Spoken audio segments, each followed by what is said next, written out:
My Wife is a Beautiful CEO Chapter 875 to Chapter 940. The man's ferocious expression made Zhao Hongyan, who had been frightened for a long time, shrink back and stick close to Lin Ruoxi. Lin Ruoxi couldn't help but turn her head and stare at the man coldly. Is this the quality of a public servant? What gives you the right to accuse my assistant of being the murderer? The bald man frowned and exchanged a few glances with his colleagues, then they all laughed disdainfully. You're the CEO of Yulei? The organizer of this gala? The bald man asked contemptuously. Lin Ruoxi ignored him and took out a tissue she brought with her and handed it to Zhao Hongyan. Wipe your face, don't worry, it'll be fine. Zhao Hongyan looked at Lin Ruoxi gratefully, took the tissue and carefully wiped the corners of her eyes. I'm asking you a question. Did you hear me? The bald man was furious at being ignored. Choi Yun couldn't stand it anymore. She frowned and said, Detective Wang, Ruoxi is a friend I've known since I was young. She may be a little cold, but she doesn't mean any harm. I hope everyone can sit down and sort out the case. Bureau Chief Kai, my colleagues, and I have more or less sorted out the case, Detective Wang said. We can basically confirm that the murderer of Lu Yao is Zhao Hongyan, and it's very likely that the CEO, Lin Ruoxi, is the mastermind. This is ridiculous. Do you people only know how to frame people when you're not capable? Lin Ruoxi said coldly. We're not capable? Detective Wang shouted. I, Wang Gang, have been in criminal investigation for more than 30 years. As a special agent of the Public Security Bureau, what case have I not seen? This case has conclusive evidence, there's no other possibility other than Zhao Hongyan's murder. Oh? I'm very curious, what kind of solid evidence did Detective Wang find? Yang Qing had been standing at the side with a smile. At this moment, he stopped Lin Ruoxi and walked forward to ask. Glancing at him, Wang Gang proudly said, the information we've gathered proves that there were cameras at the scene. Throughout the entire process, other than Zhao Hongyan, no one else had any records of entering or leaving the scene. Secondly, the fingerprint matched Zhao Hongyan's, which was the strongest evidence. Thirdly, the fact that Lady Lu Yao did not resist before she died was most likely due to the fact that someone she knew had committed the crime. Therefore, the seemingly impossible Zhao Hongyan had a higher chance of succeeding. Also, Zhao Hongyan couldn't explain why her fingerprints were on the fruit knife. It was obvious that when she was planning to commit the crime, the waiters saw it and didn't have time to erase it. Lin Ruoxi frowned and asked Zhao Hongyan, why are your fingerprints on the fruit knife? Zhao Hongyan shook her head, sobbing. I don't know, General Lin, I didn't even touch the knife, really. Yang Qing gestured for Zhao Hongyan to calm down. Then, Detective Wang, if it's really Hongyan, what's her motive? We've investigated and found out that Lu Yao is Yulei's most popular singer at this year's Chinese Golden Melody Awards. She's Miss Lin Hui's biggest competitor. Moreover, Lu Yao has been in contact with the media many times, spreading unfavorable news about Lin Hui. Tonight, Lu Yao and Lin Hui both chose to sing the Cranberries songs. Clearly, they're competitors. At the same time, director Yu Shua has been considering shooting a new movie, choosing between Lu Yao and Lin Hui as the female lead. With all these benefits, and the fact that Lu Yao's death will attract a lot of attention to Yulei, we have reason to believe that Yulei International is plotting to kill Lu Yao. Wang Gang said confidently. Upon hearing this, Yang Qing smiled and sighed helplessly. Wang Gang and the others were displeased. Why? Don't you think the evidence is enough? We have the motive, the witness, and the evidence. Yang Qing shook his finger. First of all, don't you think it's strange? If Yulei International is plotting to kill Lu Yao, why would they kill her at Yulei International's gala? Similarly, why didn't they hire an assassin, but the CEO's assistant? And a woman who doesn't even know how to wear gloves? Furthermore, do you really think that Yulei International needs to kill Lu Yao to gain more popularity for Lin Hui, given our current popularity? You can do a survey and see how many people in Huaxia support Lin Hui, and how many people like Lu Yao. Be it the location, the alibi, or the fingerprints, they're all unfavorable to Yulei and Hongyan, but they're all low-level mistakes that shouldn't have been made. These are obviously the killer's fingerprints, and if they can be used as evidence, then even a beggar on the street can be a detective. You. What did you say? Beggar? Are you insulting us? Wang Gang roared as he stood up. Yang Cheng's face darkened, and an imposing aura pressed down on them. Although it was only a fraction, it was enough to make Wang Gang and the others break out in a cold sweat. You. What are you trying to do? Don't you dare. We were sent here by the Ministry of Public Security. Wang Gang said in a trembling voice. Yang Cheng grinned. Don't worry, you guys are lucky. I've been listening to my wife lately, and I won't do anything rash. But you guys better behave yourselves. If you yell at my woman again, I'll make sure you'll never be able to open your mouths again. It was a clear threat, but because of the thick murderous aura, the few agents who were acting domineeringly just a moment ago had goosebumps all over their bodies, and they kept nodding their heads. Seeing that Wang Gang and the others had finally stopped being so domineering, many of the police officers were also scared, but they were happy. This group of agents from the Ministry of Public Security, relying on this central command, did not put anyone in their eyes, and had long since incurred the displeasure of the police in Zhonghai. Although Choi Yun was the daughter of the Kai family, not many people knew about it. Moreover, the Kai family was only a branch of the military. Lin Ruoshi saw Yang Cheng standing in front of her, and a sweet feeling welled up in her heart. Although he was usually annoying, he was reliable in times of crisis. Often, a woman only needed a reason to hate a man, and a moment to fall in love with a man. Involuntarily, everyone turned to look at Yang Cheng, as if waiting for Yang Cheng's decision. Yang Cheng said to Choi Yun, Yonyan, where is Lu Yao's body? I want to confirm something. Although Choi Yun was curious, she did not ask. I'll take you there. She's at the forensics office, and will probably be sent to the hospital morgue soon. The weather is hot, and corpses rot easily. Yang Cheng nodded, and said to Lin Ruoshi, you stay here with Hong Yen. Get the lawyer here, this level of accusation should be enough to bail her out. I'll take a look, call me if anything happens. Of course, Lin Ruoshi had no objections. She did not want to see the body, so she immediately contacted lawyer Zhang. Yang Cheng followed Choi Yun to the forensics office in the police station. When they entered the autopsy room, the forensics office had already left, and only Lu Yao's body was still lying on the operating table in the middle. Under the shadowless lamp, the cold operating table glinted coldly. Lu Yao's body was covered with a thin plastic mold, revealing only a pair of pale ankles. Yang Cheng calmly walked forward and lifted the plastic mold, revealing Lu Yao's lifeless body. Although she knew it was a dead body, Choi Yun still felt a little awkward looking at another woman's body with Yang Cheng. She blushed and said, the forensics office determined that the cause of death was a ruptured artery. The wound was very brutal, not only was it cut, but it was also minced. Is there another cause of death for you to come here? Yang Cheng shook his head. No, it was the fruit knife that killed her, but there must be other secrets on her body. As he said that, Yang Cheng reached out and touched the area between Lu Yao's thighs. Choi Yun sucked in a breath of cold air and quickly stepped forward to stop him. She grabbed Yang Cheng's hand and asked with a red face, why are you touching there? Yang Cheng was taken aback, and he did not know whether to laugh or cry. Yonyan, Chief Kai, even if I'm horny, I wouldn't go so far as to sexually harass a dead woman. I just want to confirm the wound. Wound? Although Choi Yun's mind was filled with questions, she still let go of his hand and mumbled, how could there be a wound in that position? It's precisely because no one thought that there would be a wound there that I needed to check it myself. But because the position is too sensitive, I was afraid that someone would mistake me for a pervert, so I had to wait until there was no one around to check. Yang Cheng said slowly, and at the same time, he pried open Lu Yao's already stiff thighs a little, allowing the light to shine on the inner part of her thighs. The more Choi Yun listened, the more mystified she became, but she could not help but sneak a peek, wanting to find out what was going on.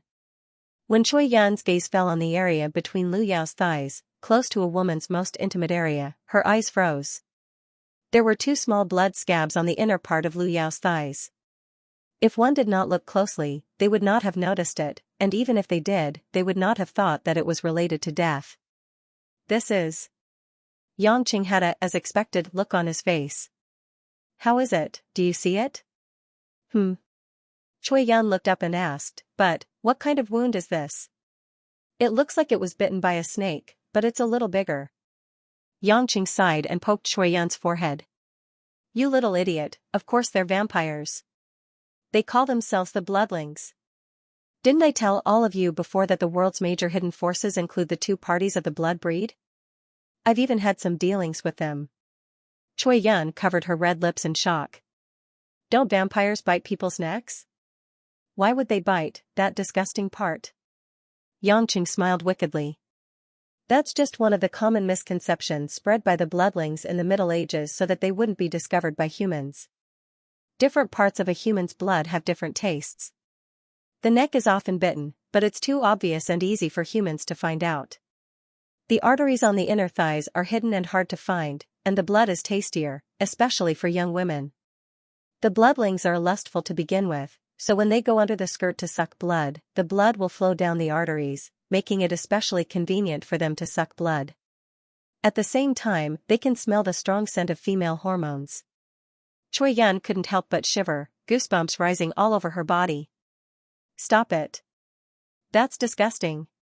Yangqing didn't tease the woman anymore. After covering the plastic mold, he left the room with Cui Yan and returned to Cui Yan's office. Lin Ruoshi was already waiting for them in the office. When she saw them, she quickly asked what they found. Yangqing asked, Where's Hong Yan? She's with Lawyer Zhang, going through some paperwork. Lawyer Zhang said that she can be released on bail because the evidence can be easily refuted. I've already paid Lu Yao's family 5 million as compensation for emotional distress. As for her company, they won't dare to go against us. After all, they'll only be asking for trouble. Lin Ruoshi said. 5 million? Even the court won't have that much money, right? Besides, it's not even your responsibility. Cui Yan exclaimed. Ruoshi, why did you pay so much money? Lu Yao is a superstar, there's a lot of insurance money for her death. They're clearly trying to extort her. Lin Ruoshi said bitterly, he's already dead. 5 million isn't a lot anyway. I'll save myself some trouble. Of course, if they still spread rumors, I won't give them any more money. Cui Yan gave her an understanding look. You're too soft-hearted sometimes. Never mind. Wang Gang and his gang didn't make things difficult for you, right? Lin Ruoshi pouted at Yangqing, they seemed to be scared by that rascal. They said they wanted to go back to the crime and left. I'm supposed to be a hero, why am I still a rascal? Yangqing grumbled unhappily. Kai Yan clapped her hands and smiled. That's great. This bunch of people are basically useless. If it wasn't for their connections, how could they have gotten to where they are now? If it wasn't for the fact that I can't make them scram because of the headquarters, I really want to kick that surnamed Wang's butt. Lin Ruoshi smiled. Alright, Yonian, hurry up and tell us what you found. I just want to get to the bottom of this as soon as possible. The stock market in America has started to fall, and the media seems to have been instigated by someone. Other than our own media, there are rumors everywhere, saying that Yu Lei is a vicious competitor, and that I'm the mastermind behind it. Qianni and the rest even went to work late at night. It's a mess. Yangqing said helplessly, it's possible to get to the bottom of this case, but it's hard to announce it. Under Lin Ruoshi's puzzled gaze, Yangqing briefly described the situation. When she heard that the culprit might be a bloodkin, Lin Ruoshi felt like her brain was about to explode. Yangqing said, Ruoshi, do you remember when I first saw Lu Yao? I wasn't polite to her at all. Lin Ruoshi nodded and said in a daze, you could tell that she was related to the Bloodlings? Oh right, when you mentioned her father, her expression was strange. Could it be that her father is a bloodkin? It's not just a normal relationship. Yangqing explained, at that time, I only felt the aura of a bloodkin on her. It wasn't strong, but she was slowly becoming one. The way to become a bloodkin is through the embrace. Normally, a bloodkin would suck a large amount of blood out of the bloodkin, and through reverse feeding, the bloodkin's father would infuse the bloodkin's blood back into the body. But due to the difference in the physique of Easterners and Westerners, it's not easy for our blood to fuse. Rashly going through the embrace in one go would not allow her heart to complete its blood circulation. That's why she's probably still in the first stage of becoming a lowly blood slave, offering her blood to the vampire, becoming his portable blood bag. That's why she has the aura of a bloodkin even though she doesn't have the abilities of a bloodkin. You're saying that Lu Yao wants to become a bloodkin? But why? Choi Yan was puzzled. After all, vampires were terrifying to imagine. Yangqing shrugged. You should know that the greatest advantage of being a bloodkin is their near immortality, and they don't age. This is very attractive to women who don't want to lose their beauty. Moreover, the society of the bloodkin isn't as ugly as humans think. It's just that some of them have lived for hundreds or even thousands of years, and their minds have been affected by the long and boring life.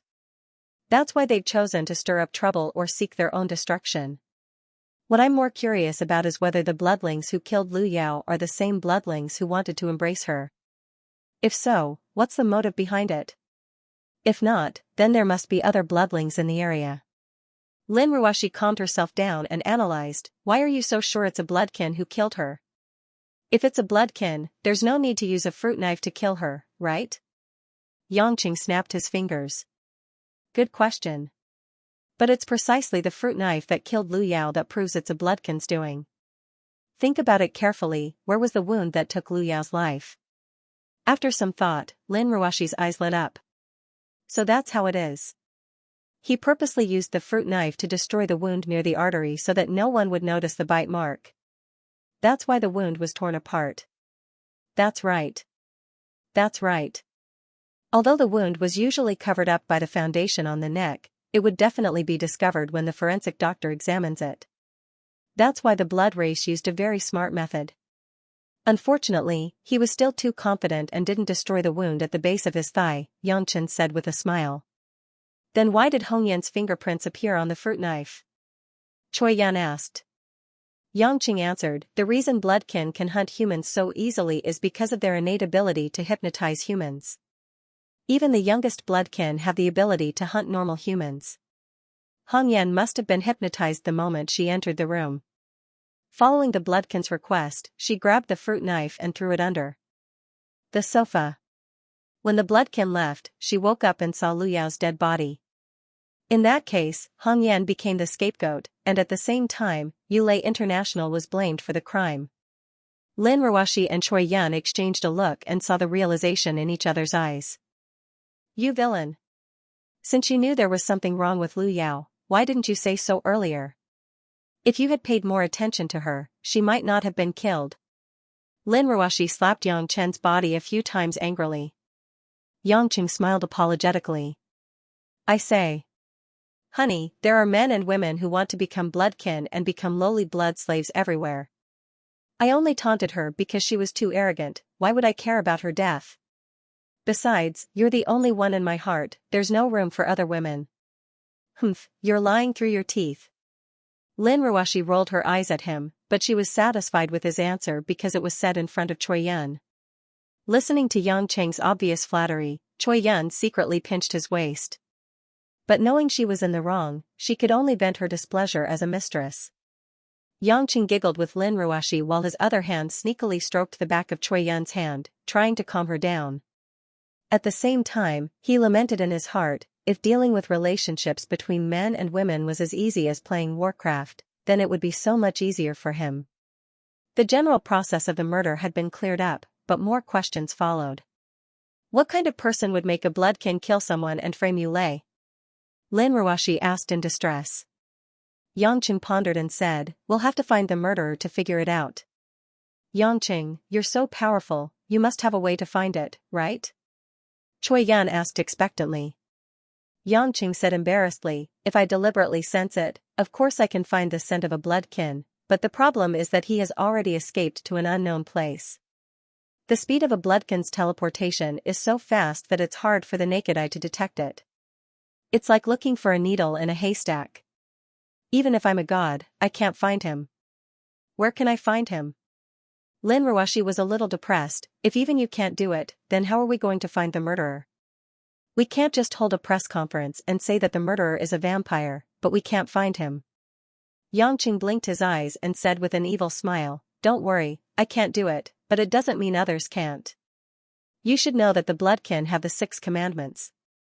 This bloodkin has obviously violated the seclusion rule. Let the bloodkin handle it themselves, wouldn't it be easier? Yang Cheng's idea was simple. Regardless of whether the vampire was a member of the demon party Sabbath who disregarded the seclusion rule, or a member of the secret party Camarilla who followed the rules, they had to be found and eliminated. Therefore, it should be easy to get the Vanjua clan, who had a good relationship with him, to send someone over. The Vanjua clan was a noble of the 13 clans, and also the leading clan of the Camarilla. He had saved the lives of Sardras and Lilith, so it was not a big deal to ask them to handle such a small matter. Yangchen didn't hide anything from his woman. After using Kai Yan's computer to surf the internet in her office, he contacted Lilith via email. The reason why Yangchen didn't call or video call her was because he still felt guilty. After all, Lilith was a woman from the blood race who had slept with him before. Furthermore, she was a seductive woman who was more than 200 years old. It would be fine if Lilith didn't say anything too provocative, but if she said something she shouldn't and Lin Ruashi heard it, he would have to go home and reflect on himself. However, because the email had a reminder effect, he believed that Lilith would know very soon. As for coming personally or sending someone over, Yangqing felt that the Vanjua clan should know what to do. After dealing with these matters, Yangqing and the two women left the office. Outside, Zhao Hongyan, who had completed the bail procedures, was waiting with lawyer Zhang. Lin Ruashi looked at the haggard assistant, full of guilt. Hongyan, it's been hard on you today. I didn't expect this to happen. I'll send someone to send you back. Have a good rest. Zhao Hongyan forced a smile. There's no need. I wanted to wait here for General Lin to come out and thank him. I can't help at all, and I brought so much trouble to the company and General Lin. I'm really useless. How could that be? If you're useless, why would I let you be my assistant? Don't think too much. I'll call a driver for you. No, there's really no need for that. I don't want to trouble General Lin anymore. Zhao Hongyan wiped the tears from the corner of her eyes and said, I'll take a taxi back myself. General Lin, you guys should go back early too. We still have to deal with the media tomorrow. After that, Zhao Hongyan lifted the hem of her evening gown, looked at Yangqing gratefully, and turned to leave the police station. Sigh, it's not easy for Hongyan. She has to take care of her family and work after getting divorced. Ruashi, you should give her a raise, Choi Yun pouted. Lin Ruashi rolled her eyes. Her salary is much higher than yours. Choi Yun stuck out her tongue. I knew you're the kindest, hee. A strange look flashed across Yang Cheng's eyes. He smiled and said to Lin Ruashi, let's go back too. Mom and the others are worried. Lin Ruashi didn't have any objections. She smiled and said a few words to lawyer Zhang, who came to help at night. She especially talked about how to deal with the upcoming appeals against Yulei. After saying goodbye to Choi Yun, they left the police station 10 minutes later. Under the night sky, the tragedy that happened in Yulei didn't cause much commotion. The whole city became quiet as midnight approached. 20 minutes later, at the intersection of an old street in Zhonghai, a taxi slowly stopped. It was the taxi that Zhao Hongyan took home. After all, it was a big international city. Taxi companies were open 24 hours a day, so it was easier to take a taxi than during the day. After Zhao Hongyan paid the driver, she slowly got out of the car and dragged her heavy steps towards her home. She was afraid that the car would be too loud and disturb her family, so she walked a little further home. Because it was an old city, except for the students who came to school during the day, it was almost empty after 10 at night. Too many things had happened in one night, causing the woman's mind to be in a mess. Her heart felt like it was being pressed by a huge rock. Her head felt heavy and her feet felt light. She just wanted to lie down on the street and fall asleep. When she walked under an electric pole, under the illumination of the street lamp, a long figure abruptly appeared under the light. Zhao Hongyan raised her head and looked at the person who suddenly blocked her way. It was a tall white man wearing a black short-sleeved shirt and black jeans. He had shoulder-length hair. His cheeks were slender and his beard was messy. He was at least 2 meters tall. Zhao Hongyan felt that there was a bottomless lake in this man's eyes. It was slightly rippling and emitting soul-stirring ripples. Zhao Hongyan couldn't help but throw her bag on the ground. She raised her delicate oval face and slowly walked in front of the man. "Tell me your name," the Caucasian man asked in pure Mandarin with a hoarse voice. "Zhao Hongyan. What do you work for?" "Yu Lei, CEO's assistant." Zhao Hongyan answered in a daze. There was an intoxicated smile on her lips as if she was looking for some kind of release. The man in black's eyes suddenly flashed with a hint of fierceness. His face twitched and he opened his mouth wide. Impressively, 2 sharp fangs were revealed. Rip! With the sound of cloth tearing, Zhao Hongyan's skirt was directly torn. The cloth was thrown to the side and immediately revealed a pair of round and tender legs. In the night wind, the 2 smooth and tender thighs were like pink and tender jade. There was not a single flaw. They stood in the same place, reflecting the infinitely attractive color of the flesh under the light. The man's long red tongue licked his lips. He slowly squatted down and poked his head between Zhao Hongyan's legs. Between Zhao Hongyan's legs, there was only a pair of red and pink lace underwear left. There were also a few strands of black silk faintly visible. It was seductive. The man's nose slightly trembled and his nasal cavity took a deep breath. Hiss. Ah. It was as if he was intoxicated by the seductive scent of a woman that had accumulated over the day. The rich scent of her body and perfume intoxicated him. Zhao Hongyan stood in the same place, completely unaware. Her eyes were empty and dull. After sniffing the woman's fragrance for a while, a hint of cruelty appeared in the man's eyes. He suddenly opened his mouth and was about to bite the artery near the root of the thigh. But at this moment, the man's body suddenly flew out like a fired cannonball. Bang! With a dull thud, the black figure suddenly flew at a 45-degree angle for at least 30 meters. Before the man could move, the figure of a man in a white shirt appeared near where he landed and gave another roundhouse kick. Bang! The vampire was once again sent flying for at least 50 meters. He rolled over a dozen times before finally crashing into the sturdy stone wall of an old church, his face covered in dirt. Although the 2 heavy blows left him in a sorry state, the strong body of a vampire allowed him to immediately stand up from the wall. He fiercely bared his fangs and shouted in a hoarse voice, "Who's there?" Xianxia stood beside Zhao Hongyan with his hands in his pockets. The woman was still in the hypnosis stage, but because of the vampire's hypnosis, she was gradually waking up. "Are you okay, Hongyan?" Xianxia asked with a smile. Zhao Hongyan looked at Xianxia in surprise. Then, she felt a chill in her crotch. She suddenly thought of something and screamed. Ah!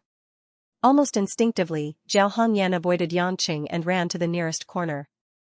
She squatted there, trembling and hugged her knees to cover her sensitive parts, not daring to look up. Xianxia was helpless. In order to obtain more information, he didn't come out earlier. Otherwise, she wouldn't have lost her dress.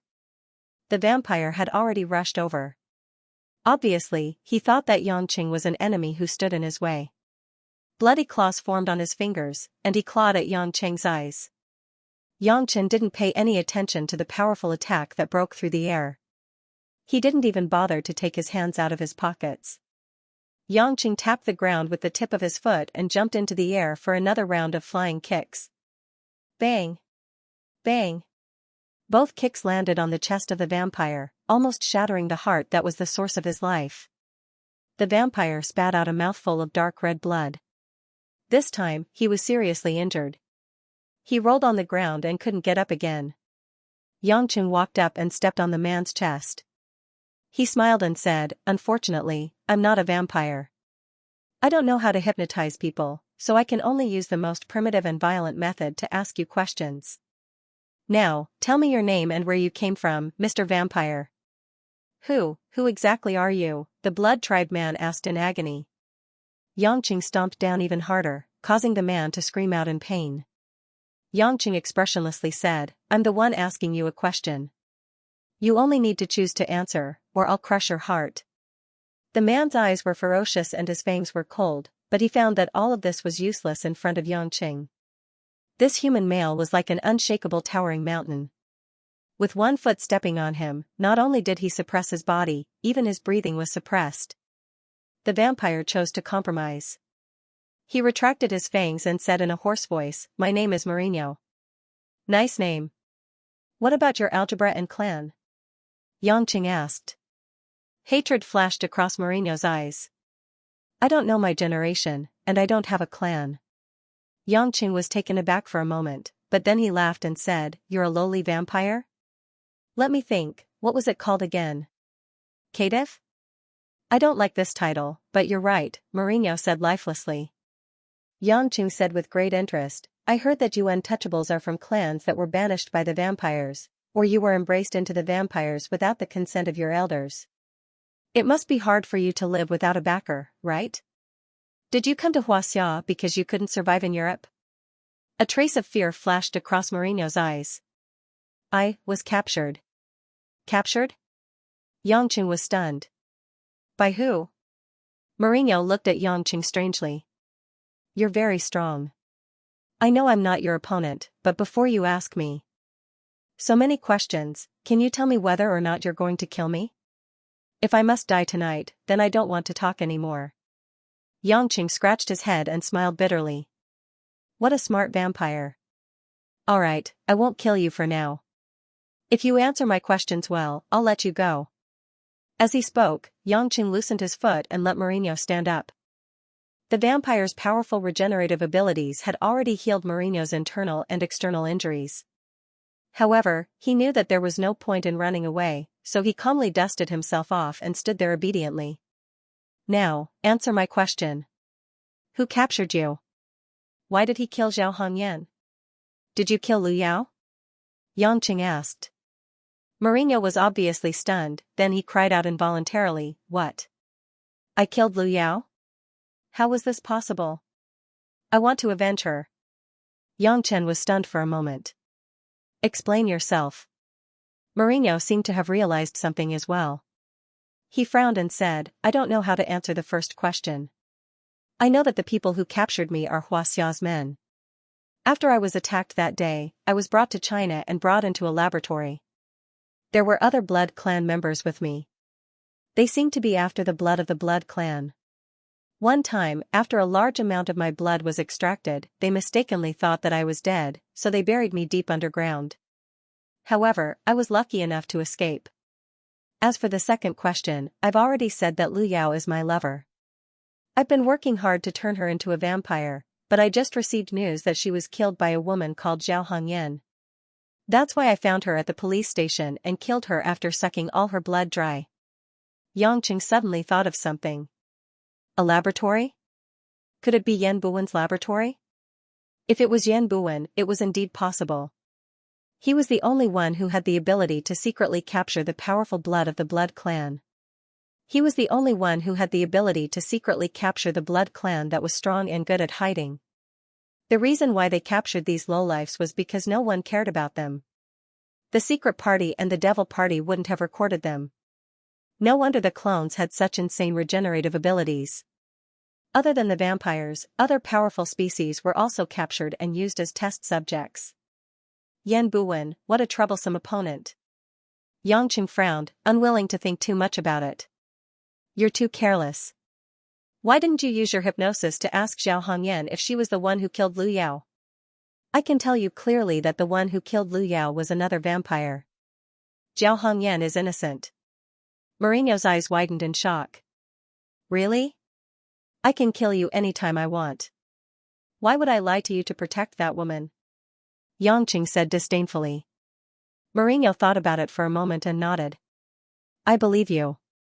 Strong people have their own pride. Although I know that my strength is relatively weak, can you help me find that damned bastard and let me pierce his heart with my own hands? Although Lu Yao isn't my woman yet, I've already made up my mind that she's mine." Yangqing asked curiously, "Why did you choose Lu Yao?"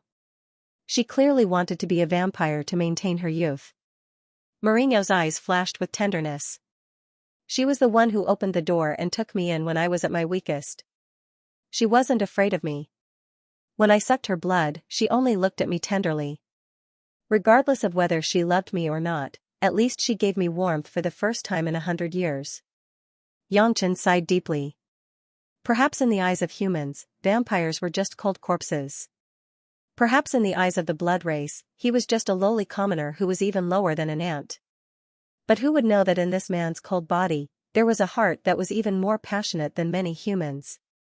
After a moment of silence, Xianxia said, Mourinho, what you need to do now is to find the other vampire who might still be lurking in Zhonghai. I'm not a vampire after all, so I'm sure my senses aren't as sharp as yours. If you find him and can't handle him, let me know as soon as possible. I'm staying at the Xijiao villas. Of course, if you accidentally die, I'll avenge you. Because that bastard must die. Mourinho did not smile and only nodded gloomily. Then, a black shadow flashed and disappeared from the street. Yang Qing heaved a sigh of relief, then turned around and walked towards the woman who had been hiding in a corner. Standing in front of Zhao Hongyan, Yangchen slowly squatted down. With a warm and apologetic voice, he said, I'm sorry, I know I scared you, but there were too many people at the police station. Although I noticed that he was tailing you, I wanted to find more clues. That's why you suffered. Zhao Hongyan trembled as she raised her head. Her face was covered with glistening tears, and her eyes were red from crying. Tell me. I'm dreaming. Yangqing shook his head. You're not dreaming. The murderer is a vampire, and that person is also a vampire. You were hypnotized, that's why you were framed. It's as simple as that. Don't think that this is a sci-fi movie. You have to know that a lot of scientific knowledge is supernatural in ancient times. It's not a big deal. But don't worry, I'm here to protect you. Everything will be fine. The man's voice sounded straightforward and dependable. It made Zhao Hongyan suddenly feel that such an unbelievable world was nothing. Zhao Hongyan wiped the tears on her face and suddenly asked, Yangqing. Do you treat women so well? Yangqing was dazed for a moment, then he said casually, please, don't joke around. I'm a man who's not faithful and always shamelessly begs for my wife's forgiveness. How am I good to women? No. Zhao Hongyan shook her head and pursed her lips into a smile. Apart from your wife, you're a good man to other women. Yangqing touched his chin awkwardly. Does this mean that I'm born to provoke a vixen? He didn't know what to say. Seeing that Zhao Hongyan was still hugging her white legs and didn't dare to get up, he slapped his forehead and said, wear my pants. It's late at night. Anyway, it's dark. If your family sees it, they won't recognize it as a man's pants. With that, Yangqing unbuckled his belt and took off his suit pants. He handed it to Zhao Hongyan, leaving only a pair of boxer briefs. Zhao Hongyan stared blankly at Yangqing taking off his pants and then looked at the man's trousers in front of her. She couldn't help but feel a lump in her throat. Her tears couldn't help but moisten again. Yangqing was completely dumbfounded. What's wrong with this? This? Did I scare you by taking off my pants? Aya, you should have said so earlier. I'll put it on again. Don't cry. Yangqing had a headache. He stood up again and planned to put on his pants. But at this moment, Zhao Hongyan, who was still squatting, suddenly got up. She didn't care that both of them were still bare thighs. She only relied on her panties to cover her embarrassment. She hugged Yangqing's neck tightly and stuck to Yangqing's chest. Zhao Hongyan raised her pretty face and kissed the corner of Yangqing's mouth with her soft red lips. In the dark night, this crazy wet kiss came without any warning. Yangqing only felt that the woman's delicate and smooth face was tightly pressed against his face, and that hot and sweet tongue was like a passionate little snake, drilling a hole in his lips. He was in a daze for more than 10 seconds. Yangqing hugged Zhao Hongyan's body, grabbed the woman's arms, and asked in surprise, Hongyan, what are you doing? Zhao Hongyan didn't answer, but struggled to jump up again. Two snow-white thighs, which were not covered at all, suddenly came up, clamped one of Yangqing's sturdy thighs, and tightly stuck together. Yangqing only felt the woman's elastic and plump thighs, which brought an amazing texture, like sliding through a piece of tender white tofu, or like a warm and moist jade. Once touched, he was unwilling to let go. But the rationality in his mind made Yangqing solemnly ask, are you crazy? Wake up. Zhao Hongyan's delicate body suddenly trembled, and her eyes were red. She raised her head with a sad look, looked at Yangqing, and bitterly smiled. I am crazy? Yangqing felt that he might have said too much, so he let go of his hands and apologized. I'm sorry, I'm not scolding you. Maybe it was a little too intense, but why did you? That's right. Zhao Hongyan suddenly let out a shrill scream, her voice spreading across the street. I'm going crazy. Zhao Hongyan's tears fell like rain, and her body softly fell into Yangcheng's arms. This time, Yangcheng didn't refuse the woman, because the woman's painful crying made Yangcheng unable to bear to ignore her, so he forcefully pushed her away. Zhao Hongyan was like a helpless little girl, crying her heart out, and her hands subconsciously hugged Yangcheng's upper body, and grabbed Yangcheng's shirt, as if she couldn't wait to tear his clothes into pieces. Who can tell me why I've become like this? Why do all these unfortunate things have to happen to me? Could it be that I've committed some sin in my past life? What have I done wrong? Why is God treating me like this? Woo. Yangcheng heaved a long sigh. He extended his hand stiffly and patted Zhao Hongyan's back. However, this consolation made the woman cry even louder. If it weren't for the fact that the residential area was slightly further away, she might not have woken up all the residents. After crying for a few minutes, Zhao Hongyan's voice became softer. She raised her head and stared at Yangcheng with tears in her eyes. Are you feeling better? Yangcheng asked with difficulty. Zhao Hongyan swallowed her saliva and asked, Yangcheng, do you think I'm cheap and laughable? Yangcheng said in distress, why are you saying this again? Didn't I tell you a lot in the research institute a few days ago? You're a very good woman, and you're also the first friend I made in Yulei. I know it's been hard for you, but believe me, everything will be fine. Zhao Hongyan shook her head and smiled bitterly, I'm already used to it. Did you know, when I married that person with the surname Yu because of my father's illness, I once thought that as long as I worked hard, their family would accept me as the daughter of the glutinous rice ball shop owner. But I realized that a lot of things can't be achieved by hard work. Some people's hearts can't be treated sincerely and you can walk into them. When I was misunderstood, beaten, and divorced. If it wasn't for you helping me, I don't know what would have happened to me. I'm very grateful to you, to General Lin, for helping me and our family out of this difficult time. I thought that I could start over and have a new life. Even though I had to pay off my debts, work and take care of the family business at the same time, and was so busy that I forgot to eat and sleep, I never felt that it was hard because it was an opportunity worth cherishing. Yangcheng silently lowered his head. He could feel the sadness in the woman's words even if she didn't say it out loud. She had to take care of her father who needed to take care of his health, her younger brother and mother, and she had to work outside, but she didn't even have a partner to talk to. Zhao Hongyan quietly recounted, but, no matter how hard I tried to let everyone know that I was a victim and that I was innocent, the people around me still thought that I did something wrong to the Yu family, so I got a divorce. I didn't have time to fall in love, and I didn't have the chance to meet a new man and get married again. They thought that I was adopted by a rich man, so I didn't need to get married again. Does divorce have to be the woman's fault? Just because the man in the family is richer, just because the family looks more cultured? Do you know, my father's body has just undergone surgery and isn't very good. When he heard the neighbors say those things, he was so angry that he vomited blood at night.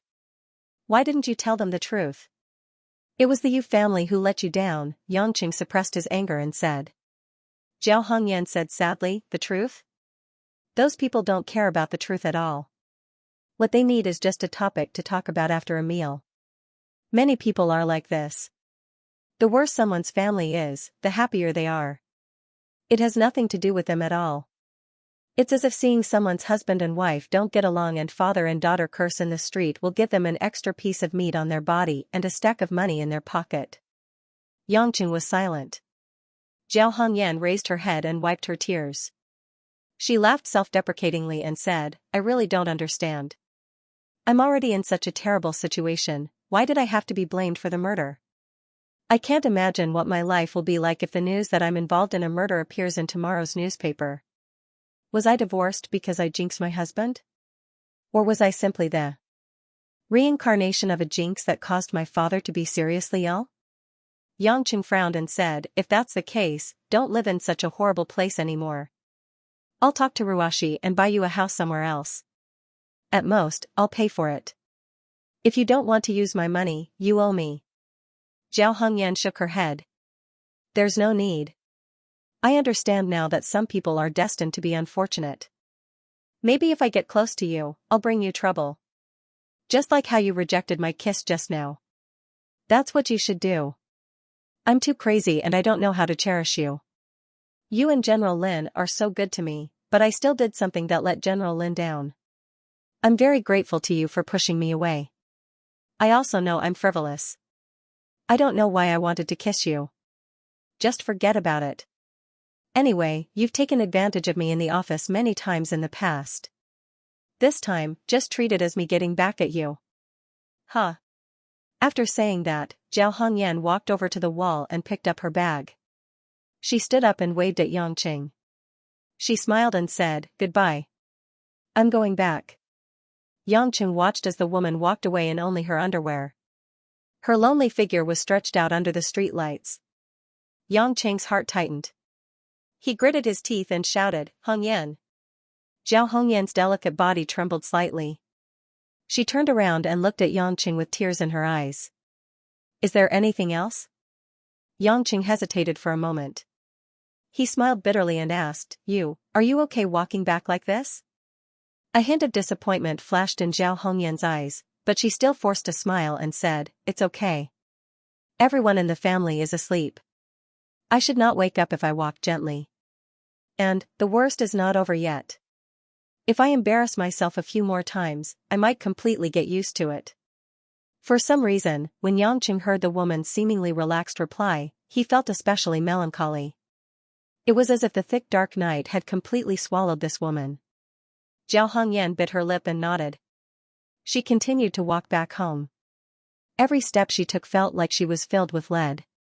The woman's tears kept falling, as if she was saying a farewell of life and death. That's right. Some unrealistic fantasies should have been cut off long ago. Don't be silly. I'm just a withered willow that brings trouble and burdens. What kind of dirty thoughts are I thinking about? Just as Zhao Hongyan took a deep breath and was about to quicken her pace, a figure suddenly blocked her path. Zhao Hongyan's heart trembled. She raised her head in a daze. "Yangqing, why are you?" Yangqing did not know when, but he was standing in front of her again. His face was expressionless as he looked at her with a deep gaze. Yangqing did not speak. Instead, he opened his arms and hugged the woman tightly. The next second, Yangqing kissed Zhao Hongyan's pink lips heavily. His tongue pushed open the woman's lips without any scruples, broke through the loose defense of her pearly white teeth, and overturned the sea in the woman's sandalwood mouth. Zhao Hongyan instantly smelled a strong male scent, and her soft lips were occupied by Yangqing. She only felt that her entire soul was constantly being lifted, as if it was about to fly out of her head. Her mind was blank, and Zhao Hongyan instinctively let out a painful and excited moan. Yangqing kissed for nearly 2 minutes, making the woman almost unable to breathe, before he instantly left Zhao Hongyan's lips. At a close distance, Yangqing stared straight at the woman's red crying eyes. "If because I pushed you away, if because I refused your kiss, so you think that you are a lowly, unneeded woman, then, now that I'm hugging you, I'm kissing you, do you still think that your existence is so meaningless, so painful and unfortunate?" Zhao Hongyan stared blankly at the man who seemed to be angry, unable to say anything. Yangqing gritted his teeth and suddenly pushed Zhao Hongyan into a nearby alley. As soon as he turned around, the woman was directly pinned to the cement wall by his hands, and her body was pressed tightly against the ground. Because both of them were bare-chested and only wore underwear, their thighs were constantly rubbing.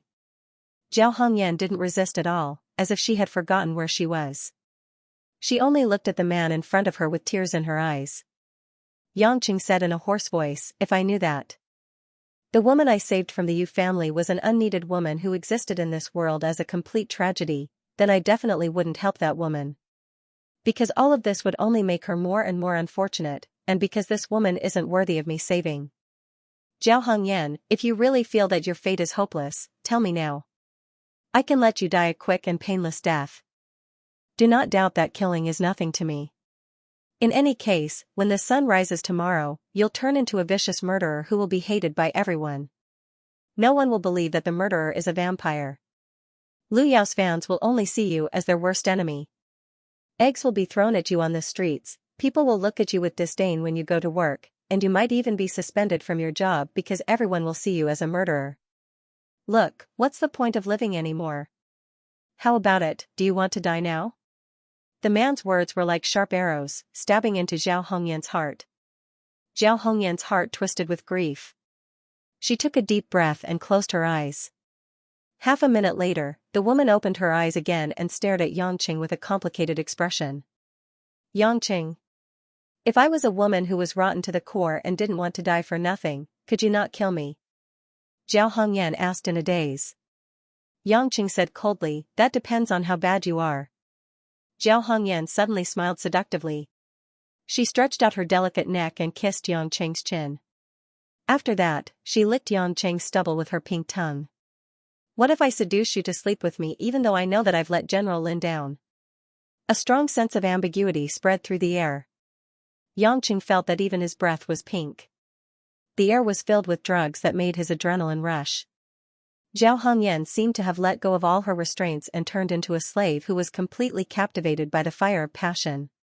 At this moment, all she wanted to do was to die together with the man in front of her. What ethics? What ingratitude? What modesty? If a person's fragile world of dignity collapsed, what was the point of all that?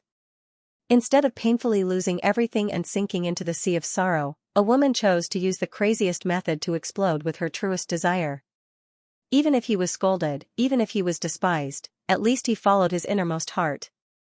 Gradually, Zhao Hongyan's two flawless legs began to slide and rub against Yangqing's thighs. The tender white flesh on the inside of his thighs continuously stimulated Yangqing's skin. When a calf unknowingly followed Yangqing's crotch to that man's majestic area, it paused for a moment. Zhao Hongyan's face was as red as the morning sun. Her heart was beating faster and faster. The strong stimulation of female hormones made her even more daring. You're already aroused. You're about to burst here. Zhao Hongyan was a little pleased with herself. She bit her lips and said in a low and hoarse voice. What a daring woman. I've always been. Zhao Hongyan licked her lips and her eyes were like silk. It's just that I don't want to seduce a married man like you. Is this considered a provocation? Yangqing smiled evilly. Zhao Hongyan tilted her head and said softly, I guess so. It wasn't Yang Chen's first time coming into contact with this woman's legs. In fact, back when he was still in the public relations department, he had once followed along this pair of beautiful legs. Through the black lace stockings, he reached his hand under her skirt and enjoyed the scenery. And at this moment, it was the woman who took the initiative to use her two long legs to bewitch him. Yangqing didn't think that he would be able to endure it in this state, especially when this woman was no stranger to him. Especially when the two of them were in such an excited state and had just kissed. Of course, Yangqing would also hypocritically tell himself that he couldn't reject her anymore. If he rejected a woman again, she would be doomed. However, the real flame continued to burn, making Yangqing clearly know that he couldn't resist the temptation in front of him. In the next second, Yangqing let out a low growl and directly bit down. His teeth, lips, and tongue were all imprinted on the woman's burning hot face. Following that, a pair of hands began to knead her smooth and supple body, continuously. Kneading the plump chest and the tender flesh of her buttocks into various shapes. Zhao Hongyan whimpered and could only let out an instinctive response.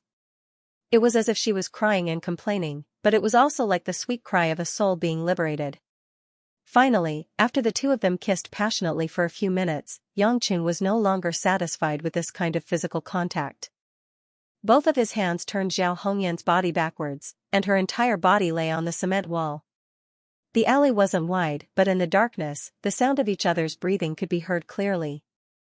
In this narrow world, all sensitive contact was infinitely magnified. Zhao Hongyan instinctively understood Yangqing's meaning and raised her plump buttocks in Yangqing's direction. The land of peach blossoms was already flooded with water. Both of them didn't wear pants or skirts, and only had a little bit of cover, which saved a lot of trouble. Even in the almost dark alley, Yangqing still clearly found the target to vent all of this. When the fiery giant entered Zhao Hongyan's delicate body that hadn't been cultivated for a long time, the woman almost fainted from the intense stimulation. As the saying goes, the oriole hides the willow in the dark, only the flowers on the wall and the tree are red. A gust of wind blew, and the scattered spring rain quietly fell in this deserted alley in the middle of the night. As time went by, almost an hour later, the woman who was already limp and weak was directly carried by Yangqing from the courtyard wall and jumped in, and brought to her room.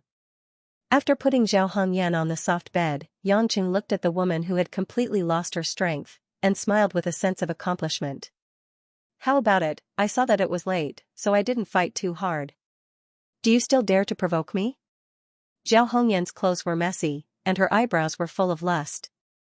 The only underwear on her lower body was also gone, and there were still some faint traces of intense activity.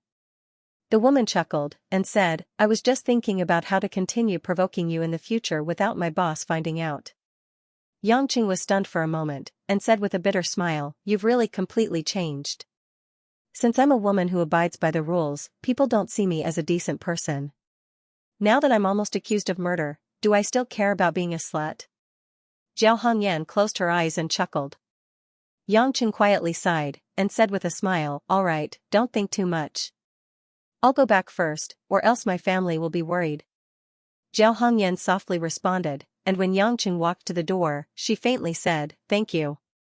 Yangqing didn't turn around, and only waved his hand, and then his figure disappeared into the night.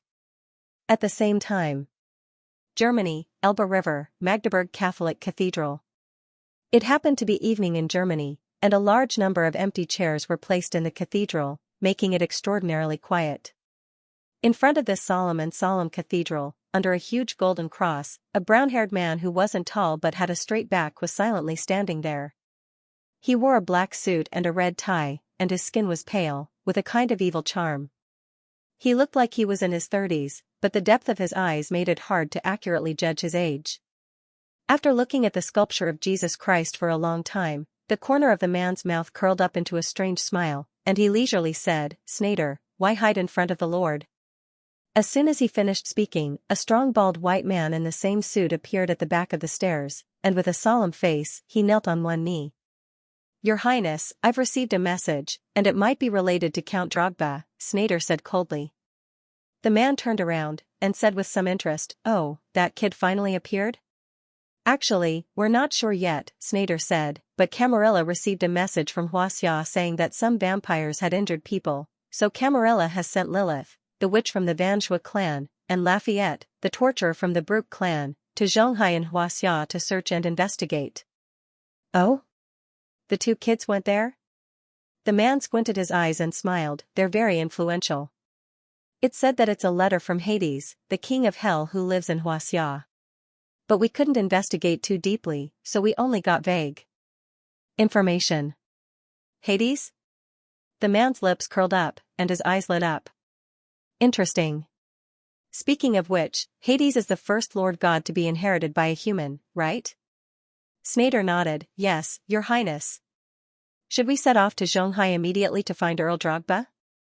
I'm worried that Earl Drogba might offend the new king of hell, given his personality. The man waved his hand casually, Forget it.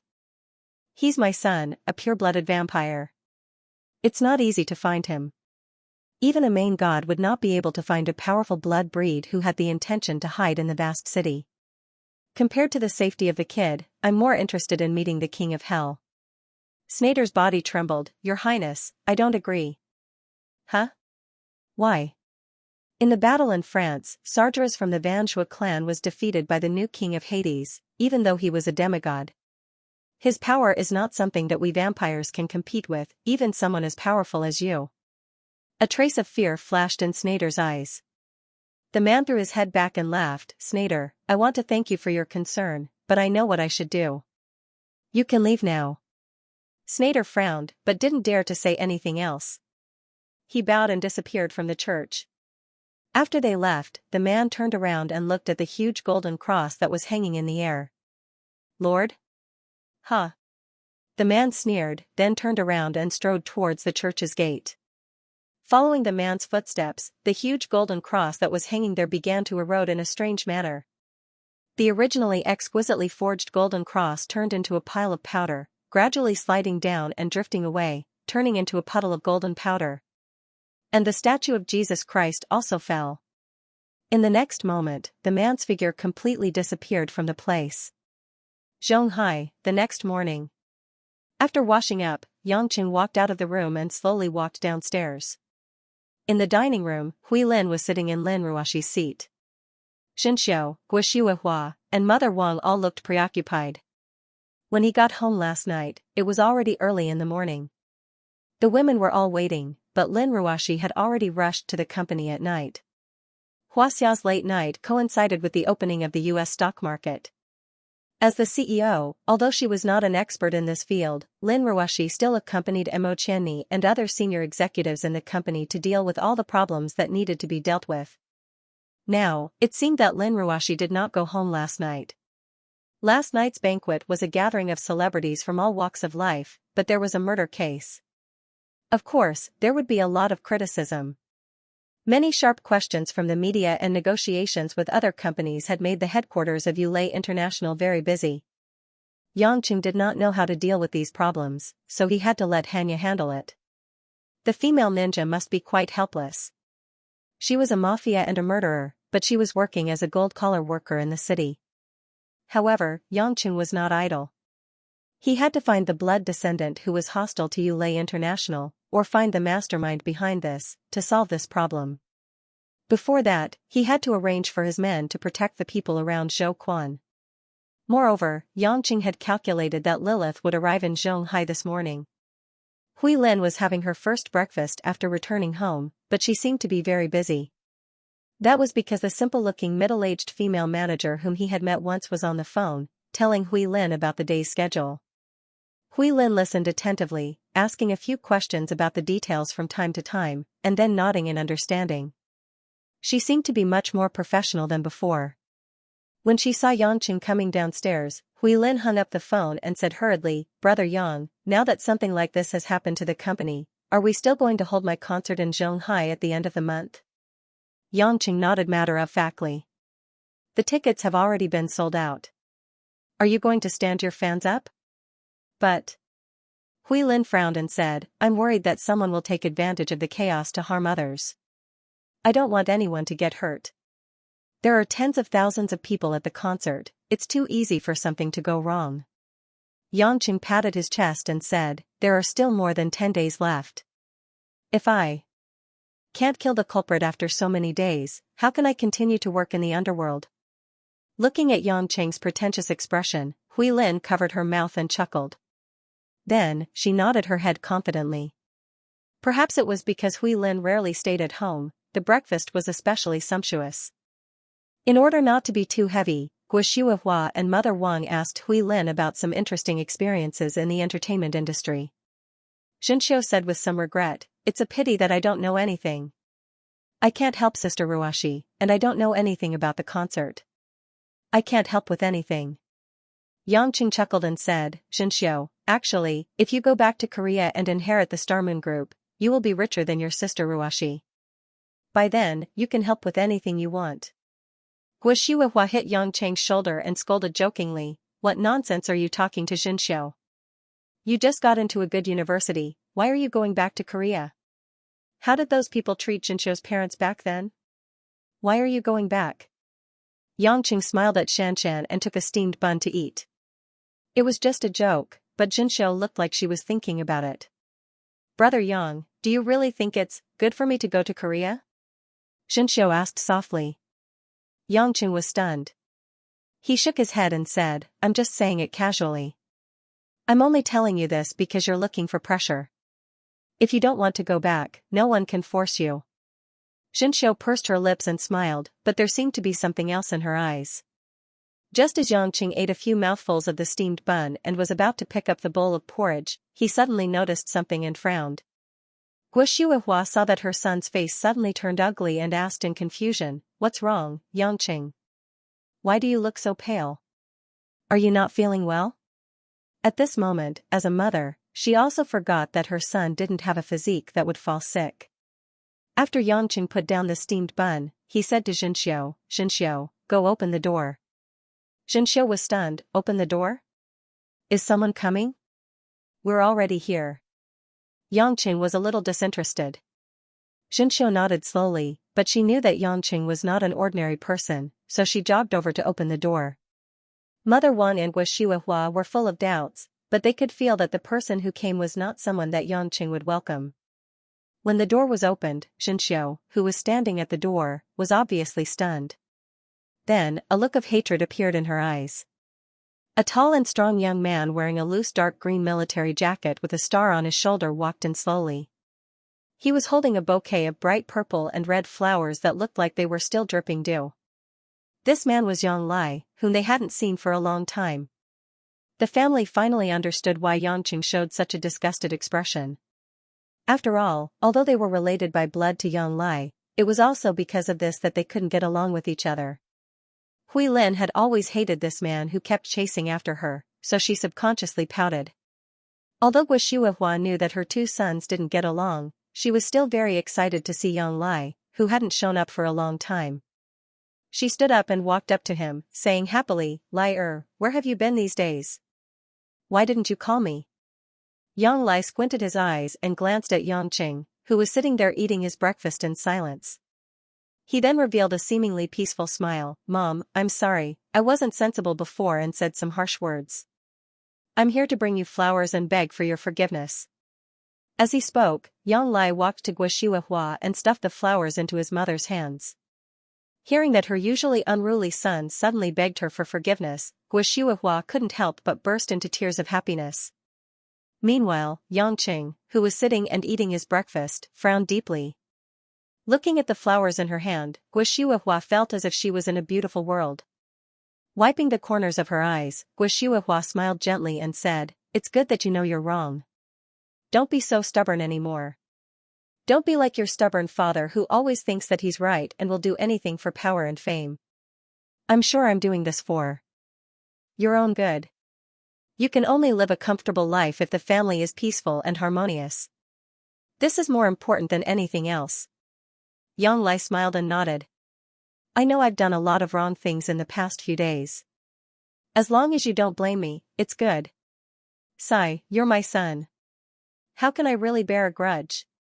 It's good that you've turned back now. Guo held Yang Lai's hand and said, Lai have you had breakfast? Let's sit down and eat together. Yang Lai shook his head and said, No, I'm just here to see you. Isn't Hui Lin here too? I want to meet her. I have to return to the military base in Beijing in the afternoon. The United States and Japan have been pressuring us recently. Guo felt a little pity and said, It's like this. I wanted you two to have a good chat. It's rare that you're willing to meet us now. You haven't seen your biological brother for more than 20 years. Why can't you spend a day together? Yang Lai nodded his head in pity and said, Maybe. Brother doesn't want to forgive me. The word brother made Yangqing, who was eating his breakfast, freeze on the spot. Even Hui Lin, Xianxia, and Mother Wang were dumbfounded. Guo's eyes were filled with excitement. She dragged Yang Lai to Yangqing and said, Yangqing, did you hear that? Your brother is calling you brother. As a mother, she had been looking forward to this day for a long time. Yangqing's mind was in a mess. He didn't know what to do or what to say. If it was in the past, perhaps no matter what Yang Lai shouted, he would not hesitate to chase him away. But now, Guo had truly become his mother in his heart, and she was his most treasured relative. Yangqing had been with Guo for a long time, and they were mother and son, whose blood was thicker than water. It was impossible for him to ignore Guo's feelings.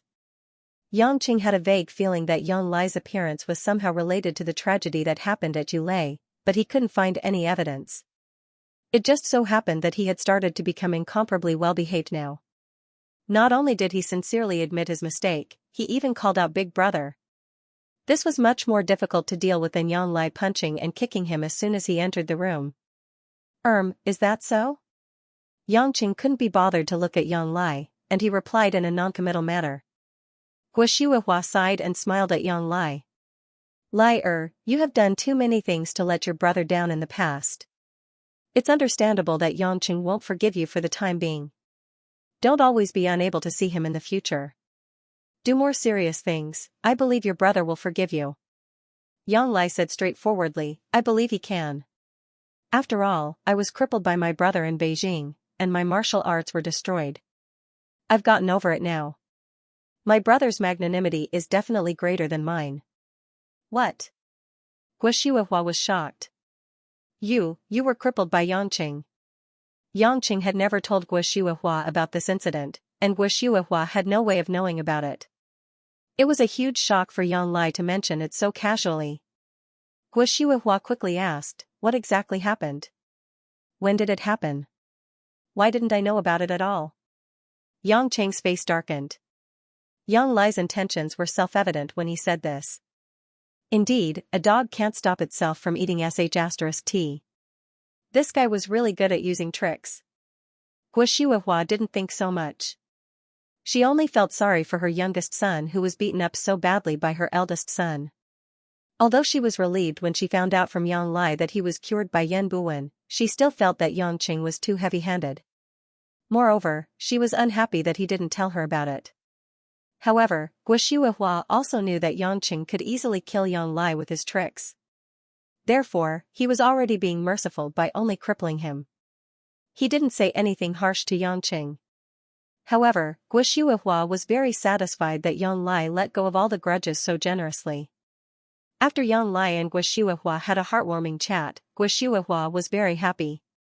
Then, Yang Lai walked to Hui Lin, bent down and said gently, Hui I'll be there on the day of your concert. I've already booked the front seats.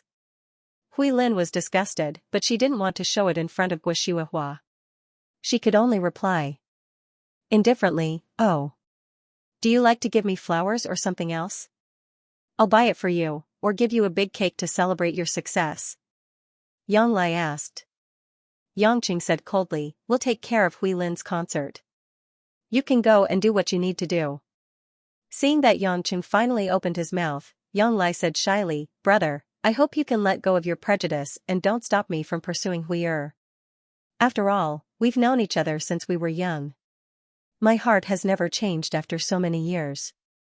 Moreover, brother already has sister-in-law as his partner. It's time for me to start a family. Who wants to start a family with you? Hui Lin became anxious and objected in a delicate voice. Actually, Guo Shuihua hoped that Hui Lin would say yes to Yang Lai. Mothers are always selfish. She felt that no matter how many flaws her son had, he was still a good person. It was better for her son to have the most outstanding girls. Moreover, she had always treated Hui Lin as her own daughter. She would be perfect as a daughter-in-law. Therefore, Guo Shuihua quickly tried to smooth things over. Huilin, don't get too worked up. Lai actually has a lot of good points. You don't have to agree immediately. For Auntie's sake, don't blame him for being so impulsive. He likes you too much, that's why he always says such things. When Mother Wang and Jinsho heard this, they couldn't help but show a strange expression and shook their heads. Guo Shuihua was really tired of raising a pair of brothers as her sons. When Yangqing heard this, he was extremely agitated. After taking a deep breath, he didn't say anything else. He only wanted Yang Lai to leave as soon as possible. A smug look flashed across Yang Lai's eyes, but no one noticed it. He smiled and said, all right, I think Hui has a lot of prejudice against me. I'll come again in the future. Mom, take care of yourself.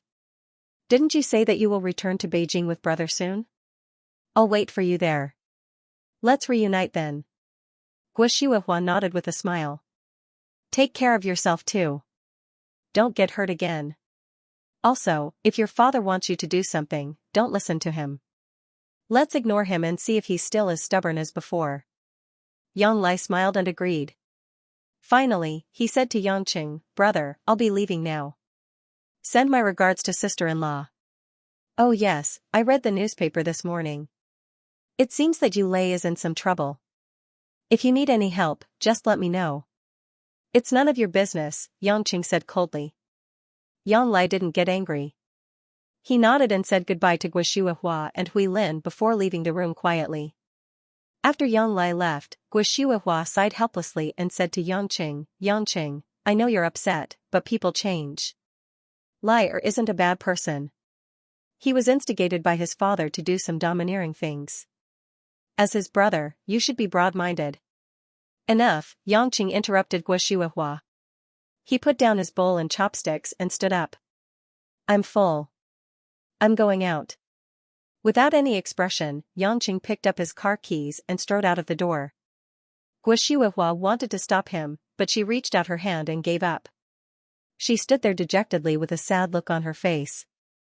Huilan's eyes were full of sympathy. She pouted and said, "Auntie Guo, you are hurting Brother Yang's heart by doing this. He has suffered a lot, and made a lot of effort to reconcile with you. If you help Yang Lai like this, Brother Yang will definitely feel uncomfortable." Guo was surprised that Hui Lin was helping Yangqing to complain to her. But she shook her head and said sadly, "I know that I might be unfair to Yangqing, but Yangqing is his brother and he's more capable than Lai. Lai has suffered a lot. I can't always stand on Yangqing's side and lecture him. To all of you, Yangqing is indeed more important. But to me, he's like a piece of meat that fell from my stomach. I can't bear to hurt any of them." This time everyone was silent. Wang Ma seemed to be able to understand Guo feelings. She patted Guo arm to comfort her. At this moment, Yang Chen, who walked out of the door, didn't start the car immediately. Instead, he sensed for a moment and chased after Yang Lai. Yang Lai's camouflage-colored Hummer H2 was parked quite a distance away, and his footsteps towards the distant parking space weren't fast either. He looked left and right, as if he was admiring the surrounding secluded scenery. When Yang Cheng's lightning-fast figure suddenly appeared 3 meters in front of him, blocking his way, Yang Lai seemed to be prepared, and merely smiled slightly. "Dear big brother, could it be that you can't bear for your little brother to leave?" Yang Lai teased. Yang Cheng's eyes were like cold stars. "Do you think that by acting like this, I will believe your nonsense?" Yang Lai said helplessly, "It seems that you have a deep prejudice against me, but this is understandable. After all, we used to be like life and death enemies. But I've thought it through now. After all, blood is thicker than water, we are blood brothers. Don't tell me you have the heart to continue like this and make our mother sad?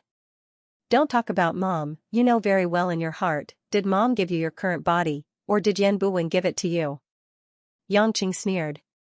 Yang Lai narrowed his eyes. "I don't know what you're talking about. Didn't Yan Buwen already disappear? I haven't seen him for a long time. Don't tell me that you didn't participate in the Yulei incident at all." "I really didn't participate," Yang Lai said calmly. "Big brother, although I know you don't like me, you can't just put all the black hats on my head." A fierce look flashed across Yang Cheng's eyes. He suddenly took a step forward and grabbed Yang Lai's collar with one hand. The military uniform directly fell to the ground. "Listen, I'm not interested in hearing you call me that. Also, don't come to my place in the future, otherwise, I don't know what I will do," Yangqing said in a deep voice. "Is this a threat?" Yang Lai asked with a smile. "No," Yangqing said indifferently, "don't raise your value too high. You're not worthy enough for me to threaten you. I'm just telling you the truth." Yang Lai's pupils contracted as he chuckled. "Your judgment doesn't mean that others will agree with you. You see, I don't have any hostility at all, and I didn't say anything to provoke you. I'm a normal little brother who came over to admit his mistake and ask for forgiveness, but you are a narrow-minded big brother." "Is that so? If I kill you right now, will you still have no hostility towards me?" As Yangqing spoke, his eyes were already bursting with burning killing intent. But at this moment, the door of the villa opened and Guo walked out from inside. From afar, Guo saw Yangqing grabbing Yang Lai by the collar, looking aggressive. Guo cried out in surprise. "Yangqing! What are you doing? Let go of your brother." Guo thought it was strange that Yangqing had left the house with the car keys, but she didn't see the car outside. She didn't expect to see such a frightening scene when she came out. She had seen Yangqing's methods with her own eyes, and she knew that Yang Lai was no match for him at all, so she was afraid that Yang Lai would be hurt. Yang Lai's back was facing Guo, and he sneered at Yangqing. "Look, my brother, our mother, is scared by you." Yangqing's face was dark, and the veins on his arms were bulging. If he wanted to, he could smash Yang Lai's head with his palm. However, what if Yang Lai had the ability of a clone and came back to life? Then, it would be tantamount to an attempted murder, and Guo might completely break down. On the contrary, nothing would happen to Yang Lai. "You want to use mother as a shield?" Yangqing gritted his teeth. and he felt as if there was a lid on his heart, and the water inside was boiling.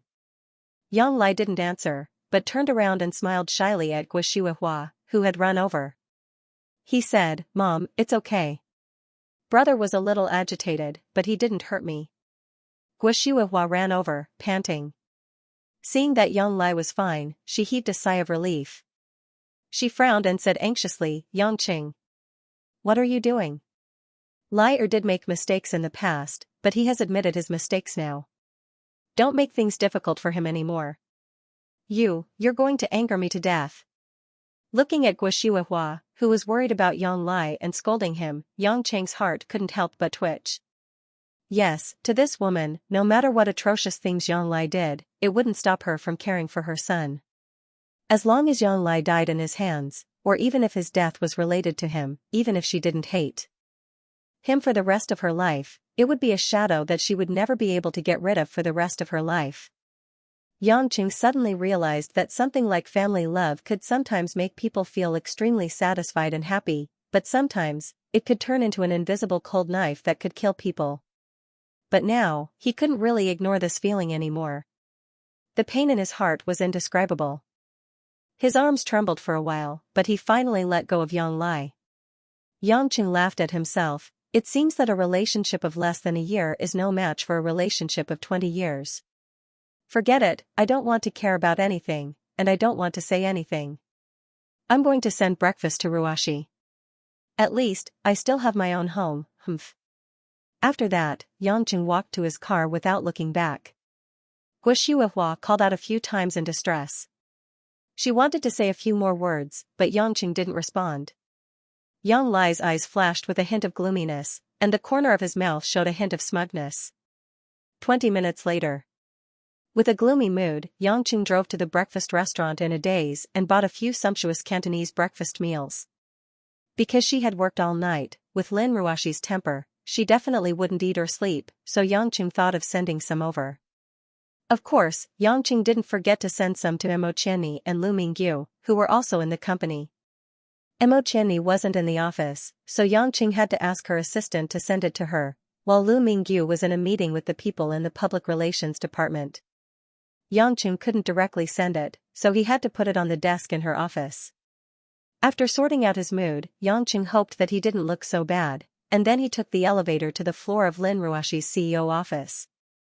Before entering the office, he passed by the CEO's assistant office. Zhao Hongyan looked radiant. She was wearing a light pink off-shoulder floral dress, which wrapped around her voluptuous and graceful figure. She was busy with her work. Seeing Yang Cheng come in, Zhao Hongyan seemed to recall the beautiful scene in the dark alley last night. Her face couldn't help but blush, but she didn't seem too embarrassed. She asked with a smile, "Are you sending breakfast to General Lin?" Yang Cheng nodded and asked with a smile, "Are you better?" "The news is out in the newspaper." For Zhao Hongyan, there was actually no love between a man and a woman. It was just an ordinary man's love for a woman. Yang Cheng could probably understand Zhao Hongyan's feelings about him. She lacked a man to rely on, and her heart was empty and lonely. When she needed help, it was inevitable that she would want to get close to the man she trusted the most. Therefore, Yang Cheng didn't want to take this woman for himself like how he treated Lu Mingyu, nor did he want to break off contact with her because of one night of sex. As a close friend, it might be a good choice. Much better, thank you for helping me prepare my heart. Zhao Hongyan pursed her lips and smiled, "I'm very busy. I haven't finished what General Lin told me to do. You can go in." Yang Cheng saw that the woman didn't seem to be worried, so he was relieved. If he wasn't afraid that Zhao Hongyan would have a psychological burden because of the murder case and last night's incident, Yang Cheng would be a little embarrassed to come and chat with a woman so early in the morning. Walking to the office, Yang Cheng knocked on the door. After hearing Lin Ruashi's reply, Yang Cheng opened the door and walked in. Lin Ruashi was typing something quickly in front of the computer. Her eyebrows were slightly furrowed, and there was a thin layer of frost on her pretty face that seemed difficult to melt. Seeing Yang Cheng enter the office with a big bag of breakfast, a trace of gentleness flashed across the woman's eyes. She said softly, "Take a seat first. I'll eat after I finish grading these documents." Before Yang Cheng could say anything, seeing that Lin Ruashi was so cooperative, he couldn't help but ask curiously, "Why are you so obedient today? I used to have to coax you to eat." Lin Ruashi suddenly stopped her fingers and turned her head. She flicked her hair and said with a faint smile, "I can tell that you're in a bad mood. If I still want you to coax me at a time like this, then I'd be too insensible, wouldn't I?" Yangqing stood rooted to the ground, stunned. "How did you know?" Lin Ruashi pouted and rolled her eyes cutely. She didn't look too tired even though she hadn't slept all night. Under normal circumstances, with your introverted personality, you would definitely go to the farmer's market to buy breakfast. However, you bought a Cantonese morning tea on the way to the company, so it means that you are a little absent-minded and thinking about other things. Also, your voice would usually enter the office the moment you opened the door, and you would even shout for me outside the door. But now, you opened your mouth before I did, which means that you're very depressed.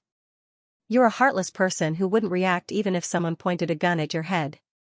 There's no other possibility for you to have such a big emotional drop except for the people you care about. You're not a man who worries about the country and the people. But since you don't look anxious and only have a gloomy face, it's definitely not because someone is in danger, but because you're upset and hurt by someone you care about. Lin Ruashi typed on the keyboard as she rambled on with her analysis. Yangqing was stunned. This woman only glanced at him and she could actually detect so much? Also, Chanmi and Mingyu are in the company, and it's impossible for the other vixens to interact with you so early in the morning. Besides, they only know how to please you, and it's impossible for them to make you feel uncomfortable. So, the only person who can make you look like this is someone from the Yang family. The one in Beijing won't have any disputes with you, and the one in the military has been busy with coastal defense recently, so it's impossible for her to be in Zhonghai. So, the only possibility is that Mom or Yang Lai appeared at the same time. Speaking up to this point, Lin Ruashi hit the enter key on the keyboard and finished editing the document at the same time. "Hubby, am I right? I'm pretty close, right?" Lin Ruashi winked at Yangqing. Yangqing swallowed his saliva and smiled bitterly. "Did you have this detective ability in the past, or did you practice it now?" Lin Ruashi stood up from her seat and stretched her body, revealing her slender figure. She yawned and said, "It's not that I'm good at deducing, it's just that when two people are together for a long time, they'll naturally notice a lot of things. If it was a year ago, I wouldn't dare to say it, but now, I know you much more than you can imagine. Don't be so proud. So what if you guessed it right? Can you guess what Yang Lai did at our house and what he said?" Yangqing said sourly. Lin Ruashi walked to Yangqing and naturally held the man's arm. "Can you tell me while I eat?" Yangqing asked curiously, "Aren't you very busy? Why do you still want to listen to me talk about these boring things?" Lin Ruashi shook her head, "This isn't a boring thing. Anyway, if the company collapses, you'll still have to support me. But if this family collapses, I won't be able to save it." "Lin Ruashi, are you having a fever? Why are you saying such things? It's not like you." Yangqing was even more surprised. The smile on the woman's face suddenly disappeared, and she said coldly, "What about you? Do you think this dispirited look is like you?" Yangqing stared at her in a daze and went silent. "I don't know what Yang Lai said or did. I don't know what our mother said either, but since she chose to live with us, it's already clear that there's a problem. Don't tell me that you don't even have the confidence to deal with Yang Lai now?" Lin Ruashi asked. Yangqing lowered his eyes and remained silent. Lin Ruashi sighed softly and said, "Come with me to a place." Yangqing didn't ask. He nodded and followed her out of the office. The place Lin Ruashi mentioned wasn't far. It was on the top floor of the company's open-air building. Standing at the top of the building and overlooking the city, looking at the row upon row of buildings and the endless flow of traffic, he naturally felt a sense of relaxation. The two of them stood in front of the barbed wire and felt the cold wind on the top floor for a while. After more than 10 minutes, Lin Ruashi faintly opened her mouth. "Yangqing." "N." Yangqing softly agreed. Lin Ruashi turned around and looked at him. "Hong Yan is at work today. Her complexion is quite good." Yangqing's heart trembled, and he laughed. "Why did you suddenly mention this?" Lin Ruashi said with a smile that was Not a smile. I thought she would be in a very depressed mood, but it seems like your job of persuading her is not bad. Yangqing smiled awkwardly. When you say that, my heart itches, and I don't even know how to answer you, hee. It's not bad. Lin Ruoshi's eyes flashed with an unfathomable craftiness, as if she was mocking something. She suddenly reached out and took the breakfast bag from Yangqing. Let's eat here. The air is good, and the view is good. How about it? Yangqing naturally had no objections. He said wait and took off his t-shirt. Lin Ruoshi asked with a pink face, why are you taking off your clothes? Yangqing spread his clothes on the ground and said, the ground here is dirty. Sit on my clothes. Lin Ruoshi was stunned for a moment before she pursed her lips into a smile and sat down. Just like that, Yangqing sat at the side and watched Lin Ruoshi eat her breakfast in small bites. You haven't told me what happened at home just now. Lin Ruoshi asked while biting the steamed dumplings. Yangqing handed a tissue to the woman and asked her to wipe the corner of her mouth. He said, actually, it's nothing much. Yang Lai is starting to act obedient now, and our mother even believes him. If I kill him, our mother might hate me for the rest of her life. But if I don't kill him, it might cause a lot of trouble. I also suspect that he might have a hand in this matter with the vampires. Lin Ruoshi nodded in understanding. Are you uncomfortable because mom helped Yang Lai? I don't know either. I was just thinking that if I hadn't forgiven her back then and hadn't lived with her for such a period of time, perhaps there wouldn't be so much trouble. No. Lin Ruoshi suddenly said resolutely, since mom thinks of you, no matter what happened in the past, you can't not recognize her. Yangqing was stunned for a moment. Looking at the persistent woman, he said in a warm voice, Ruoshi, can I ask you a question? Lin Ruoshi nodded, ask away. We're husband and wife, you can ask anything. Maybe you won't be happy, Yangqing added. Lin Ruoshi hesitated for a moment, but still nodded. It's fine. If I'm angry, then let me hit you a few times. Yangqing opened his mouth and smiled bitterly. After organizing his thoughts, he said, if, Premier Ning, even in death, you are not willing to admit that you are his biological daughter. Will you hate him and be willing to completely sever your relationship with him? Before she could finish her question, Lin Ruoshi's movements clearly froze there. Yangqing hurriedly said, it doesn't matter if you don't answer. I just want to know, why do you always place so much importance on your family? Because they always hurt you, right? Lin Ruoshi indicated that it was nothing. She pursed her lips and said faintly, I don't know why you think so, but I definitely can't do it. Perhaps you will think that I'm useless, but I just can't do it. To me, this is not something that can be produced and forgotten in a single day. I can't control it, I can't cut it off, and I can't let others replace it. No matter how much I want to deny it, I can't avoid it.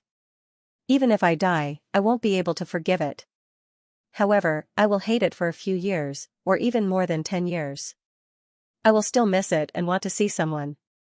To me, this is the feeling of family, so I sometimes envy you. I envy that at least your mother truly treats you as a son, unlike me. I don't even know what I am, and what I am in that person's heart.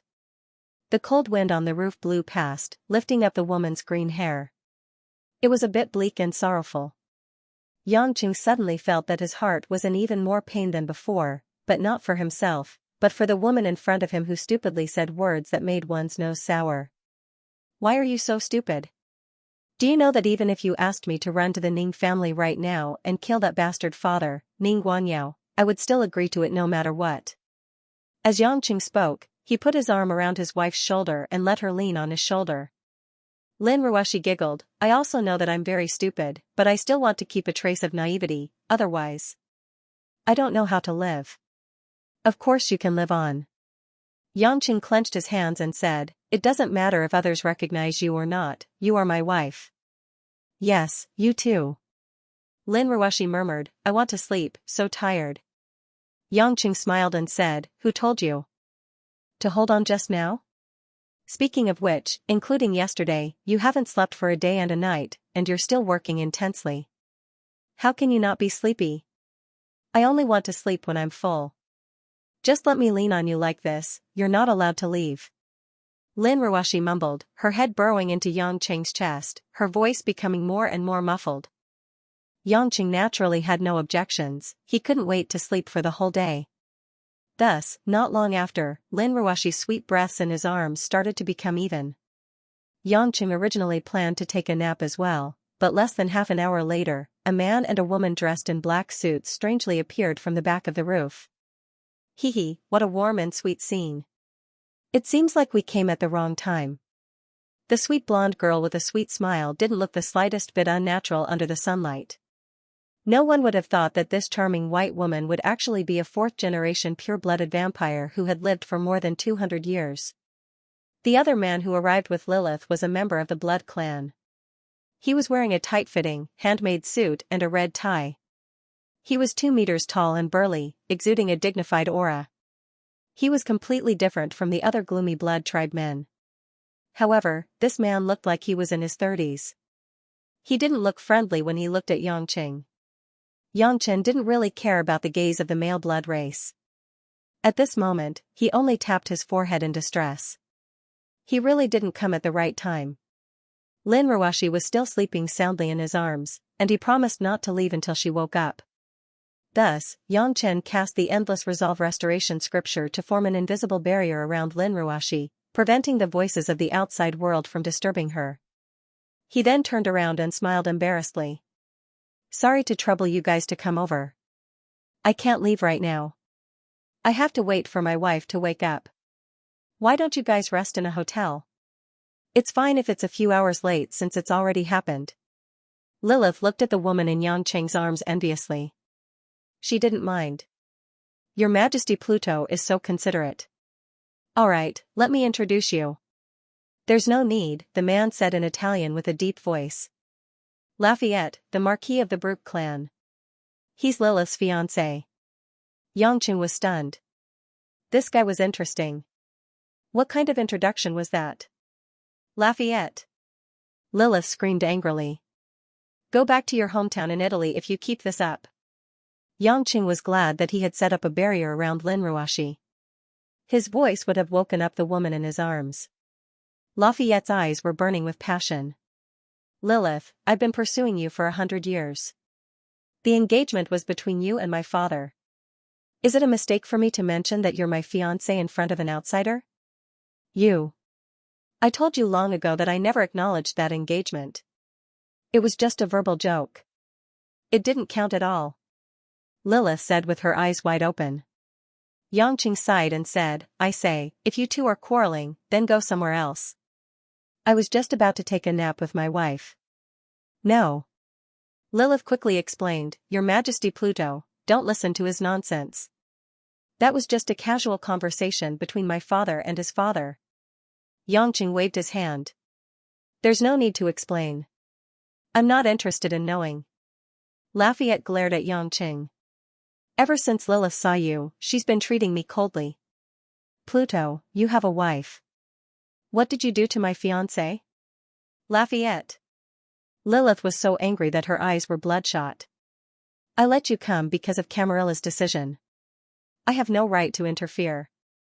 But it doesn't mean that you can be so rude to our ally, Pluto.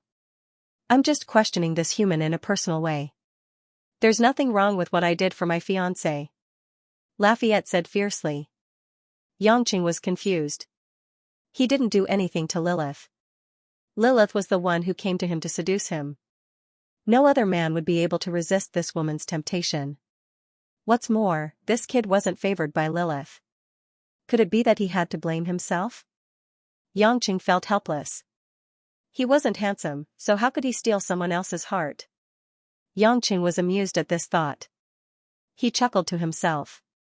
He was topless, and he was hugging Lin Ruoshi. He looked as perverted as he could be. Lilith's jaw dropped when she saw this, while Lafayette looked at her with disdain.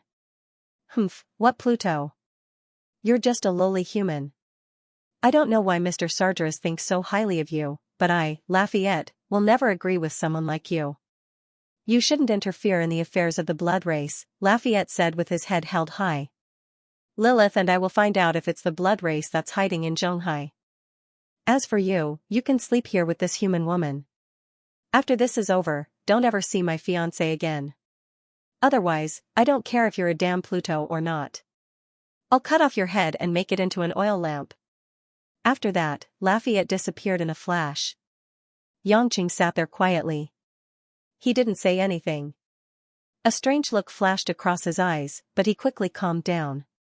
Lilith hurriedly said, "Your Majesty Pluto, Lafayette is an arrogant man. Please don't take his words too seriously. I know what I'm doing. I'm going to sleep with my wife now. You can go with him.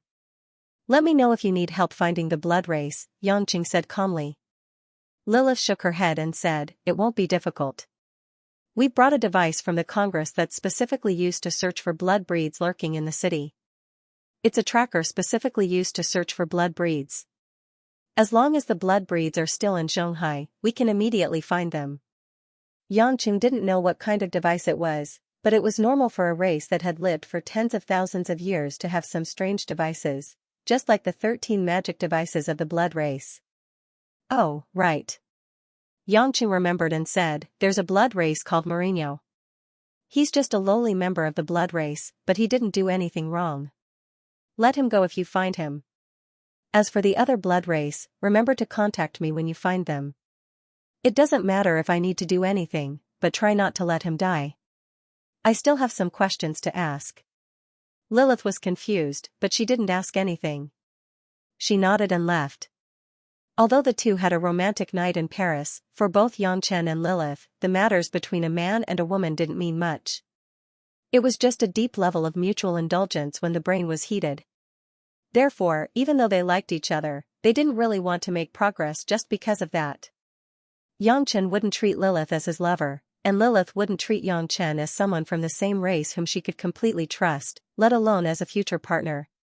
To the blood race's long lifespan, even a main god was only a small part of their life experience. At the same time, in a quiet sea view room on the seaside of Zhonghai, a strong Western man with bronze skin and tawny hair was lying on a long leather sofa, looking at the vast view through the floor-to-ceiling window. The man held a goblet in his hand, and the scarlet liquid in the goblet rippled slightly. After taking a sip of the liquid in the goblet, the man seemed to be talking to himself. "Do you know? In this world, the sweetest blood is the hot, masculine blood of a strong man. The second is the fragrant and pure blood of a young virgin. As for the third, it's the most delicious. It's the sweet blood of a newborn baby that has never been contaminated." The sound of footsteps came from the hall behind the man. An evil voice sneered, "Did you go hunting again?" The Western man licked the scarlet on his lips. "How dare I? There are people all over Zhonghai who want to find me now. I'm no match for your brother." "He's not my brother."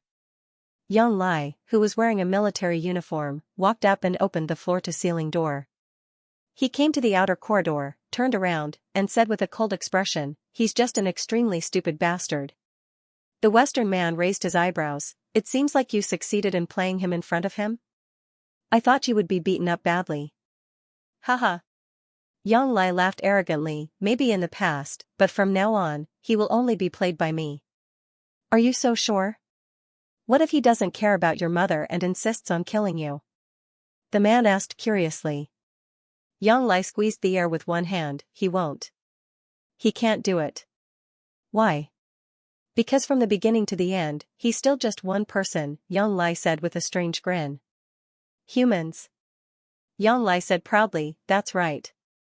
As long as you're human, you'll have feelings. With feelings, you'll have things you care about. As long as you care about things, you'll have weaknesses. Therefore, as long as he cares about those bullsh T family, friendship, and love, he'll never be a real god. He can always be defeated." A look of realization appeared on the man's face. "Looks like Yan Buwen taught you well. You're finally enlightened." Yang Lai's eyes showed a touch of ruthlessness. In a flash, he rushed in front of the man, grabbed the man's neck, and said condescendingly, "Stop pretending in front of me. I'm different from you. I rely on myself, unlike you. You're only able to live until now because of a useful father. Calm down. What's the difference? We both know that Yan Buwen is the real protagonist. We should be glad that we're still alive." the man wasn't angry at all. He moved Yan Lai's hand away from his neck and chuckled, "There are two guys from the secret party coming to kill me. Don't you think we should hide? Yan Buwen didn't say you could be exposed so quickly. Can you handle it?" Yan Lai asked doubtfully. The man yawned, "It might be hard to say in the past, but now, even if their father comes, it won't be a problem." Yan Lai didn't ask any more questions. In a flash, he was already at the car park outside the house. He got into his Hummer and left. Less than half a minute after Yan Lai left, Lilith and Lafayette arrived at the veranda where Yan Lai was standing. "Hi, it's been a while, beautiful Miss Lilith and the unfriendly Marquis Lafayette," the man winked and got up. Lafayette's eyes flashed with disdain, "So it's you, Drogba. Your stupidity is beyond measure. How could you come to Xianxia from Germany? No one can save you this time. Sigh, don't spoil the mood so quickly. Don't the two of you think that this seascape is very beautiful? In the Far East outside of Europe, the noble princess of the Vanjua clan, the heroic heir of the Brooke clan, and I, a small sabbat of the Tsimus clan, have reunited. Can't we all settle down, let go of the hatred of more than 100 years, and enjoy a cup of delicious blood?" Drogba raised his cup and laughed. "We're not interested in watching you make a fool of yourself here. If you want to escape, do it early. You might still have a chance to live." Lilith's expression was completely cold and emotionless. Drogba sighed and lowered his head. "Do you know why the Blood clan declined?" Lilith and Lafayette looked at each other and frowned.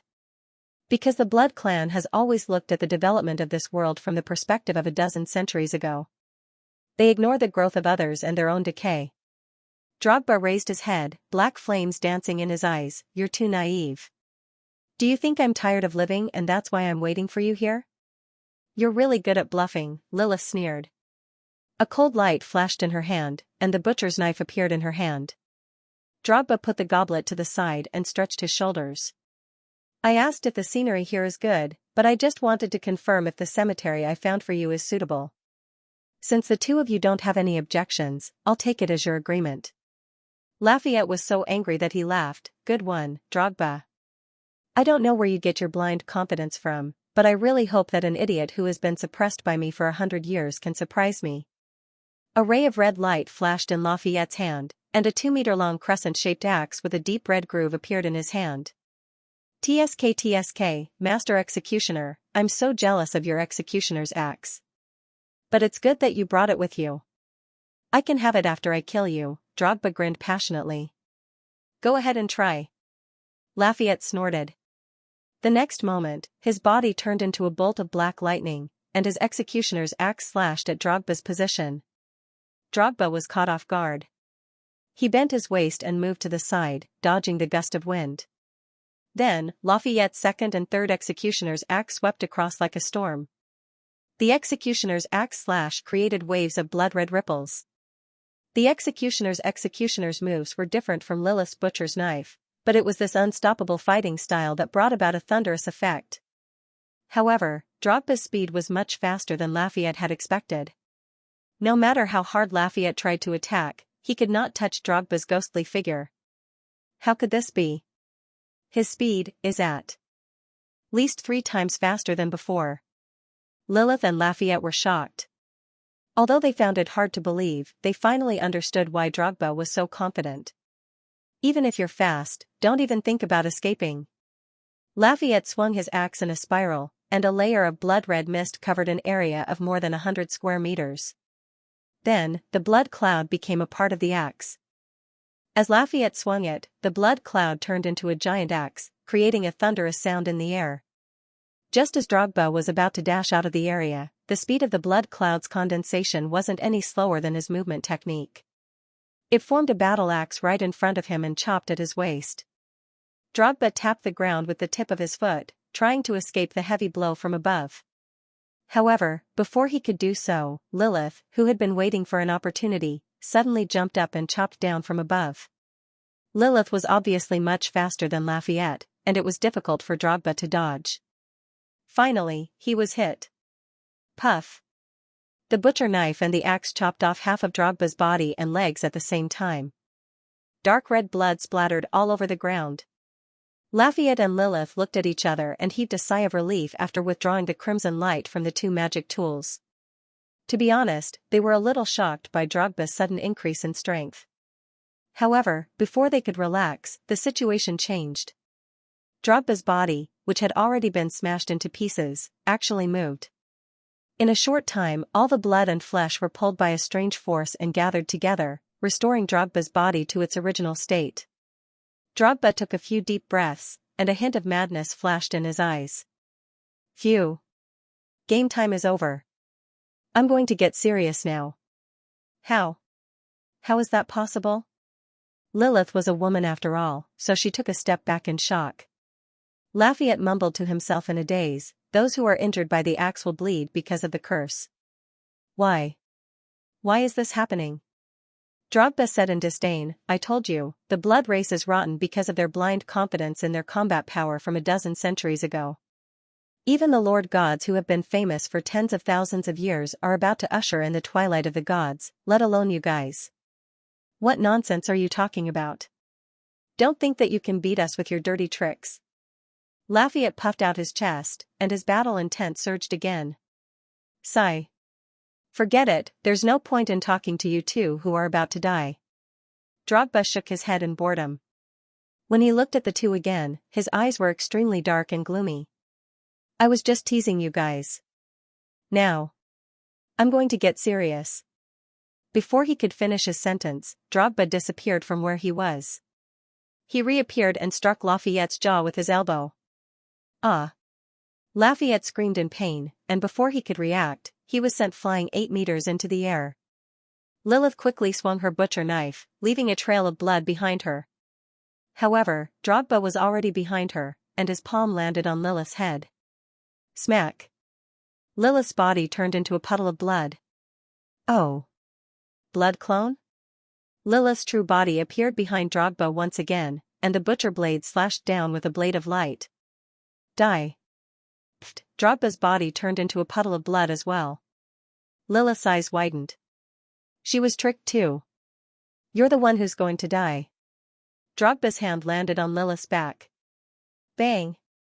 With a muffled sound, Lilith's alluring body was sent flying dozens of meters. She spat out a mouthful of blood in midair, and fell into the sea. The battle of the Blood Clan was like a series of ghostly shadows. A normal human's eyes would not be able to catch a trace of them.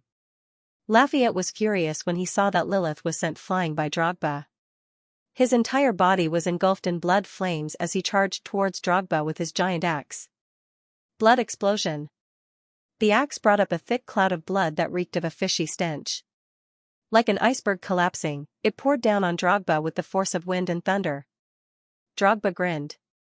It's such a waste to have such a murderous demonic weapon in your hands. After he finished speaking, Drogba's clothes were torn to shreds. His muscles swelled up in a strange manner, glowing with a dark metallic luster. Come on! Drogba bellowed furiously. Without dodging, he welcomed the blood cloud that could devour and corrode everything. What shocked Lafayette was that when the bloody cloud touched Drogba's body, it was blocked by a strange force. It could not hurt him at all. How is this possible? This body. It's not the body of a blood clan? Lafayette suddenly realized that Drogba was a completely different person. But he had no time to hesitate. He brandished his axe and ruthlessly tore apart the blood cloud. Then, he slashed at Drogba's neck with all his might. Without hesitation, Drogba raised his hand, and a mysterious force surged through his hand, catching the axe. Humph, Drogba grinned. Too weak. Drogba dashed forward and punched Lafayette's chest with all his might. Pooh! Pierce! Lafayette's eyes widened in anger as he roared and retreated. Since he did not hit Lafayette's heart, Lafayette did not die on the spot as he was a Blood Clan member.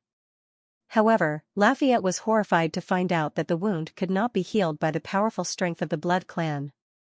That unfathomable power was constantly obstructing the recovery of his body, causing the precious blood of the vampires to continuously flow out of his wounds.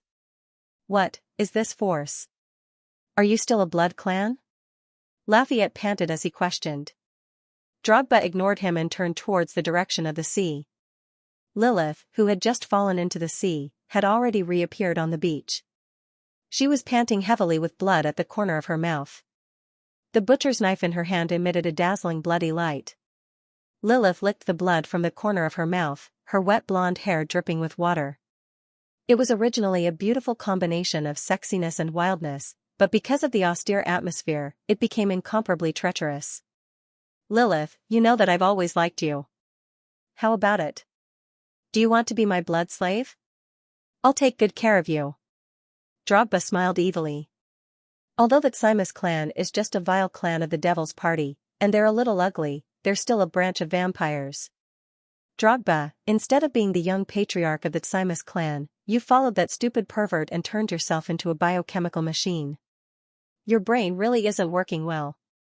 No wonder you're only an earl after living for hundreds of years despite being a pure-blood vampire for 6 generations. Woman, don't give me that. What is the Xianxia clan? I'm no longer the Drogba who hid when he saw you. Power is everything. You guys can't beat me, and neither can your fathers. It's only a matter of time before I unify the vampires. By then, I'll let all those rotten old men know that I'm the most glorious descendant. Drogba laughed maniacally. Lilith sneered, don't be so smug. I admit that Lafayette and I are no match for you because you've turned into a monster. However, not only did you betray the vampires, but you also offended someone you shouldn't have. You won't be the one who survives today. Oh? Are you talking about that arrogant Pluto, Xianxia? Drogba scratched his ear in disdain. Lilith frowned as she looked at Drogba's nonchalant face. Although she had great confidence in Xianxia, she still found it strange. At this moment, Lafayette, who was severely injured, stood up unsteadily. He raised his axe and said while panting, Lilith, let's attack him together. His evil power is not limitless. What a naive descendant of the Brute clan, Drogba sneered, come on. Let's see what you can do other than talk since you can't even stand properly. Lafayette was infuriated. He endured the excruciating pain and was about to fight for his life when he heard the sound of a car engine from afar. Drogba and Lilith also looked at the beach in the distance. A black BMW X6 was speeding over. The car came to an abrupt stop and parked in a parking space. Xianxia, who was dressed casually, got out of the car unhurriedly. Xianxia looked at the 3 people who were tens of meters away and waved his arm with a smile. He said as he walked, luckily we made it in time. There was a little traffic jam on the way. You know, my wife isn't awake yet. It's a little time-consuming to put her on the sofa without waking her up. Luckily, it's not too late. Lilith heaved a sigh of relief and a relaxed smile appeared on her face. Lafayette, on the other hand, was infuriated that Xianxia knew they were here. It was obvious that Lilith had sent a message to Xianxia, which meant that Xianxia didn't acknowledge Lafayette's strength. The arrogant Lafayette did not expect that his head would have been separated from his body if it wasn't for this interruption. Pluto? Drogba grinned, I've been waiting for you for a long time. Xianxia ignored him and walked towards Lafayette who was bleeding profusely. He smiled and asked, are you dying? Lafayette's face was ashen and he scoffed, it's none of your business. Defeat this guy if you can. I'll admit that you're stronger than me. Xianxia was still smiling, but there was a cold glint in his eyes. It seems like you're still a distance away from death. How about this? I'll send you on your way. Lafayette didn't even have time to think before he realized what was going on. Xianxia's left hand smacked down on Lafayette's head. Bang! There was a loud bang. Lafayette's body exploded like a piece of meat. Half of his body was smashed into a pile of meat. That head was heavily injured, directly splitting apart, the skull directly stuffed into his lower abdomen. Gradually, under the sunlight, the vampire's body quickly dried up, turning into a pile of charcoal that burned under the scorching sun. Lilith and Drogba couldn't react to the scene until Xianxia retracted his bloodied hand. Only then did they start to think of something. Why? Lilith's smile turned into shock. Your Majesty Pluto. Why did you kill Lafayette? The enemy is the traitor of the Xianxia clan, Drogba. Xianxia coldly waved his hand and said, I hate threats the most. If I remember correctly, he said something about using my head to light an oil lamp on the rooftop. If it wasn't for the fact that I was hugging my wife to sleep and didn't have time to deal with him, do you think he would still be alive now? Lilith felt a chill down her spine. She didn't expect Lafayette's arrogant words to get himself killed. More importantly, Camarilla and Xianxia were on good terms. Even if they weren't allies, they had at least worked together a few times. Lafayette had the noble bloodline of the Brute clan and was the executioner of the magic weapon axe. How could Xianxia kill him so easily? He's the son of the Brute prince. Your Majesty Pluto. If you do this, you'll... Lilith looked helpless. Xianxia curled his lips and said, if he wants to take revenge for his son, he can come to me. Be smart and try to have another child. At least one that can speak with a brain. Xianxia then turned to Drogba. Xianxia frowned at this tanned and muscular man. No wonder that Simus clan likes to take over other people's bodies. You're too ugly. Can't Yan Buwen choose a better-looking body for you? I don't know what you're talking about. But I like that you will kill Lafayette. Drogba's eyes were filled with bloodlust. Xianxia looked around. If Yan Buwen doesn't understand, then where's Zhang Lai? Why didn't he stay to help you? Did he leave? Who's Yang Lai? Why don't I know him? Drogba sneered. Xianxia sighed. Looks like you're in a hurry to die. Do you think I can't kill you just because Yan Buwen gave you that weird power? No, I don't think so. Drogba laughed sinisterly. Even a clone with divine power is no match for you. I'm just a member of the Blood clan without a divine spark. Why would I be so stupid as to die for nothing? That's why I put in a lot of effort in order to leave safely. Xianxia wasn't interested in listening anymore. He walked towards Drogba. I had to hit the clone 3 to 4 times before it died. How many times can I hit you? Drogba didn't move. He sneered. Pluto, aren't you going to call home and ask about the situation? Xianxia was stunned. Home? Xianxia had already arranged for the Sea Eagles to protect everyone important to him. Of course, that included his home. Did he miss anything? It's up to you. If you want to kill me, do it. But if I die, your family. Hee. Xianxia hesitated. He guessed that Drogba wouldn't be able to escape anyway. He took out his phone and called home. It rang a few times before someone picked up. Hello. Guoshuahua's voice was trembling unnaturally. Xianxia frowned. Mom, what's going on at home? Guoshuahua took a deep breath. Xianxia, there's a foreigner. He suddenly brought 2 unconscious people in and caught Yulan and me. Luckily, Xianxia isn't home. Otherwise. What's going on? Xianxia was stunned.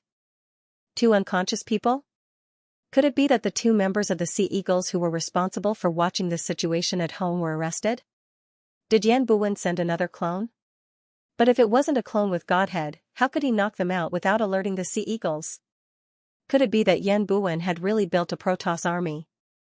Looking at Drogba's smug expression, Xianxia's expression briefly changed before he said, Mom, get that person to answer the phone. The phone was transferred, and a voice that stunned Xianxia came through the phone. Your Majesty Pluto, do you remember me? Mourinho? A trace of enlightenment flashed through Xianxia's mind, and he instantly understood many things. Lilith, who was watching everything from not far away, was full of doubts when she saw Xianxia's astonished expression and heard the words Mourinho. That's right, it's me. Mourinho laughed excitedly on the phone. I really want to thank you for letting me avoid those annoying so-called nobles of Camarilla and let me come to your house easily. Xianxia pinched the bridge of his nose. You're with them? Bingo, congratulations, you got it right, Mourinho said proudly. How about it, isn't my acting exceptionally good? You seemed to be moved by my acting last night. I really wanted to laugh at that time, but it was very hard to hold it in. Xianxia's face was completely gloomy, as if his whole person had fallen into a thick black cloud. Lilith couldn't help but ask, Your Majesty Pluto, isn't that Mourinho the lowly person you asked us to let go? What happened to him? Without waiting for Xianxia to speak, Drogba said contemptuously, Let me tell you, Chick Lilith. That Mourinho acted out a perfect Shakespearean tragedy under the eyes of our great Pluto. For the sake of a human woman he was infatuated with, he tried his best to take revenge, and even pretended that he was being used. Unfortunately, Our Majesty Pluto believed it. To be more precise, someone was too naive to believe that a blood clan would fall in love with a lowly human woman. Haha. That singer, Lu Yao, was just a blood thrall kept by Mourinho. Mourinho was the one who killed her at the concert, and he was the one who said he would avenge her death. In the eyes of countless people, that woman may be a dazzling star, but in the eyes of us blood clans, she's just a pitiful worm who yearns for immortality. Her death can bring you trouble, it's a worthy death. Lilith looked at Xianxia in disbelief. She never thought that Xianxia would be used by them. Xianxia clenched his fists tightly, his scalp tingling. No wonder he could avoid the sea eagle's detection, he was a blood clan. Be it stealth or hypnosis, he could defeat the sea eagles in secret, so it wasn't surprising at all. What infuriated Xianxia the most was the fact that he was toyed with because of his kindness. He let the real culprit and the enemy escape right under his nose? Now, can I go? Drogba spread his hands and grinned. I don't think Your Majesty Pluto will sacrifice the lives of your family just to take my life, right? Drogba and Mourinho's plan was very thorough. Once Drogba was far away, Mourinho would bring Xianxia and the others away. As long as they weren't caught by Xianxia, with their abilities and the secret help of Yan Buwen, even if Lilith used a special tracking device, she might not be able to find them. At the same time, the captured Xianxia and Wang Yulan would be the hostages to control Xianxia. At this point, Xianxia lowered his head and didn't say a word. Seeing this, Lilith persuaded, Your Majesty Pluto, since things have come to this, let him live for a few more days. It's not your fault that he's cunning. Just don't let your family get hurt. Xianxia still didn't respond, as though he was deep in thought. Lilith thought that Xianxia was still struggling with his thoughts. Her charming face was full of worry. Your Majesty Pluto, don't be impulsive. Drogba isn't an ordinary blood clan. He's the son of Prince Raphael of the Xianxia clan. In fact, killing him might attract Prince Raphael's hostility. Camarilla is already fighting with Sabbath, so it doesn't matter. My father said that Prince Raphael of the Xianxia clan is the most unfathomable of the 3 generations of the blood clan. It's better to think twice before you act. Suddenly, Xianxia raised his head. There wasn't the slightest anger or annoyance in Xianxia's eyes. There was only a trace of helplessness and regret. Lilith, Xianxia smiled lightly. Thank you for your comfort, but I don't need it. Maybe I've felt too many warm things recently and forgot that some creatures are cold-blooded to begin with. Huh? Lilith didn't understand what Xianxia was talking about. Xianxia revealed an evil smile and said to Drogba, Do you know, you've made a fatal mistake. Drogba was already puzzled when he saw Xianxia's unusual expression. Now that he heard it, he immediately asked subconsciously, what mistake? Xianxia scratched his head. Actually, I can't blame you. In order to avoid being struck by lightning, I tried my best not to do that. But now, I have no choice but to use a bit more of my cultivation. Ridiculous. What are you talking about? Are you bluffing? Stop joking. Drogba sneered. He tore off the tattered clothes on his body, turned around, and strode towards the direction of the parking lot. If you dare to make a move, once my life force is too weak, Mourinho will immediately sense it through the blood magic imprint, and your family will immediately die. Alright. I don't have time to waste on this silly game with you. This isn't a game. Xianxia mumbled to himself before disappearing from where he stood. Drogba, who was walking away, felt a chill on his head. Before he could react, Xianxia's huge hand had already smashed his head into his chest. After all, Drogba's body was much stronger than Lafayette's. The same force didn't shatter him into pieces. Even so, Drogba's life force was almost extinguished in a short period of time. Lilith exclaimed in shock. Drogba was beaten to such a state. Doesn't this mean that Mourinho will kill Xianxia's family? Was this man going to give up on his birth mother? But she guessed wrongly. Just as Xianxia pressed half of Drogba's body into the sand, he disappeared from the seaside once again. Almost at the same time, in the villa in the western suburbs, a hand reached out of thin air and grabbed Mourinho's neck. It was a close shave. Sensing that Yangqing was unscrupulous in his attack, Mourinho was about to slash at Guishua's neck with a blade condensed from a blood spell. However, Mourinho could not understand how Yangqing could suddenly appear in front of him and accurately interrupt him. Using a person's sympathy is more despicable than using a person's hatred, Yangqing whispered into the vampire's ear. In the next second, he had already dug his hand into Mourinho's chest and crushed his heart. Mourinho was obviously just a pawn. Without the mysterious force to repair his body, his life as a vampire came to an end the moment his heart was crushed. In the house, Guishuahua and Mother Wang were ashen-faced. They could not believe what had just happened. Before they could rush to Yangqing's side and cry, Yangqing disappeared from the house again, leaving behind Mourinho's corpse that had turned into ashes. In the next moment, Yangqing returned to the seaside. His figure flashed in the air like a magic trick and directly intercepted Drogba's escape route with the shadow step. As soon as the magical power healed Drogba's body, Yang Chen's hand came slapping again. The muscles on Drogba's arms bulged as he tried to block Yang Cheng's attack with all his might. However, apart from breaking the bones of both his arms, it was completely useless. In the blink of an eye, Lilith, who was watching from afar, was dumbfounded. Her mouth was wide open. If not for the fact that he was in a sorry state after the battle, he would have been very cute. Drogba's entire body was split into two from his chest. He fell to the sand and let out a tragic cry of pain. Yangqing did not chase after him to continue his attack. Instead, he slowly waited for Drogba's body to be repaired by the mysterious force again. "Tell me, where is Yan Buwen?" Yangqing asked coldly. He sent his subordinates to search for Yan Buwen all over Huaxia, but they couldn't find any trace of him. The foreign powers even secretly searched everywhere, but they still couldn't find any trace of him. Yan Buwen was too dangerous. They couldn't search for him with great fanfare, so it affected their progress. If he could get Yan Buwen's whereabouts from these guys, Yangqing would save a lot of trouble. However, Drogba would not let Yangqing have his way. Although his body had been repaired, the remaining strange power in his body was not enough to support him to repair it again. Blood kept spurting out of his mouth. You are indeed powerful." Drogba asked unwillingly, If I say it, will you let me go?" "I won't." Yangqing said, "If you say it, you'll get someone to die with you." Drogba laughed maniacally with blood-red teeth. "Die with me? How funny. Let me tell you the truth, Pluto, you won't be able to find Yan Buwen. Even if I die, I won't tell you where he is. When Yan Buwen is ready and appears again, you'll be the one to die with me." Damn it. As expected, Yangqing had been wondering why there were so many troublesome things happening. They couldn't give him a fatal attack, nor could they cause real damage to the people around him.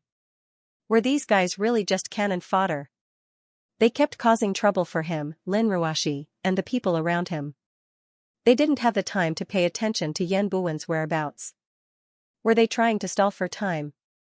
Since Yan Buwen had discovered the strange energy from the God Stone that could harm him, it was very likely that he was accumulating it until it reached a level that he couldn't deal with.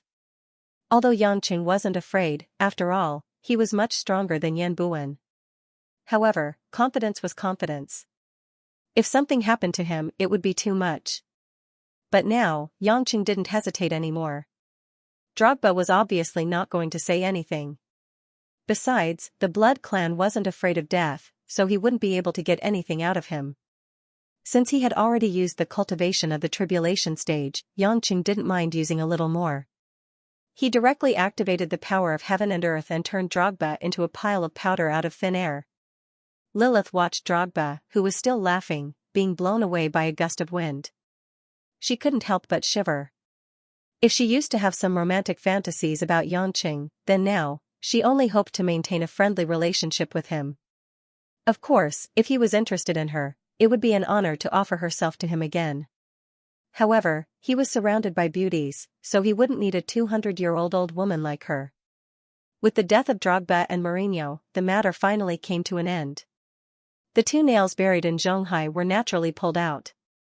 As for how they were going to explain Lu Yao's death to the public, it wasn't too difficult.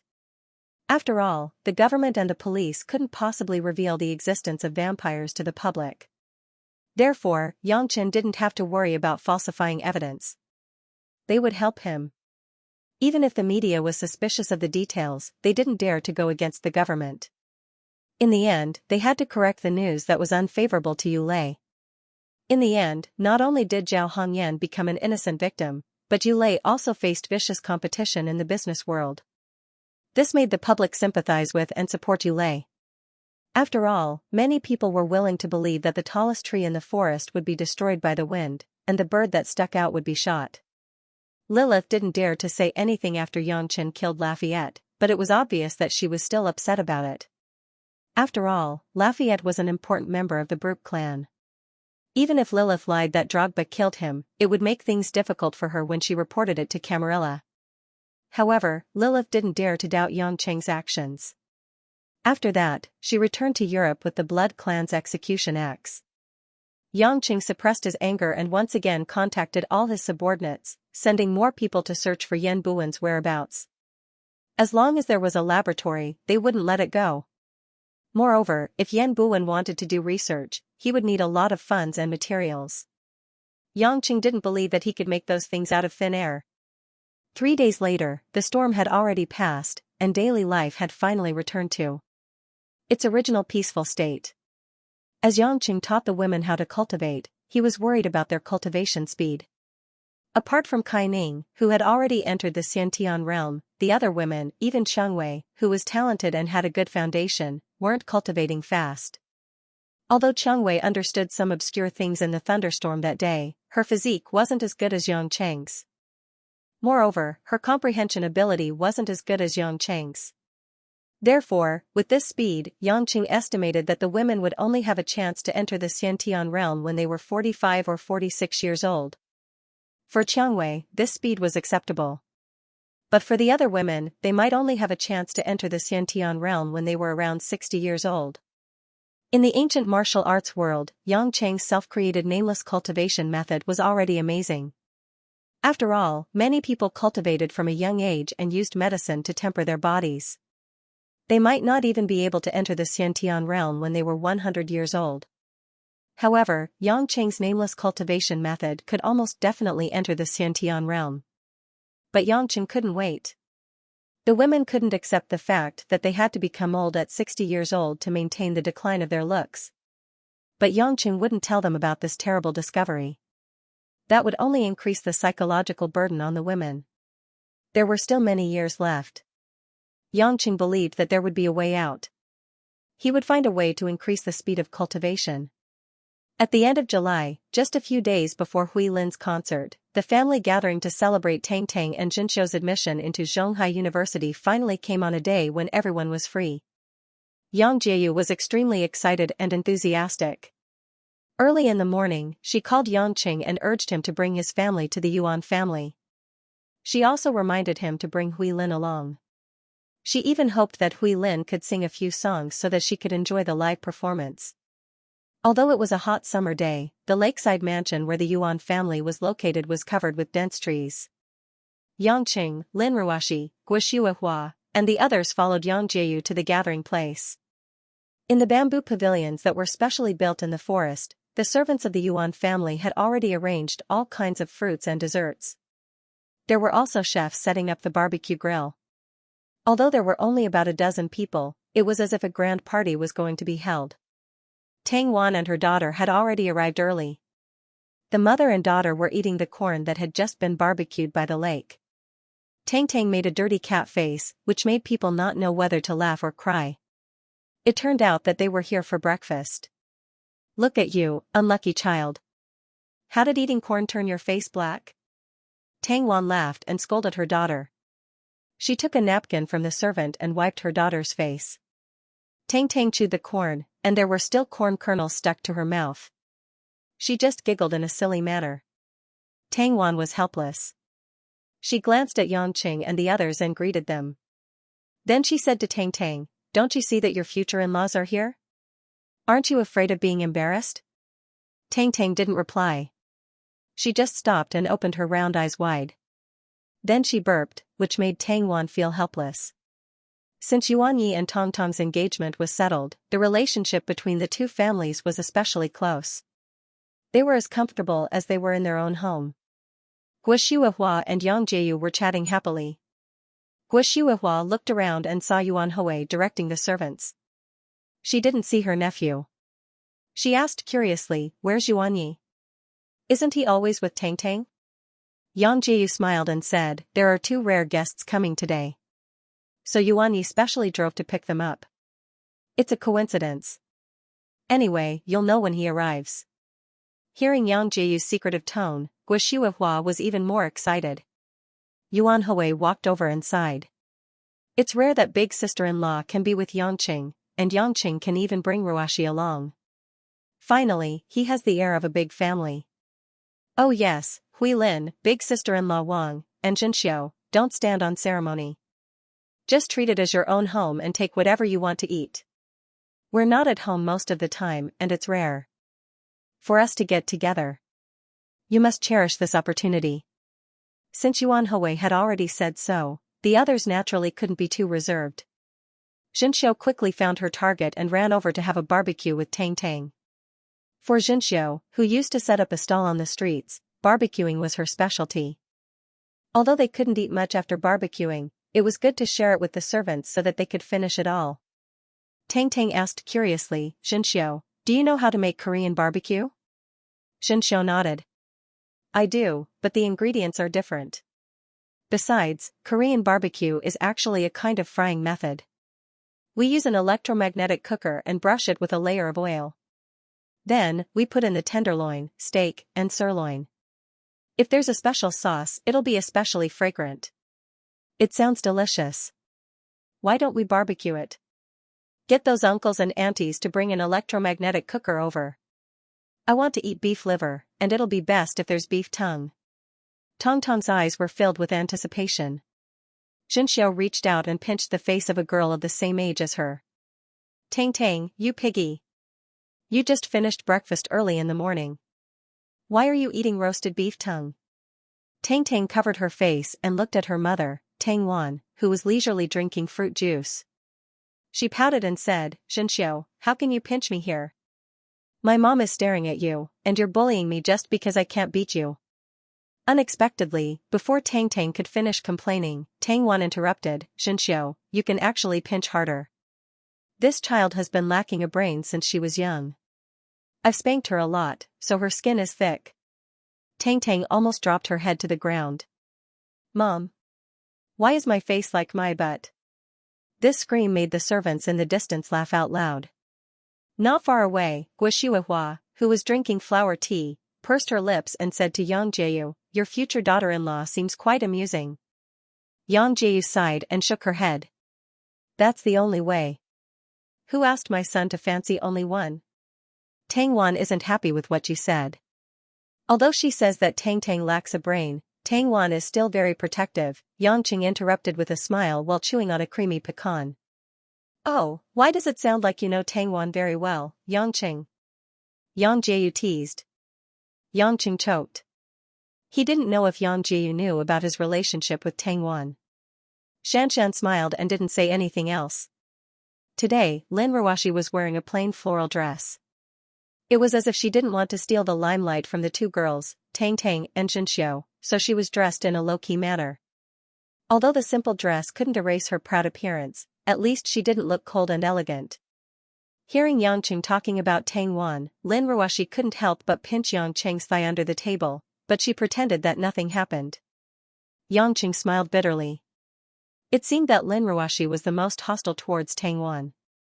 Perhaps it was because the 2 of them had too many similarities apart from their age. "Honey, don't you want some snacks? I didn't see you eat much for breakfast." "You can eat more after you're done exercising," Yangqing said with a smile. Lin Ruashi shook her head and rejected, "No." "How about I peel pecans for you?" "No." Lin Ruashi shook her head again and added, "Peel them for Hui Lin. She likes pecans."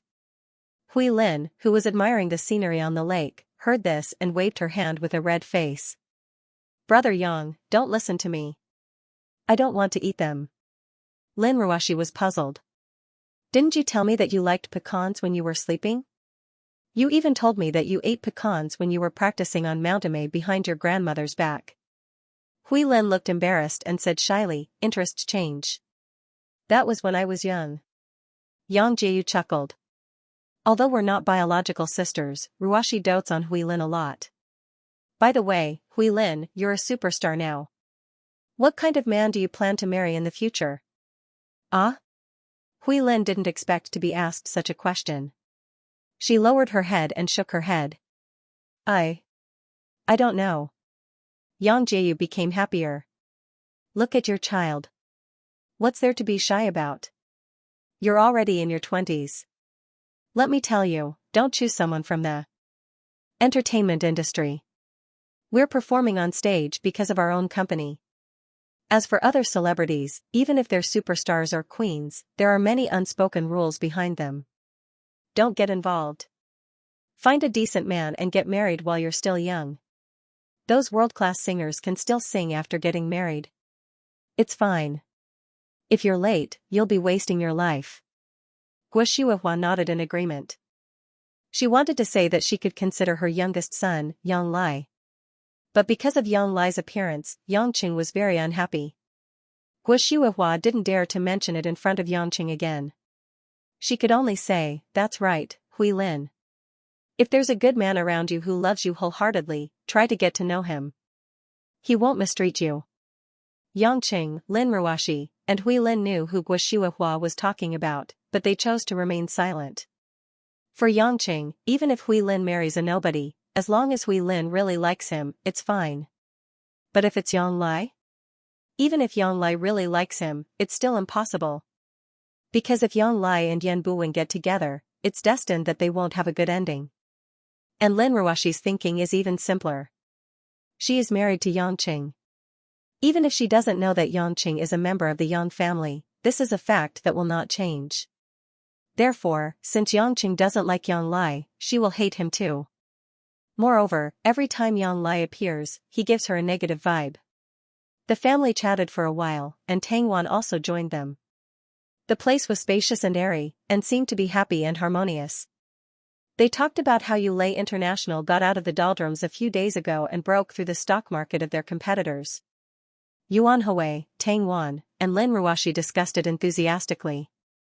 Xianxia and Tang Tang, on the other hand, talked about some girls' secrets and glanced at the adults from time to time, appearing quite mysterious.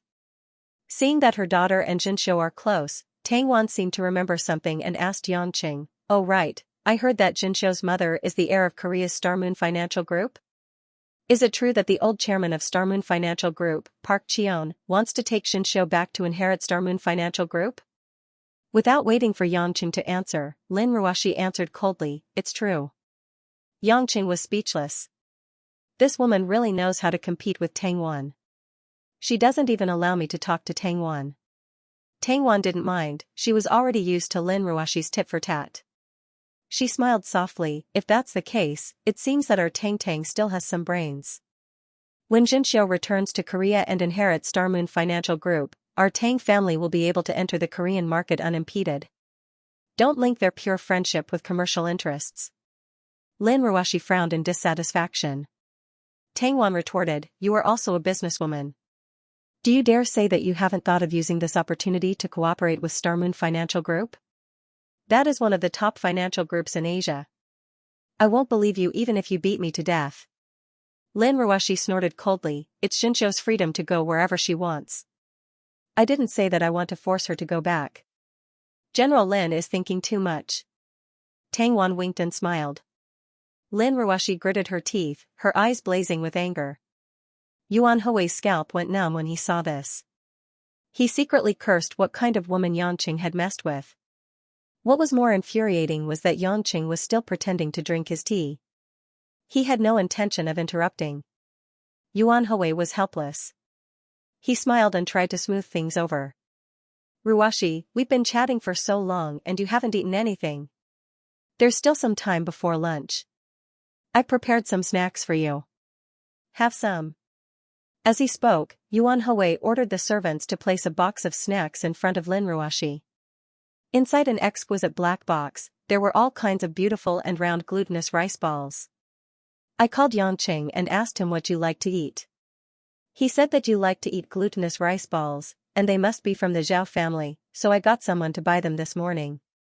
You can choose the flavor you like. Yuan Hui said with good intentions. As expected, Lin Ruoshi no longer had the intention to continue arguing with Tang Wan. The fire in her eyes quickly cooled down, and all that was left were the elastic glutinous rice balls. Ah, so Sister Ruoshi likes to eat glutinous rice balls? Isn't this what primary school students like to eat? It's a good little girl's hobby, haha. Tang Tang laughed coquettishly, causing Lin Ruoshi's pretty face to turn red. Involuntarily, Lin Ruoshi turned her head and glared at Yangqing. Yangqing innocently said, "Wife, why are you looking at me like that? Don't you like to eat glutinous rice balls?" I didn't say anything wrong. Tang Wan resisted the urge to laugh. She looked like she suddenly understood. So General Lin likes to eat glutinous rice balls. This hobby is really unique. I remember when our Tang Tang was in kindergarten, she also liked to eat them. Little girls like to eat soft and easy to chew things. This stimulation made Lin Ruoshi's beautiful eyes almost emit a green light. When Yuan Hui saw Lin Ruoshi's expression, he suddenly realized that something was wrong. This could be Lin Ruoshi's secret hobby. For a CEO of a multinational corporation, and a woman who was famous for being cold and strict, this hobby was indeed too strange. It would seriously damage her prestige. Oh. Ruoshi, if it's not to your liking, it's fine. Yangqing, how could you talk about your wife's hobby? You brat just loves to talk nonsense. Hee, I'll ask the servants to leave. Yuan Hui continued to smooth things over. Yangqing only felt that the sky should be snowing. This was even more unjust than Doi. However, Lin Ruoshi bit her thin lips and snorted softly, "It's fine. I like to eat glutinous rice balls anyway." As she said that, Lin Ruoshi picked up a black sesame white glutinous rice ball from the box and habitually pinched it with both hands. She opened her mouth and took a bite. As she chewed, she smiled at Yangqing, who had a bitter expression on his face, and said, "At least you have a conscience. You even know what I like to eat." Yangqing was embarrassed. How could he not remember such a distinct hobby? However, Lin Ruoshi's words were clearly meant for Tang Wan. The meaning was obvious, so what if I like to eat glutinous rice balls? At least my husband remembers what I like to eat. What do you have? Tang Wan flirtatiously rolled her eyes and simply pretended not to hear it. However, she was still jealous in her heart. She thought that next time, she would force Yangqing to remember her hobby. The secret struggle between the two women was a little confusing to others, but they were guests after all, so it wasn't too exaggerated. As everyone chatted more and more harmoniously, after more than an hour, Yuan Yi finally brought the two rare guests home. When they saw Yuan Yi leading two men in military uniforms towards the bamboo house, everyone except for Tang Tang, who was more natural, had different expressions on their faces. If the one-eyedly done with the eye patch was a character that surprised and delighted Yangqing, then the young Lai that he had just met a few days ago made Yangqing's eyes flash with anger. He never thought that the people who came would be a combination of Li Dun and Yang Lai. After a moment of happiness, Guo immediately looked at Yangqing worriedly. Although Yuan Hui and Yang Jiu knew that Yang Chen and Yang Lai weren't on good terms, to them, Yang Lai was still their second nephew who they had been with for more than 20 years. There was no reason for them to cut off their relationship. "You're finally here. You took the plane here early in the morning and came here for lunch instead of going to the army. You won't blame me, right?" Yuan Hui greeted them with a smile. Li Dun winked at Yangqing, who was behind him, and said shamelessly, "It's fine, it's just Commander Yang, an acquaintance, an acquaintance." Yang Lai, on the other hand, did not seem to be embarrassed at all. He smiled and greeted them, "Uncle, Auntie." He even walked straight into the bamboo house to greet Guo and Yangqing. Guo asked curiously, "Lai why did you come back so soon?" Yang Lai said, "Because we had to carry out some sea missions. Li Dun and I each brought our own troops to support some special operations." Guo nodded understandingly. Although she was a woman, she knew that some military operations should not be mentioned directly. Seeing that Hui Lin was here, Yang Lai's eyes flashed with joy. He stepped forward and said, "Hui Lin, I didn't expect you to be here too." Hui Lin frowned awkwardly and replied casually. If she ignored him, she was afraid that she would hurt Guoshua's feelings. So, she had no choice but to give him a simple answer. Old Yang. Li Dun rushed over and patted Yang Qing's shoulder while laughing. He then looked at Lin Ruoshi, who was sitting beside Yang Qing, and said with a smile, "Nice to meet you. You must be my sister-in-law." Haha, you're quite pretty, although not as good as me. Why are you looking at me like that? Oh, right, I haven't introduced myself. My name is Li Dun, Li as in Li Dun, Dun as in Li Dun. Is your name Lin Ruoshi? Yes? Haha. I knew my guess was right. Don't look at me with only one eye. I can see people clearly with my other eye. Old Yang and I are sworn brothers. We've drunk blood erguotu together. If anyone bullies you in the future, just tell me. If it's a guy, I'll kick his balls. If it's a girl, I don't hit a girl. You can deal with it yourself. Haha. Screw you. Listening to this nonsense, Yang Qing could not take it anymore. He grabbed Li Dun's hand and threw him over his shoulder. Li Dun's body was thrown in a high parabola.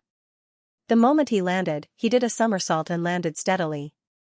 He then stood up with his hands on his hips and shouted, "Old Yang, you're so King heartless. What did I do to you?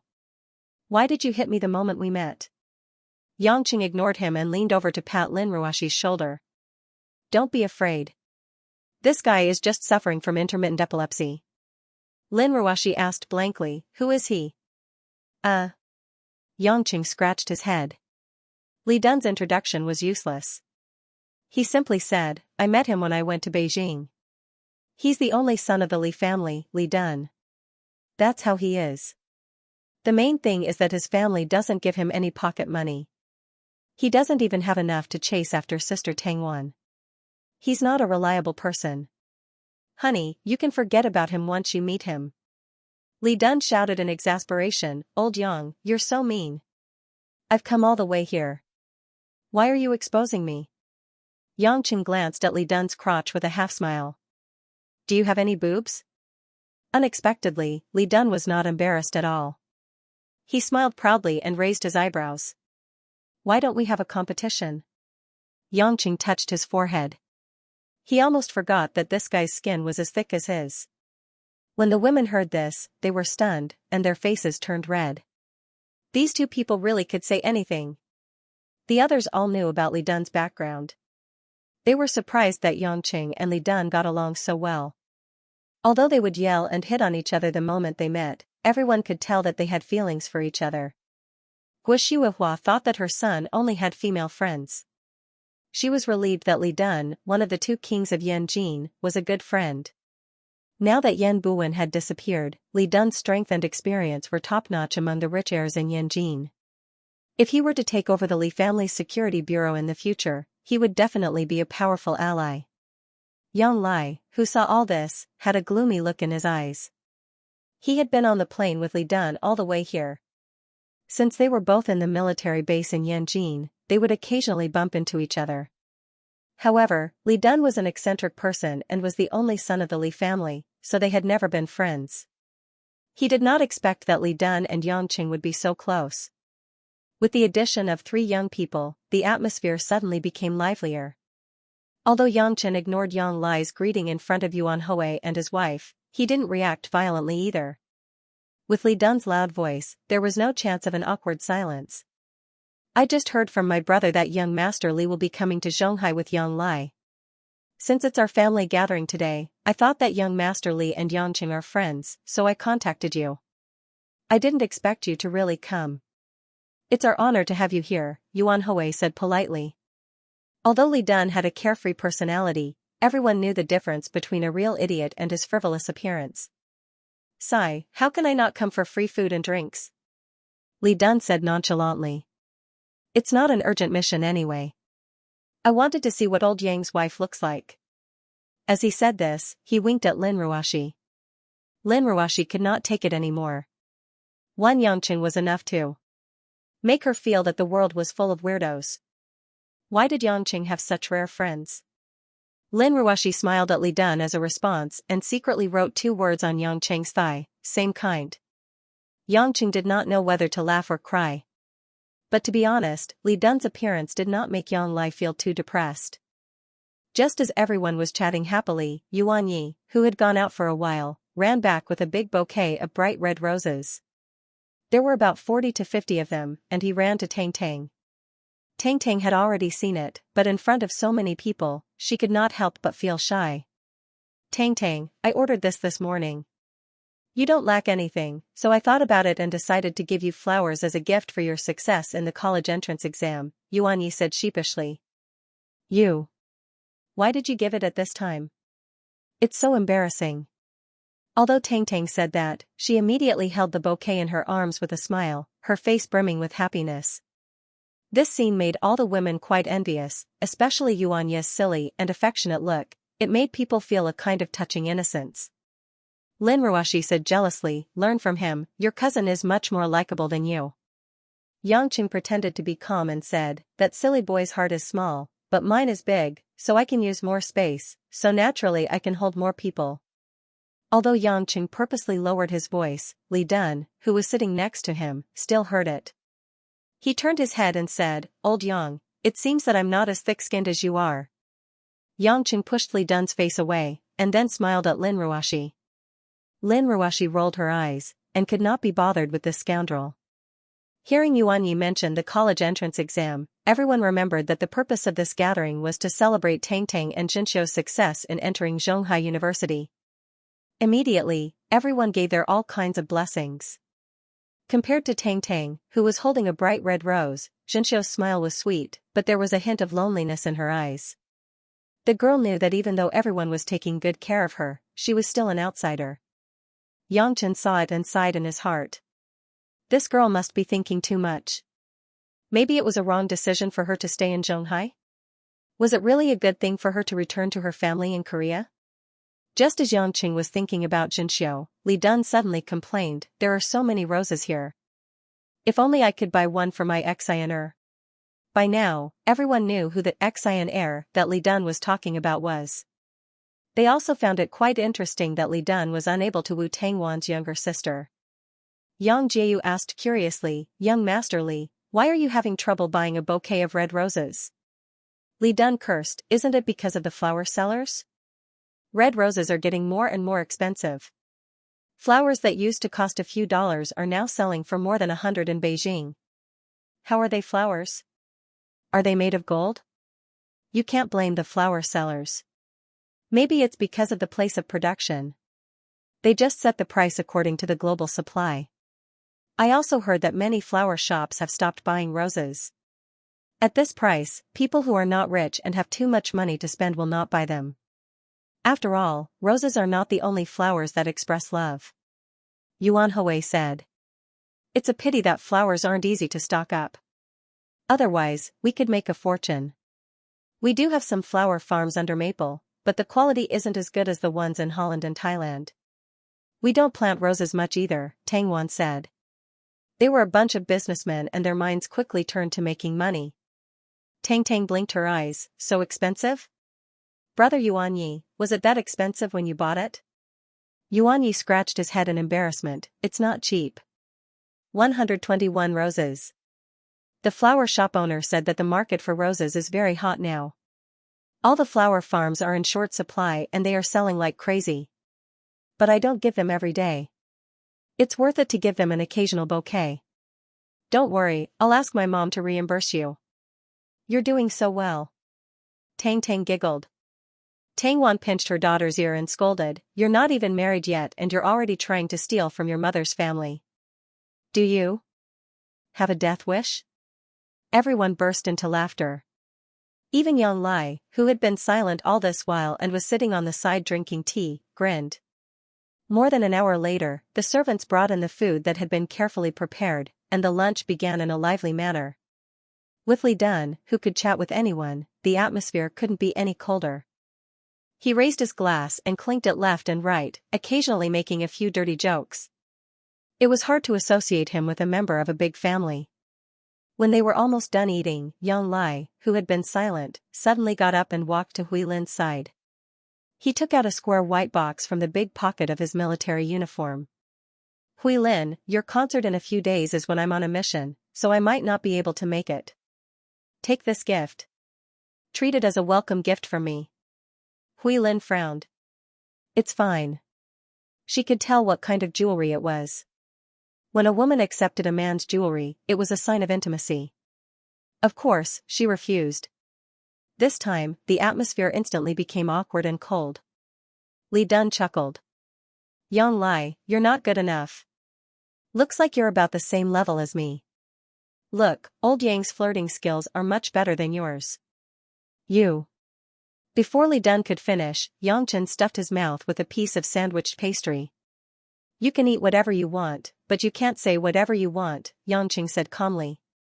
Yang Lai glanced at Yang Qing and sneered. Hui Lin, I don't understand why you won't accept me. We've known each other since we were young and I've been pursuing you for so many years. If you didn't accept me because we were young, I have nothing to say. But now, you have to give me a reason. Hui Lin pouted. I don't like you, I don't like you. I don't need a reason. Seeing how aggressive Yang Lai was, Lin Ruoxi couldn't stand it anymore. She couldn't care less about offending Guo and said, I'm not forcing you. Just give up and stop messing with Hui Lin. Guo sighed in her heart. Lai your sister-in-law is right. Since Hui Lin doesn't want to, then forget it. You're still young and Hui Lin's acting career has just started. It's not appropriate for you to be in a relationship. A sinister glint flashed across Yang Lai's eyes. I don't think so. Then, Yang Lai turned to Yang Qing and said, Hui Lin is opposing me so strongly. I think she already has someone else in her heart. With this glance, everyone present could tell who he was hinting at. Hui Lin likes Yang Qing? This news was shocking. After all, Yang Qing had always been a brother-in-law and Lin Ruoxi loved Hui Lin dearly. If Hui Lin really had Yang Qing in her heart, things would be bad. How could the pain brought by a woman outside compare to the pain brought by the person closest to him? Hui Lin blushed and shook her head. No. Sister, don't listen to his nonsense. I don't. I don't have anyone I like. I just don't want to accept this person. Hui Lin was not good with words. She couldn't think of any convincing words and could only stammer in denial. Lin Ruoxi had a complicated look in her eyes. She was even a little scared. She turned to look at her silent husband with difficulty. Alright, Hui Lin, just treat what he said like **T. Why are you being so serious? Yang Chen frowned, I don't want to fight today, but if you're really in a hurry to reincarnate, don't think that I won't kill you just because Mom is here. Yang Qing. Guo was shocked. She shouted, You. How can you say that? He is your biological brother. Yang Jieyu was also worried. What's going on? Why are you talking about fighting and killing all of a sudden? Don't be impulsive. Weren't things going well just now? Li Dun, on the other hand, looked excited, as if he had seen something really interesting. Yang Chen didn't reply, but the coldness on his face made his attitude clear. Yuan Yu was anxious. Seeing that his two cousins were showing off their abilities, he pushed his father and tried to persuade him. Yuan Hui looked helpless. How could he just open his mouth like that? To be honest, even though he was the son-in-law of the Yang family and the elder of the two cousins, he still relied on the Yang family to sit on the throne of the #1 family in Zhonghai for so many years. His wife, Yang Jieyu, was already showing him great respect by not putting on airs as the daughter of the Yang family and lowering her status. He wouldn't dare to get involved in the fight for the future successor of the Yang family. Even though Yang Qing was definitely stronger than Yang Lai, the Yang family and Yang Gongming's background weren't as simple as they seemed. It was hard to say what the old man would do in the end, especially when Yang Pujuan and Yang Qing weren't on good terms. Yang Lai sneered. He opened the jewelry box and revealed the item inside. It was a pair of platinum couple rings. Even though the rings weren't as precious as diamonds, they weren't wedding rings. Judging from the quality of the couple rings, it was obvious that they were worth a lot. Hui this is the ring I picked out myself. If you don't want to wear it today, please give me a convincing reason, Yang Lai said again. The helpless Hui Lin lowered her head and didn't say a word. She was an honest and naive girl. It was hard for her to even think of a way to lie to someone. Swoosh! A glass flew through the air and smashed into the jewelry box in Yang Lai's hand. Bang! The glass shattered on the ground. Yang Lai blocked it with his hand. Yang Qing's eyes were filled with murderous intent as he threw the glass. Do you want to leave now, or do you want me to throw your head out? At this moment, the atmosphere of the scene seemed to freeze. Everyone could feel the terrifying and thick shadow that was being emitted from Yang Chen's body. Yang Lai wasn't afraid at all. He grinned evilly and said, "Don't worry, it's fine if you want me to leave. But, I have to confirm one thing." Then, Yang Lai bent down and said to Hui Lin, "Hui if you swear in front of everyone that you don't like Yang Qing, I won't force you anymore." Yang Lai's voice wasn't loud, so everyone could hear him clearly. They couldn't help but stare at Hui Lin and listen attentively. Although Lin Ruoxi had always been calm, she couldn't help but clench her fists tightly. She placed her hands on her skirt and trembled slightly. Guoshuahua's eyes were already red. She didn't know how to reconcile the conflict between her two sons. Yang Cheng's piercingly cold murderous aura had already made her feel helpless. Tang Wan, on the other hand, was hugging Tang Tang and observing the situation quietly. Hui Lin's pretty face was pale. She wanted herself not to hesitate. She just needed to say, "I don't like it," and then the current stalemate would be completely broken. However, when Hui Lin wanted to say it, she realized that she couldn't easily say, "I don't like it." This wasn't the anxious excuse from before. This time, it was the truest voice from the bottom of her heart. If she said it out loud, would it mean that she had completely given up on that tiny bit of hope? But, that wasn't something that she should have extravagant hopes for. But why? She knew that it was impossible, so why was she still so persistent and unwilling to say it? Everyone looked at Hui Lin's hesitation. Her face was pale for a moment and then a little shy the next moment. The smart ones already had an answer in their hearts. Although Hui Lin didn't say it out loud, her innocent expression had already made everyone understand the voice from the bottom of her heart. Lin Ruoxi's eyes were covered with a layer of mist. She felt as if her heart was being bitten by ants. What made her feel helpless was that even if she could tell that Hui Lin liked Yang Qing, what could she do? Could it be that she had to forcibly cut off the trace of hope that was hidden in her heart?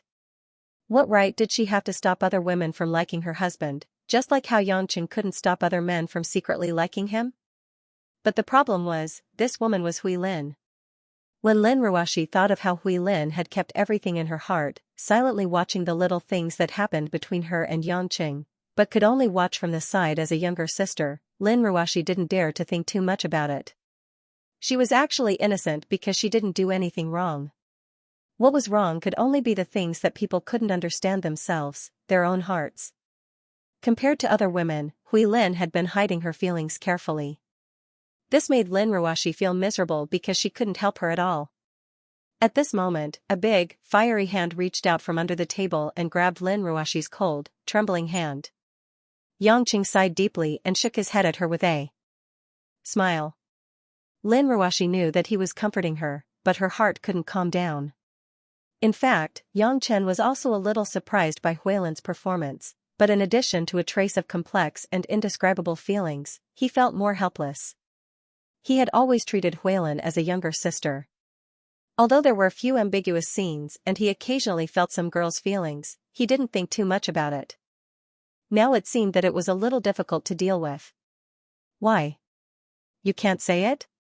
Yang Lai's eyes were filled with malice. I don't understand. What's so good about this guy? He's so fickle and flirtatious. Why do so many women want to be by his side? Now, even you. You. Don't you dare speak ill of Brother Yang. Hui Lin said angrily, "No matter what you say, I won't accept you. Also, why should I tell you who I like? You're no one to me." Haha, am I too outdated? Do women nowadays like to find playboys? Instead, they reject a man who has been chasing after them for so many years? Yang Lai sneered. The atmosphere was a little awkward. Everyone looked at the silent Yang Qing, especially Lin Ruoxi and Tang Wan. They felt a little sour in their hearts. At the end of the day, they couldn't figure out such a complicated problem. How did they unknowingly fall for this man who didn't have many good points? On the other hand, Yang Cheng's face was very calm, as if he was deep in thought. Li Dun suddenly slammed his glass on the table and leaned back in his chair. He said lazily, "Yang Lai, it's not that you're outdated. It's just that when it comes to relationships, people won't like you just because you're good enough." "Humph, what do you know? What do you know?" Yang Lai said disdainfully. Li Dun grinned. "I really don't understand. I don't know why a girl that I really like, even though my status and family background are so much better than hers, still refuses to accept me. But Hui Lin, the little nun, oh no, she's a famous singer now. I can understand why she rejected you." Yang Lai sneered. "Oh, tell me about it." "It's very simple." Li Dun said, "Even if you can't get her, you shouldn't make her feel bad. You shouldn't put her in a difficult situation. Because you love her, you should do everything for her. Even if you can't get her, you shouldn't do anything to harm her. It's just like how my little Xianxia refuses to accept me now. I'll wait quietly and give her a gift. It's fine if she accepts it. If she doesn't, I won't force her. As long as she's happy, I'll do anything. I don't know if old Yang is a good man, and I don't know how many women he has. But from what I can see, no matter how infatuated you are, no woman will be able to take it." "Shut up." Yang Lai's eyes flashed fiercely. "You're Yang Cheng's brother. Of course you'll speak up for him." "Huh? You want me to shut up? Who do you think you are? Do you think I'm a pushover?" Li Dun couldn't sit still anymore. He stood up and rolled up his sleeves. Yang Lai said disdainfully, "What, are you going to fight me?" "I'll fight you then. I can't beat your brother, but do you think I'll be afraid of you? Don't think that I won't dare to fight you just because you're from the Li family. You're a far cry from Yan Buwen," Yang Lai sneered. "Pfft. Antigua, your son is too much of a jerk. I'm sorry, but I'm going to flip him over." Li Dun was furious. Li Dun was already at the Xiantian realm. Even without his blindfold, he was still a top-notch ancient martial artist. Once he got serious, his aura would be extraordinary. But Yang Lai was no longer a nobody. After Yan Buwen's genetic modification, he had already surpassed the conventional boundaries of cultivation. Li Dun spun around and threw a punch filled with Xiantian true qi at Yang Lai's nose. Yang Lai, on the other hand, leaped backward and landed on the grass outside the bamboo house. He hooked his finger provocatively at Li Dun. Li Dun was enraged. He pounced at Yang Lai, true qi surging from his body. Then, he launched a flying kick at Yang Lai's chest. Yang Lai didn't dodge. He stood his ground and charged at Yang Lai. Bam! Guo and the others gasped. They didn't dare to look. But Yang Lai only took 2 steps back. Then, he grabbed Li Dun's calf, completely unharmed. "You want to fight me with that little true qi?" Yang Lai laughed in disdain. He turned around and threw Li Dun like a hammer. Li Dun used his Xiantian true qi to stop himself from crashing into a tree and landing on the ground. Li Dun took a deep breath and said in disbelief, "Damn it, this is weird. You used to have trouble taking 3 moves from me. How did you become so strong all of a sudden? I heard that Yan Buwen performed surgery on you. How did you become so strong?" "Humph, frog in a well." Yang Lai sneered. Seeing that Li Dun was no match for Yang Lai, Yuan Hui and Yang Jieyu were worried. They quickly said to Yang Qing, "Yang Qing, go and stop him. If you injure Li Dun, how are you going to explain it to Vice President Li?" Yang Qing seemed to have just regained his composure. He didn't respond. Guo shouted, "Lai stop right now. Stop." But Yang Lai's confidence was boosted. Seeing that he had defeated the opponent he looked up to in the past, he wouldn't listen to her. He said to Li Dun, "What, you're still not convinced?" "I'm still far from it." Li Dun tore off his blindfold, revealing his horrifying black eyes. His Xiantian true qi, which was condensed from the Tibetan Tantra's Buddhist internal energy, suddenly skyrocketed. Yang Cheng's eyes lit up. Li Dun was indeed a martial arts prodigy. He didn't expect his cultivation to improve so much in such a short period of time. Perhaps it was because of his battle with Yangqing that Li Dun's Xiantian true qi grew even faster. He was now at the advanced stage of the Xiantian stage. At this rate, Li Dun might be able to enter the soul-forming stage before he turned 40. Li Dun attacked again. This time, his speed was at least 3 times faster than when he fought with Yangqing. Other than Yangqing, even Hui Lin, who had a high level of internal energy, couldn't see Li Dun's movements. All of a sudden, the whole place was in a state of panic. The violent air pressure made many people who were close to Duan Ling Tian take a step back. Bam, bam, bam, bam, bam. A series of explosions rang out as Li Dun attacked every part of Yang Lai's body from every direction. The sky was filled with afterimages, and almost a dozen of them appeared every second. The people at the side and the servants in the distance were all stunned speechless. Just the muffled sound in their ears was enough to make them feel nervous. Yang Jieyu said anxiously, "Yangqing, hurry up and stop him. If someone dies, it will be a disaster." Yangqing smiled, "Who do you want me to help?" "Yang Lai, of course. Li Dun looks like he's going to kill someone." Yang Jieyu said.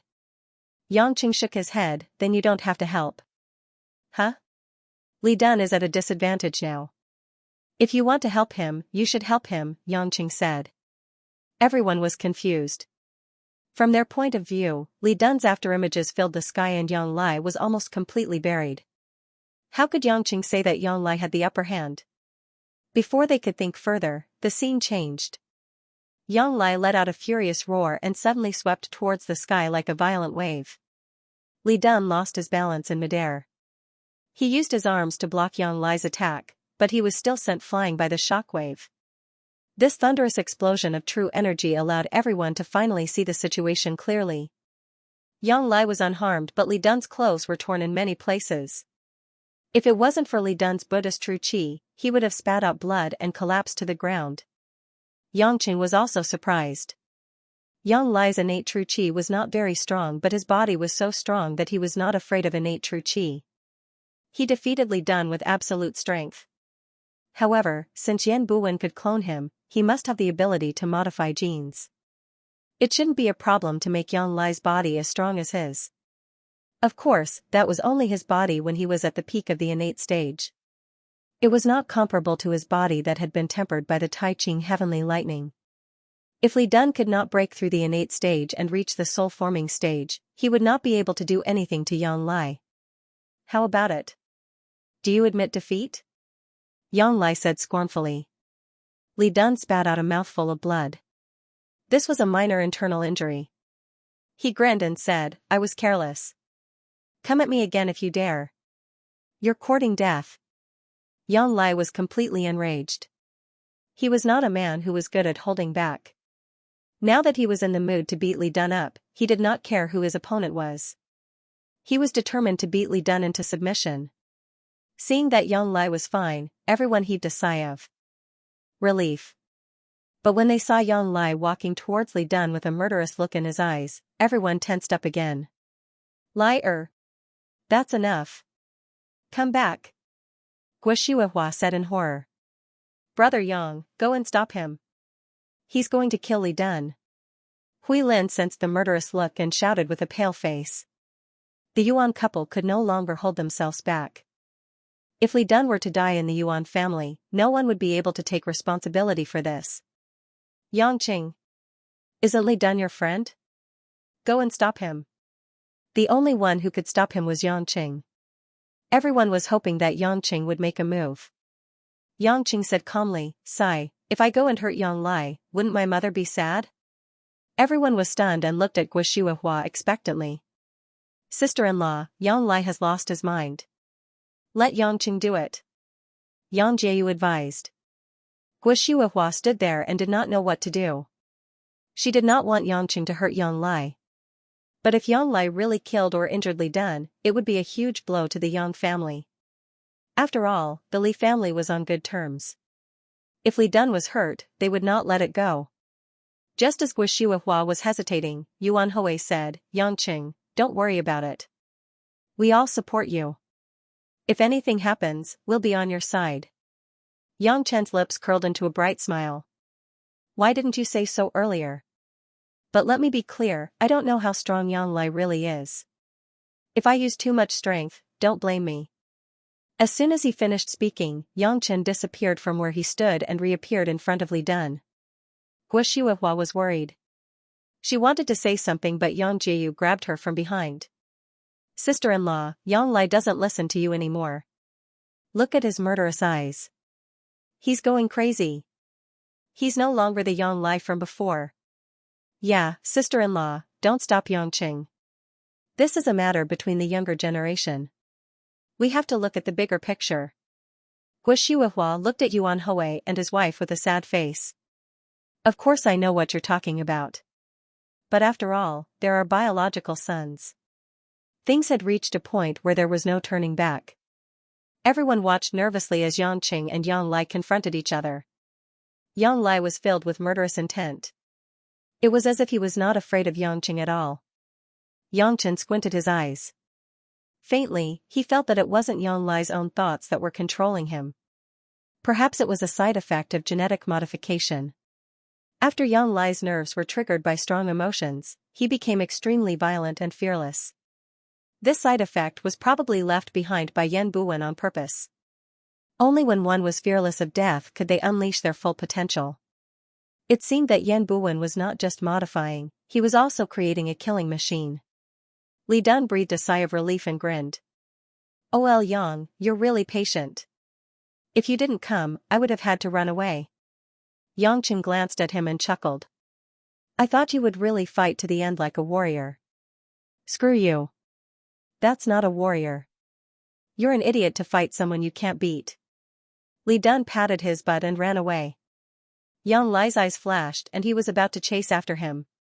Yang Chen was not going to let him have his way. He stretched out his hand to block Yang Lai's way.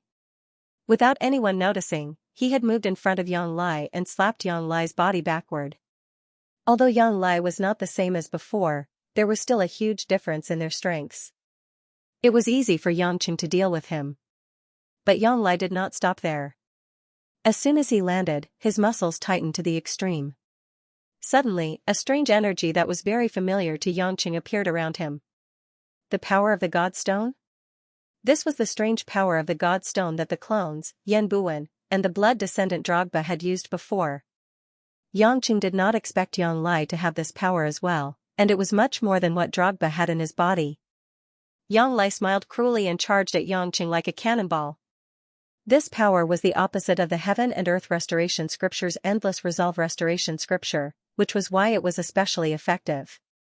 But it was also because of this that Yang Chen was not afraid. The Heaven and Earth Restoration Scripture gathered in his hand and he pushed it out, wrapping Yang Lai's body in it. There was a huge gap between the power of the God Stone that Yang Lai possessed and Yan Buwen's. It was probably because Yan Buwen was the one who possessed the God Stone that he possessed such powerful strength. Yang Lai's surging power only lasted for a few seconds before he could no longer hold on. Arg! Yang Lai screamed in pain as his body was devoured by the Heaven and Earth Restoration Scripture and disintegrated at a speed that could be seen with the naked eye. Pieces of flesh and blood flew everywhere, and his knuckles began to reveal his bones. From afar, it looked like an invisible meat grinder was devouring a living person's body. The people who were watching with their mouths agape could not help but feel a strong psychological impact. Guo Shuihua screamed in pain as tears flowed down her cheeks. "Yang Qing, stop. Stop right now." Yang Qing pretended that he did not hear her. If he hesitated, it would only make Yan Buwen's pawn, Yang Lai, more vicious. That would only make it more difficult for him to find Yan Buwen's hideout. Even if Guo Shuihua hated him for the rest of her life, Yang Lai had to die for the sake of the people around him. Yang Lai, whose body was slowly dissipating into the air, finally regained consciousness. However, when he tried to run away, he realized that he could not control his body at all. His eyes were filled with intense fear. If it was not for the remaining God Stone's power that was helping him to resist and repair his body, he would have been reduced to dust. Seeing that he was about to collapse, Yang Chen, who had a solemn expression on his face, suddenly trembled. Yang Cheng's eyes flashed with shock and the Heaven and Earth Restoration Scripture around him disappeared. "How? How? Something that Yang Chen couldn't believe happened. Yang Lai, who was about to be completely destroyed a moment ago, suddenly transformed into Guo, who was in agony. Guo's palms and arms started to dissipate. The pain in her eyes made Yang Cheng's heart palpitate. "Mom?" Yang Cheng exclaimed. Guo smiled sadly. "Yang Cheng, do you hate me that much?" Yang Cheng's heart skipped a beat. Subconsciously, his body shook violently and he stopped attacking. However, to the people around them, it was a sudden change that they could not understand. Yang Cheng had let go of her for no reason. Was it because he was worried that Guo would be unhappy? Yang Lai, on the other hand, was shocked by what he saw. Then, he used the remaining energy of the God Stone to heal his body. Seeing that Yang Cheng was still standing there like a statue, Yang Lai was confused, but he decided to run for his life first. So, he flew away from the scene. Even after Yang Lai was out of sight, Yang Cheng was still standing there, mumbling to himself as if he was possessed. "Old Yang! What are you doing?" Li Dun stomped his feet angrily. On the other hand, Yang Cheng was still standing there, unmoving. Lin Ruoshi, Tang Wan, and the others were worried because Yang Cheng's eyes were filled with pain and madness. At that moment, Yang Cheng's vision was completely different from the others. Even though Yang Cheng had stopped, Guo's injuries were not alleviated. Her body was still bleeding profusely and she was on the verge of collapsing. "Mom!" Yang Chen shouted with a trembling voice. Just as he was about to step forward, the heaven and earth restoration energy that was contained in the endless resolve restoration scripture started surging around him. He was like an incomparably nervous guard, protecting and alerting his master. Yang Cheng's mind went blank and he suddenly realized something. Not good. Just as he shouted in his mind, the Guo in front of him suddenly changed. The body that was on the verge of collapsing a moment ago turned into a dark shadow, hissing as it pounced towards Yang Chen. Yeah, a ghostly shriek could be heard, as if the shadow was trying to swallow Yang Chen whole. Yang Chen snorted coldly. He was infuriated. How could he not know that this was an illusion?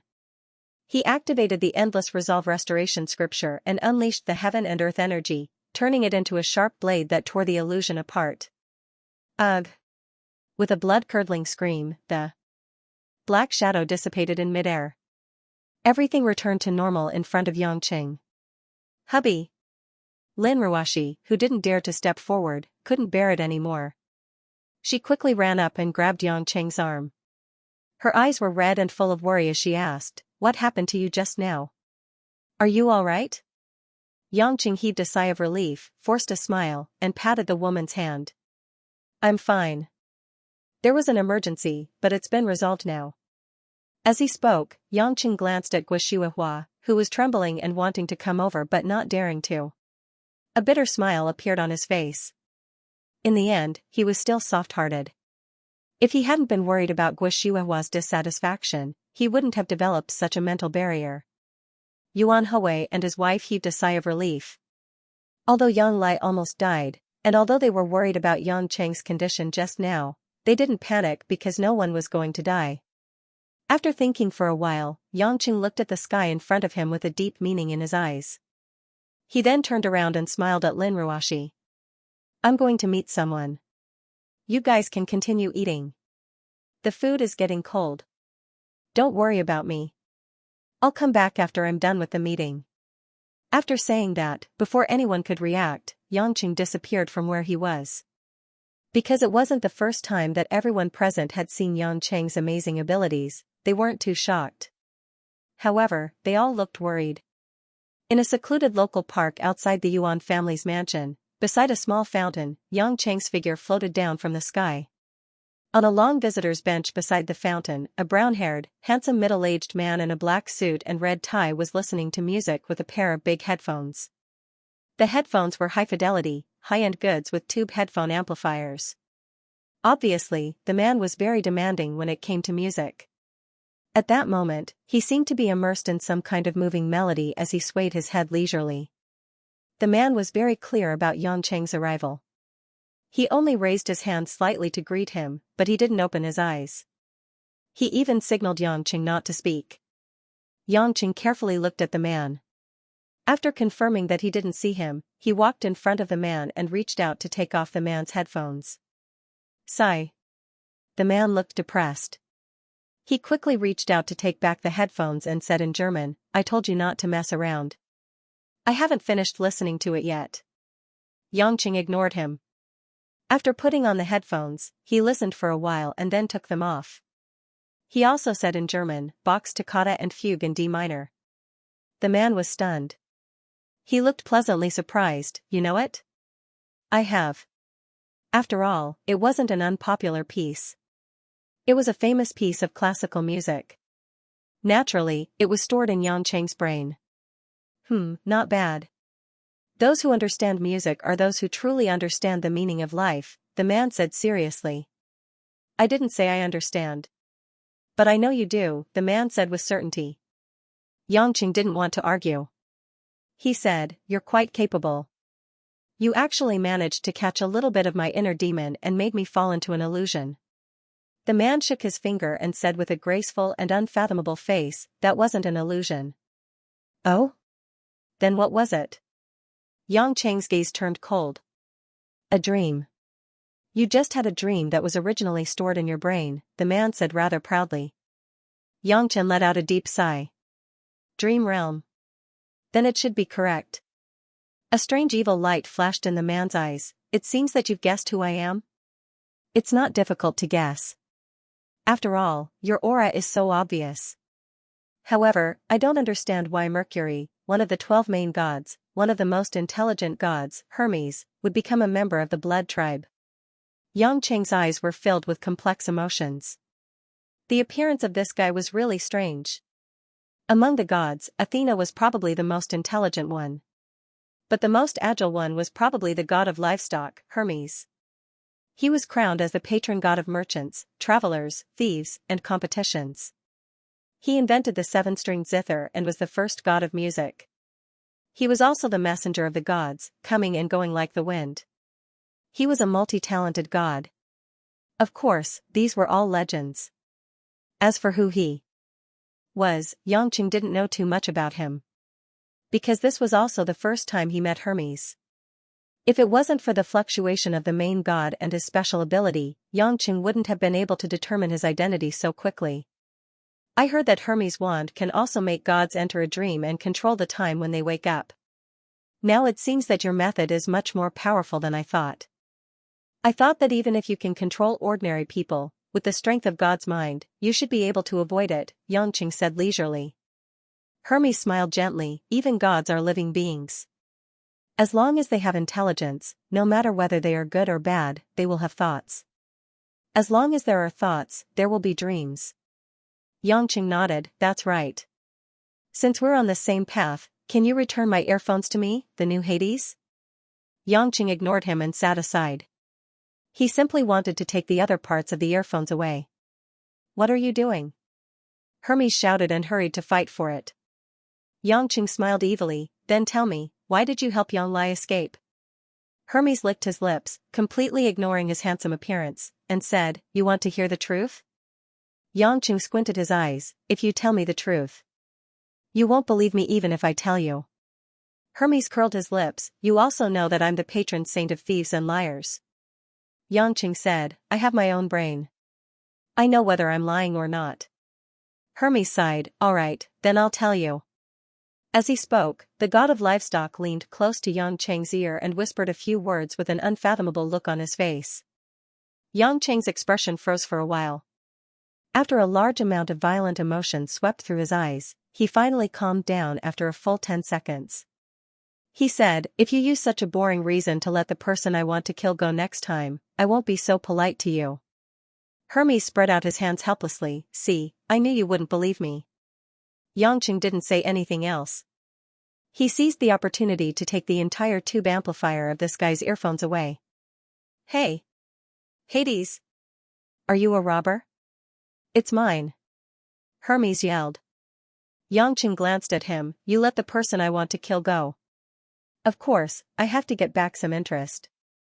I asked you a question, but you didn't tell the truth. Now, only this earphone is good. I want to give it to someone. If you don't want to give it to me, then take it back from me. Hermes opened his eyes wide, and his face was filled with righteous indignation. You. How can you be so sure that I'm not telling the truth? Yangqing smiled faintly. Actually, I'm very surprised. Aphrodite said that besides Zeus and Athena, Poseidon should be the strongest. However, from what I can see, your strength should be above Poseidon's, and not just by a little.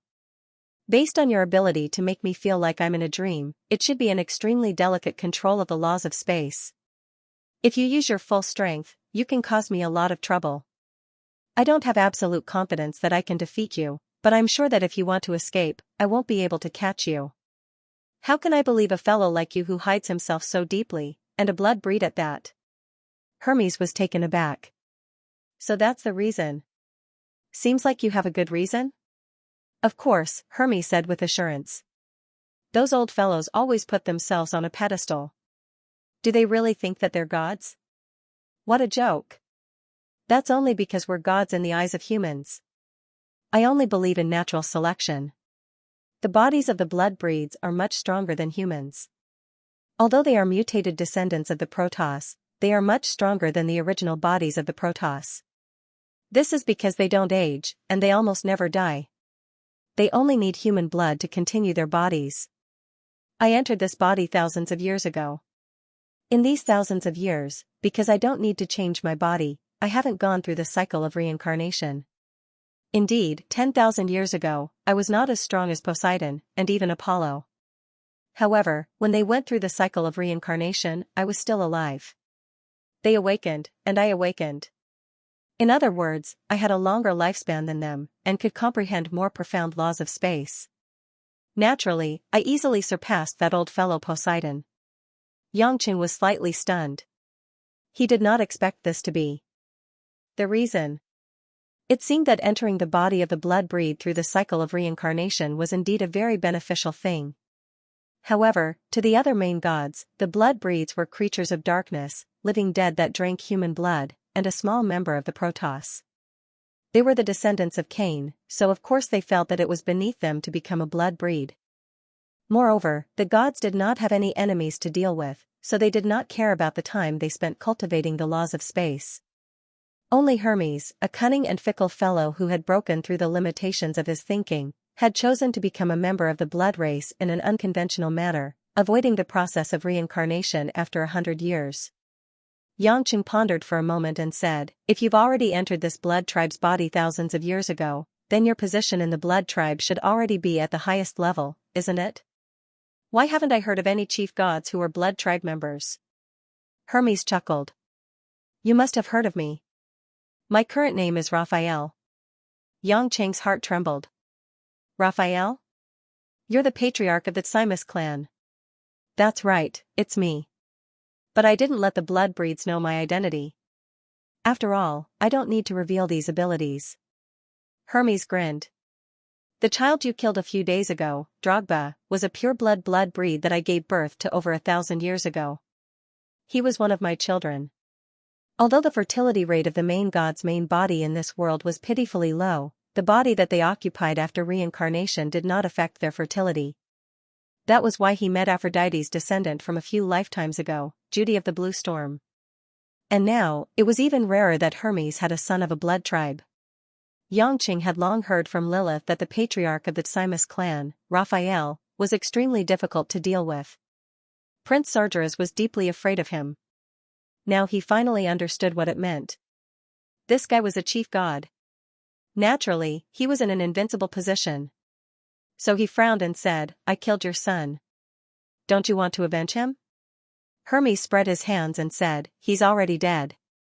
Even if I avenge him, I can't bring him back to life.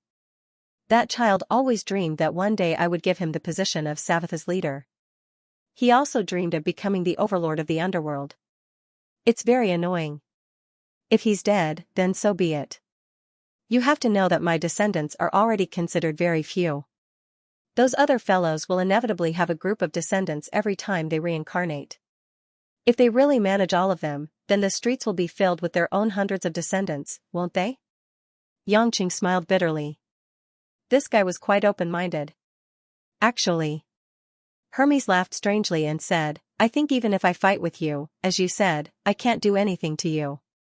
But I don't think you can kill me either, so it's pointless to fight like this. Why don't we meet peacefully, and then you can return my earphones to me? That'll be considered a friendly start. What do you think? I'll accept the earphones. Also, don't interfere with my business anymore, Xianxia said in an irrefutable manner. Hermes touched his forehead with a headache. This is my precious collection. I'm leaving. Xianxia didn't seem to hear him. Hermes panicked. He swayed his body and tried to snatch the entire set of earphones from Xianxia's hands. Xianxia channeled the restoration of heaven and earth around him, forming an invisible curled blade that was going to mince Hermes into pieces. Ah! Hermes was shocked. He instantly condensed more than 100 layers of parallel space nodes to block the curled blade, and then floated to a distance away. A look of surprise flashed in Xianxia's eyes. When he saw Poseidon's instantaneous control of the parallel space density, it wasn't that easy. Hermes' strength was really hard to estimate. It seemed like thousands of years of continuous improvement had paid off. He just didn't know how he would fare against Athena and Zeus. Damn it. Are you serious now? Hermes said angrily.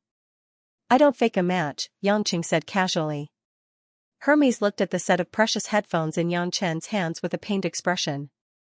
In the end, he waved his hand. Forget it. It's my fault for not being able to defeat you. Just treat it as a greeting gift. I was kind enough to give you a warning, but you didn't believe me. Sigh, what's the Chinese saying again? Losing the wife and losing the soldiers? Anyway, that's it. After that, a pair of wings flashed under Hermes's feet, and he suddenly disappeared. Xianxia narrowed his eyes. This guy was indeed not easy to deal with. Xianxia wasn't afraid of fighting him head-on, but his special ability to control the laws of space in his dreams and the divine artifact flying shoes made him unbeatable when it came to escaping. If he wasn't on the opposite side, it was better to keep his distance. Xianxia took a deep breath as he thought about the so-called kind reminder Hermes gave him.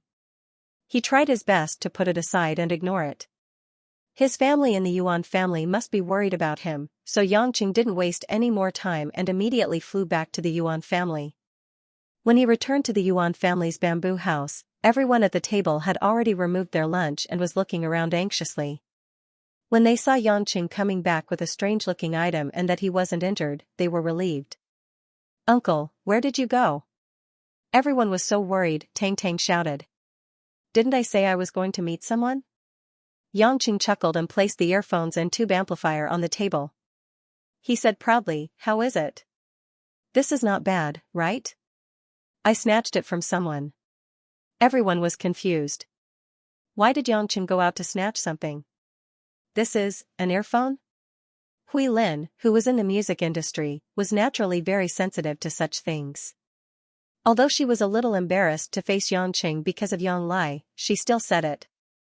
Sister Hui Lin, everyone can tell that this is an earphone, Xianxia said with a smile. Hui Lin smiled embarrassedly. I just think that this earphone seems to be very powerful. I've heard that an ordinary tube earphone amplifier costs tens of thousands. This amplifier looks very exquisite. It should be very powerful. Xianxia clapped his hands. Not bad, Hui Lin. Looks like you've learned a lot about music equipment recently. This electrostatic earphone is Germany's Sennheisel's ORPHEUS. There are less than 300 of them in the world, so the sound quality is extraordinary. I was thinking that you should make the best use of it when listening to music. What do you think? Do you like it? When Hui Lin heard this, her beautiful eyes were filled with excitement. She was obviously surprised that Xianxia would give her a gift. Yuan Yi slapped his forehead. Cousin, so this is Big Quinn. I heard from my friend that this earphone is almost invulnerable because it doesn't have any shortcoming in the frequency band. I think it's priceless in the world. Most of the people present were middle-aged people, so they didn't understand what Yuan Yi and Xianxia were talking about. They only knew that this earphone was very rare. When Hui Lin heard that it was so valuable, she quickly said, it's such an expensive thing, let's forget about it. Brother Yang, you can keep it. It's nothing. Your sister and I don't listen to music anyway. This thing is suitable for music experts. We can't tell the details from listening. Ruwashi, as your sister, has always been the one giving you this and that. As your brother, I have to give you some benefits too, right? Yangqing smiled faintly and passed the earphone to Hui Lin. Hui Lin's face, which was filled with joy just a moment ago, turned pale unnaturally. Yang Cheng's words sounded very warm, but there was no doubt that he was expressing his intention. You're a doting sister, not a loving woman. The attentive Lin Ruwashi, Tang Wan, and the rest also understood what Yang Cheng was implying. They felt that it was a pity for Yang Cheng's hint. Lin Ruwashi felt that it was a little cruel, but she couldn't reject Yang Cheng's way of doing things. She couldn't imagine that Hui Lin would get involved in this mess. Everyone looked at Hui Lin, who was in a daze. If she accepted this gift for her sister, it would mean that she had given up on her fantasy. At this moment, the atmosphere was suffocating. No one said anything, only their own complicated thoughts. Hui Lin's lips curled into a gentle smile. Brother Yang, are you trying to brush me off with such a small gift? Everyone's heart skipped a beat. Lin Ruwashi did not dare to continue listening. Could it be that Hui Lin had rejected him? Was she really going to get involved in this mess? But before everyone could figure it out, Hui Lin took the priceless pair of Big Quinn's headphones from the forest of Hades. She rolled her eyes at Yangqing. I'll accept it first. But I hope there are other gifts in the future. I'm a superstar, I can't be brushed off so easily. Everyone heaved a sigh of relief, but at the same time, they felt bitter. Looking at Hui Lin's relaxed and bright smile, the bitterness in her eyes was obvious to everyone. Lin Ruwashi's hands clutched the hem of her dress and she lowered her head in silence. Yangqing sighed. Although he felt sorry for Hui Lin's kind intentions, how could he bear to accept her affection again? This was a great blessing for him, but it was unfair to women. While he and Hui Lin did not have any romantic relationship, it was better to cut it off as soon as possible. In the past, if a beautiful girl came to him, he would not reject her. But in the current situation, it was better to avoid her if possible. After Young Lai's tantrum, the mood to play for the whole day was gone. Apart from Tang Tang, the carefree child, everyone else seemed to have something on their minds. Naturally, they could not chat and laugh freely. After chatting for a while, Tang Wan mentioned that she wanted to go back to the company. Naturally, Yangqing was not interested in staying any longer. He got up and left with his family. Because he had to report to the sea, he patted Yangqing on the shoulder as a way of saying goodbye. Yangqing was very grateful to this guy. If Li Dun had not started a fight with Yang Lai, Yangqing would not have been able to make a move. If it's too hard to get Tang Xian, give me a call. I'll help you. Yangqing smiled. Li Dun was curious. You can help with this? I'm just comforting you so that you'll feel better after being dumped, said Yangqing. Li Dun's face twitched, and he left with a bitter expression. Then, Yangchen drove the family back to the city. In the car, apart from Hui Lin, who was sitting at the back with Xianxia, who had a blank look in her eyes, Guoshuihua's expression was not good. Yangqing, Guoshuihua said in embarrassment, tell me the truth, have I become a burden to you? Yangqing was taken aback. He chuckled as he drove. A little, but it's still within my acceptable range. Lin Ruwashi, who was sitting in the passenger seat, pushed Yangqing's waist. She frowned and whispered anxiously, don't talk nonsense. How can you say that? Yangqing glanced at his wife helplessly. I'm telling the truth. If it wasn't for you, I would have killed Yang Lai. Ruwashi, you don't have to say anything. I know Yangqing wouldn't lie about something like this. Guoshuihua smiled bitterly. I know that Lai has gone overboard, but I just can't bring myself to do it. Mother Wang patted Guoshuihua's thigh. Don't worry, everyone is fine. Hui Lin is fine too. Hearing her name mentioned, Hui Lin smiled faintly and said, that's right, Aunt Gua. As a mother, how can she watch her child die? It's ironic. They're brothers, but now they're enemies. Mother Wang sighed. Guoshuihua seemed to have made up her mind. Yangqing, I've decided. I'll return to Beijing to serve your grandfather after I've settled some matters here. Yangqing sighed. Mom, I don't think that's necessary. I can tell you that Yang Lai has already overdrafted his chances of survival. The next time I see him, I'll kill him no matter what. Even if you hate me for the rest of your life and refuse to acknowledge me as your son, I can't do anything about it. To me, Yang Lai has already affected Ruashi and Hui Lin's safety. I can't give him any more chances to play tricks on us. You're my mother, but I have my own wife and other people that I need to care for. I can't take such a huge risk just for you. Guishua's eyes flashed with sadness. She smiled bitterly. You're right. I'm too selfish. I should have considered Ruashi's feelings. It's fine. Lin Ruashi turned around and shook her head. Mom, don't say that. If Yangqing wants to kill Yang Lai, I'll stop him. It's useless. He's no longer himself. After being modified by Yan Buwen, his brain has become possessed. If I don't kill him now, he'll become a huge threat. I've let him off too many times. From now on, I won't let him off. Yang Cheng's eyes were filled with killing intent. Yangqing. Lin Ruashi panicked. She called out to him coquettishly. If this went on, wouldn't Guishua's heart turn cold? Guishua's face was filled with sadness. However, she didn't say anything. It was obvious that she agreed with Yang Cheng's words. She knew that she was taking the side of the evildoer. However, she couldn't overcome the barrier of motherly love in her heart. If she went back to Beijing and didn't see the fight between the two brothers, she would feel much better. However, she couldn't see the two little ones every day. She couldn't bear to leave her good friend Yulan behind. Everyone in the car was in low spirits. Yangqing could sense it. However, he didn't say anything.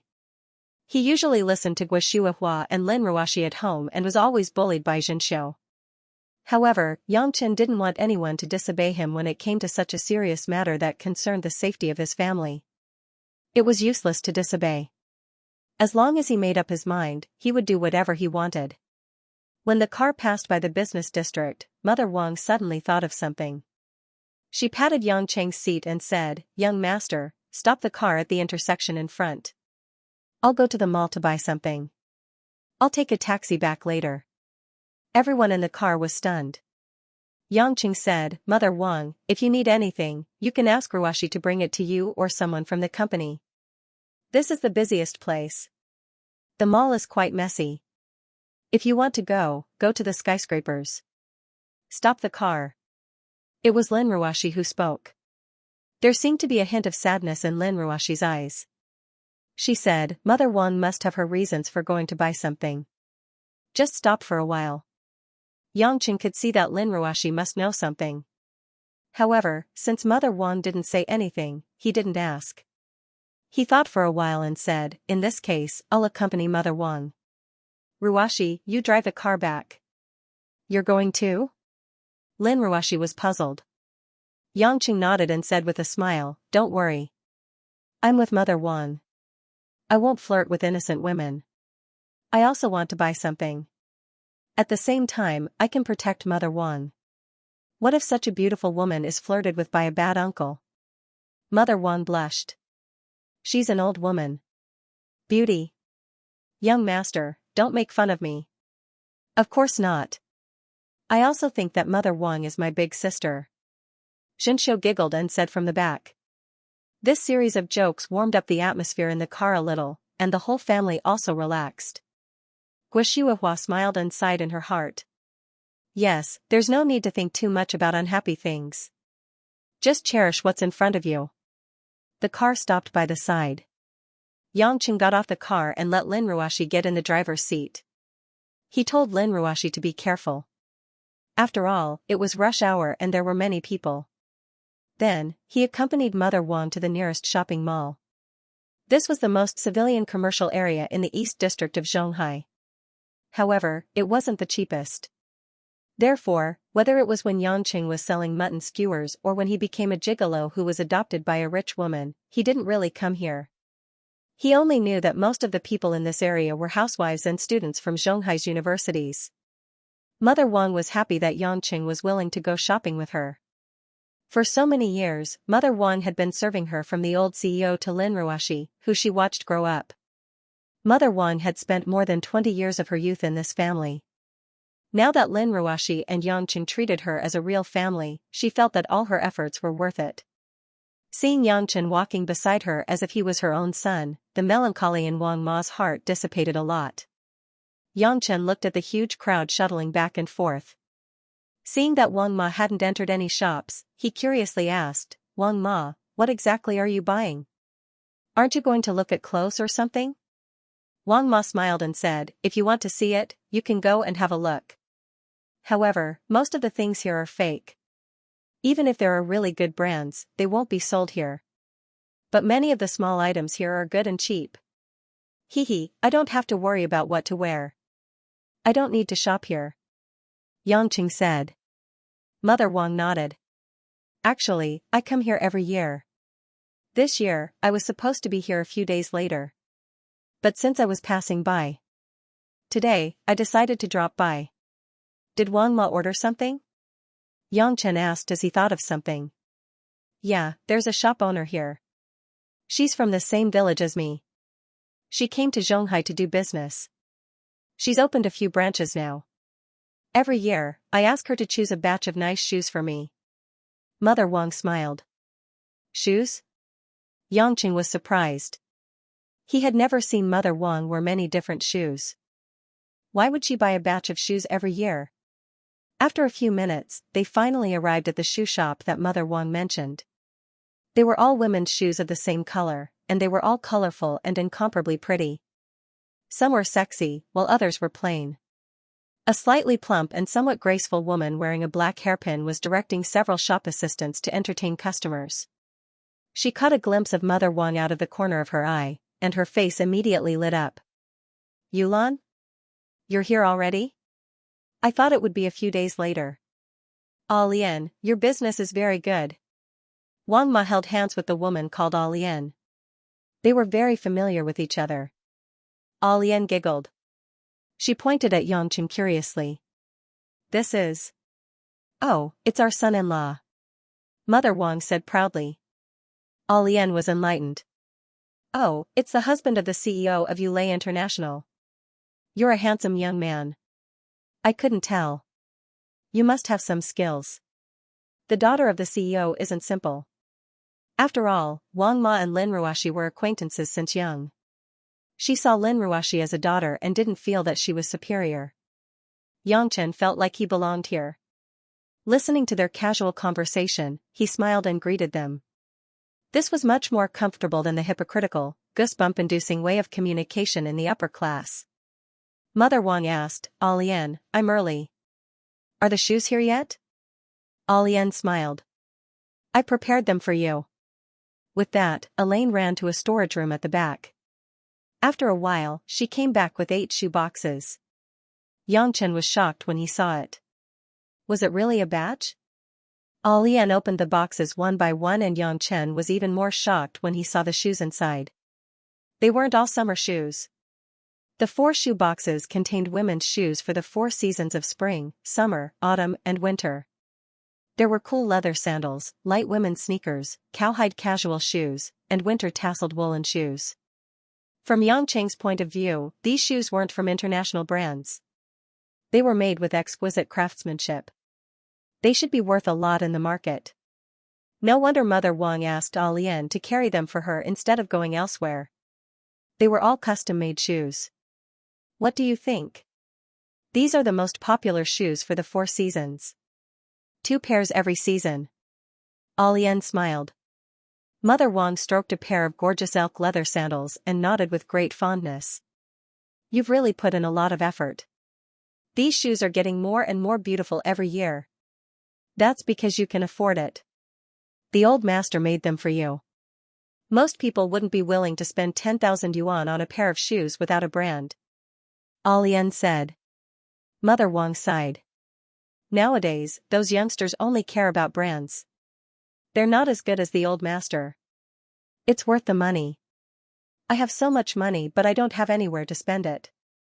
I can only afford a few pairs of shoes a year. Lian's eyes suddenly turned red and she wiped the corners of her eyes. "You again. It's been so many years. Stop crying. Mother Wang chided. Lian shook her head. You. I wish you wouldn't ask me for shoes. Mother Wang pursed her lips into a smile and shook her head. Yangchen noticed it and felt weird. He couldn't help but ask, Wang Ma, are you wearing these shoes yourself? Of course not. Mother Wang smiled. These shoes are for girls in their 20s. They don't look good on me. Are they for Ruashi? She picked them herself. I don't have a say in them. Mother Wang explained. I just buy them when I have nothing to do. I put them in the shoe cabinet. Take a look at them and keep them as a collection.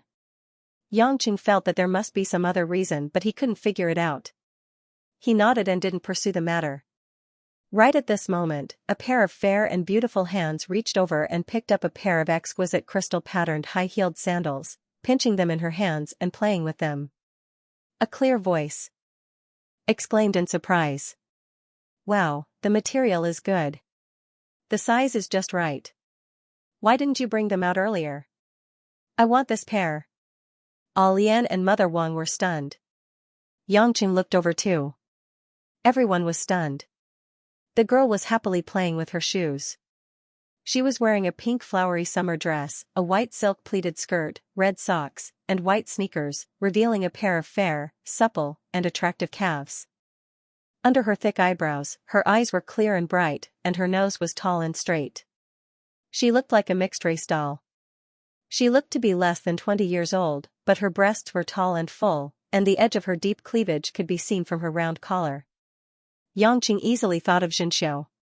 Although they were equally beautiful, Xianxia was more adorable. This girl, on the other hand, exuded exuberance from her body. She looked like a little chili pepper. In such a hot summer, the appearance of such a girl would not only bring a cool breeze, but also make a man have a nosebleed. However, although she was stunning, Yangchen didn't pay too much attention to her. Not to mention Lin Ruashi, Chengwei, Lu Mingyu, and the other women were only prettier than this girl. Compared to a young and inexperienced girl, Yangchen preferred a voluptuous beauty. What piqued Yangchen's curiosity was the girl's other secret. Lian's tone was especially gentle when faced with such a girl. Little girl, the shoes are reserved. They're not for sale. Is it this auntie who wants to buy them? The girl gestured to Mother Wang. Mother Wang didn't get angry. She smiled and nodded. Auntie, have you paid for them? The girl asked. Mother Wang hesitated but still said, these are custom-made shoes. I spent a lot of money on them. If you like them, you can ask the craftsman to make them for you. I'm taking them with me today. The girl's eyes lit up. Since they can be remade, I'll take this pair. Auntie, you can ask the craftsman to make more. I can pay you in full. If you feel like you're losing out, I'll pay you double. Miss, Lian frowned. These shoes cost 10,000 Huaxia dollars. First come, first served. Even if you like them, you'll have to wait. The girl snorted. Is 10,000 expensive? Do you think I don't have money? With that, the girl took out her bank card from her purse. Can you pay by card? I'll pay now. Lian's face was bitter. She didn't expect this to be a sugar daddy. She said, Miss, it's not a matter of money. This is custom made for my sister. She comes to get it every year. It's not for sale. This is a shoe store. These are new shoes in a box. I'm offering double the price and you're still not selling them. You're purposely making things difficult for your customers. The girl yelled, attracting the attention of the surrounding customers. Lian's forehead was covered in cold sweat. What was going on? Why was the girl screaming all of a sudden? Mother Wang saw the situation and frowned. All right, Lian, let's give this pair to the girl. It's better to avoid trouble. At most, we'll take one less pair this year. Didn't the girl say she's buying it for 20,000? Just treat it as a profit for you. You've worked hard for so many years. Lian shook her head. Yulan. It's not a matter of money. Why would I take your shoes for money? Aren't you looking down on me? Humph, this auntie is quite reasonable. I offered so much but you didn't sell it to me. You're clearly bullying me. Ah. Who are you? As the arrogant girl pouted and spoke, she suddenly realized that a man had already unknowingly squatted under her skirt. He was pinching her snow-white and tender calves, taking off her pink and white sneakers. Subconsciously, the girl wanted to kick the man's head. But the moment she kicked, her legs were in the air. Ah! The girl lost her balance and almost fell to the ground. Unexpectedly, her bouncy and perky buttocks sat on the man's shoulders. She spread her legs and covered the man's head under the girl's skirt. She could only feel the man's hair caressing her sensitive parts. Even the prickling sensation of his hair through her panties had stimulated her holy and pure little part. This provocation caused the girl to subconsciously let out a hum from her throat. The girl was going crazy. She blushed shyly. I'm going to die. What's going on? What made the girl incomparably vexed was that she had clearly used all her strength to pull her foot away, but why was the man's hand so strong? If it wasn't for the fact that she couldn't pull her other foot away, how could she be in such a sorry state? At this moment, the man whose head was sandwiched between two white thighs and was covered by a white dress was, of course, the inexplicable pervert Xianxia in everyone's eyes. Because Xianxia's head was pressed down, he could only reach out his hand, bend it over his shoulder, and pat the girl who was sitting on top of him. The place he patted was soft, fluffy, and very fleshy. Ah! Another high-pitched scream. The girl was like an extremely frightened deer, jumping away with a whoosh. This time, Xianxia easily took off the sneaker, leaving the girl wearing only a thin red cotton sock. Io, you're finally up. It's such a hot day, and your legs are still heating my head. I'm about to have a nosebleed. Xianxia muttered as he got up, staring at the sneaker in his hand. A layer of hazy mist rose in the girl's eyes. With a pitiful expression on her face, she pouted and shouted, "Who are you? Why did you steal my shoes?" Xianxia said with a puzzled expression, "Your shoes? This is a shoe store. I've taken a fancy to the pair on your feet. If I want to buy it, of course I have to take it down. You. What's wrong with your brain? These are my shoes, they're not for sale here." Xianxia pointed to the sandals that the girl had taken a fancy to. "These shoes belong to our mother Wang, don't you want to buy them too?" "That's a new shoe, I've worn it before." "It's fine, it looks quite new. I can give you a price as if it's new," Xianxia said indifferently. The girl gritted her teeth, "I'm not selling it."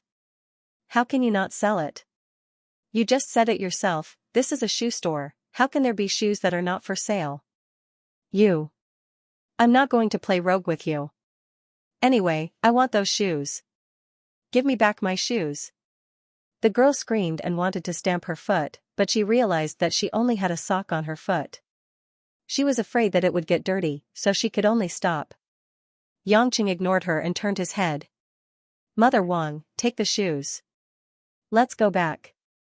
Mother Wang was a little embarrassed as she looked at the girl who was about to cry.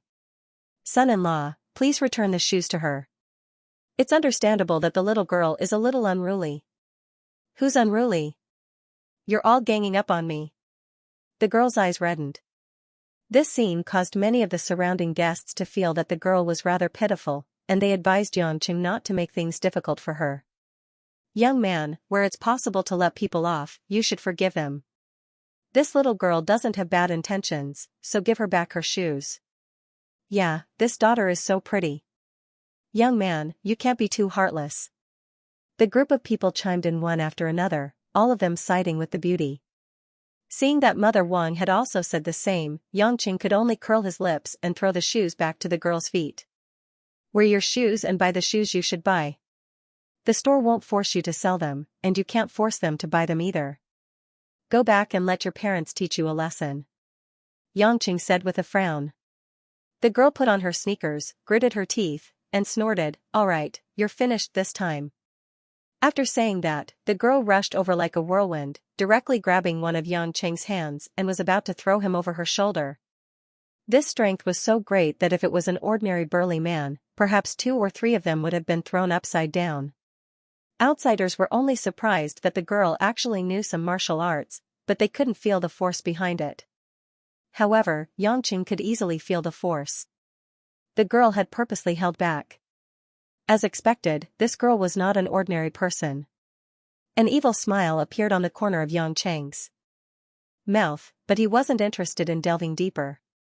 In any case, there were so many sects that practiced ancient martial arts, so it wasn't a big deal to meet a young girl with profound internal energy. The girl's strength directly pulled Yang Cheng's arm straight, but Yang Cheng's feet were like the roots of an old tree, not moving at all. The girl tugged a few times, and even pulled herself down to the ground, but it still had no effect. Involuntarily, the girl realized that this man wasn't just lucky that he hadn't been kicked away by her. This man had martial arts, and his cultivation was above his own. "Who are you?" The girl jumped away vigilantly, her beautiful almond-shaped eyes full of vigilance. Yang Cheng ignored her and helped Mother Wang pile up the shoe boxes, intending to leave. "You're not allowed to leave." The girl quickly blocked the way, opened her arms, and pouted, "How can you leave like this?" Yang Cheng couldn't help but laugh. "What, you want to fight me here? If I hit you, it'll be bullying you, and I'll be criticized by a bunch of people. I won't get anything out of it. Do you think I'm stupid?" Lian tried to smooth things over. "Young lady, forget it, it's just a small matter. If you like other shoes, I'll give you a 50% discount, how about that?" "It's not a small matter," the girl said, tears glistening in her eyes, and her cheeks were pink. My chastity is gone." Pfft. Yang Cheng choked, and quickly covered his mouth. After a moment of daze, he burst into laughter. Even Mother Wang, Lian, and a few other customers smiled kindly, thinking that this girl was really cute. "What are you laughing at?" The girl stamped her foot. "Your head, it's all there. How am I going to face people in the future?" Yang Cheng smiled bitterly. "Then what should I do? Why don't you put your head under my butt too? Then we'll be even." The girl's face was as red as an exploding thermometer, and she whimpered, You're bullying me. You're a bad person." Yang Cheng was getting a headache. What kind of person was this? He gave Mother Wang a look, and decided to leave as soon as possible. Mother Wang frowned, but couldn't say anything. She nodded and was about to leave. Lian and the customers only shook their heads and smiled. Everyone had seen what happened, so they didn't think that Yang Cheng had gone too far. After all, the girl was too insensible, and anyone would want to teach her a lesson. It was just that Yang Cheng's method was a little special. But before they could leave, the girl ran up to Yang Cheng, and asked with a pair of innocent eyes, "You haven't told me your name yet." Yang Cheng was taken aback. "Why should I tell you? You have to be responsible for me. Of course you have to know my name before you can date me," the girl said seriously. Responsible? Date? Yang Cheng thought he was hallucinating. Didn't she want to fight him just now? Didn't she want to yell at him? "I'm Luo Xiaoxiao," the girl said. Yang Cheng's mouth twitched. "Nice name. Got it. Goodbye." "Oh no, don't ever see me again." Luo Xiaoxiao grabbed Mother Wang's hand and asked, "Big Mama, I was wrong. Can you tell me your son's name?" "Big Mama? Son?" It wasn't just Yang Cheng, even Mother Wang had a strange look on her face. In the end, she said awkwardly, "Young lady, this is our son-in-law, not my son." "Son-in-law?" Luo Xiaoxiao frowned. "So, you're married?" Yang Chen thought that she wasn't too careless after all. Nodding, he said, "Little sister, go do what you need to do. As long as you don't tell men that your butt clamped my head, 90% of men won't reject dating you." Luo Xiaoxiao giggled. "Yeah, I think so too. The boys in my school like me the most. I think 99% of them won't reject me, but I don't like them. They're not strong enough. They're definitely not as strong as you." Yang Cheng thought he might have met a girl with mental problems. Maybe the pressure from studying was too much for students these days. But then again, she was a girl with good internal energy. She should have a strong background. How did the elders in her family raise a child like this? Luo Xiaoxiao did not stop. She continued, "Even though I'm still a student at Zhonghai University, I'm an adult now. I've always been single. I like pink and white. My zodiac sign is Shepherd. I like guys who are stronger than me, but they can't be older than 30. You seem to fit the bill." I'm married and I'm a playboy. I've had more than one woman. Yangqing deliberately looked at Luo Xiaoxiao's chest with a lecherous expression. Unexpectedly, the girl puffed out her chest and said proudly, "It's fine. I'll help you divorce your wife and make her your concubine. As for your fickleness, it's nothing. When I want you to accompany me, you can come and accompany me. If I don't want you to accompany me, you can go and play with other women. I, Luo Xiaoxiao, am a very busy person. I have a lot of things to do." Mother Wang was stunned. She tugged at Yangqing's sleeve and said, "Son-in-law, has this girl been traumatized?"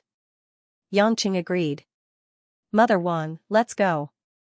Luo Xiaoxiao stomped her foot angrily. "I heard everything.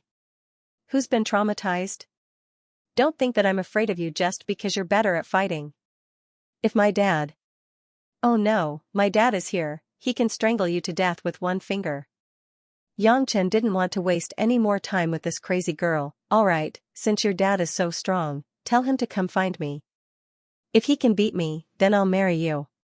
If he can't, then let's pretend nothing happened." Unexpectedly, Luo Xiaoxiao immediately cupped her cute face and shook her head shyly. "Ah. You're so annoying. Are you proposing to me in front of so many people in a shopping mall? I'm not even ready yet. They say it'll give the bride premarital phobia." This was the second time Yangqing was at his wit's end with a woman.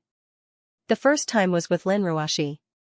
His wife was so stubborn and unmoved by force or persuasion. She would never talk to him unless he was willing to give his heart to her. This time, with Luo Xiaoxiao, it was because this girl's thoughts were too wild and imaginative. "How did I propose to you?" Yangqing pulled a long face, not knowing whether to laugh or cry. Luo Xiaoxiao pouted and ran her fingers through her hair. She said shyly, "You definitely can't beat my father. My father is. Sigh, there's only one person in the world who can beat my father. But you're not that person, so you're going to lose for sure." So you're basically proposing to me." Even Mother Wang was stunned. Other than feeling dizzy, Yangqing vaguely thought of something else but could not grasp it. This girl was giving him a headache and he did not want to stay any longer. "If that's the case, let's get your father to come. We're leaving." Luo Xiaoxiao nodded but immediately grabbed Yangqing's arm and said seriously, "Can't we date first?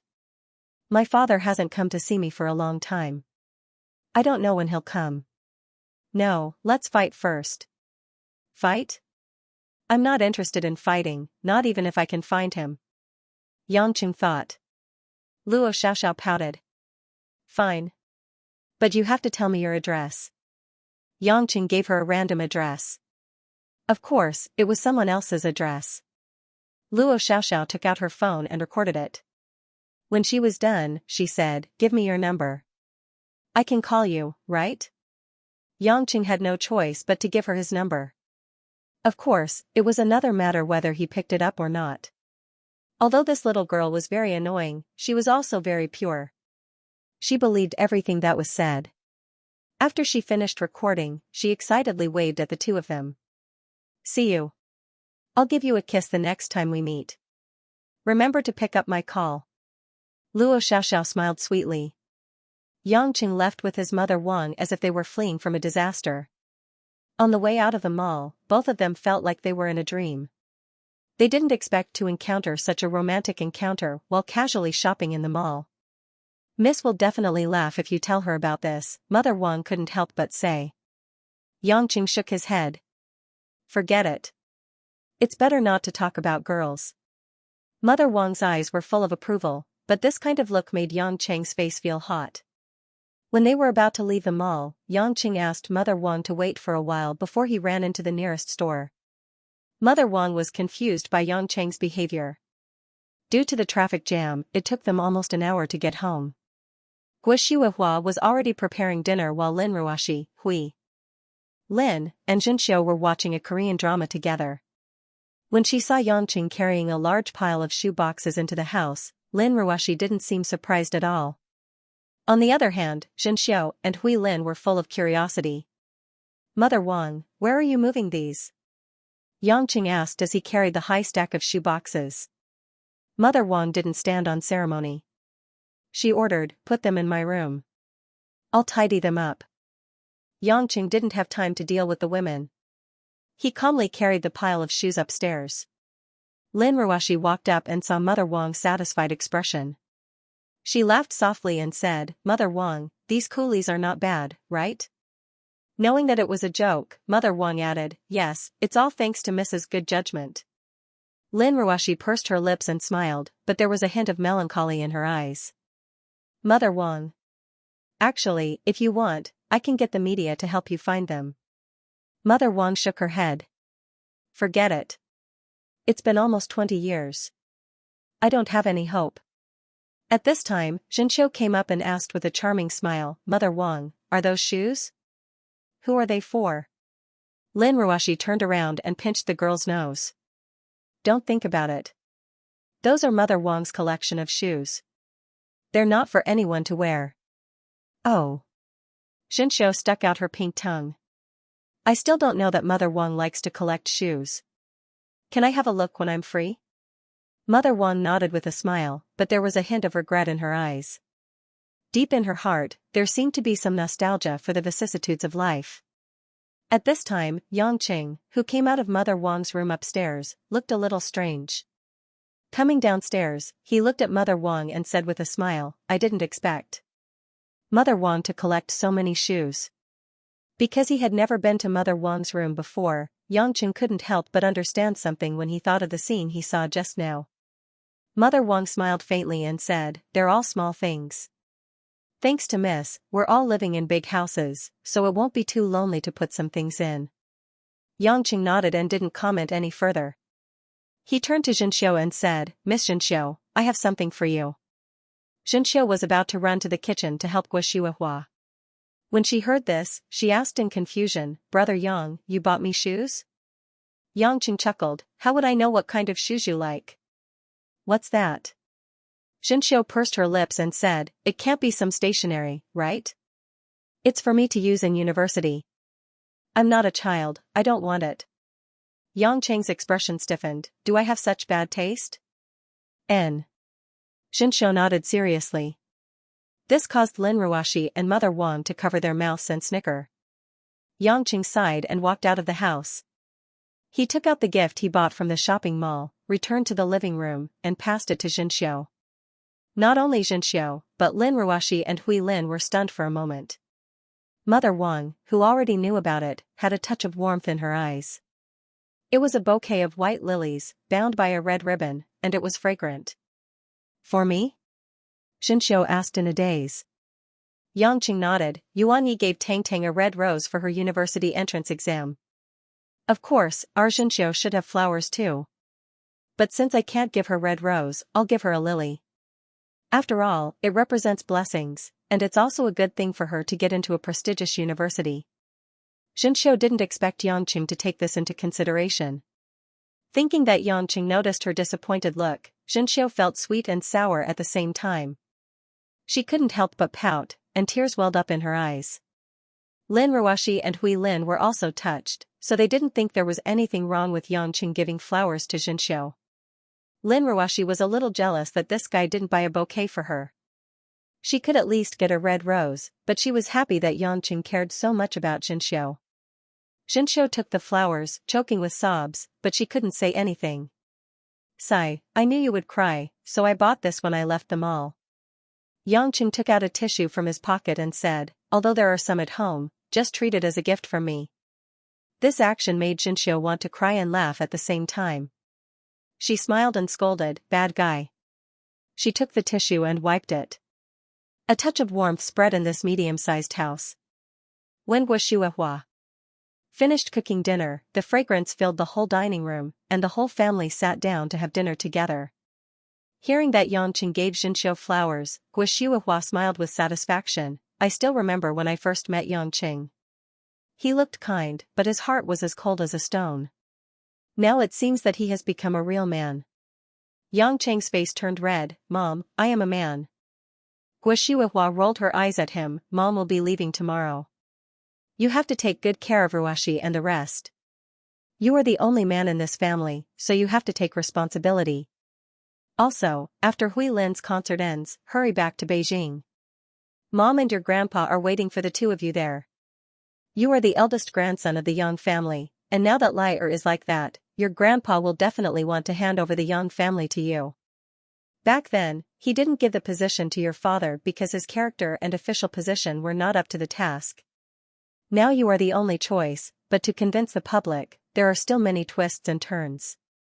Not to mention that you don't have a deep foundation in Xianxia. After all, the small subsidiary families under the Yang family are all from the military. If you don't show your courage, it will be hard to convince the public. Yangqing did not care about what she said and asked, "You are leaving tomorrow?" Guishuahua's face darkened. "Yes, I am leaving tomorrow. I have booked the plane tickets, and my subordinates will come to pick me up tomorrow morning. You don't have to send me off. I am afraid that I will have to wash my makeup if I cry. Understand?" The atmosphere suddenly became gloomy. Yangqing took a deep breath and smiled. "Got it. Anyway, we will see each other soon. Take care, Mom." Guishuahua nodded with a smile and said to Lin Ruashi, "If Yangqing does anything bad, give me a call. You can't let him do whatever he wants just because he is the pillar of the family, understand?" Lin Ruashi forced a smile and nodded. Although the last dinner during this period of living together was unusually sumptuous, no one had much of an appetite. The next morning passed in a daze. When Yangqing went downstairs for breakfast, only Mother Wang and Xianxia were left to prepare the meal. Suddenly, the person he saw every day, the person who called his name and told him to hurry up and eat, was gone. Yangqing was puzzled. Why didn't he have insomnia last night? Because she said that they would meet again in a few days. Thinking of this, Yangqing felt everything in front of him brighten up. That's right, the woman he called Mom was a burden to him, but she was also a shining light in his life. Before he knew it, it was the end of July, and the Olympic Games were about to begin. But for the people of Zhonghai, what they were looking forward to more was the official start of Hui Lin's concert tour in Zhonghai. The tour, which had been in preparation for more than half a month, was already ready. Although there were some minor changes to the schedule, it only increased the anticipation of the fans and the public. Posters and neon lights filled Zhonghai City, highlighting the influence of Hui Lin in the Chinese entertainment circle, and gradually spreading to the whole world. Music critics were full of praises, saying that this was a gentle breeze that brought the busy but heavy and turbid world of today. The pure and simple singing made those artists who tried to use fancy acting skills and vulgar scandals to gain fame slap themselves hard in the face.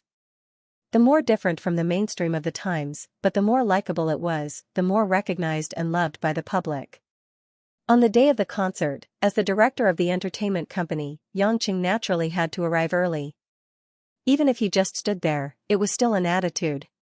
Mother Wang and Xianxia, the Yuan couple, Yuan Yi, and Tang Tang all arrived excitedly. Even Choi Yun, Mo Qianni, Qiang Wei, and the other girls were all there.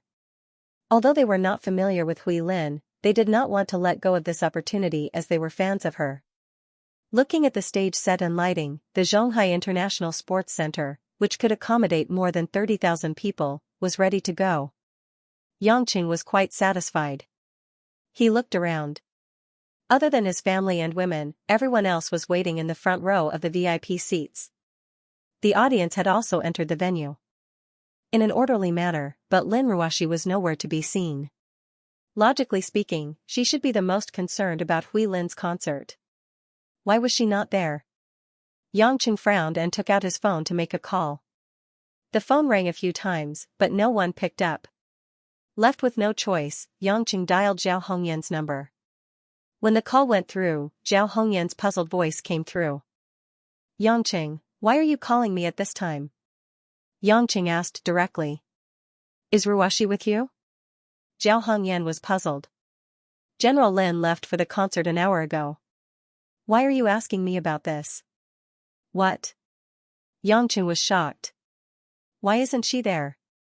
Zhao Hongyan was also stunned for a while. "How can that be? Even if there was a traffic jam, an hour should be more than enough." Yangchen had a bad premonition, but he felt strange. He had asked the members of Sea Eagles to protect Lin Ruashi. Even if there was danger, he should have been notified. Annoyed, Yangqing was about to call Molan to ask her about it when Lin Ruashi called him. Ruwashi, the concert is going to start soon. Where are you? Yangqing heaved a sigh of relief and asked. Lin Ruwashi seemed to be very tired. She said gloomily, I got into a car accident. Accident? Yangqing felt like his heart was going to fly out of his chest. How did she disappear and then get into a car accident? Are you okay? It's not me. I hit someone else's house. Lin Ruwashi said in embarrassment. Yangqing was stunned. Lin Ruwashi didn't drive fast. How did this happen? No wonder the members of the Sea Eagles didn't give him any information. After all, as long as it wasn't a threat to Lin Ruwashi's safety, the Sea Eagles could only watch it develop.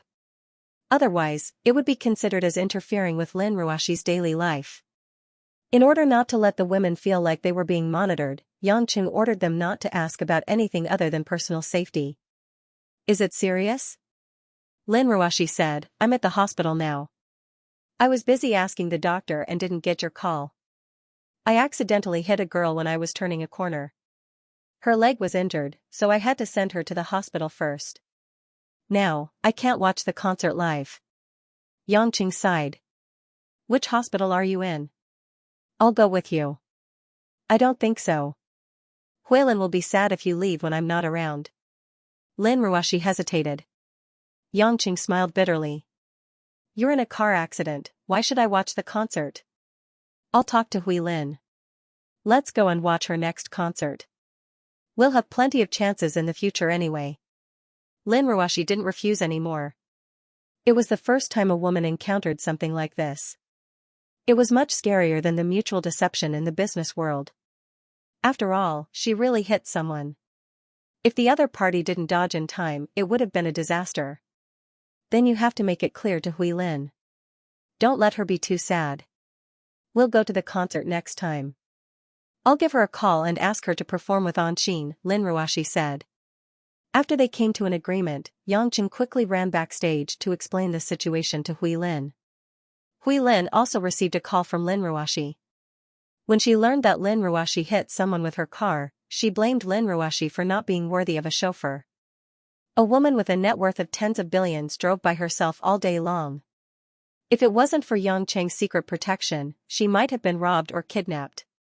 On the phone, Lin Ruwashi was like a little girl who was scolded for doing something wrong.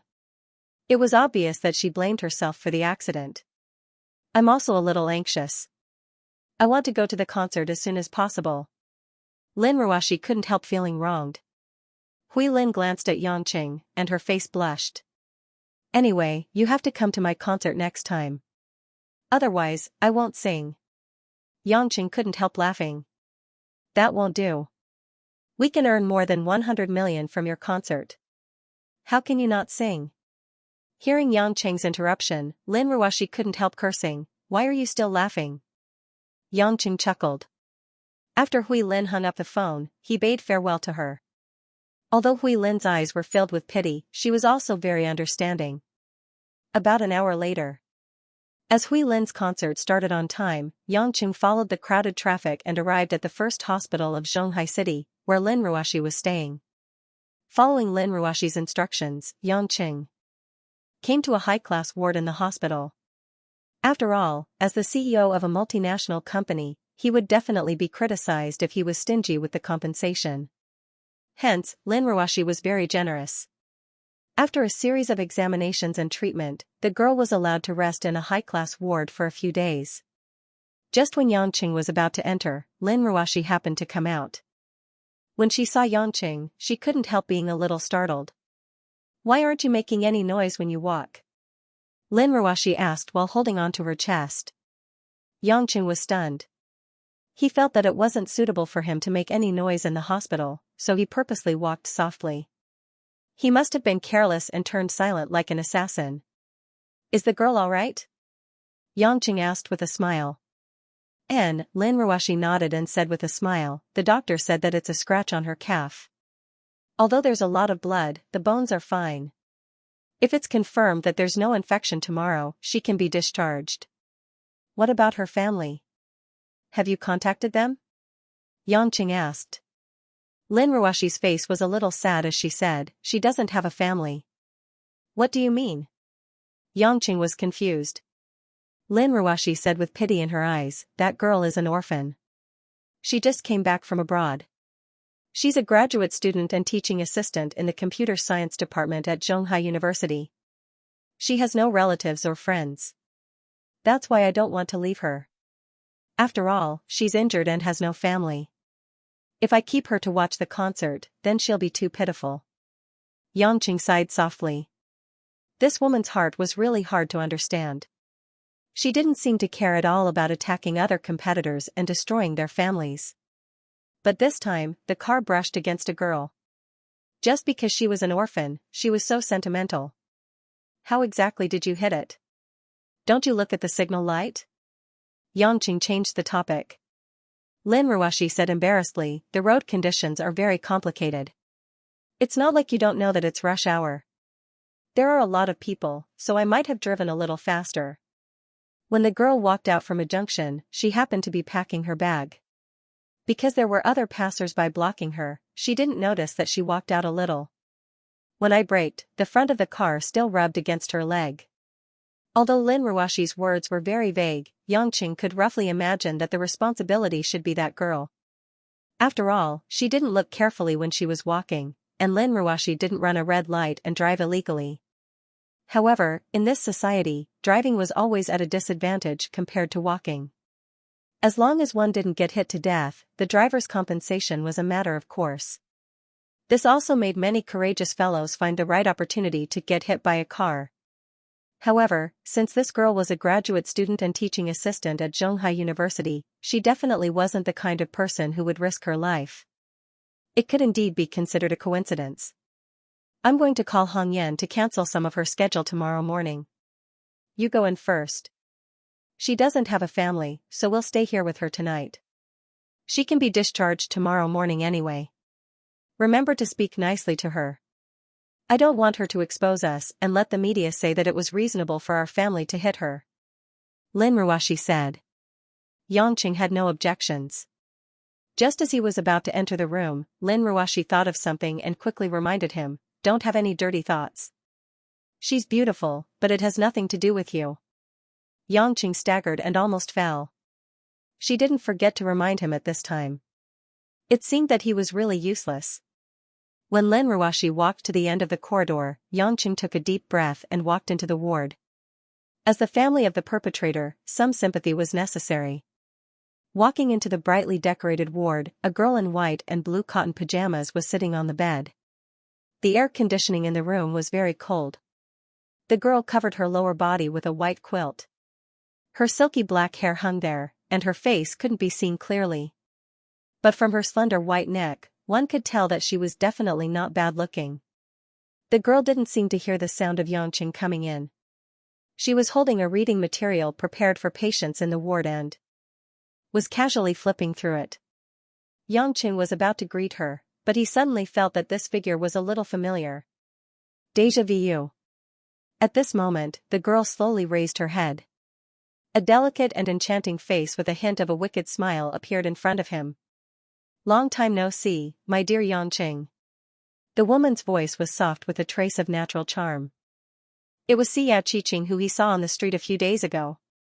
Yangqing's brain stopped working. He stood at the door for a long time and gradually understood many things. You did it on purpose?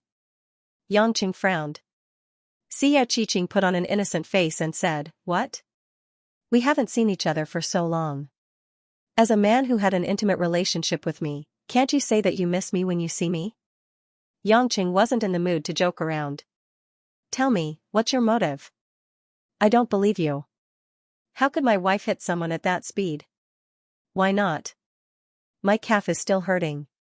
Xianxia said, full of grievance. What exactly do you want?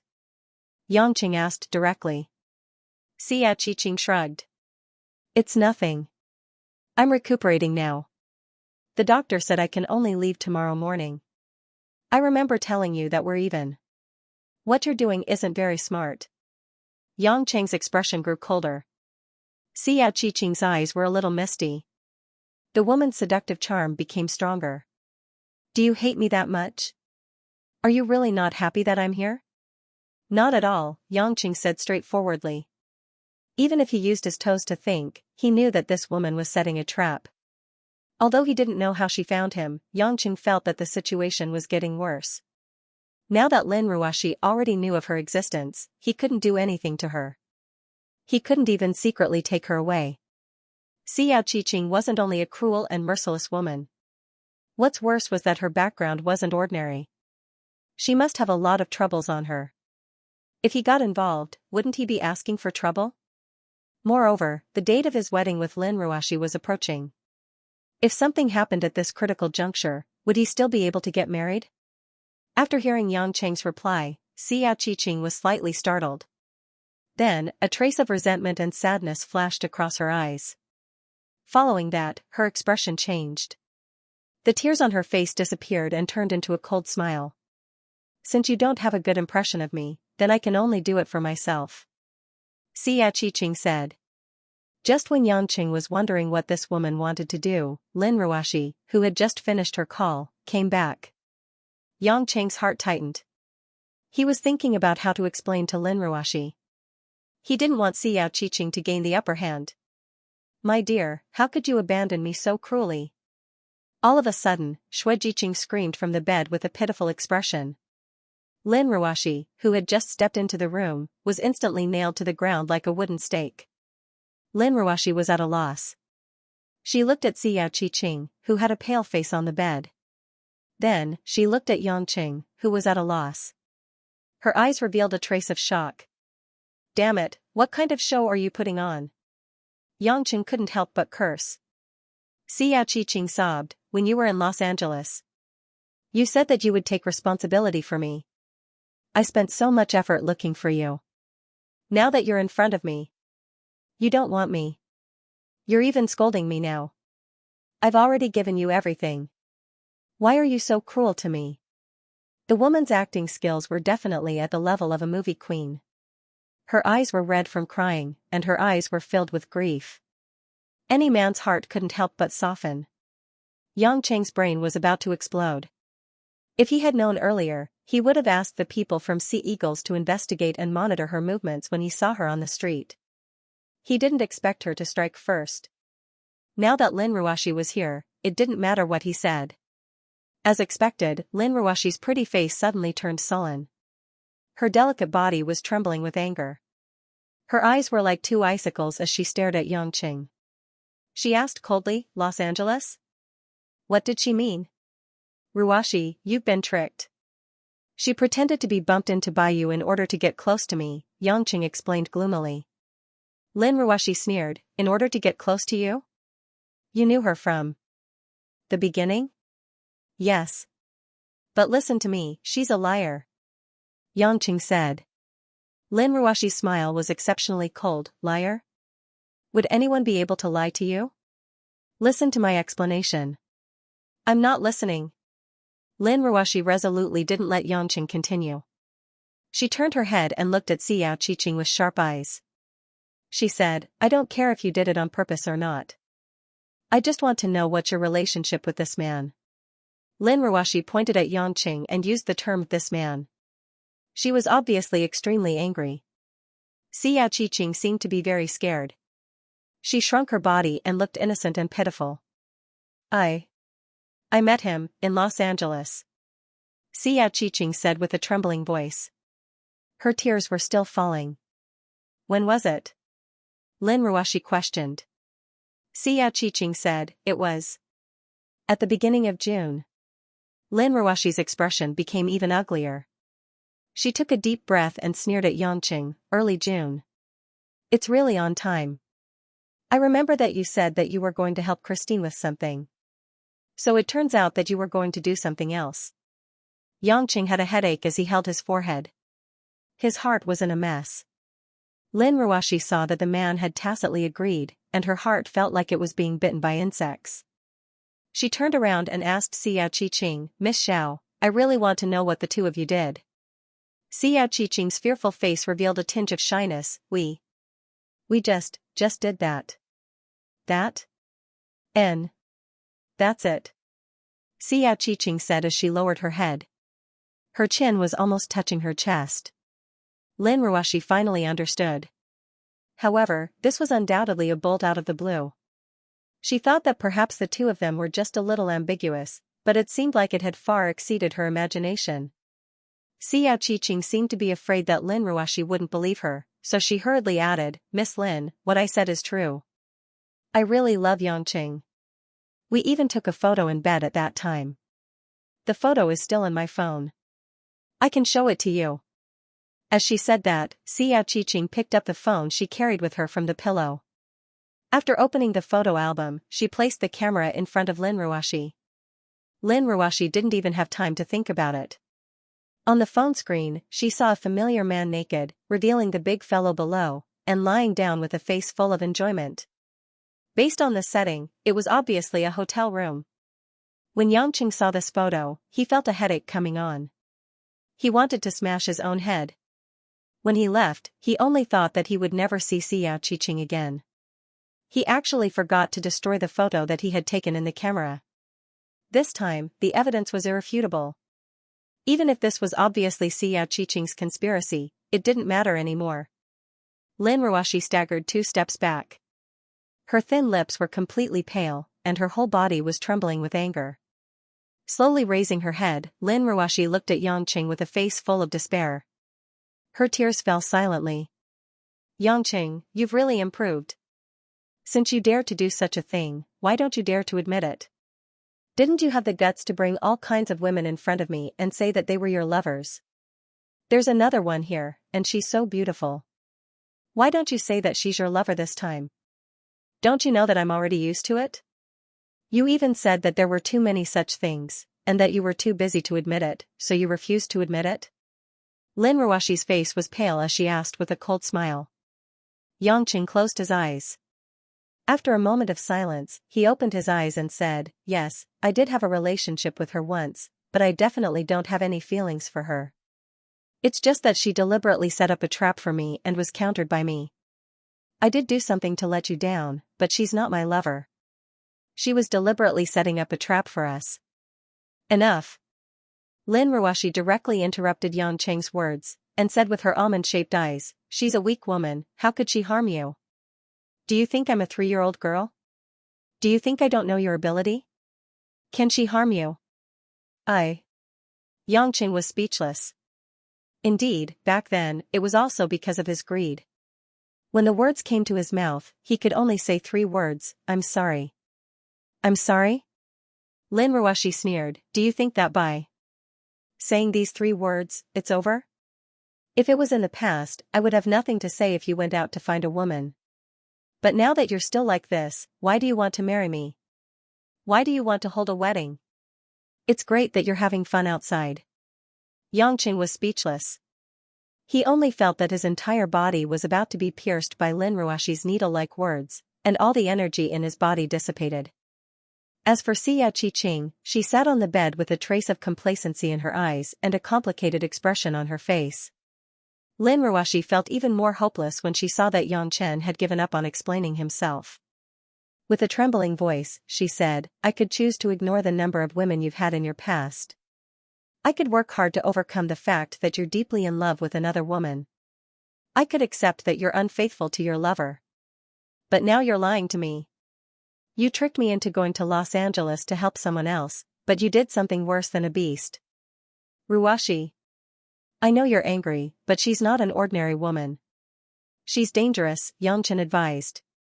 Lin Ruoshi slowly shook her head and took 2 steps back. "In my eyes, you, who I've been with day and night, have always looked incomparably magnanimous, but you've suddenly become like this. Someone like you is the most dangerous." After speaking, Lin Ruoshi immediately turned around and left the ward. Yangqing shouted, but Lin Ruoshi just quickened her pace and ran away. Yangqing stood at the door in a daze for a long time before he turned around and looked gloomily at Xiao Qiqing, who was lying on the bed with a relaxed expression. At this moment, there was no trace of the aggrieved look on the woman's face. "Are you satisfied? Is this what you want? It's all right. Since you don't want me, I'll have to make things difficult for you." Xiao Qiqing twirled her hair and said. Yangqing said in a deep voice, "What do you gain by doing this?" "No. You're a lunatic, a crazy woman, Yangqing couldn't help but say through gritted teeth. Xiao Qiqing's gaze turned cold as she squinted at the man. That's right, you're right. I'm a crazy woman, a vicious woman with a heart of snakes and scorpions. So what?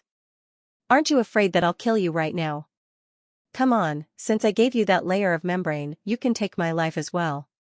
Xiao Qiqing giggled. You're not allowed to laugh. Yangqing roared. He swooped forward and grabbed the woman's neck. As long as he exerted a little force, Xiao Qiqing would die in a second. Xiao Qiqing couldn't breathe, and her beautiful eyes immediately widened, filled with sorrow and desolation from the bottom of her heart. The moment Yangqing met her gaze, he loosened his grip a little. What kind of gaze was this? It was like a desolate desert, without the slightest bit of life or vitality. The dried-up water source, the withered old trees, and the boundless wind and sand made people unable to see the slightest bit of hope. A beautiful woman who was as beautiful as a flower, with such a seductive appearance, and a body that was as slender as a water snake, why would she have such a hysterical and desperate expression? Why didn't you kill me? Xiao Qiqing opened her red lips, revealing a sad and charming smile. I said, you're not allowed to laugh. Heh. Hee hee. I just want to laugh. Why can't I laugh? You can cry, but you shouldn't laugh. Yangqing's heart suddenly calmed down. It was as if the woman's gaze had tugged at his heartstrings. A tear suddenly rolled down from the corner of Xiao Qiqing's eye. Kill me. If I die, I won't smile anymore. The woman was still smiling like a flower. Are you really not afraid of death? Yangqing frowned. Afraid?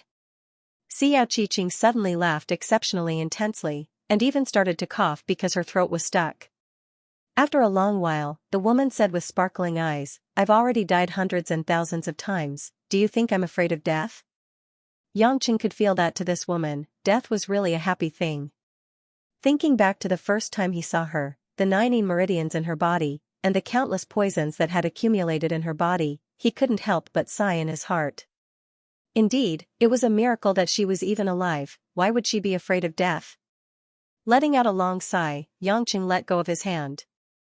You're not going to kill me? Xiao Qiqing's eyes were filled with doubt. Yangqing walked out of the door and said without turning his head back, although I don't know why you're doing all this, I don't want to see you again. You should be in more pain than you are dead. Xiao Qiqing stared blankly at Yangqing as he walked out of the door, until the sound of his footsteps disappeared from the corridor. Silently, Xiao Qiqing clenched the blanket tightly, tears dripping down, staining her eyes. You say you want to kill me, but you still can't do it. You say you don't have any feelings for me, but your heart softens when you see my eyes. Men all say one thing and mean another, humph. Wiping away her tears, Xiao Qiqing's face once again revealed a charming smile, but with a hint of tenderness. At this moment, when Yangqing walked out of the hospital, his heart was even heavier.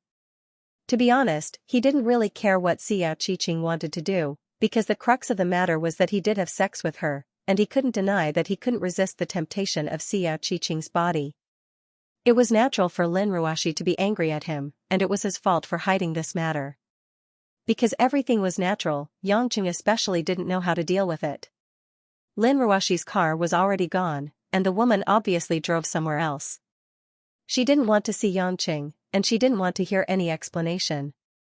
Yangqing asked the members of Sea Eagles to continue to take care of her. As long as the woman was fine, he didn't want to add fuel to the fire at this time. With such a breath stuck in his heart, Yangqing couldn't wait to directly kick down the large pillar in front of the hospital entrance. After thinking for a while, Yangqing felt that it was not appropriate to go home. It was not appropriate to go back to the concert venue, and it was not appropriate to look for those female confidants, which would be especially unfair to Lin Ruoxi. After thinking about it, Yangqing suddenly found that he was no different from a poor abandoned homeless person. Suddenly, a figure appeared in his mind, and Yangqing patted his forehead. At this time only she might be able to give him an idea. Soon, Yangqing drove to Zhonghai University. The person Yangqing was looking for, naturally, was Jane. Firstly, this woman had no relationship with him. Secondly, the two could talk about almost anything, and Jane's wisdom might be of some help. More than half an hour later, Yangqing came to the campus of Zhonghai University. After calling to inquire, Jane had indeed gone home, which was the quiet small villa provided by the university. Yangqing came to the villa and walked to the white wooden door. When he was about to knock on the door, he found that the door was open. It seemed that Jane was too lazy to open the door for him and opened it early. Yangqing was not worried that Jane would be robbed at night because this woman was, after all, a royal princess. The education she received from childhood included a series of self-defense skills such as swordsmanship and jiu-jitsu. Moreover, she was good friends with Solon and others. Even if she was not comparable to an agent, ordinary special forces would not be able to get close to her. After entering the door, they stepped on a new fluffy Persian Gulf carpet. A bright crystal lamp hung high, and the air was filled with a faint smell of lavender, showing that although the hostess was a scientist, she did not forget material comforts. The problem was that the hall turned out to be empty. Just as Yangqing wondered where Jane had gone, he heard the sound of heavy objects falling from a room on the right. Yangqing's heart skipped a beat. Could it be that something had happened to Jane? In a flash, he came to the door of the room. But the scene in front of him made Yangqing not know whether to laugh or cry. He saw a pile of strange equipment and a pile of heavy and huge books, piled up messily on the ground. Their owner, wearing a plain white fringed nightdress, with a head of soft amber hair disheveled, was sitting in the middle of this pile of things. And 3 large wooden shelves and a tall chair were pressed around at the same time. Obviously, when Jane was taking something, she accidentally tilted the wooden shelf, which continuously affected the surrounding pile of things, spreading them all over the ground like a domino effect. What made Yangqing particularly interesting was that at this moment, Jane was barefooted and wearing a pair of black-rimmed glasses on the bridge of her nose. She didn't have her usual noble temperament at all. Instead, she looked like a scholarly young woman at home. Of course, even though this foreign girl was dressed like this, she was still youthful and attractive.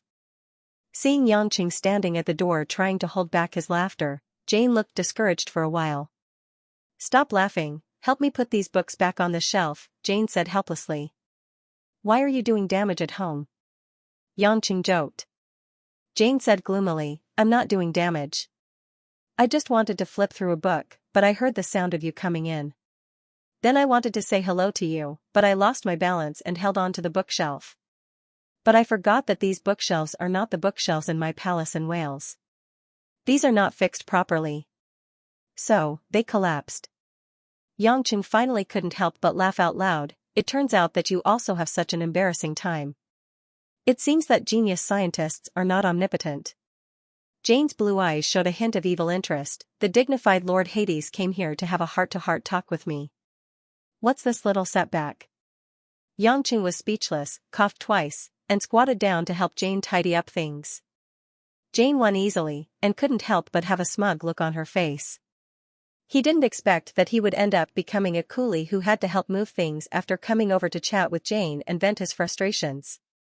As Yangqing helped her put the thick books back on the bookshelf, he asked in bewilderment, "Technology is so advanced now, why do you still carry so many books? They're all so heavy." Jane said in distress, "These are the results of my research. Many of them are drawings and detailed formulas. The current computers can't accurately input what I want to record. Although I could develop a more sophisticated computer, I couldn't record all of the research results. Before I could solve that problem, I could only use the most primitive method of recording it on paper. However, don't look down on these books. I made these papers myself. Even if they were to be drenched in water and a fire, these books wouldn't have any problems. These papers wouldn't fade or rot for at least 200 years. Yangqing was tongue-tied for a while. It was the first time he had heard that there was data that couldn't be entered and backed up by a computer. It seemed that the scientific problems that Jane helped him solve in the past were not her true strength at all. Perhaps no one could understand the cutting-edge fields of her own research except herself. In addition to the books, there were also many strange instruments and devices. Yangqing couldn't understand the role of these things at all. He couldn't help but ask curiously, "What are these things?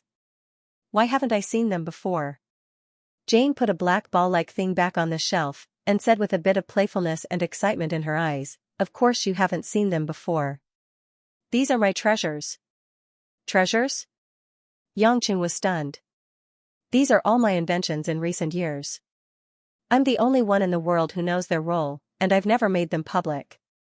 You've taken advantage of me today to see these great works. Talking about her inventions, Jane was like a proud little girl at the moment, showing off her masterpiece. Yangqing couldn't help but smile.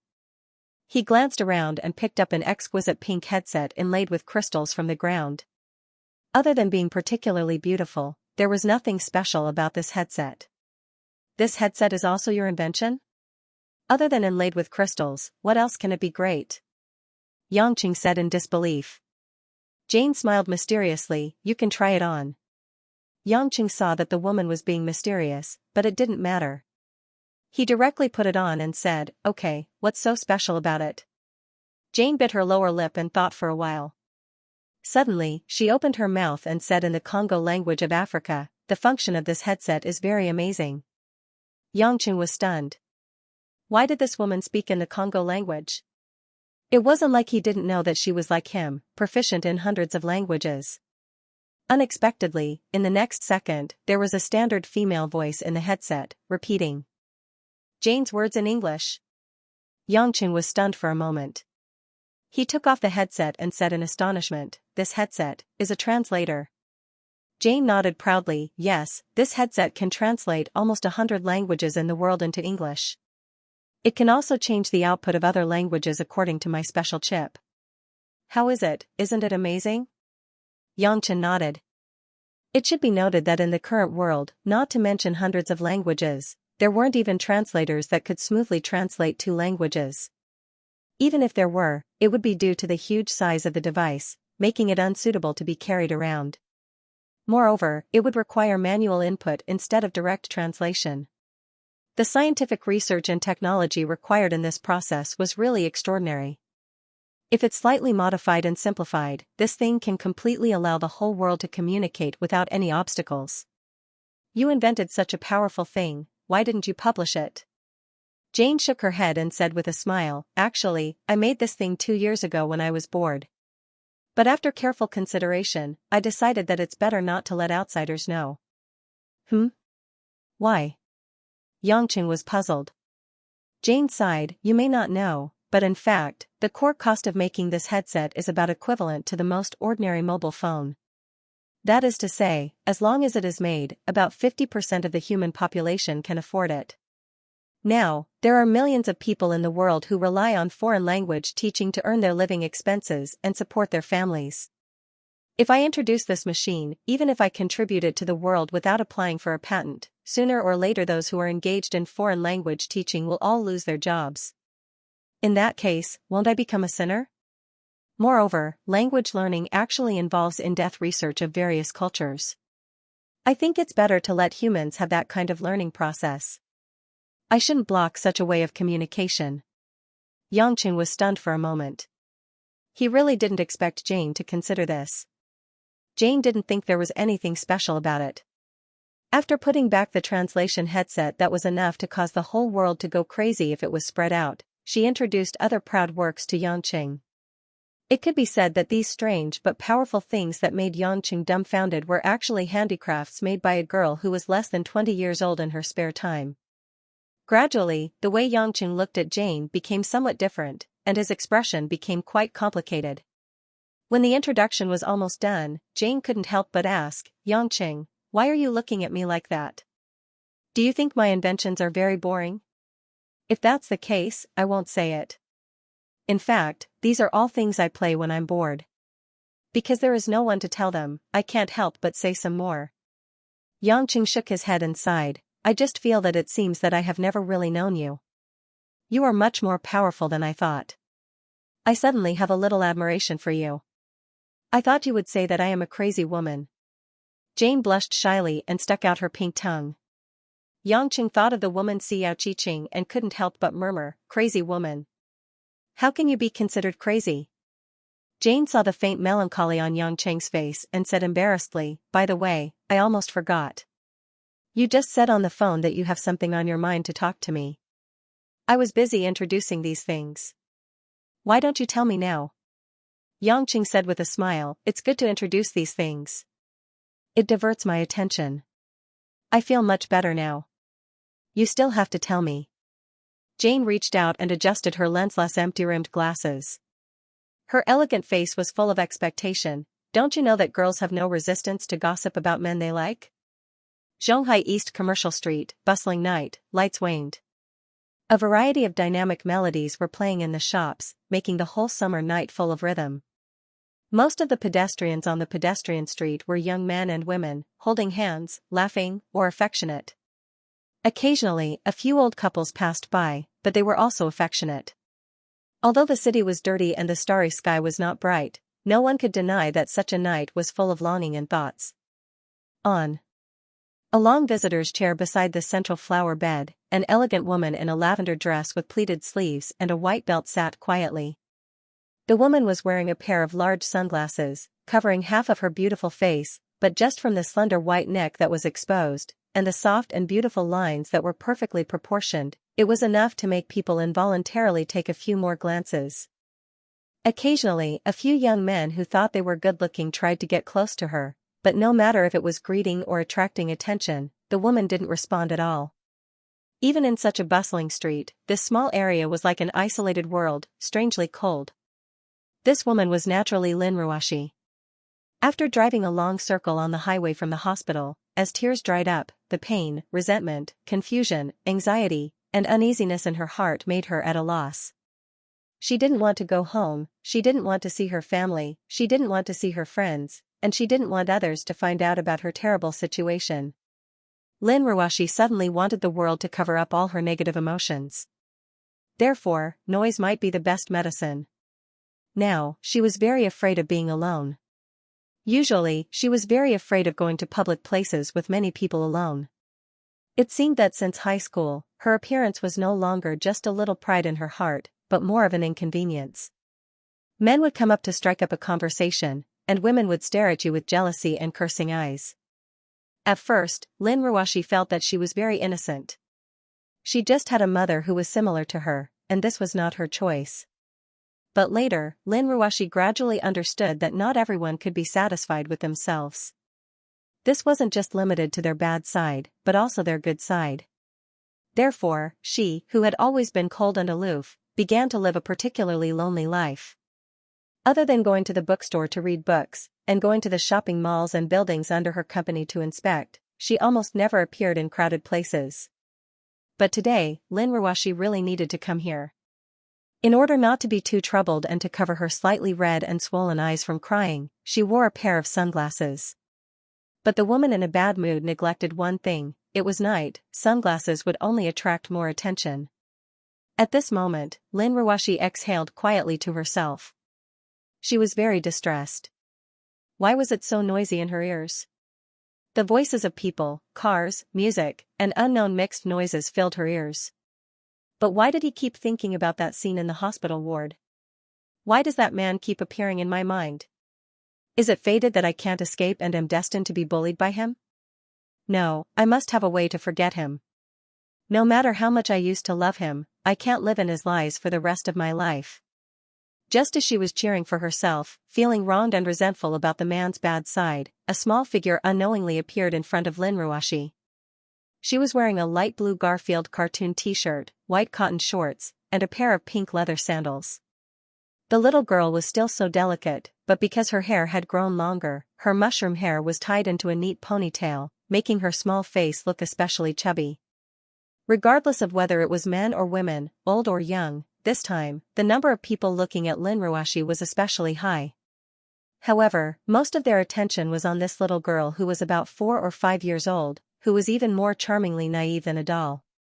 The little girl, Lan Lan, tilted her little head, opened a pair of big black gem-like eyes, and carefully stared at Lin Ruoshi.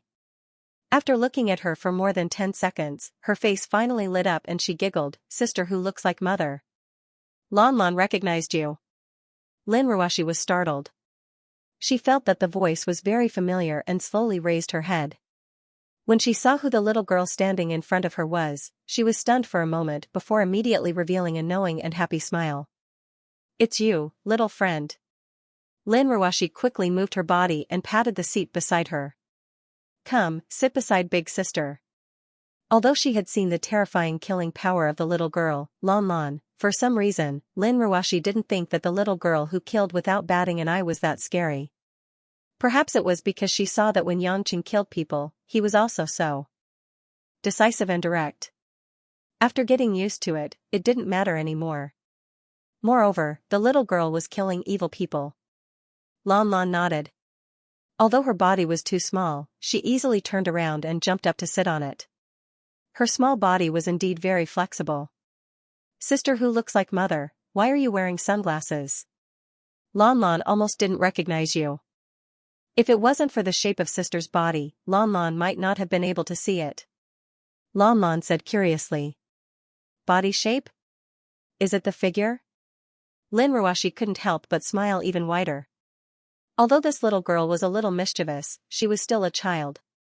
There were many words that she didn't know how to say, nor did she understand the specific meaning. Naturally taking off her glasses, Lin Ruashi didn't want to look at the child through her sunglasses.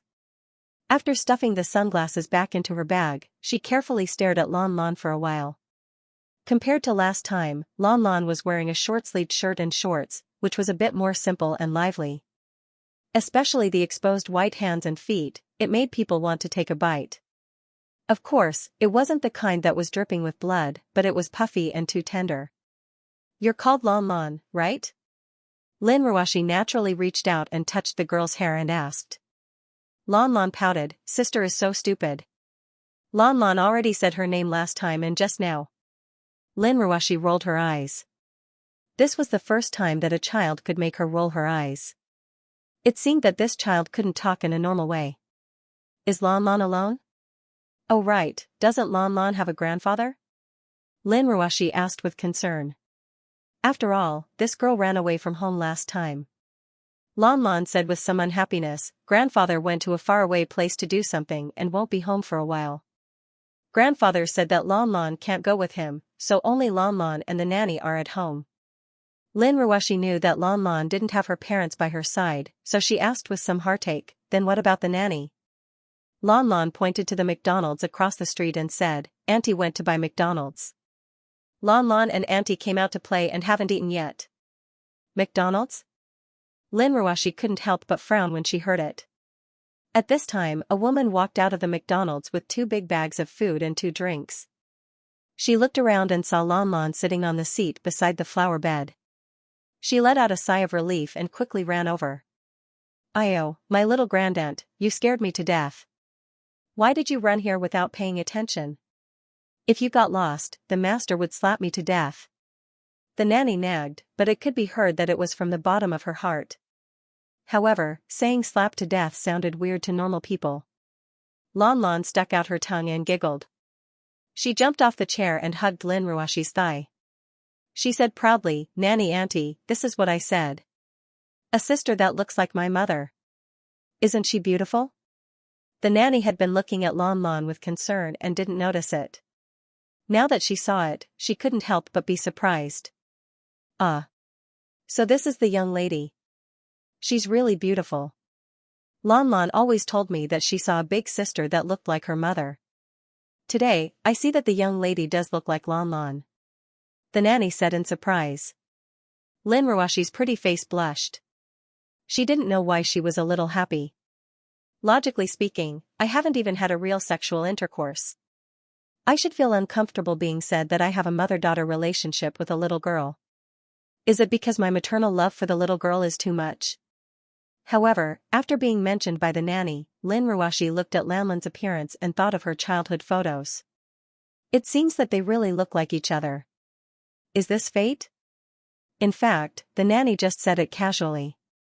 Although Lan Lan was chubby and cute, how could she really see that she was similar to Lin Ruashi, who had already grown up? It was just that Lan Lan felt that Lin Ruashi was very similar to her mother, and Lin Ruashi liked this girl in her heart, so she naturally pulled the relationship between them closer in her heart. At this time, the nanny squatted down again and said with a smile, Lan Lan, I have bought hamburgers and fries. Shall we eat inside or outside? Without waiting for Lan Lan to decide, Lin Ruashi directly interrupted, forget it, don't eat. The nanny and Lan Lan were both stunned and didn't understand what was going on. Lin Ruoshi frowned and said, Auntie, may I ask your name? The nanny was stunned for a moment. She was shocked by the inherent elegance and cold temperament of a superior that Lin Ruoshi exuded. She couldn't help but think about it in her heart. My name is Xiao Minwan, just call me Minwan. Lin Ruoshi nodded and said, my name is Lin Ruoshi, you can also call me Ruoshi. Minwan, it's better not to let Lan Lan eat junk food like McDonald's and KFC. It's not good for her growth and development. Lan Lan is not thin to begin with, and it's especially easy to get fat after eating it. Nowadays, there are many children with obesity, which is very harmful to the future. Minwan was stunned when she heard this. She had never thought about this problem before. She was hired to take care of Lan Lan. She would buy whatever Lan Lan wanted to eat, so she could only say innocently, Miss Lin, it's Lan Lan who wants to eat. It's not up to me. Lin Ruoshi sighed and turned to look at the little girl. Lan Lan, on the other hand, opened her big watery eyes and looked blank, as if she was thinking about something. You're an adult. How can you listen to kids and buy whatever they want? It's not a big deal to eat this kind of thing once in a while, but I saw that you bought 2 big bags at once. How come there are enough for 4 people? You must have eaten a lot. You're not allowed to do this in the future. Problems will arise sooner or later, Lin Ruoshi said to Minwan. Minwan smiled awkwardly. It's mainly because Lan Lan has a very good appetite. She won't feel like she has enough to eat. In fact, I've already bought a little less. Master doesn't want Lan Lan to eat too much. Yangqing was slightly stunned. There was such a thing? How much could this little girl's stomach hold? Lan Lan tugged at Lin Ruoshi's skirt and pouted, Sister, Lan Lan won't eat McDonald's anymore, don't be angry. Lin Ruoshi smiled and said, Sister isn't angry. Just be obedient and don't eat it in the future. How about this, Sister will bring Lan Lan to eat handmade noodles. Sister hasn't eaten dinner yet. Hearing that, Lan Lan smiled sweetly and nodded, N. The nanny, Minwan, looked at the 2 figures, one big and one small, holding hands and walking into the street. She was slightly lost in thought. It was as if they really were a pair of mother and daughter. At the same time, at the entrance of Jane's villa. On the lawn, Yangqing sat on the ground, enjoying the evening breeze. He looked at the dark green surroundings in a daze. A bottle of wine that emitted cold air appeared in front of him. The hand holding it was slender and fair. Thank you. Yangqing took it from Jane's hand. Jane walked to the man's side and sat down as well. She was already holding an open can of beer in her hand. You still drink beer? Aren't you afraid of getting a beer belly? Yangqing opened the can and took a sip. He felt quite refreshed. Jane lowered her head and pursed her lips into a smile. She was still wearing the same nightgown, and the woman was too lazy to change. Her amber hair hung low, and she looked quiet and moving in the night. I don't drink it every day, because I don't think you're suitable for whiskey or wine right now, so I'll accompany you to drink some. Yangqing nodded and sighed, sure enough, it was the right choice to come to you at this time. I didn't tell you anything, but you could guess what kind of wine I needed. Jane turned her head and asked, can you tell me now? Yangqing pondered for a moment, smiled bitterly, and nodded silently. He didn't hide anything and told her everything that had happened between him and Xianxia in Los Angeles, and what had happened today. Jane listened quietly. Other than occasionally taking a sip of beer and then frowning cutely, there was no other expression. Jane, I really look down on myself now. Do you think I really have a pig's brain? Isn't it just a woman who looks good and has an attractive figure? Isn't it just something that has been done hundreds and thousands of times between men and women in the past? It's not like I don't have women, why can't I hold myself back for such a small thing? Yangqing asked bitterly. Jane suddenly snorted, I hope you can hold yourself back, but why do you never want to touch me? Is that Xianxia better looking than me? Yangqing was stunned, and smiled bitterly, you still have time to make. Such a joke? Didn't I say earlier that you're different? At least it proves that it's not that you can't hold yourself back, but that you don't want to hold yourself back for Xianxia, Jane said. Yangqing's eyes were a little blank, what do you mean? Jane said lightly, I don't believe other men, but I know your self-control very well. Maybe in the past, when your brain was affected by the divine light, you really didn't have much immunity to women. But even then, you couldn't do it to just any woman, not to mention that your brain isn't affected now. There's only one reason why you would do that to Xiao, but not to me. You didn't treat her as a woman that needs to be treated seriously. Just like many years ago, when you were still training in Zero, did you take pity on the female assassins who fought with you for a chance to survive as women? Yangqing was stunned for a while, and shook his head stiffly. They're not women, they're my enemies. That's right, that's it, Jane smiled. Before you treated Xiao as a woman that you like and want to love, she was actually just a living being that you could kill at any time. You were just playing with her, you didn't have any feelings for her at all. Of course, you wouldn't have much patience for a plaything. It was your instinct, or maybe it was what you thought at that moment, so you did it. As for the rest, you can only say that you didn't consider it thoroughly enough, or that Xiao wasn't as simple as you thought. That's why it became like this. If we're talking about love, you didn't cheat on Miss Lin at all, at least you didn't when it came to Xiao. Yangqing listened to it blankly, and smiled bitterly. Only your brain would come up with this kind of analysis.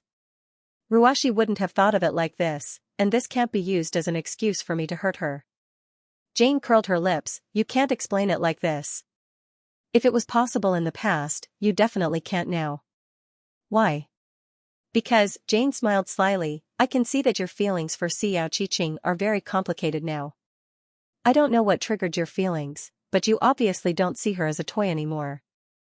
Otherwise, you would have killed her in the hospital, just because she dared to plot against you in public. Yangqing felt as if the depths of his heart had been completely seen through by a woman's simple words. As expected, I'm still a promiscuous person. Am I terrible? Yangqing mocked himself. Jane shrugged. Everyone has a different point of view, so they have different opinions. At least, I hope that you're more fickle and less resistant, so that I can succeed. I don't care about marriage and loyalty, those are used by ordinary people to stabilize the conventional social morality. With your ability, there are a lot of women who want to throw themselves at you. Sauron and Maekdan, those two disgusting old guys, have dozens of lovers, and you only have 10 or so. It's nothing. At least in my eyes, you're already a very obedient man. Is that how you see me? Yangqing didn't know whether to laugh or cry. It was the first time he heard Jane talk about him so rudely. Jane suddenly smiled charmingly. Do you think I'm the only one? I believe that those lovers of yours, that Miss Mo, Miss Chengwei, Miss Anqin, and the others, although they don't say it out loud, they actually think so in their hearts, which is why they cherish you so much. Of course, it's not that they only love your appearance, because you guys went through all kinds of experiences to get together. But you can't deny that if you were purely a man working at Ulay International, you wouldn't even be able to touch the toes of those spoiled girls, not even in your entire life. Yangqing sighed. Are you trying to absolve me of my misdeeds? Of course not, Jane shook her head. I'm just saying my opinion, but these opinions are completely untenable for your wife, Miss Lin Ruashi. Yangqing frowned. Why is that? Jane sighed. Because her identity is different. She's your wife, in a sense. Your lover took away her original complete love and marriage from her hands. You have to know, you're an excellent lover, and they're also your excellent confidants. But you're not a complete husband, but she's a complete wife. This is also why she's always the one who gets hurt, and she can only swallow her anger because she can't bear to part with you. This is really cruel. As a woman, although I like you very much, I'm also very angry at you for hurting her like this. Yangqing's face darkened. This is what I feel the most disgusting about myself now. Then, dear Mr. Disgusting, do you know what 3 words a man shouldn't say after saying I love you to a wife who loves you deeply? Jane winked playfully and asked. Yangqing was at a loss, and shook his head. What words? Yes, no, rise. Yangqing felt that Lin Ruashi was very unfortunate, and he was also very unfortunate, because he was afraid that 90% of the sorry he said in this life was given to Lin Ruashi. Why didn't you say so earlier? Yangqing looked at Jane gloomily. Jane, on the other hand, took a sip of beer, and wrinkled her nose because of the pungent smell. Why should I tell you? To tell you the truth, I think the main reason why you don't want to accept me is because you care about Miss Lin's feelings. All humans have good and evil sides. My evil side tells me that it's a good thing for me and other girls if you get divorced. Yangqing almost fell to the ground.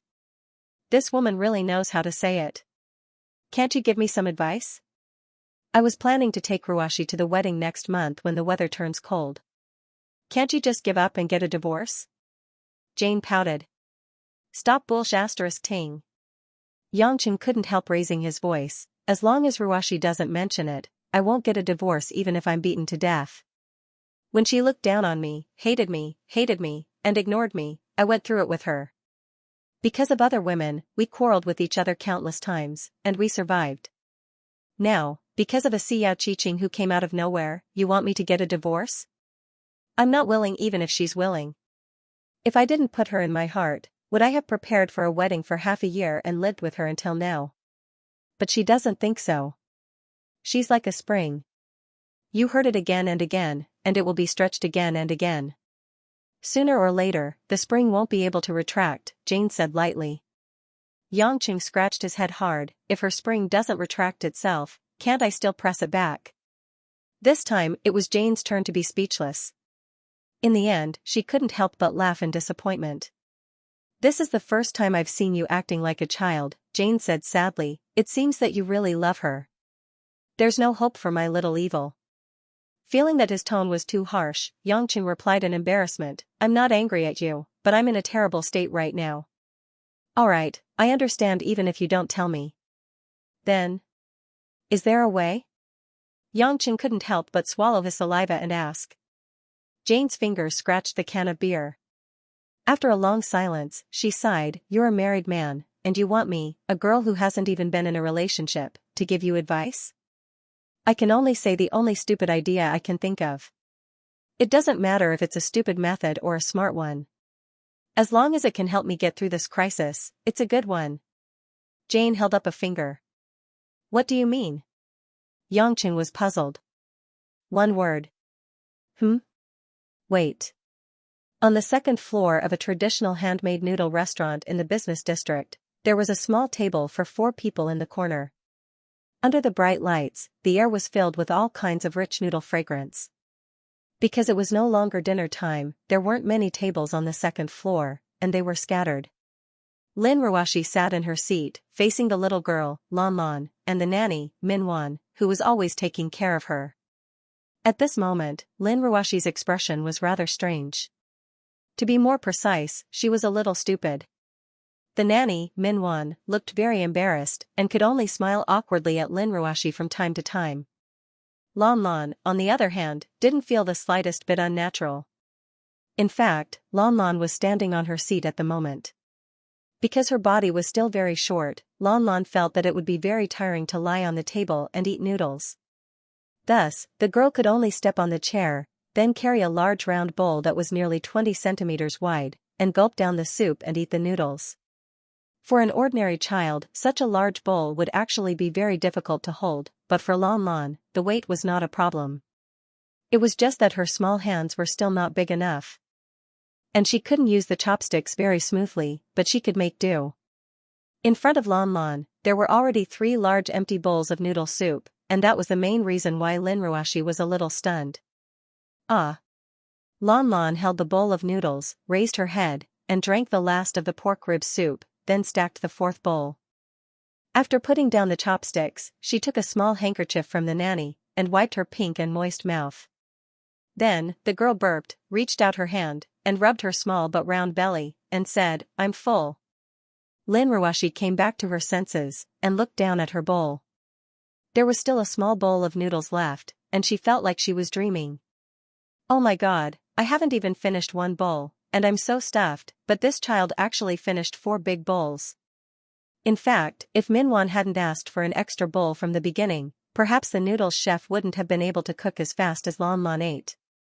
Although she knew that Lan Lan was not an ordinary child, this child not only had amazing explosive strength, but also an incredible appetite. It was really hard to imagine that so much noodles and soup could fit into her small belly. Mom, sister, don't leave any leftovers. Grandpa said that we can't waste food. Seeing that Lin Ruashi was not eating, Lan Lan immediately pouted and lectured her. Lin Ruashi couldn't help but blush. Originally, she really didn't want to eat, but wouldn't she be looked down upon by a child? So she lowered her head and continued to eat. Minwan sat down with Lon Lon in her arms, and said with a smile, "Miss Lin, I'm sorry. Our Lon Lon has always had a very good appetite, and I was surprised at first, but now I'm used to it." Lin Ruoshi smiled stiffly. "Minwan, is Lanlan's grandfather the only family member?" She had wanted to ask this question for a long time, but she had always felt that it wasn't appropriate to ask Lon Lon. Minwan sighed bitterly. I'm not really sure either." Lin Ruoshi was a little disappointed. "I was a little abrupt, I shouldn't be able to casually say this." Minwan hurriedly shook her head. "No, Miss Lin, I really don't know how to tell you. I also don't know who Lanlan's parents are, and I don't know what happened because the old master has never said it clearly. Lon Lon has a father and a mother. Grandpa said that Lanlan's father is in Zhonghai, and he will bring Lon Lon to find him," the little girl said anxiously. Lin Ruoshi was slightly startled. "In Zhonghai?" "Yes." Lon Lon nodded, "But Grandpa said that Dad is very busy right now, and can only go find him in a few days." Lin Ruoshi was puzzled. What kind of logic was this? No matter how busy he was, he wouldn't even see his daughter? Thus, she looked at Minwan doubtfully. Minwan replied, "Miss Lin, to be honest, I only became a monk halfway through. The first time I saw Lon Lon, it was my family's master who brought Lon Lon to our village to find a nanny. My husband died early, and I had no children. My in-laws didn't treat me well, and instead treated me as a burden. Coincidentally, the old master saved me from my mother-in-law's stick, and provided me with such a job to support myself. I've been working with him for almost a year now. During this time I didn't dare to ask the old master, and the old master never mentioned Lanlan's background. Lon Lon said that her mother told her that she would come back to find her, but I don't know if it's true. After all, Lon Lon is still young, how could she remember anything? Sometimes, I'm also very curious, what kind of cruel parents would not want such a cute daughter?" Hearing this, Lin Ruoshi couldn't help but feel a little jealous, and the way she looked at Lon Lon was especially pitiful. At this moment, Lon Lon had already gotten down from the chair, and was leaning against the glass window, looking at the people on the street below. Her pair of black eyes were full of novelty, and no one would know what the little girl was looking at. Lin Ruoshi wiped the corner of her eyes, and asked, "Minwan, how old is Lon Lon this year?" "She should be at least 4 years old." Unexpectedly, Minwan's expression suddenly became conflicted. After changing for a while, she smiled stiffly and said, "Miss Lin, just think of it as 4 years old." "Huh? What do you mean treat her as 4 years old?" Lin Ruoshi frowned. "Is she 3 years old?" "That's nothing, Lon Lon has a good appetite, so it's normal for her to be older than other children." Minwan smiled and nodded, as if she agreed. Lin Ruoshi felt that it was quite strange, but she didn't think too much about it, and continued to ask, "Then, in the future, will Lon Lon be settled in Zhonghai? If so, I can help you contact a good kindergarten, because it's not convenient for foreign children to go to school now. I have invested in some good kindergartens, and if I talk to them, they should be very willing to accept Lon Lon." Minjuan's face turned bitter. "I'm not sure if Master wants Lon Lon to stay in Zhonghai. We've been to almost half of Huaxia for the past 6 months. I've asked Master if he wants to send Lon Lon to a good kindergarten, but he said he has his own considerations, so I didn't ask." Lin Ruoshi said worriedly, "She's so young. It's not good for her growth if she doesn't have a stable place to live. When Lanlan's grandfather comes back, I want to meet him and talk to him. Is that okay?" Minwan was surprised and asked curiously, "Miss Lin, forgive me for being blunt, but why do you care so much about Lon Lon? Lon Lon told me that you were almost killed by those human traffickers when you tried to save Lon Lon." Lin Ruoshi was stunned for a moment, and then she was a little confused. "That's right. Why does it feel so natural when I talk about Lon Lon? It's as if it's my concern." This feeling made Lin Ruoshi a little excited and a little scared at the same time. "Maybe it's fate that brought us together." Lin Ruoshi smiled. Minwan was a little surprised. Then, she smiled and said, "Miss Lin, please don't mind me. If you are Lanlan's mother, then Lon Lon will be very happy." Bang! Bang! Bang! Bang! Lin Ruoxi could only feel her heart thumping violently. It was as if it was hit by a hammer and bounced back. Lin Ruoxi couldn't help but let out a muffled groan. She covered her chest with a pale face. "Miss Lin!" Minwan exclaimed. She didn't know what was going on. Lin Ruoxi felt that her heart was beating faster and her brain was starting to hurt. It was as if someone was tearing her brain apart. Countless blurry yet familiar things that seemed real and illusory at the same time were frantically flowing about. She couldn't tell them apart, but she could feel them all. In an instant, Lin Ruoxi's thin dress was drenched in cold sweat. "Mom? What's wrong?" Lan Lan suddenly realized something was wrong with Lin Ruoxi. She rushed to Lin Ruoxi's side and hugged Lin Ruoxi's waist. Lin Ruoxi's beautiful eyes, which were originally as black as pearls, flickered with all kinds of extremely complicated emotions that even she herself didn't realize. It was like an unpredictable gemstone, flickering with an unfathomable brilliance. When her eyes fell on Lanlan's innocent face, Lin Ruoxi's heartbeat, the pain in her head, and the tightness in her body miraculously subsided. "Lan Lan," Lin Ruoxi murmured, as if she was talking in her sleep. Lan Lan looked at Lin Ruoxi's eyes, which were gradually calming down, and her face revealed more and more intense emotions. "Mom. Mom." At this time, Lin Ruoxi gradually woke up. She was a little surprised when she heard the little girl calling her mom. However, Lan Lan didn't have any intention of stopping. She hugged Lin Ruoxi's waist and kept talking. "Mom. Mom, sister is mom." Minwan, the nanny, was shocked. She rushed forward and hugged Lan Lan. "Lan Lan, don't call her that. Miss Lin is not mom. You should call her sister." Lan Lan shook her head and pouted. "No. Sister is mom. Lan Lan knows mom." Lin Ruoxi couldn't remember what happened to her. She felt that her mind was filled with a lot of things that she had never experienced before. However, she couldn't remember anything. She only remembered that her heart twitched and then went blank. Looking at the little girl who insisted on calling her mom, Lin Ruoxi felt extremely distressed. It was like a needle was pricking her heart. Almost subconsciously, Lin Ruoxi lowered her head and held Lanlan's face. "Lan Lan can call me that if you want. From now on, sister will be Lanlan's mom, okay?" This time, it was Minwan who was shocked. She couldn't imagine how much Lin Ruoxi liked Lan Lan. She actually agreed to let a little girl who wasn't related to her call her mom. This was not a casual call. If she called her that, her reputation would be completely gone. However, Lin Ruoxi didn't have the slightest bit of regret at this moment. When Lan Lan threw herself into her arms happily, hugged the woman's neck, and called out mom in a sweet voice, Lin Ruoxi felt as if she had eaten honey in her heart. Taking a deep breath and smelling the faint milky scent of the little girl, Lin Ruoxi couldn't help but think of one thing. If Lan Lan didn't have parents, could she really adopt her? If she adopted this little girl, how would she explain it to Yangqing? Would that man be able to accept her bringing a strange little girl home as his daughter before she gave birth to a boy or a girl for him? Thinking of this, Lin Ruoxi couldn't help but feel bitter. She had just made up her mind to ignore that stinky man. Why did she think of him when she was so happy? Who cared if he accepted it or not? Anyway, Lan Lan was her daughter. Even though she didn't have much confidence in her heart, Lin Ruoxi revealed a gentle smile and naturally kissed Lan Lan on the cheek.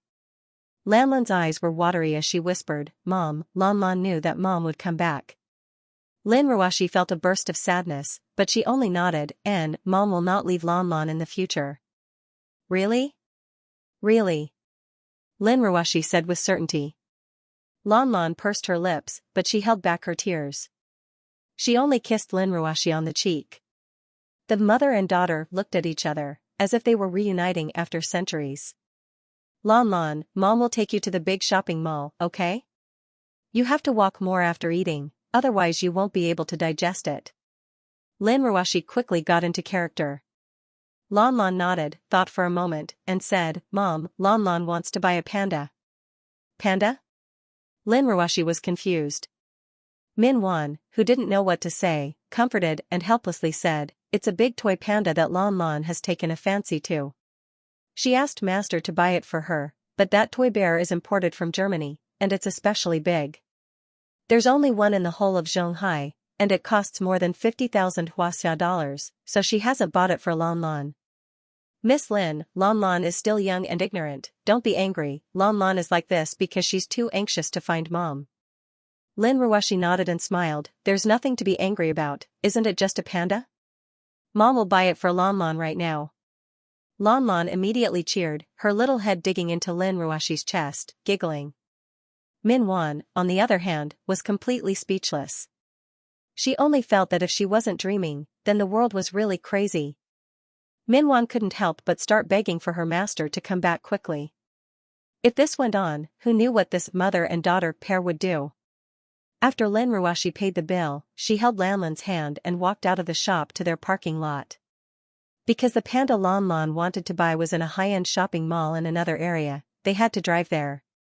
Min Wan could only follow behind them, completely out of ideas. All she could do was follow her master's instructions and take good care of Lan Lan. As for safety, Min Wan knew Lan Lan's ability, she purely relied on Lan Lan to protect her. When they walked to the empty underground parking lot, Lin Ruoshi was about to let Lan Lan get in the car, but Lan Lan suddenly tilted her little head and looked curiously at a thick cement pillar not far away. Lan Lan, what's wrong? Lin Ruoshi asked with concern. Lan Lan asked back, Mom, are those uncle and sister mommy's friends? Uncle and sister? Lin Ruoshi looked back in confusion, but she didn't see anyone, where are they? Lan Lan seemed to understand something, suddenly her little body flashed, and in the blink of an eye, she had already rushed to the side of the cement pillar more than 20 meters away. Lan Lan pointed at the Caucasian man and woman behind the cement pillar, wearing short-sleeved shirts, shorts, and caps, and asked in a childish voice, Speak. Why do you keep following mommy? If you don't say it, then you are bad people. If you are bad people, Lan Lan will kill you. These two people were, of course, the members of Sea Eagles sent by Yangqing to secretly protect Lin Ruoshi. Although they already knew from their captain, Molin, that this little girl named Lan Lan was an extremely terrifying child, they didn't expect her to be so amazing. It turned out that they had always been in the little girl's perception, and before they could react, they were seen through by this child. Lan Lan saw that they were not speaking and pouted.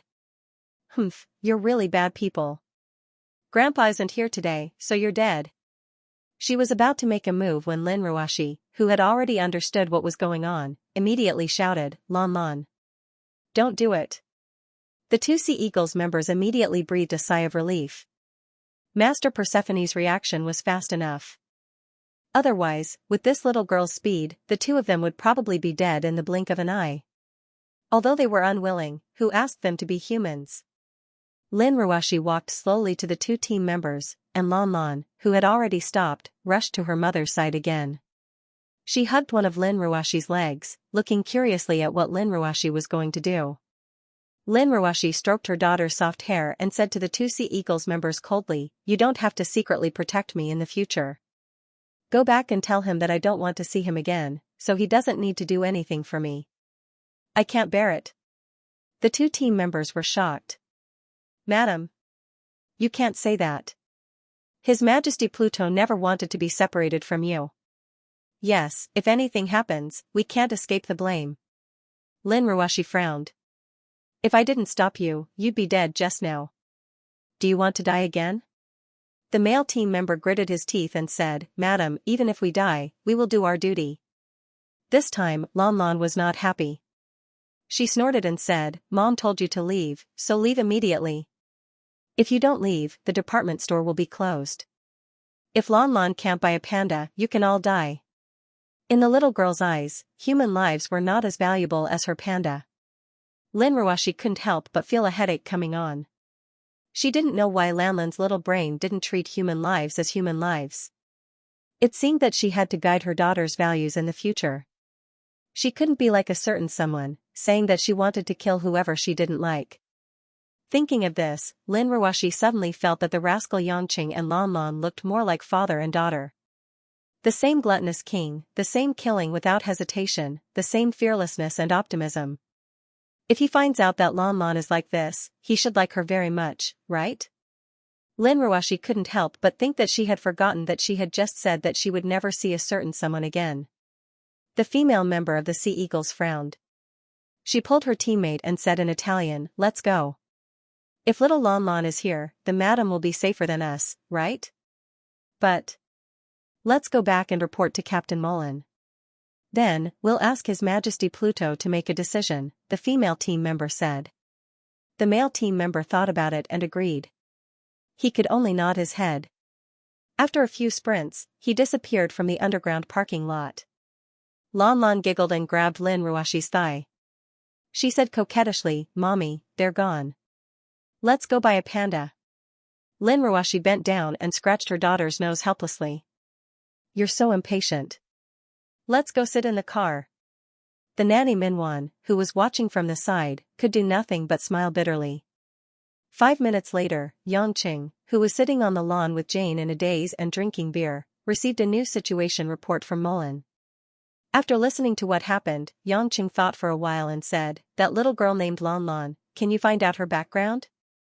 "This? Your Majesty Pluto, I'm really sorry. We can't find any information about Lon Lon and her grandfather. We can only confirm that the nanny Xiao Minwan is an ordinary village woman." Yangqing narrowed his eyes and began to think. In fact, Yangqing had seen the child before. After the incident with the human snake bandit, he was especially curious about the child. But because she wasn't an enemy and she didn't appear again, he didn't ask anyone to investigate. Now that she was calling Lin Ruashi mommy, it was different. With Lin Ruashi's child-loving personality, it was nothing for her to bring Lon Lon to play with her. But if she even called her mommy, then it was definitely not a normal kind of affection. After all, they had been husband and wife for more than a year and had bumped into each other for so long. They knew each other's little thoughts. Lin Ruashi was definitely not a woman who would be casually called mommy by a child because she was extremely conservative in her family values.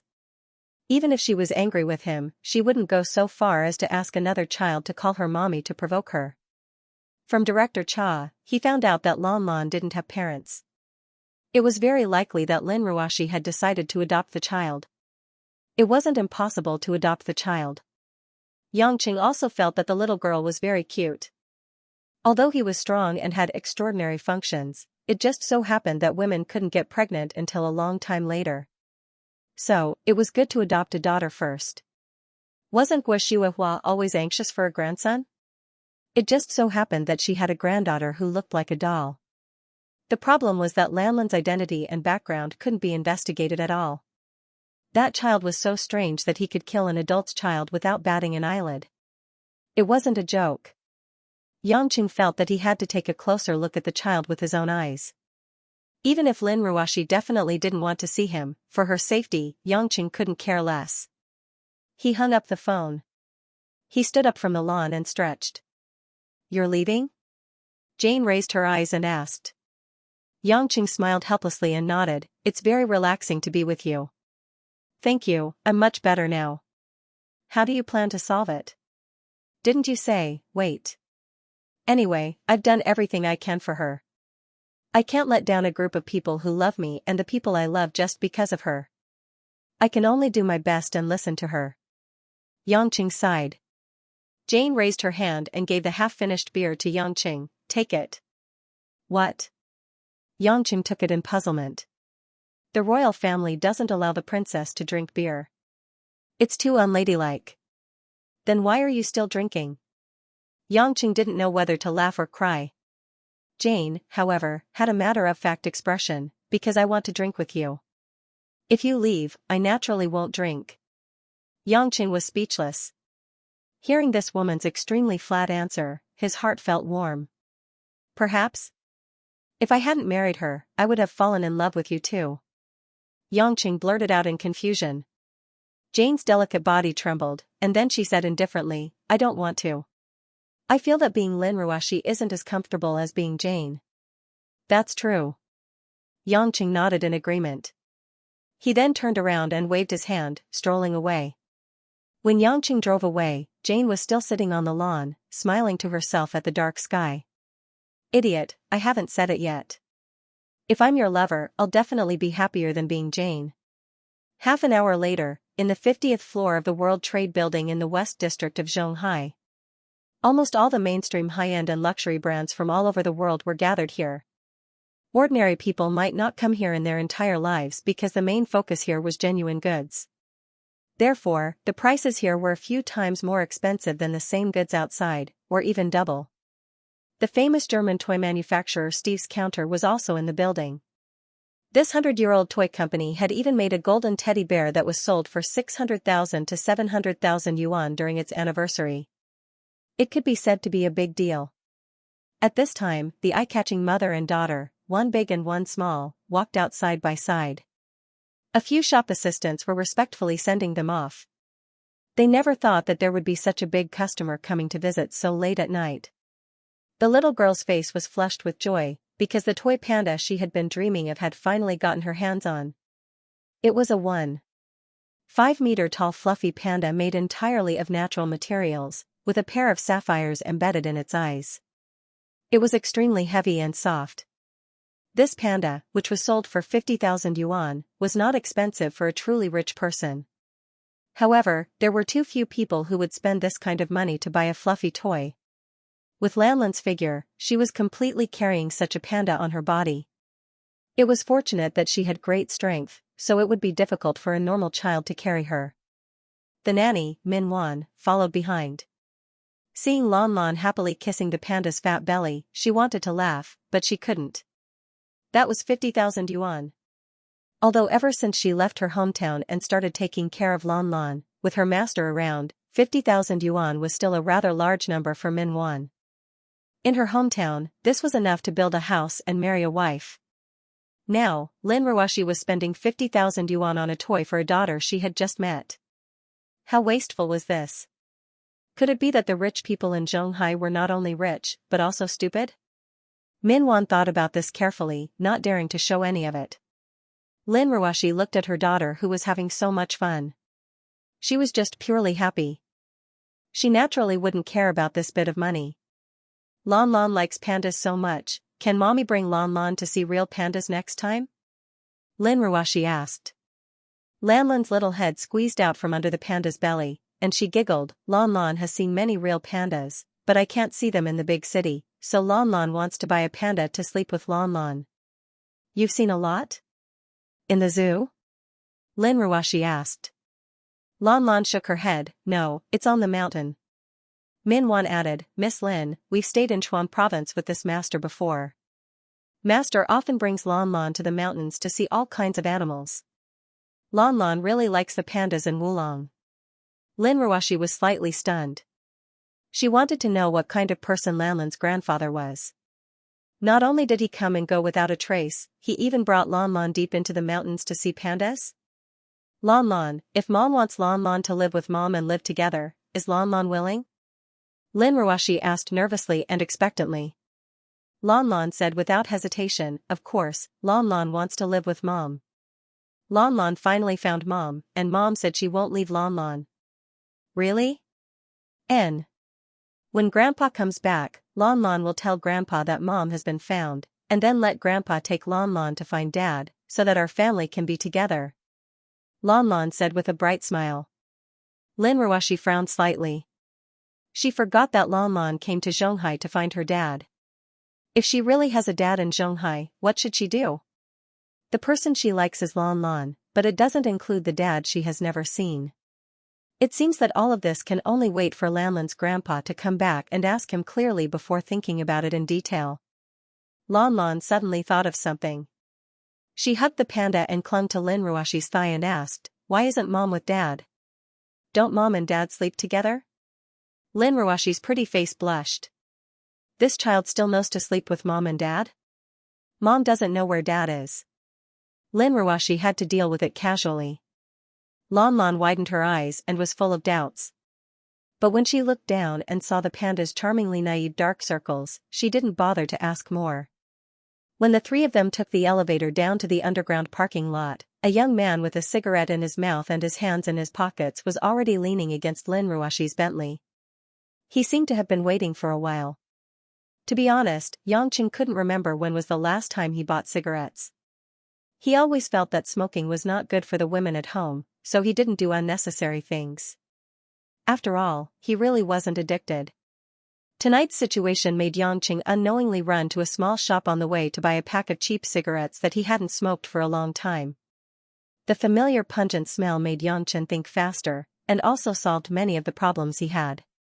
He pinched the cigarette butt, threw it on the ground and stepped on it. Yangqing raised his head and smiled at Lin Ruoshi, who was staring at him coldly. "You came down so quickly, I thought you would walk around more," Yangqing said casually and looked at the little girl next to Lin Ruoshi. Lan Lan was also looking at Yangqing curiously. The panda was much bigger than the little girl. Now that it was being carried by Lan Lan, it was hard to tell whether the little girl was carrying the panda or the panda was carrying the little girl. Lin Ruoshi said coldly, "Go away, I don't want to see you." Yangqing had already expected it, so he didn't respond. Instead, he took a few steps forward and squatted down. He looked at Lan Lan at the same level and asked, "Lan Lan, you call her mother, so I'm your mother's husband. Shouldn't you also call me father?" Lan Lan's big eyes were a little confused. She raised her head and asked, "Mother, is this Uncle Father?" "No." Lin Ruoshi immediately rejected, "He's a bad guy, 100 times worse than the two people we just met. Lan Lan, let's ignore him." As she said that, Lin Ruoshi was about to hold Lan Lan's hand and walk to the side of the car. Behind them, the nanny Minwan was stunned. She was a woman with experience, so she could naturally see that these young people were husband and wife. If they didn't love each other deeply, how could they be hurt? However, what made her puzzled was why Yangqing didn't care that Lin Ruoshi had just acknowledged a daughter and still wanted Lan Lan to call him father. Did this couple really need a daughter that badly? "Even if you want to adopt a daughter, you should at least discuss it with me.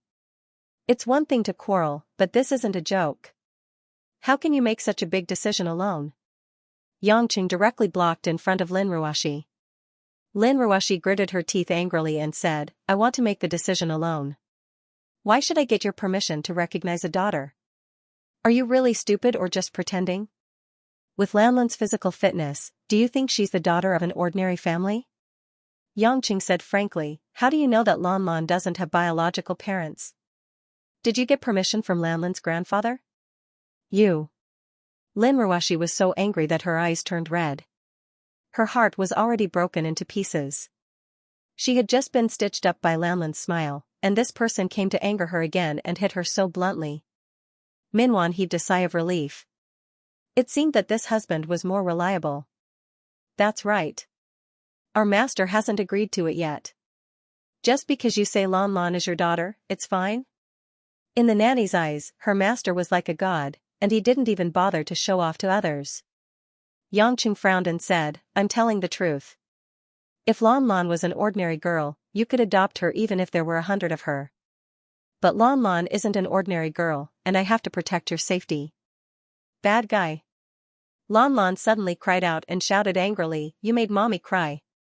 You're a big bad guy." In the eyes of a child, these complicated things were not a problem, but Yangqing did make Lin Ruoshi cry again.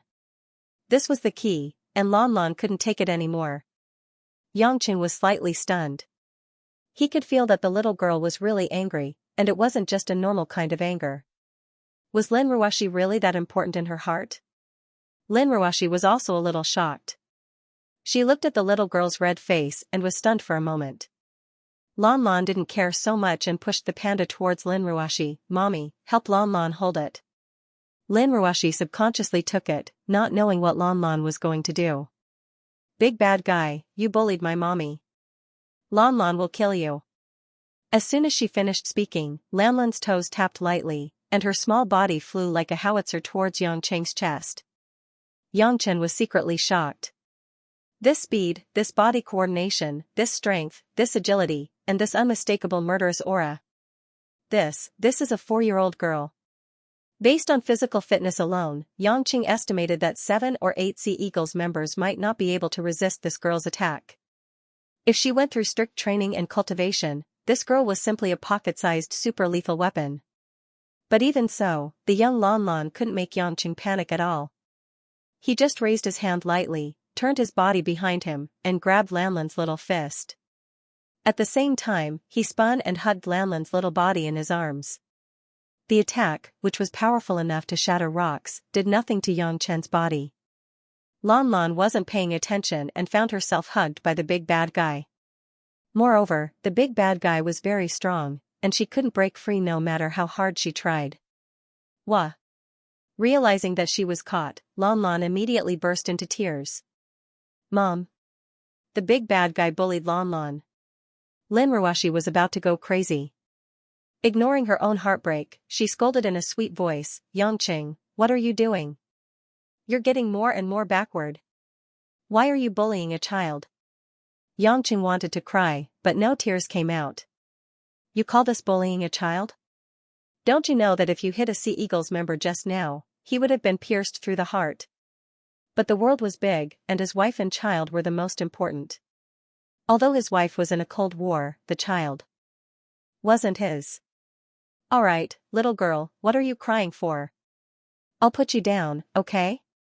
Yangqing sighed and put Lanlan down, shaking his head. Minwan, the nanny, was anxious and quickly came up to hug Lanlan. Io, little ancestor, are you okay? Didn't your grandfather tell you not to hit people? Are you scared this time? Don't cry, don't cry. As Minwan comforted Lanlan, she glanced at Yangqing from time to time in shock. She knew how strong Lanlan's body was. This was the first time that other than the old master, there was someone who could defend against Lanlan. Humph. Lanlan wiped away her tears and turned around with her mouth pouted. She put her hands on her waist and said in a high-spirited manner, Big bad guy, don't be too happy. If you dare to bully Mom and Lanlan, when Lanlan's grandfather comes back, Lanlan will ask Grandpa to beat you to death. Grandpa loves Lanlan the most. Grandpa is number one in the world. Why was there number one in the world? Yangqing was so angry that he wanted to laugh. He had just met a crazy girl called Luo Xiaoxiao, who said that her father was number 2 in the world. Today, Lanlan's grandfather was number 1 in the world again? What a coincidence. He hadn't even met the number 1 and the number 2 in the world, but they seemed to have become enemies. Lin Ruashi thought of the grandfather she had met before, and he was indeed amazing. She couldn't help but worry that the person would fight with Yangqing. She squatted down and hugged Lanlan, saying, Lanlan, forget it. Let's not care about this bad guy. Mom will send Lanlan back to sleep, okay? Lanlan cried and laughed quickly. She immediately clapped her hands and giggled, okay, okay. Lanlan wants to go to Mom's house. Sleep with Mom. Minwan heard that Lin Ruashi wanted to take Lanlan away, so she quickly said, Miss Lin, please send us back to our rented place. Even if you really like Lanlan, you have to wait for old master to come back before you can talk about these things. Lanlan shook her head like a rattle drum. No, no. Lanlan wants to sleep with Mommy. Minwan looked helpless and could only look at Lin Ruashi pleadingly. She was just a housekeeper, and it was not easy for her to take care of such a little Buddha. Although Lin Ruashi knew that Minwan was not easy to handle, she could not bear to part with this daughter that she had just recognized. Anyway, she did not know when Lanlan's grandfather would come back, so she would just let her be selfish this time. Minwan, there are many empty rooms in my house, and they are all prepared for guests. You can bring Lanlan and move in directly. I will get our mother Wang to accompany you to your rented place and bring Lanlan and some of your daily necessities. That will do, and it will not take much time. Minwan was stunned. That was not what she meant.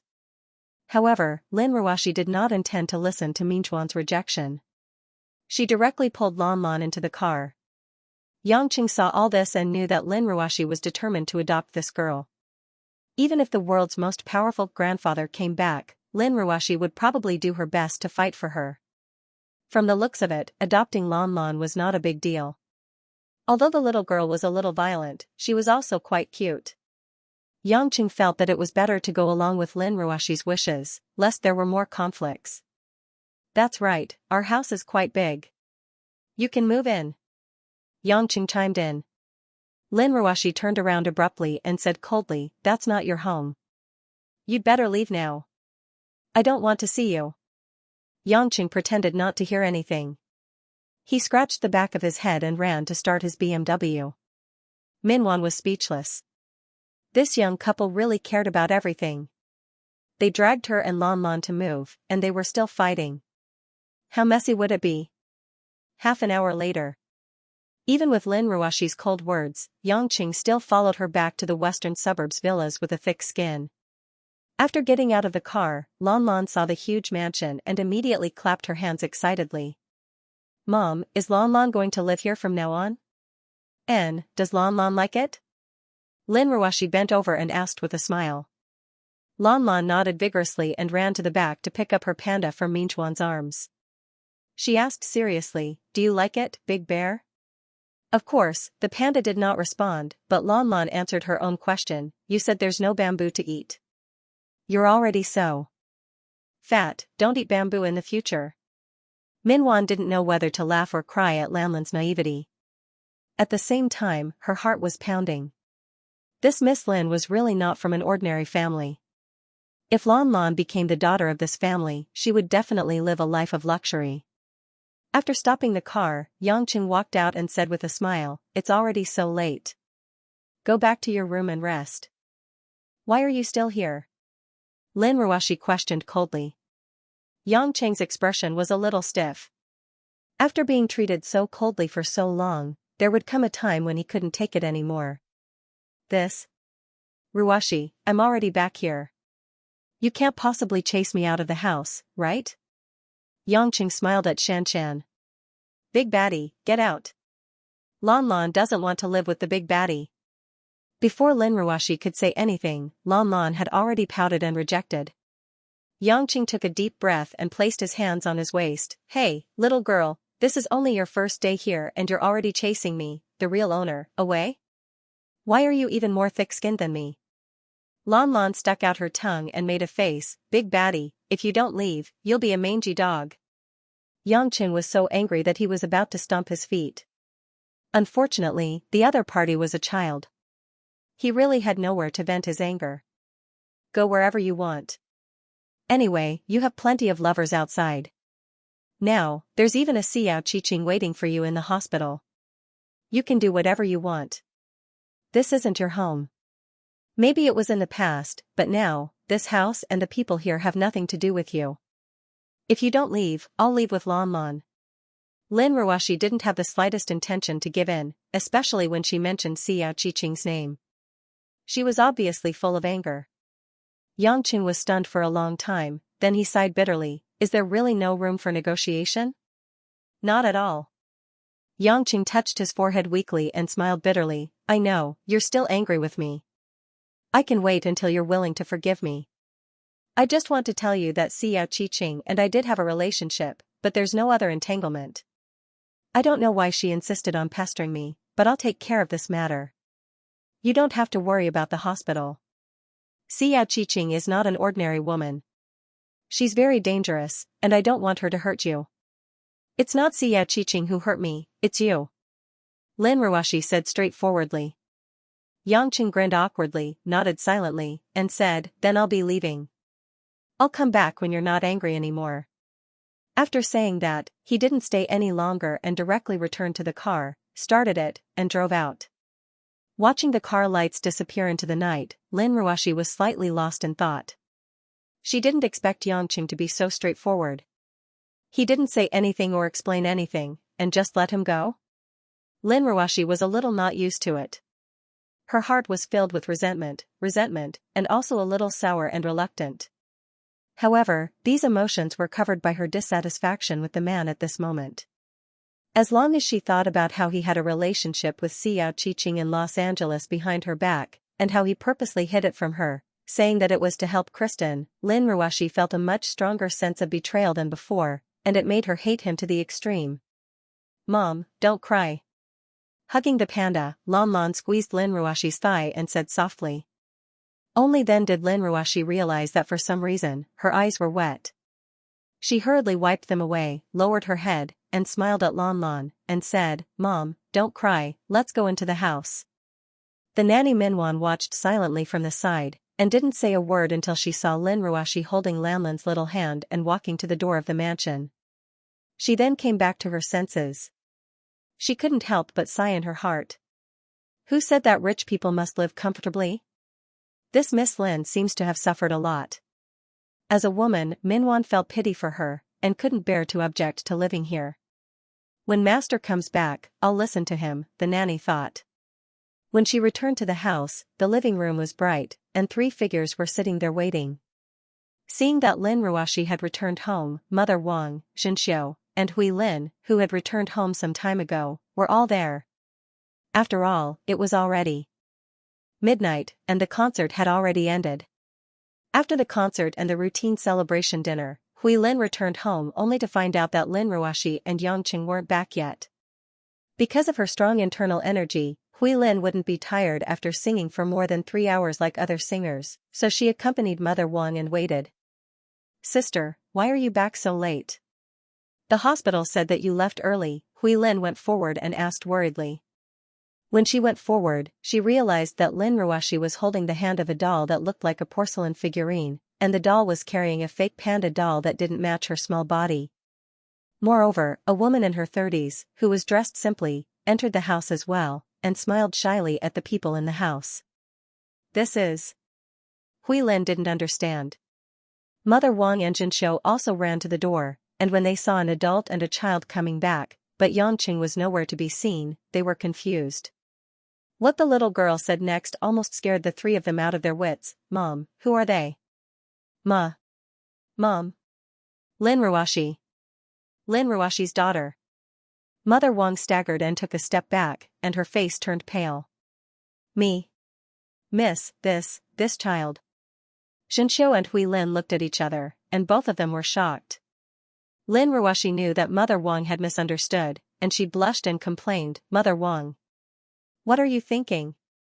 Lan Lan is..." Lin Ruoxi wanted to say that Lan Lan was going to be adopted, but Lan Lan treated her like her real mother, and it wasn't appropriate to say it in front of her, so she could only say, "Everyone, please sit down, I'll tell you slowly."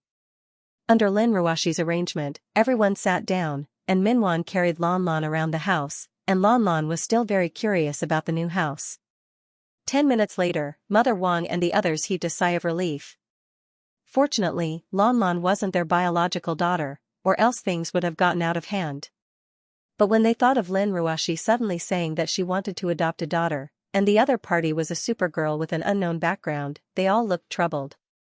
"Sister, will Brother Yang object to this?" Hui Lin asked cautiously. Lin Ruoxi's face turned cold. "Does he have the guts to object to this?" The 3 of them had heard about the incident between Yang Qing and Xiaoqing. They knew that Lin Ruoxi was furious at this moment, so they shook their heads cooperatively. "That's right. He has done so many things to me, so it's only right for him to accommodate me.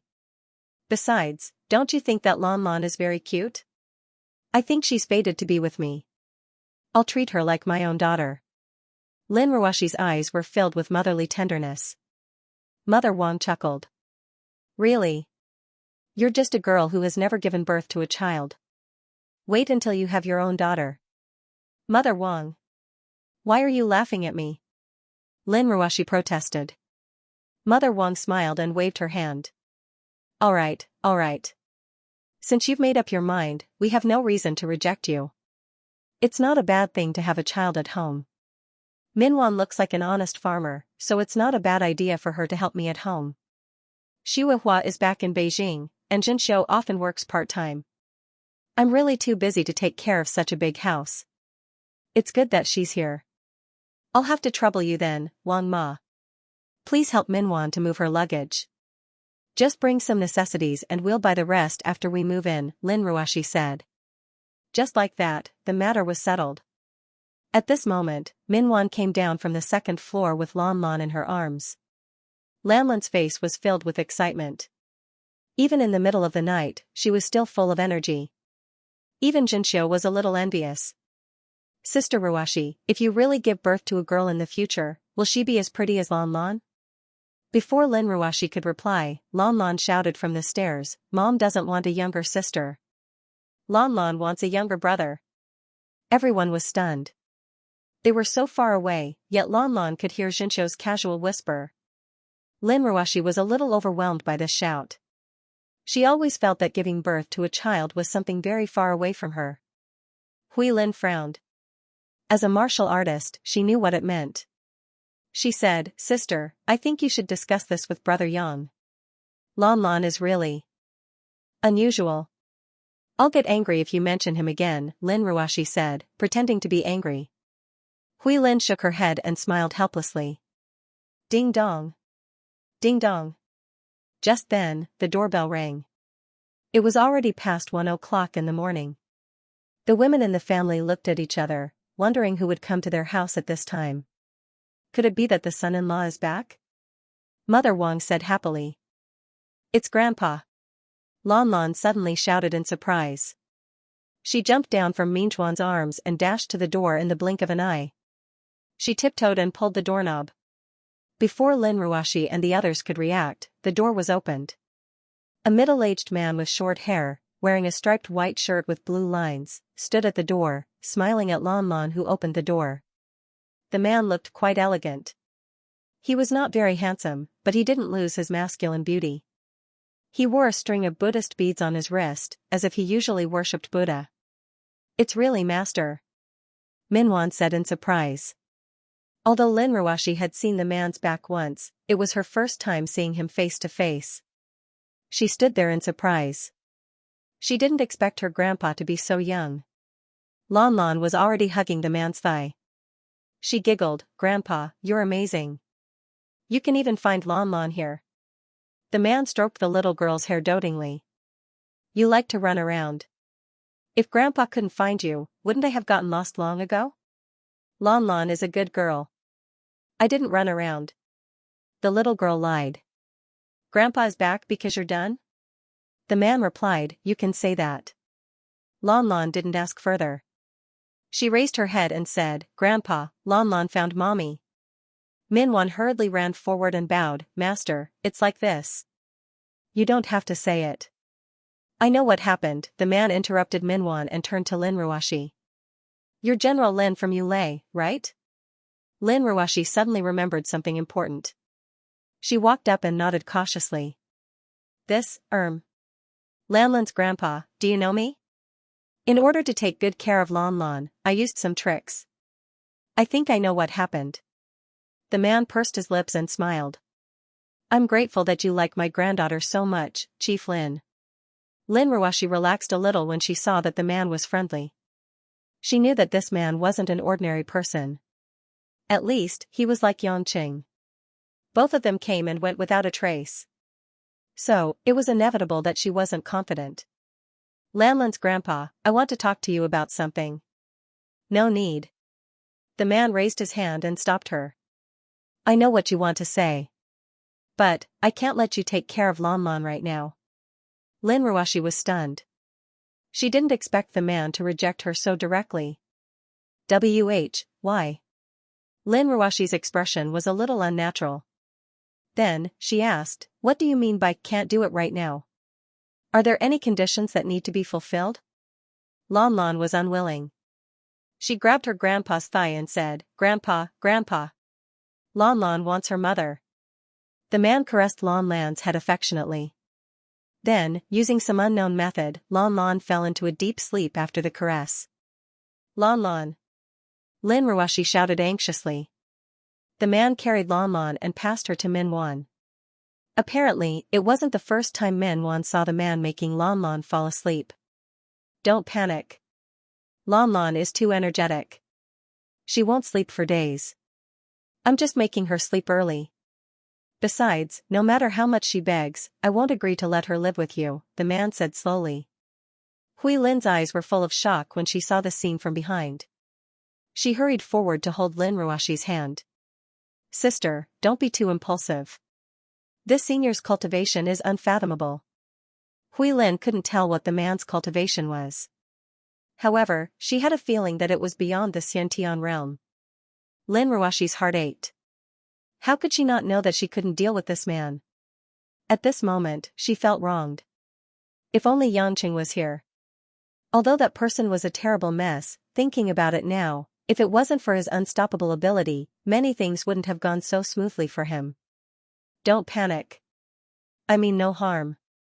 The man smiled warmly. "I've said that I'm grateful. General Lin likes Lon Lon. However, unless General Lin is willing to divorce your husband, Yangqing, and cut off all ties with him, you can't take care of Lan Lan. She can't be part of your family. The man's words caused the entire family to be stunned once again. Does he mean the problem lies with Yangqing? Could it be that he is Yangqing's enemy? If they were enemies, shouldn't they be looking at them with disdain? The man didn't intend to explain further. He smiled and asked, how about it? Is General Lin willing to divorce your husband for Lan Lan? As far as I know, Yangqing isn't a loyal man.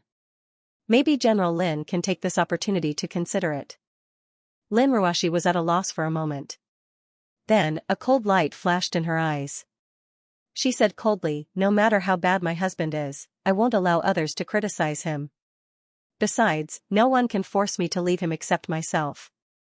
Her determined tone surprised Mother Wang, Xianxia, and Hui Lin. She just scolded Yangqing. Why was she so determined now? The man laughed and said, General Lin, don't misunderstand. I'm not a bad person who would break up a couple. I'm just curious. Lin Ruoshi realized that her words didn't make sense. Why was she defending that guy? She mustn't make the same mistake next time. The man said meaningfully, since General Lin can't give up on Yangqing, then Lan Lan can't be adopted by you. One day, if I think it's possible or I have no other choice, I will hand Lan Lan over to General Lin. If General Lin still likes Lan Lan by then. After that, the man turned around and gestured for Minwan to leave with him. Lin Ruoshi was surprised. She looked at Lan Lan who was being carried away. Her heart was in a mess, but she couldn't stop them. She wanted to bang her head against the wall.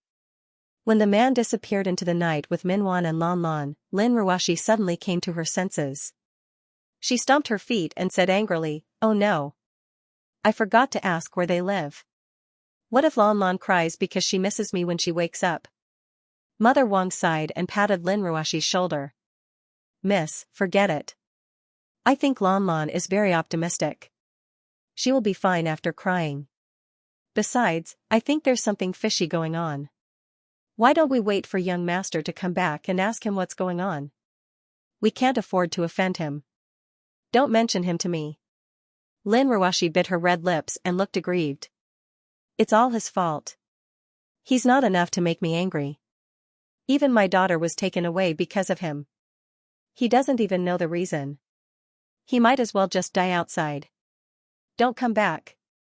After that, Lin Ruoshi stomped her feet and ran back into the house angrily. She saw the panda doll that Minwan had put down by the stairs. She picked it up and went upstairs with it. Mother Wang, Hui Lin, and Jinshou looked at each other and could only sigh. At the same time, Yangqing, who had been chased out by Lin Ruoshi, did not go anywhere else. Instead, he returned to the hospital, to see Yao Qiqing's ward. Yangqing had to figure out how this woman had found him, and why did she insist on relying on him. However, when Yangqing walked into the ward, although the bedside lamp was on, there was no sign of Yao Qiqing. It was already midnight and the entire hospital corridor was empty. The hospital was so big that even if there were nurses on duty, they wouldn't come here unless there was something special. He was wondering if the woman had left on her own, but wasn't her calf injured? Even if it wasn't injured, there was no reason for her to leave in the middle of the night. At this moment, a clang sound came from the bathroom door of the VIP ward. Aya. The familiar and numb female voice was heard again. Yangqing then realized that she was going to the bathroom. Hearing that something had fallen on the floor, Yangqing didn't think much about it and walked over to open the bathroom door. What are you doing in the middle of the night? Before he could finish, a louder scream was heard. Ah! Don't look. What came into view was a pair of white, plump, and beautiful legs. Following the curves, there wasn't a single bit of cover. On the upper body, the woman only wore a thin, translucent lemon-colored camisole with a pair of plump and straight peaks. At this moment, Yao Qiqing was sitting on the floor in a very indecent manner. There were water stains all around her, and a plastic wash basin used by the hospital was upside down on the floor. It was obvious that the wash basin had been knocked over. As for Yao Qiqing, she was worried that the area between her legs would be exposed, so she cautiously covered it with her hands in front of her body. It was fine if she didn't cover it, but Once she did, the 2 lumps of soft flesh on her chest were squeezed by her arms, and it was particularly eye-catching. Monster, monster. Yangqing swallowed his saliva and groaned in his heart. Don't. I asked you to stop looking. Xiao Qiqing's cheeks were red, and she was embarrassed, especially when she saw that Yangqing was still swallowing his saliva. It was obvious that he didn't have any good intentions. Yangqing's thoughts seemed to go back to a month ago in Los Angeles, America, and that afternoon when he was affectionate with this woman. Looking at her snow-white skin and tender flesh, Yangqing recalled the woman's soft and flexible figure. Involuntarily, an evil smile appeared on Yangqing's face. What are you doing? Putting on such a posture, are you trying to be with me again? Nonsense. Xiao Qiqing denied it immediately. I'm just here to wash up. I'm going to bed. If you don't get out, I'll call for help. Yangqing looked puzzled. Help? Why did he shout for help? Have you forgotten that you just said that you want me to take responsibility for you? That's because. Xiao Qiqing shyly pouted her red lips. Being stared at by the man's fiery gaze, no matter how bold she was, she couldn't exert any strength. Looking at the woman's helpless look, Yangqing sighed in his heart. Although this woman was ruthless and vicious, she was clearly just a young girl in her early 20s. Her thorny outer shell was just an empty armor for self-protection. The most direct proof was that when she deliberately seduced him, she was charming. But when he really stared at her without any preparation, she immediately revealed her true colors. If he didn't see that this girl's heart wasn't bad, Yangqing wouldn't have let her off again and again. Thinking of this, Yangqing slowly approached Xiao Qiqing. Xiao Qiqing subconsciously shrunk back, but this movement pulled her injured calf, causing her eyebrows to immediately knit together. Lightly snorting, Xiao Qiqing's pretty face turned pale. Although he was hit by the car on purpose, the injuries were not fake. Don't come over. Cold sweat faintly flowed from the black hair on her temples. In addition to panic and helplessness, there was also a trace of fear in the woman's eyes. Yangqing didn't answer. Instead, he squatted down and directly reached out to grab Xiao Qiqing's soft waist. Without waiting for Xiao Qiqing to react, her soft and delicate body was carried by Yangqing on his shoulder. Ah! What are you doing? Put me down. Xiao Qiqing's legs couldn't help but sway. Her eyes could only stare at the ground as she shouted. Pa! Yangqing slapped the woman's butt that was exposed to the air, and a palm print immediately appeared on her fair butt. You! Xiao Qiqing was ashamed and angry at the same time.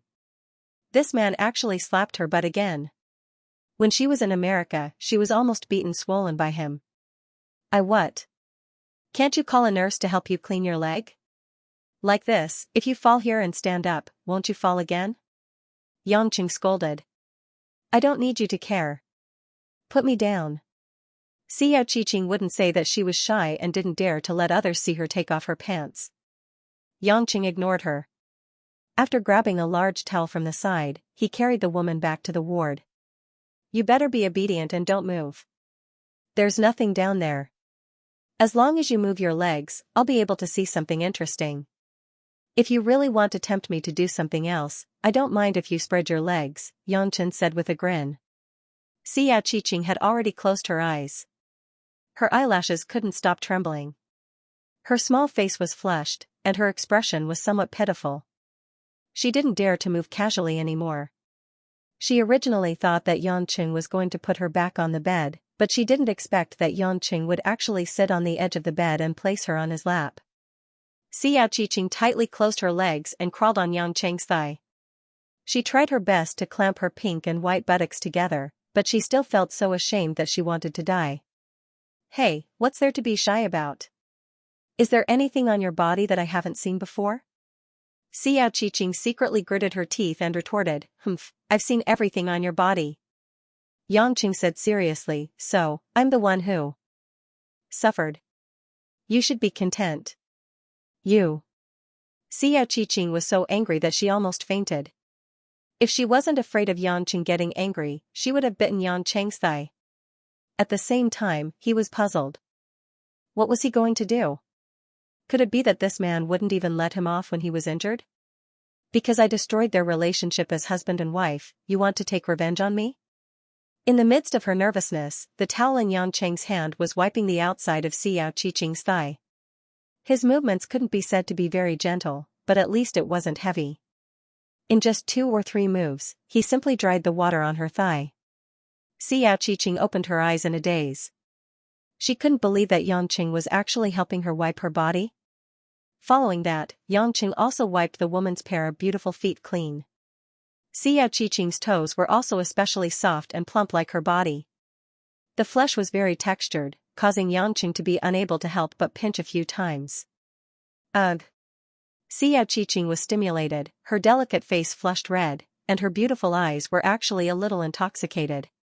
Yang Cheng was stunned, and said with a smile, "So your feet are still sensitive, I didn't notice it last time, It's a pity that I don't have a foot fetish, it's a bit of a pity." Who cares if you don't or not? Xiao Qiqing said with a lack of confidence. Yang Cheng casually smiled and asked, "Where's your underwear, or are you saying that you don't wear underwear? You're the one who doesn't wear underwear. Pervert." Xiao Qiqing angrily pointed at the bathroom, "It's over there where I hang my clothes." Yang Cheng nodded his head, and after putting Xiao Qiqing back on the bed, he went to the bathroom and took out the white lace underwear, and threw it to Xiao Qiqing, and said, "Quickly put it on, I'll treat your leg after you're done." Xiao Qiqing was slightly stunned, and then quietly responded. Pulling the blanket over, Xiao Qiqing carefully put on the underwear, and then pursed her lips, and said to Yang Cheng, "Are you really going to treat me?" "Of course." Yang Cheng unceremoniously lifted the blanket, and moved the smooth calf to his thigh. Because of the collision, there was a large bruise on the calf, and it looked like a flawless work of art had been destroyed. "You're quite a woman to be able to put on a show and make yourself look like this," sighed Yang Cheng, and it was hard to tell if he was praising or mocking her. Xiao Qiqing turned her head away, and said, "Anyone who has been tortured by thousands of toxins for more than 10 years would be cruel to themselves." Yang Cheng chuckled, and one of his hands gently touched Xiao Qiqing's red and swollen calf. The endless resolve restoration scripture had been converted into the heaven and earth restoration energy, but the healing and recovery effects had only increased exponentially. Even though Xiao Qiqing would have needed half a month to recuperate, it was healed in the blink of an eye. Xiao Qiqing watched as the muscles and skin of her calf healed at a speed visible to the naked eye, and she couldn't help but open her mouth wide, and the expression on her face was extremely adorable. Once he was done, Yang Cheng placed the woman's calf on the bed, and said, "Feel it and see if it's healed." Xiao Qiqing obediently did as she was told. She stood up from the bed, took a few steps, and then nodded seriously. "It's really healed. What kind of cultivation technique are you practicing? Why haven't I heard of any cultivation technique with such powerful healing abilities? You even helped me suppress the 9 meridians last time. Such a powerful cultivation technique should be very famous. Are you the descendant of an ancient immortal?" Yang Cheng was stunned. This woman knew about ancient immortals? He only knew about them when he was at the Tang sect. "I don't think so." Xiao Qiqing answered her own question. "If you're the descendant of an ancient immortal, why would you marry an ordinary woman and go to work like an ordinary person?" Yang Cheng furrowed his brows. This woman can't be from a hidden family, can she? But she doesn't have any cultivation, and she's poisoned. How could she be from such a powerful family? Xiao Qiqing didn't seem to realize anything. After she sat down again, she timidly asked, "Yang Cheng, can I ask you a question?" Yang Cheng couldn't help but chuckle. "You've asked enough. You're answering your own questions." Xiao Qiqing smiled sheepishly, and then a complicated look of worry flashed in her eyes. "Don't you hate me?" "Hate you? Why?" Yang Cheng asked. Xiao Qiqing whispered, "I purposely brought up our matter and made you and your wife fight." Yang Cheng replied with an "oh" and then asked, "Then did I do you in Los Angeles?" Xiao Qiqing was stunned. Her pretty face blushed all the way to her ears. She got angry when she thought about it. "Are you trying to humiliate me?" "Yes. That's right. And it was the whole afternoon. Isn't that over? It's not like it was fabricated. I'm just a little annoyed. I definitely won't hate you." Yangqing said. Xiaoqiqing was stunned. Suddenly, her eyes became moist. Yangqing. You're so nice to me. I'm nice to you? Yangqing asked in surprise. Xiaoqiqing nodded seriously. You're the nicest person I've ever met in my life. This time, it was Yangqing's turn to be stunned. Looking at this woman's expression, she didn't seem to be lying. But, how was that possible? You don't believe me? At least you cured my 19 meridians and helped me expel the poison. Now you're treating my injury. I caused you to fight with your wife, but you don't hate me. You even helped me wipe my body just now. Xiaoqiqing felt sweet when she thought of what happened just now. It seemed that this man still cared about her even though he didn't admit it. Stop joking. I don't know about other things, but with your looks, it's easy to find a man who treats you well. Yangqing said. Xiaoqiqing lowered her head desolately. I just left home and went to America not long after. I didn't meet anyone. Those men either looked at me lecherously or wanted to spend money to adopt me and treat me as a plaything. Although they didn't say it on the surface, I could tell. It's not as dark as you think. There are still many good people in this world. Yangqing said. Of course not. That's your luck. The people around me are all bad people. Xiaoqiqing suddenly screamed in agitation. Yangqing was stunned.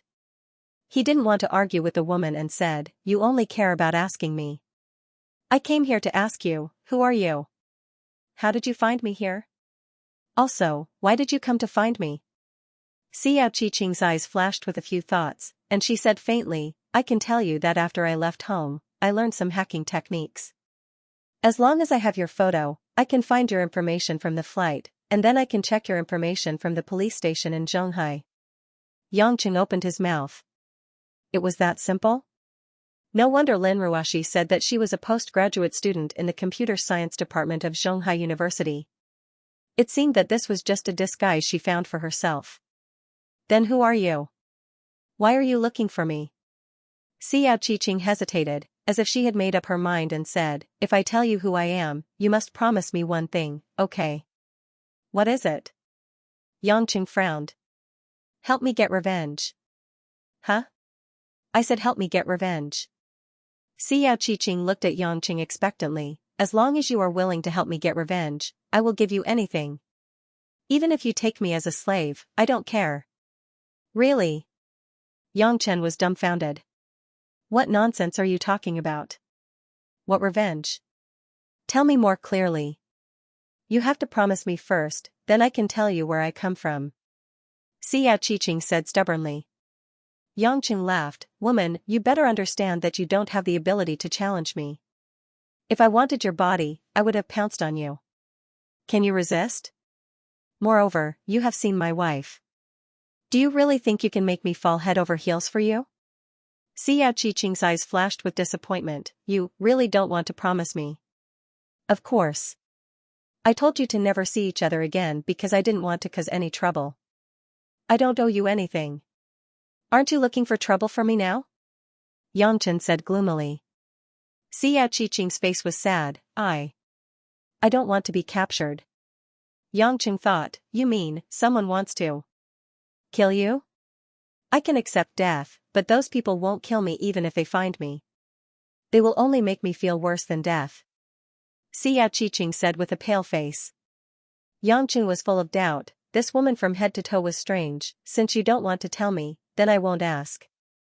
Leave tomorrow morning, my patience is limited.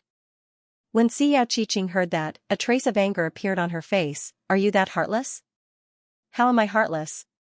You took care of me so carefully and even treated my injury. You said that you don't hate me, but you clearly have feelings for me. Xiaoqiqing said decisively. Yangchen waved his hand, sneered, and said, Forget it, you have to know that staying in this hospital costs my wife's money, which is also my money. I just don't want to waste money on an insignificant woman. Furthermore, you can leave as soon as your leg is healed. Wiping your body, I can also take advantage of you. If it wasn't for my bad mood, I would have already pressed you on the bed. You should be content. You bastard. Xiao Qiqing was so angry that she trembled. She really wanted to bite this guy to death. Alright, since you don't want to tell me what I want to ask, then there's no need for us to continue chatting. I will tell the hospital to take the ward away tomorrow morning. You can do as you please. Yangqing walked out of the door, turned around and said, "Oh right, if you come to disturb my family's peace again, I won't let you off so easily next time." Xiao Qiqing's eyes were red as she looked at the man with tears in her eyes. Yangqing suddenly couldn't stand the desperate look in this woman's eyes, but he wasn't some living bodhisattva who saved people from suffering. To be honest, Yangqing felt that he had already done enough for Xiao Qiqing. As for what trouble Xiao Qiqing had behind her back, she didn't even want to say it, so how could he give her any promises? One must know that this woman even knew about ancient immortals. What if she wanted him to risk his life? In the days when he was waiting for Lin Ruoxi to forgive him, Yangqing didn't want to cause any trouble. After Yangqing left, Xiao Qiqing, who was alone in the ward, finally let 2 streams of tears flow down her face. "Cowardly stinky man, the more you try to avoid me, the more I won't let you succeed." Xiao Qiqing slammed the mattress, angrily grabbed the pillow and smashed it on the floor. The moon and stars were in the sky, and the night wind was bleak. Coming out of the hospital, Yangqing lit a cigarette and was at a loss. He couldn't go home by himself. No matter what, he had to wait for Lin Ruoxi to calm down before he could go back. At that time, he would be absolutely sincere. Half sweet words and the other half tough attitude, he would coax her, and he would be able to turn a big problem into a small one. With Lin Ruoxi's intelligence, when she calmed down, she would probably realize that Xiao Qiqing was doing it on purpose. She would also be able to distinguish clearly that her relationship with Xiao Qiqing was just a one-night stand, and it couldn't be taken seriously. Compared to Mo Qianni, Qiangwei, and the other girls, Xiao Qiqing wouldn't have any competition at all. When Lin Ruoxi straightened out these issues, it would be easy for her to play down this matter. Women nowadays just couldn't put down their pride to look at such a small matter. At least compared to her past misdeeds, this was really a small matter. Therefore, now he followed the woman's wishes and hid far away, letting her feel that he was afraid of her, and it could also satisfy a woman's self-esteem. What made Yangqing distressed now was that it was already past 2 o'clock in the morning. Where could he go for the night? He estimated that he couldn't go home for a few days, and he couldn't sleep in the office, could he? He couldn't go to Qiangwei and Mo Qianni's place, and Mother Wang must meet with Ma Guifeng often. If he was discovered, Lin Ruoxi would know that Tang Wan and Anxin were not suitable, and he had to sneak in and out. After thinking about it, only Lu Mingyu and Choi Yun's place could he relax and stay there. A few days ago, he had taught the set of cultivation techniques to his women one by one. Except for Qiangwei and Anxin, he hadn't tested the effects of the cultivation techniques, so it was a good time to take a look. Therefore, Yangqing first dialed Lu Mingyu's number. When his heart was hurt, the docile Lu Mingyu was obviously more attractive than the fiery Choi Yun. The phone rang 7 or 8 times before it was picked up by Lu Mingyu. There was a loud noise coming from the other side. "Hello." Lu Mingyu's voice was a little muffled, but it was lazy and moving. Yangqing frowned and said, "Mingyu baby, where are you? Have you been drinking?" Lu Mingyu snorted and said, "After watching the concert, singing and drinking with my classmates. Hubby, come and pick me up. I'm drunk." "It's so late and you're still drinking?" Yangqing was speechless for a while. Why was it another classmate gathering, but he had no choice. He couldn't ask the Sea Eagles who were responsible for protecting women to send her home. That would hurt their relationship. After asking for the location, Yangqing immediately drove to the Venza club that Lu Mingyu mentioned, which was a high-end KTV. At the same time, in the extreme north of the Earth, which was the core of the Arctic Circle. In summer, the polar day was in the northern hemisphere's polar circle. The 24-hour sun kept the temperature on the ice surface of the Arctic at -10 degrees. The endless white snow and the howling polar ice wind were definitely not a place where ordinary humans could live. Except for the occasional expedition team, no one cared about this place at all. The polar bear might be the real owner of this place, but that was only in the past. Now, there was a new resident near the North Pole. The ice surface slowly opened at this time. Upon a closer look, it was discovered that there was another world under the ice. It was an underground laboratory made of alloy. Scientists certainly couldn't explain why a laboratory would appear under the ice. This was a super project that was completely beyond the reach of today's science and technology. The construction of such a laboratory not only needed to be able to withstand the harsh cold, but it also needed to provide enough electricity from the seawater to maintain the laboratory's operation. It also needed to obtain food from this barren land and so on. But these were not problems for the current Yan Buwen. Wearing a dirty white coat, with his long hair hanging loosely, Yan Buwen jumped out of the ice under the laboratory. Holding a bottle of 90% alcohol in his hand, Yan Buwen gulped it down. Ever since he was sure that it would not be safe to set up a laboratory in Yanjing, or even all of Huaxia, or any country in the world, Yan Buwen already had plans to look for a new laboratory. No one would have thought that the few Protoss clones that he had cultivated would use the laws of space to move the laboratory under the ice at the North Pole. Even if Yanqing was omnipotent, no matter how hard Huaxia's Yellow Flame Iron Brigade and the Li family searched, they would not be able to find him under the ice at the North Pole within a few years. And he, Yan Buwen, would not even need a few years to completely defeat all his opponents. He did not know how many days had passed since he arrived at the North Pole. Yan Buwen felt his emotions getting more and more excited. As his ultimate experiment became more and more perfect, he saw the hope of defeating Yanqing the next time. At that time, he would crush all the established laws of this world. He would eradicate all the so-called gods and Hongmeng. And she, the woman that he dreamed of, would also become his personal possession. After drinking a few mouthfuls of alcohol, Yan Buwen felt as if his throat was on fire and his expression tensed up. Slowly turning around, Yan Buwen looked at the beautiful figure that had appeared behind him out of nowhere. Dressed in a black satin silk dress, revealing two slender and fair arms. Her slim and outstanding figure was like a blooming black lotus on the ice and snow. The woman's black hair danced in the wind and snow. Under the sun, her flawless face seemed to be somewhat translucent. She was like a snow goddess under a black veil, dazzling in the aurora. You're here. Yan Buwen's lips trembled with excitement. I knew it. I knew you wouldn't give up on me. You care about me. The mysterious woman was expressionless. She didn't even look at Yan Buwen. She glanced at him from the corner of her eyes and said, I told you not to act rashly. How is it? Being seriously injured by Yanqing doesn't feel good, does it? Yan Buwen's face was pale. Don't worry.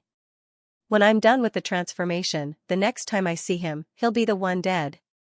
The woman in the black dress seemed to sneer, but the contemptuous smile also made Yan Buwen fascinated. Compared to him, the difference is too great. I advised you out of goodwill, but since you don't want to listen, it's up to you. No way. My rate of improvement far surpasses his. I already know what level his strength is at. Next time, I will definitely succeed in killing him. Yan Buwen shouted. The woman snorted and said, if you want to die, I won't stop you. What I want you to do has already been achieved. I came to this damned place to warn you that there aren't many divine deity left in the god race.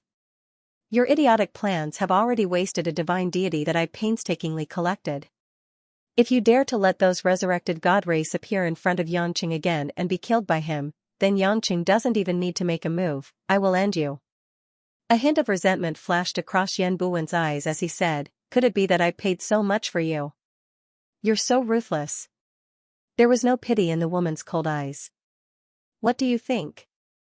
Yan Buwen didn't say anything, but the viciousness in his eyes was already revealed. Since you're so worried about your god race, why did you let them stay here? The woman said, it's just that it's not time to show up yet. Don't get confused. You relied on the power of the gods to hide here, not you who moved the base here. Without you, with my research speed, I can also complete these experiments. You're just working for me, nothing else. Yan Buwen clenched his fist, the wine bottle in his hand trembling.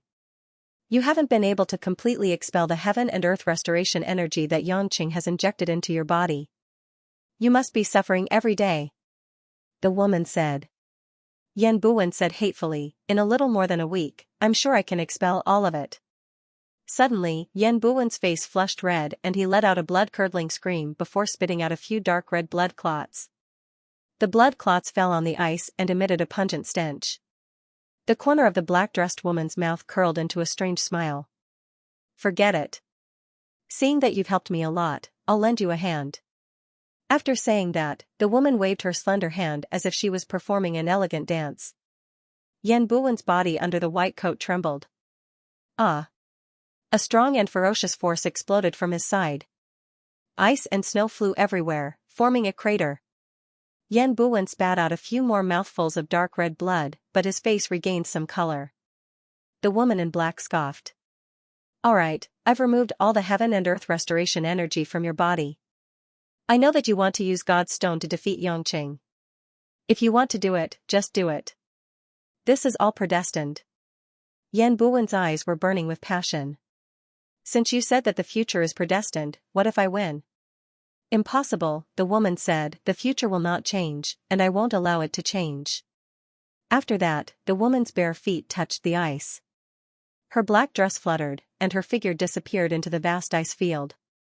Yan Buwen took a deep breath of the cold air. He could almost smell the woman's fragrance. "The future? Humph. The moment you appeared in front of me, it changed, didn't it?" Almost at the same time. On a huge floating ice near the Bering Strait in the Arctic Ocean.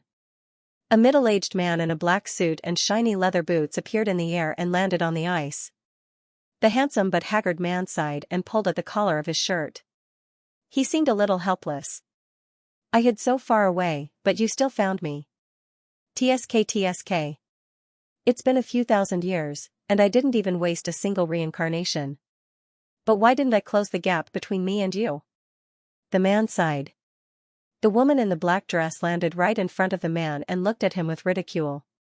He looked like a company entrepreneur. "Hermes, if you're smart enough, you should just be a blood tribe prince instead of spying on me," the woman said coldly. The man in the suit was the leader of the Xianxia clan, Raphael. He was also the god of grazing, Hermes. "My dear Athena, you're as cold as ever. But you're still so beautiful that I can't help but fall in love with your beauty. If you don't welcome my visit, I'll be sad. After all, I'm still considered one of you. Although I can't help much in the great cause of reviving the god race, it's still necessary to show some concern," Raphael politely said with a smile. "Yeah. Athena." Like a black tulip goddess on the frozen ocean, she muttered her own name. "It's been more than 500 years since someone called me by this name." Athena seemed to be recalling something. Her beautiful eyes were filled with a myriad of thoughts. At this moment, Raphael seemed to see an opportunity, and a flash of excitement appeared in his eyes. A golden staff appeared in Raphael's hand. A flying snake coiled around the golden staff, and at the top of the staff, the flying snake spread its golden wings. The two eyes of the flying snake, which were embedded with red gems, flashed with a bewitching red light. Soon after, the entire world above the ice layer plunged into a deathly darkness. The place where Athena stood first began to dissolve into liquid, and then began to sink. It was as if she was falling into an endless abyss. But at that moment, Athena slowly turned her head and stared right into Raphael's eyes with a pair of bone-chilling eyes. "Humph, ridiculous." Athena said a few words casually, like a breath of air. Somehow, the entire dark space collapsed in an instant. Raphael flew back more than 20 meters as if he had suffered a heavy blow, and only then did he half squat on the ground to stabilize himself. The flying snake staff had also been put away at some point. "Hermes, don't play these insignificant tricks in front of me." "Dreams? That's a trick you can use to trick a child. Maybe you can use the law of space to surpass Apollo and Poseidon by not reincarnating for thousands of years, but don't try to challenge a level that you can never reach." Athena said disdainfully, "A gap is a gap. It's not something that can be made up for with diligence. What diligence can make up for is not the gap, but the error." Raphael lowered his head, and his eyes were bloodshot. His fangs were already exposed, and his eyes were filled with unwillingness. But Athena was clearly not in the mood to play with him. "I'm going back. I don't care what you want to do, but you better not act smart. My plan has to be foolproof. If you dare to fish in troubled waters and do something that displeases me, I don't mind destroying your divinity first. With that, Athena's figure also disappeared from the boundless Arctic Ocean at the same time. Zhonghai, Vensa Club nightclub. Although it was already 2 in the morning, the number of people coming and going made this entertainment venue located in the business district of the city especially noisy. As he walked towards the KTV room that Lu Mingyu mentioned, the corridor was filled with ear-piercing screams and singing voices. Yangqing sighed. It seemed that everyone in the city was under a lot of pressure. How was this singing? It was clearly having a hard time with one's voice. It seemed that only someone like him, who had been slacking off for a long time, would feel that going to work was a small change in life. When he arrived outside the room, Yangqing directly pushed the door open. The smell of smoke mixed with the smell of alcohol wafted out from the room. Yangqing furrowed his brows. Why was the air even worse than the underground bars in Europe when he was in the past? The huge plasma TV in the room was playing a moving music video. At the edge of the spacious room was a drunken red sofa. On the sofa, there were 7 to 8 men and women looking towards the door. Yangqing immediately noticed Lu Mingyu, who was squeezed between 2 women. Beside her was his good friend from university, Zhao Haili, whom he had met previously, and the other one whom he wasn't familiar with. Lu Mingyu was still wearing the simple blue-gray one-shoulder dress that she wore at the concert that night. Her 2 fair and slender arms set off a pair of impressive twin peaks, and she wore a platinum necklace with a string of broken diamonds around her neck, which was shining brightly. When he was on the phone, Lu Mingyu was clearly in a daze and looked like she was about to pass out. But looking at her fair and rosy complexion, she didn't look like someone who was about to get drunk. When Lu Mingyu saw Yangqing coming in, a sly smile appeared on her face. "Dear, you're finally here to pick me up." Yangqing rubbed his forehead and greeted Lu Mingyu's classmates out of courtesy. He smiled bitterly. "Didn't you say you were drunk?" "I sobered up before you came," Lu Mingyu blinked. Yangqing was helpless.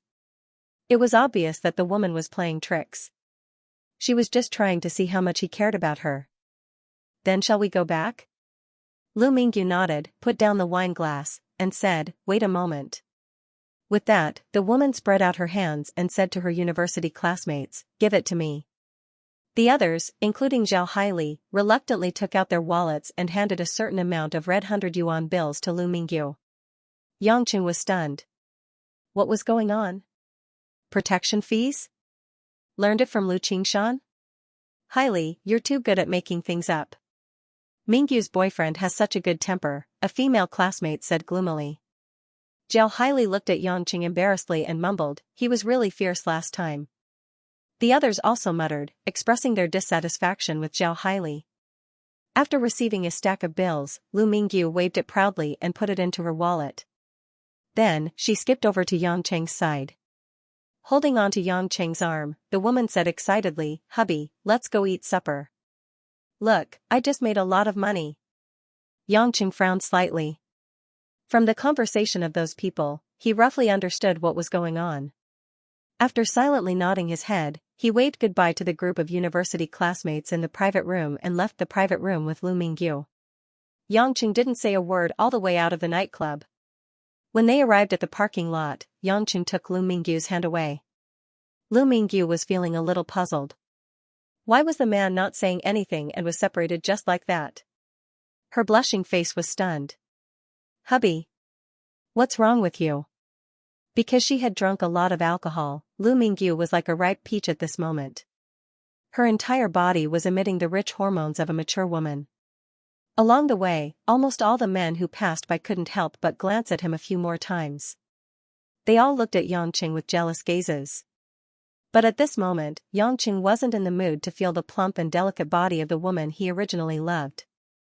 "Since you're not drunk, drive back by yourself. You don't have to care about the police anyway. I'll be leaving first." Yangqing gave the woman a complicated look, then turned around to leave.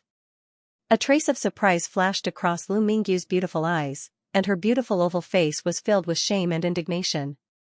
Quickly walking in front of Yangqing and blocking his way, Lu Mingyu bit her red lips and asked, "Yangqing, are you angry with me now? What did I do wrong for you to dislike me so much? If I asked you to pick me up so reluctantly, then why did you come?" And didn't you call me first?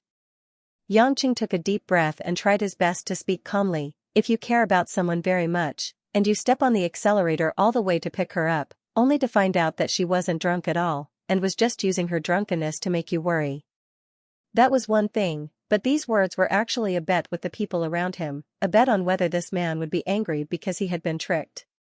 And he even took a large sum of money in front of everyone. Do you think that this matter is really a small matter to this man? Lu Mingyu opened her mouth in a daze and fell silent. Yangqing said in a deep voice, "You're at a party with your classmates in the middle of the night, drinking until early in the morning, and asking me to pick you up. I can accept it. If you're drunk, I can understand. After all, your job definitely requires you to drink a lot. I can also understand that you lied to me. After all, it's not a big deal. You might just want to see if I care about you enough. However, you actually used my sincerity and tolerance towards you as a gambling stake, gambling with your classmates? Then what am I? A clown for you to gamble with? An acrobat? Or like a dog, to see if it can catch a plate when it's thrown, and gamble with it?" The more he spoke, the heavier Yang Cheng's voice became. Lu Mingyu's eyes revealed regret and self-blame. She lowered her head in shame, shrunk her body, and bit her lower lip. Yangqing let out a breath of turbid air, then walked around the woman and headed straight for the parking lot. Lu Mingyu was startled, and quickly followed, hugging Yang Cheng's waist from behind, and said tightly, "Hubby, don't be angry, I know I was wrong. I definitely won't do it again." Yangqing didn't say anything. Lu Mingyu anxiously said, "They said that my boyfriend can't be seen at all, so it must be just for fun. If they didn't take it seriously, I would feel uncomfortable in my heart. Also, I drank a lot, and my brain was a little hot, so I made this bet with them. You also know that I haven't been in a relationship before, so there are some places that I didn't think carefully." Yangqing let out a long sigh, and released Lu Mingyu's hands from his waist, turned around and said, "It's really late, you should go back. I'm not in a good mood right now, so I should be fine after a night's sleep." "I don't want to." Lu Mingyu's eyes were red, and she suddenly said angrily, "I've already apologized to you in such a low voice. Do you really have to compete with me like this? I'm just an ordinary woman, not some great saint. Shouldn't I do something wrong? How could a grown man be so petty? Just because your pride was hurt a little? Don't you even have a little bit of a normal heart?" This time, it was Yang Cheng's turn to be at a loss. He didn't know why this woman was so agitated and indignant. "I understand." Lu Mingyu choked with tears and said, "Because I'm just a dispensable little lover, I'm not worthy of making you suffer even the slightest bit. That's why you can't forgive me, right?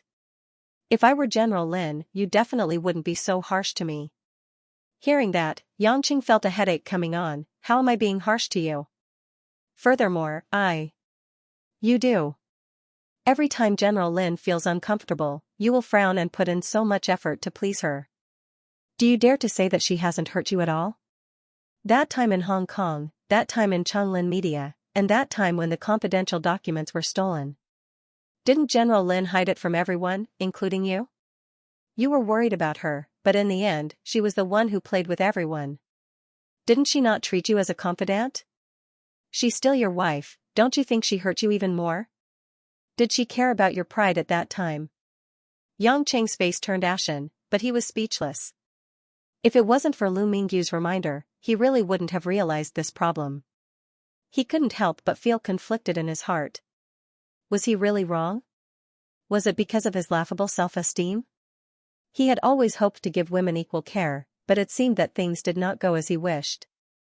Lu Mingyu seemed to have opened up.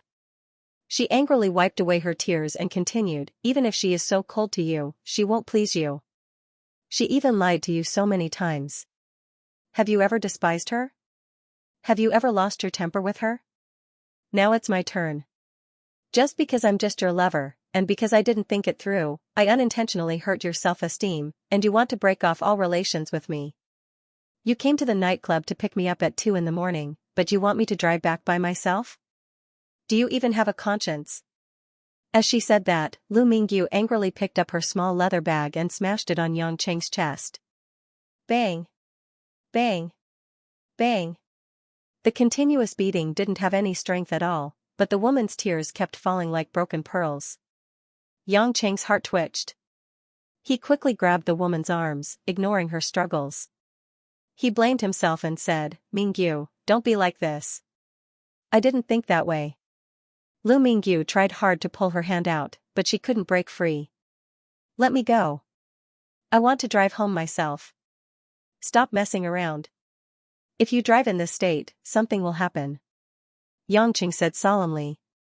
Lu Mingyu coldly snorted and said, "Who cares if something happens to me or not? In your eyes, I'm just a little lover who doesn't know his own limits. I finally understand now. In your heart, you will always be the one who is high and mighty. Other than your first wife, other women are all dispensable playthings. They are only allowed to please you, and not even the slightest mistake can be made. You have never treated me or other women as equals. You are only doing it to satisfy your own possessiveness." "I didn't." "What are you thinking?" Yang Cheng was on the verge of tears. This matter was getting out of hand. "You do." Lu Mingyu finally pulled her hand out. Wiping away her tears, she didn't care that her makeup was ruined and her eyes looked like a panda. She said hoarsely, "Since your heart is so high and unreachable, then I'll hide far away from you in the future. Otherwise, I'll accidentally hurt your self-esteem and make me blame myself for reluctantly forgiving me.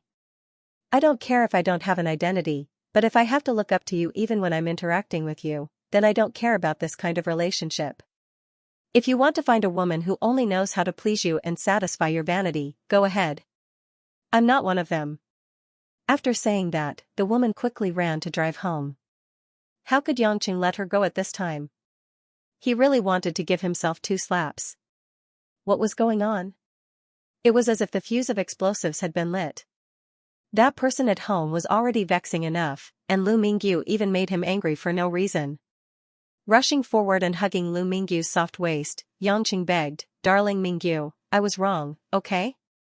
I did overreact, I didn't think it through. Let's each take a step back. Is there a need to make such a big deal out of this? You. Let go of me." Lu Mingyu twisted her soft and voluptuous body, but it only made her skin and Yang Cheng's arms stick especially close. Yang Cheng felt a soft ball of flesh twisting in his arms, and a certain part of his lower body was instantly stimulated. When the hardness reached Lu Mingyu's perky butt, the woman finally calmed down. Her cheeks were so red that she didn't dare to move. "Pervert." Lu Mingyu whimpered in grievance. Yang Cheng chuckled, I say, darling, just forgive me this time. I'll definitely talk nicely next time, and I won't be angry with you anymore, okay? You said it yourself, you're an ordinary woman, and I'm just an ordinary man. It's just that I'm a little more capable. It's inevitable that we make mistakes. Only by finding out the problem can we become better, right? Humph, I don't believe you. You only know how to say such nice words to coax me. Do you think I'm so easy to fool? I won't forget how cruel you were to me just now. Lu Mingyu snorted coldly. Yang Cheng sweated, then what do I have to do for you to forgive me? I won't forgive you. Really? More real than real gold. Then there's no other way. Yang Cheng seemed to have made up his mind. Lu Mingyu had a bad premonition, but before she could think about it, her entire body was pulled up by Yang Cheng. Ah! With a cry of surprise, Lu Mingyu felt the world spin, and she was already on Yang Cheng's shoulder. You! What are you doing? Put me down. Lu Mingyu said coquettishly. Yang Cheng chuckled and ran directly towards the nightclub's entrance. Because the nightclub's entrance was facing the pedestrian street, there was an endless stream of men and women coming and going.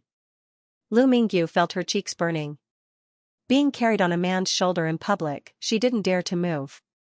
She could only close her beautiful eyes tightly, and her little heart was beating wildly. When they arrived at the bottom of the stairs outside the entrance, Yang Cheng gently put the woman down and stepped on the steps.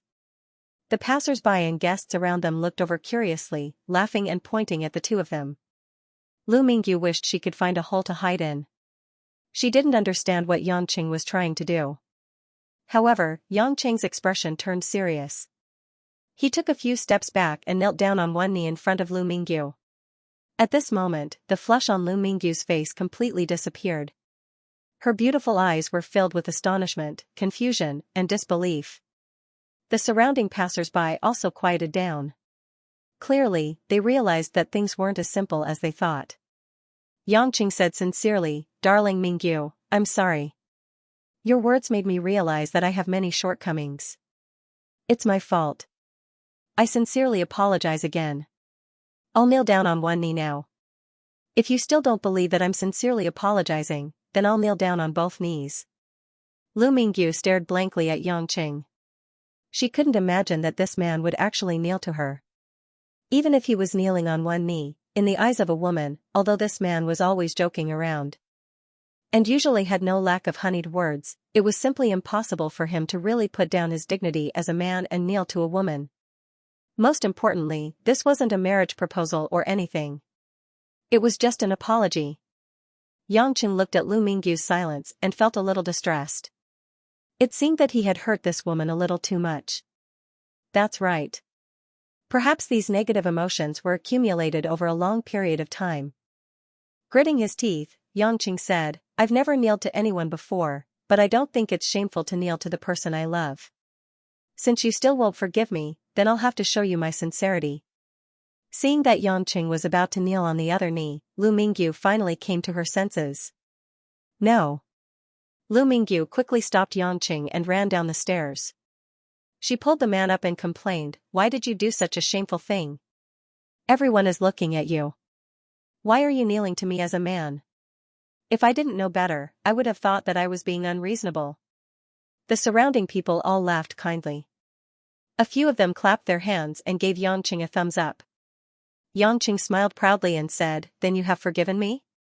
You're not shameless, you don't even want your entire head anymore. How can I argue with you?" Lu Mingyu rolled her eyes at him, but her words were clearly very sweet. There was nothing better than receiving affirmation from others. Yangqing quickly grabbed the woman's hand and said, "Since that's the case, let's go back to the car. Actually, I still feel that it's quite embarrassing." Lu Mingyu giggled and nodded meekly. She was held by Yangqing's hand and quickly ran back to the car. After sitting in Yangqing's car, Yangqing immediately started the car and left the parking lot. As for Lu Mingyu's own car, she could just let the Azure Dragon Society send someone to drive it back. Although she wasn't used to bringing bodyguards out, as the young miss of the Azure Dragon Society, Lu Mingyu was gradually getting used to commanding a few subordinates to do things. Yangqing drove the car slowly towards the ring highway, exhaled, and said with a smile, "Baby Bright Jade, you've taught me a lesson today. Tell me, how should I reward you?" Lu Mingyu was immersed in a trace of sweetness. When she heard this, she asked curiously, "What lesson?" Yangqing said in shame, "I was indeed a little arrogant. Although I never felt it, I did put myself in a high position. I always felt that as long as I was sincere to you, it would be enough. However, the relationship between men and women was not purely sincere. You're right, I should have an equal relationship with you, and not treat you as my women." Lu Mingyu looked at the man tenderly and nodded happily. "Then you can't be mean to me every time I make a joke about you in the future. The same goes for the others. Do you think it's easy for us to be mistresses? We're not as unscrupulous as the main wife, and we can even get a divorce and get a share of the family property. Other than a promise from you, we can't get anything, and we have to withstand so much pressure from society. It's really a loss," Lu Mingyu complained. Yangqing joked, "Since it's so bad, I'll let go. You can find another man to marry and become a rich wife." "How dare you?" Lu Mingyu frowned and said, "Back then, you were the one who dragged me to be your lover. I didn't beg you. If you dare to abandon me, I'll go hang myself in front of your house." Yangqing laughed out loud. Lu Mingyu pouted, then pursed her lips and laughed. After the laughter subsided, Yangqing sighed and said, "Is it the others? Will they also think that I'm very unfair? Qianni, Anqin and the others should also think that I'm very biased, but they've never said it." In the darkness, Yangqing's expression was somewhat pained and remorseful. Just pay attention in the future. Although you can't give everyone the identity of a wife, if you are tolerant and love everyone, no one will have any objections." Lu Mingyu said with a smile. You mean, the others do have a prejudice against me? Yangqing smiled bitterly. Lu Mingyu shrugged her shoulders with a guess look on her face.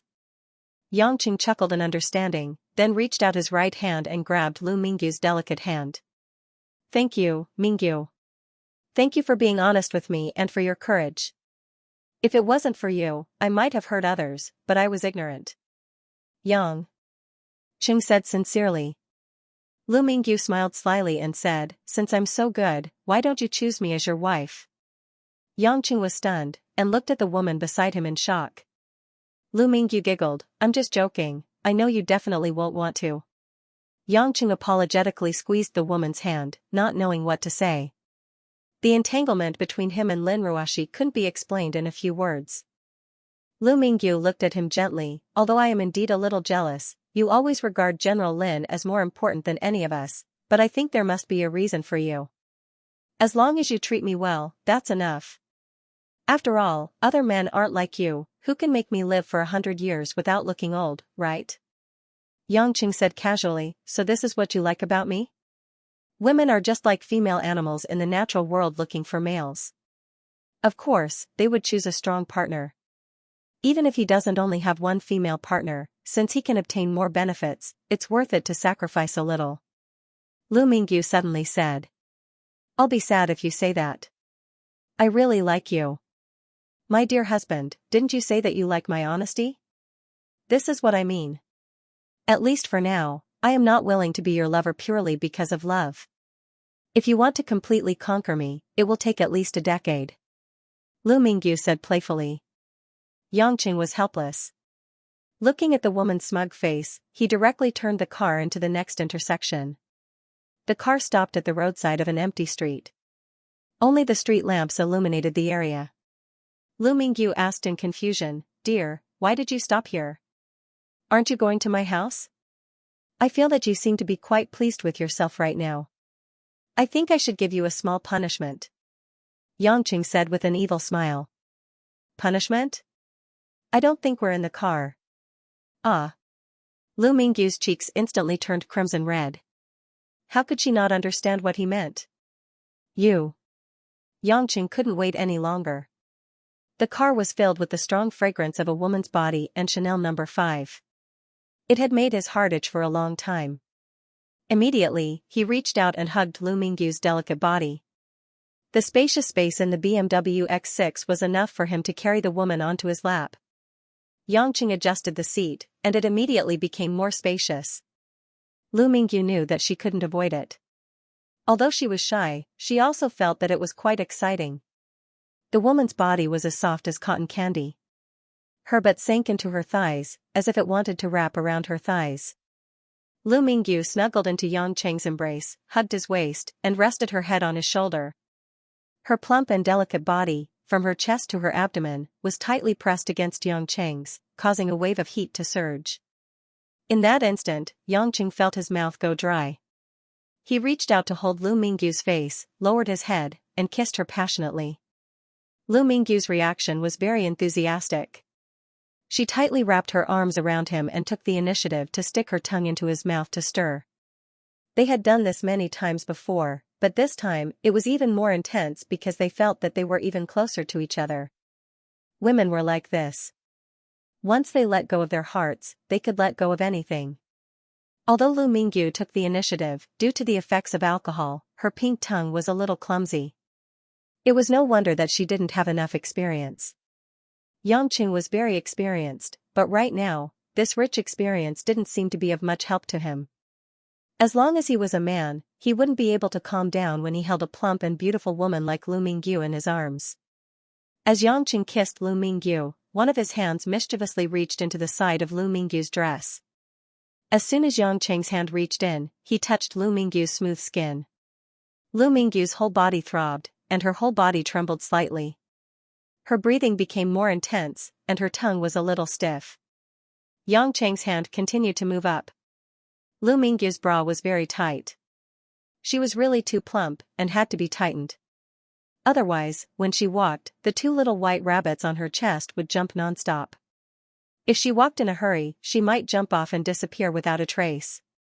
In the company, no matter what, she was the highest-ranking person below the CEO. She couldn't be too flirtatious. Yang Cheng's hand couldn't squeeze in. Lu Mingyu's face was red as she slightly raised her body back. She tried very hard to make a gap between her bra and her skin so that Yang Cheng could enjoy it. This action really had some effect. Yang Cheng's hand finally squeezed in. Then, Yang Cheng couldn't help but take a deep breath. Mingyu baby. Yang Cheng panted and laughed, why did you get bigger again? Ugh. Lu Mingyu mumbled shyly, I don't know either. It's very troublesome. I've changed a lot of underwear. Yang Cheng's hand wasn't small, but compared to Lu Mingyu's chest, it paled in comparison. He couldn't hold it at all. The small cherry had already become hard. It was very inconvenient for his palm to move. In a certain part of his body, his blood vessels were expanding. Without any hesitation, he grabbed the thin bra and lifted it up. The two smooth and plump white rabbits could no longer be restrained and jumped out. Yang Cheng reached out to grab them and used all his strength. That kind of smooth and plump feeling was abnormally wonderful. Lu Mingyu had already turned into a pool of mud. Her hands were wrapped around Yang Cheng's neck, and her entire body was hanging on his body. She kept panting in his ear, and her voice was soft and filled with endless charm. Time passed minute by minute. Just as the passion reached a new level, Yang Cheng had no choice but to stop because of a sudden situation. There was no other way. Yang Cheng gloomily discovered that at the entrance of the road in front of him, there was a group of peddlers pushing carts. It was obvious that they were setting up night stalls in this area. It should be known that during the day, the city enforcement officers were awe-inspiring, and this group of peddlers without any documents didn't have it easy. When Yang Cheng stopped kissing and caressing, Lu Mingyu was a little dazed, but Yang Cheng gently pushed her away, causing Lu Mingyu to suddenly wake up. What's wrong? Lu Mingyu's moist eyes were full of lust. Yang Cheng said regretfully, let's go somewhere else. Lu Mingyu seemed to have realized something and giggled. So you also have times when you are shy? I thought you were the model of those behind the city wall. I'm shy? Yang Cheng laughed and said, Mingyu baby, why don't we put on a love action movie for the public? As he said that, Yang Cheng pointed to the group of peddlers in front of him. Lu Mingyu looked over and immediately came to a realization. Her originally bright red cheeks became even more beautiful like the sunset as she bit her lips. Why didn't you say so earlier? I'm facing the back of the car, so of course I can't see it. Then let's go to the nearest hotel. Since there will be people coming here, I can't guarantee that there will always be people. If I go back to your house, I'll suffocate to death. Yang Cheng blew hot air and said. Lu Mingyu nodded her head. Normally, at this time of the gods, a woman would unconditionally obey a man's arrangements. 10 minutes later, it was almost 3 in the morning. It was such a late night, but it made the men and women who wanted to release their passion feel especially passionate. In a business suite of a nearby 4-star hotel, as soon as he entered the room, Yang Cheng couldn't wait to throw the soft woman onto the spacious double bed. Looking at the full curve of his buttocks from behind, Yang Cheng's adrenaline was secreted crazily. After Yang Cheng's hands hugged Lu Mingyu's round and perky buttocks, he directly pressed his body down and lifted Lu Mingyu's skirt. Lu Mingyu was wearing purplish-red lace stockings, which made Yang Cheng feel especially anxious.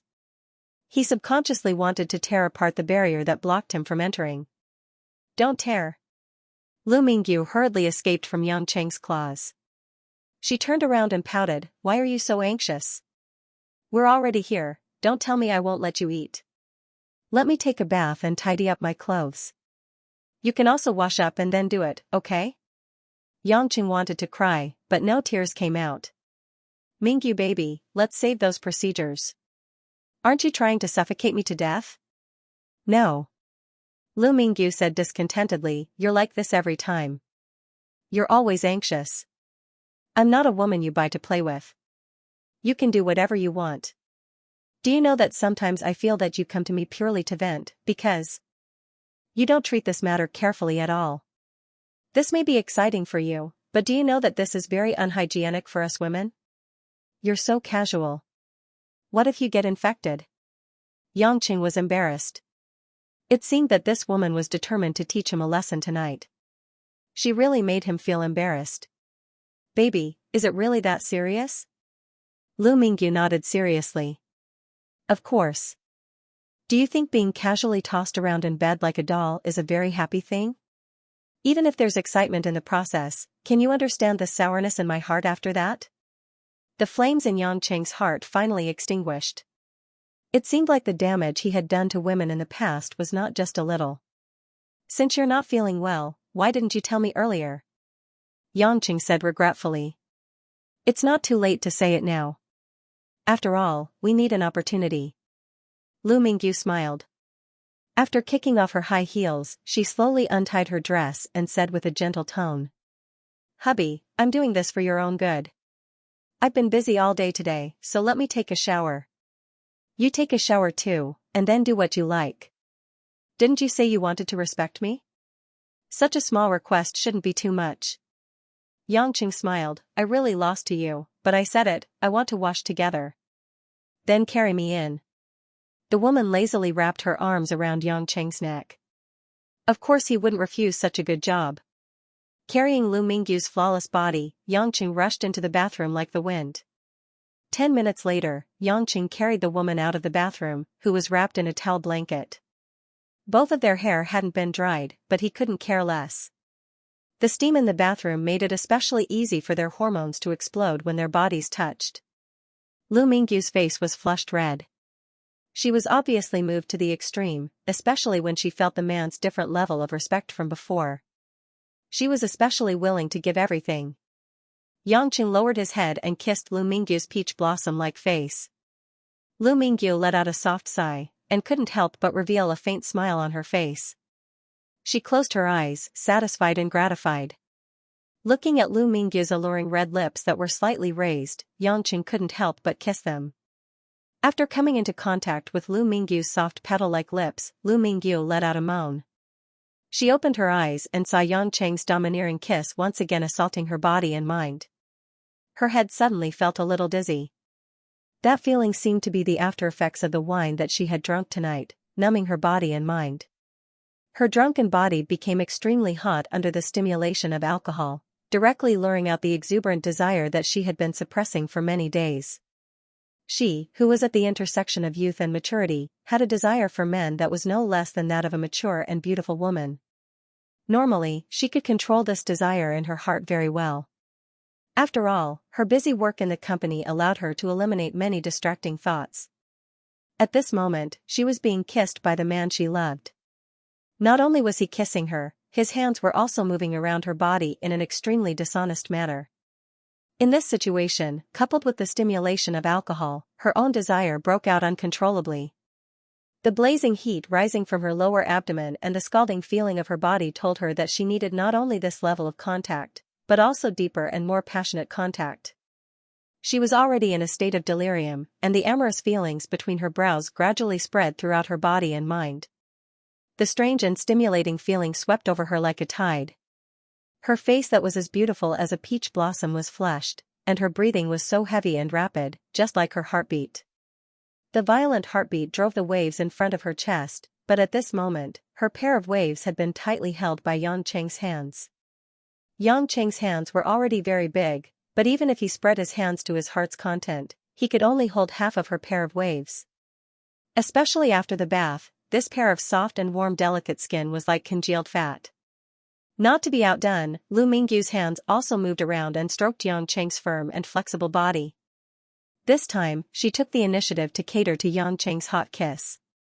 The burning feeling in her body made her feel like she was about to melt. The dim yellow light in the room seemed to be rendered with a layer of ambiguous color. The light also became blurred and gloomy, and the surrounding air was filled with pink particles. With great difficulty, Lu Mingyu calmed down in Yangqing's hot kiss. She opened a pair of almost dripping amorous eyes to look at Yangqing, and her face was peachy. She lightly opened her cherry lips, quick. I want. Yangqing took a deep breath, suppressing the impulse and excitement in his heart. This time, he did enough foreplay. This shouldn't be considered impulsive, right? So, Yangqing threw himself on the beauty's back, a pair of hands holding the two full and beautiful buttocks, pushed away the clouds, and directly penetrated. A deliberately suppressed moan that was enough to make one's blood boil rang out. Then, the violent panting and the sound of the body colliding intertwined, echoing in the room for a long time. Lu Mingyu tightly closed her eyes, her slightly open cherry lips panted, and her face was strangely flushed. It had to be said that although it was very shy, it was still very important to choose a man with strong capital. There was nothing more comfortable than this kind of fullness. Her body was moistened like a spring rain after a long drought. That kind of feeling was simply too wonderful. Her heart was filled with excitement, ecstasy, excitement, joy, agitation, and so on. Just when her body completely accommodated Yangqing, her whole body couldn't help but tremble. Then, she felt a numbness attack all over her nerves. At the same time, Yangqing was also immersed in that wonderful feeling. The mountain forest in the valley seemed to have the sound of gurgling water. He was like a big fish swimming freely in the valley, constantly exploring the mysteries of the valley. The deep and winding valley twists and turns, and the turbulent water nourished his body and mind. As the narrow passageway contracted from time to time, it brought him a wonderful enjoyment that stimulated his body and mind. He could clearly feel that streams of water were surging out, which helped him swim straight in. As the mattress bounced up and down, Yangqing could clearly see the waves on Lu Mingyu's body rising and falling. The undulating waves made him unconsciously think of the waves on the sea. He couldn't help but stretch out his hands, letting the waves bury his hands. Perhaps it was because Lu Mingyu's training these days had made great progress. It was not like the past, where she would fall asleep after about an hour. When the sky turned bright, the two people on the bed gradually came to an end. Lu Mingyu could smell the smell of their secretions spreading on the bed, making her feel embarrassed. What kind of person was this, actually plowing on her body for more than 2 hours? If her bad university classmates knew about this, they would definitely be envious of her private life, but to be honest, not everyone could bear it. Finally, Yangqing let out a deep roar, followed by Lu Mingyu's violent reaction for the umpteenth time. Everything gradually calmed down. In the quiet room, there was only the slightly heavy breathing of the two people left.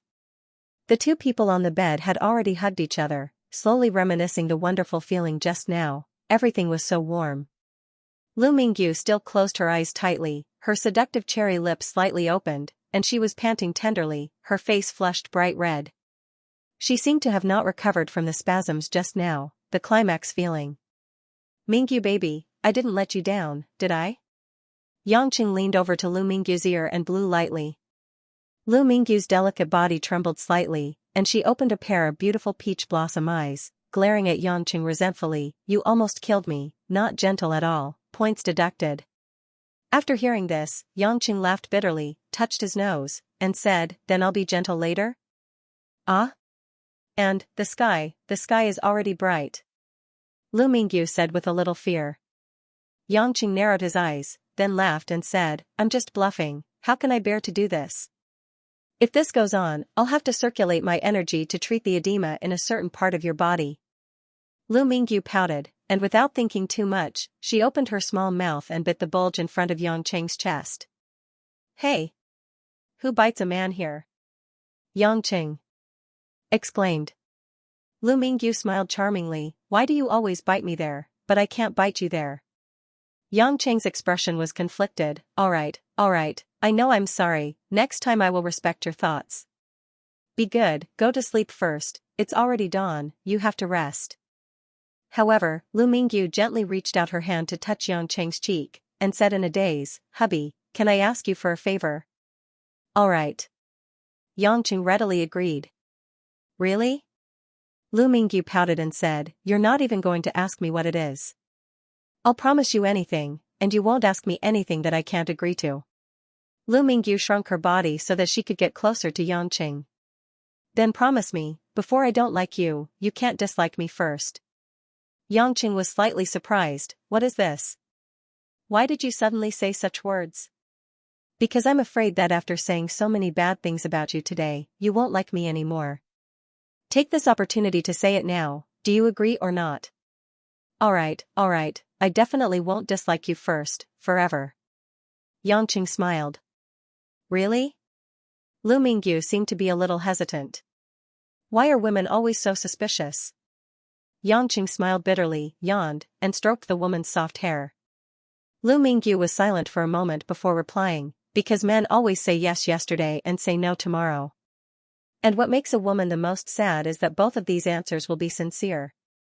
So, your answer is so good that it scares me a little. Yangqing looked at the woman with sparkling eyes and felt pity in his heart. He smiled and said, then should I say, tomorrow, the day after tomorrow, the day after tomorrow, and the next week and month, I will love you? Is that okay? That would be much better, Lu Mingyu said seriously. Alright then, from now on, I will like you like this for the next month. As for a month later, it depends on your performance. If you don't perform well, don't blame me for falling out. Alright. Lu Mingyu revealed a relaxed smile. After saying these words, Lu Mingyu seemed to have exhausted all her remaining strength. She leaned against Yangqing's warm embrace and fell into a deep sleep. Yangqing carefully kissed the woman's forehead and also fell asleep with her in his arms. After experiencing such a series of things, Yangqing was also a little tired both physically and mentally. He hugged the woman who was like a big cotton candy and slept until the sun was high up in the sky. When it was almost noon, the phone on the bedside table vibrated. Yangqing opened his eyes in a daze. He hadn't had a good sleep for a long time. Even though his cultivation didn't need these ordinary people's physiological needs, he couldn't break the habit of more than 20 years. Pulling out one of Lu Mingyu's hands, Yangqing took the phone and looked at it. It was Zhao Hongyan. Since that night of passion, Zhao Hongyan still felt a little guilty. She didn't dare to take the initiative to communicate with him. She would only call if something happened. Yangqing immediately picked up the phone and asked, Hongyan, what's wrong? Yangqing, is General Lin with you? Zhao Hongyan asked. Yangqing was puzzled, Ruashi? She's not here. Didn't she go to work? Zhao Hongyan heard this and hurriedly said, how could this be? General Lin didn't come to the company this morning. She didn't respond when I called her now. I thought she was with you. Yangqing suddenly sat up in bed and immediately realized that something was wrong. But he had clearly asked the members of Sea Eagles to protect her. Why didn't she respond? After thinking for a while, Yangqing frowned and said, don't panic. Don't spread this news. If anyone asks, just say that she's with me. I'll take care of this. Although Zhao Hongyan was worried, there was nothing she could do. She understood and hung up the phone. Lu Mingyu, who was still drowsy, felt Yangqing's sudden movement. She opened her eyes sleepily, hubby, what's wrong? Yangqing briefly explained the matter. Hearing that Lin Ruashi was missing, Lu Mingyu was obviously very surprised and worried. Could it be an enemy? I'm not sure. I clearly sent someone to protect her. Anyway, Mingyu, go back to the company. I have to take care of this immediately. Lu Mingyu knew that the situation was urgent and serious, so she did not dare to delay. She hurriedly asked Yangqing to find Lin Ruashi, and she could go back to the company by herself. Yangqing put on his clothes, dialed Molin's number, and walked out of the room. Your Majesty, what are your orders? Mo Lin was as calm as ever. Yangqing questioned, where is Ruashi? Why didn't she go to the company today? Why can't I get in touch with her? Merlin was a little surprised. The two members in charge of protecting Persephone didn't give me any warning. Did she disappear? That's what I'm asking you. Yangqing couldn't help but sound a little impatient. This wasn't a joke. Molin hurriedly called the two team members from the headquarters in Zhonghai. After 10 seconds, Molin replied with a trembling voice, Your Majesty Pluto. I failed my duty. The two team members did not respond, but the signal on their communicators is good. I think he was assassinated. Damn it. Yangqing cursed. He wanted to crush his phone. But on second thought, since the other party killed the members of the Sea Eagles first before attacking Lin Ruashi, they definitely didn't want to kill. They just wanted to capture Lin Ruashi and buy time so that he wouldn't find out immediately. In this case, it could be concluded that the other party's target wasn't Lin Ruashi, but him. Yangqing hurriedly said, an opponent who could assassinate them before they even had a chance to react is not someone you can resist. This time, I won't blame you for your mistake. Go and bury the two team members who died. If they have families, give them 5 million euros as compensation. But remember, next time, make sure all the team members in charge of protection are equipped with life sensors. Don't die without them knowing. Mullen trembled and heaved a sigh of relief. At the same time, he asked carefully, but... Your Majesty Pluto, now that Lady Persephone is missing, what should we do? Xianxia smiled. Have you forgotten? Previously, I placed some pocket-sized sensors on the people around me for instant warning communication. If I'm not mistaken, those things shouldn't have been taken. Mullen was surprised. How is that possible? Wouldn't we be able to find the specific coordinates immediately? That's right. Xianxia said, the other party must have captured Ruashi to lure me over. So, they won't let me not find her. Mullen was confused. In his eyes, going against Xianxia would only lead to death. Why would the other party let Xianxia find their whereabouts? But Xianxia didn't have time to explain this to him. While thinking, Xianxia opened the tracking GPS on his smartphone. All the women around him were equipped with sensors. No matter how angry Lin Ruashi was at him, she wouldn't throw away that life-saving device. As expected, when the map was fully opened, a red dot far away from Zhonghai caught Xianxia's attention. He clicked on it and saw that it was Lin Ruashi's serial number. Xianxia estimated the distance. They were at least 200 kilometers away from Zhonghai and had entered the southwest mountainous area of the neighboring province. Xianxia didn't dare to hesitate. This wasn't a time to be stingy with his cultivation or fear of the heavenly tribulation. Seeing that there was no one in the corridor, he activated the power of heaven and earth and instantly disappeared. More than 200 kilometers away, southwest of Insignia province. The mountains stretched on, and the trees reached the sky. There were many tourist attractions in the vicinity, most of which focused on mountains and rivers to attract tourists from all over. However, this core area was difficult to develop because of the jagged rocks, steep mountains, and cold rocks. Apart from a few remote peasant houses in the mountains, there was no one in sight. On a mountain peak less than 1,000 meters above sea level, there was an ancient temple from the era of the Republic of China that had been abandoned for decades. Among the ruins were dried branches and weeds, and some vines that grew out of the cracks in the floor tiles. The tattered roof was already exposed to the light, leaving only a few thin tiles to support the facade. In this ancient temple in the mountains, Lin Ruashi was shivering in a corner. Because of the dust and mud on the ground, her clothes were in a mess. Her pretty face was pale, and her almond-shaped eyes were filled with tears of fear. She looked timidly at the slovenly Taoist who was sitting cross-legged in the center of the ancient temple. The man looked to be in his 40s. He was dressed in a black-gray Taoist robe, and his long hair and beard were loose and loose. Because of his ferocious face, he looked especially ferocious. Hanging from the Taoist's waist was a gold bronze token. It was diamond-shaped and somewhat thick, but it was impossible to tell what material it was made of. She could only see the character Huang written in ancient seal script on it. Lin Ruashi bit her thin lips, trying hard not to cry out of fear. She was a strong and calm woman, but the things that happened this morning were far beyond what she could bear. Suddenly, this slovenly Taoist appeared in the car that she was on her way to work, and even threatened her to stop the car. As soon as the car stopped, he knocked her out. When she woke up again, she found herself in the wilderness of the mountains. Lin Ruashi tried to escape, but when she reached the edge of the mountain, she realized that the suspension bridge that led down the mountain had been completely broken because no one had passed this place for decades. This was a dead end. Therefore, Lin Ruashi could only think of one thing: she had been brought to the top of the mountain by this slovenly Taoist. For such a person to kidnap her, it must have something to do with Xianxia. Otherwise, why would he do such a thing to an ordinary woman like her? Thinking of this, Lin Ruashi felt extremely wronged. Why did that stinky man hurt her so many times, and even chased him out of the house? Instead, she was kidnapped by such an evil person because of him. At this moment, the slovenly Taoist suddenly stood up, turned his head, and grinned at Lin Ruashi. "Little girl, your lover doesn't seem to care about you very much.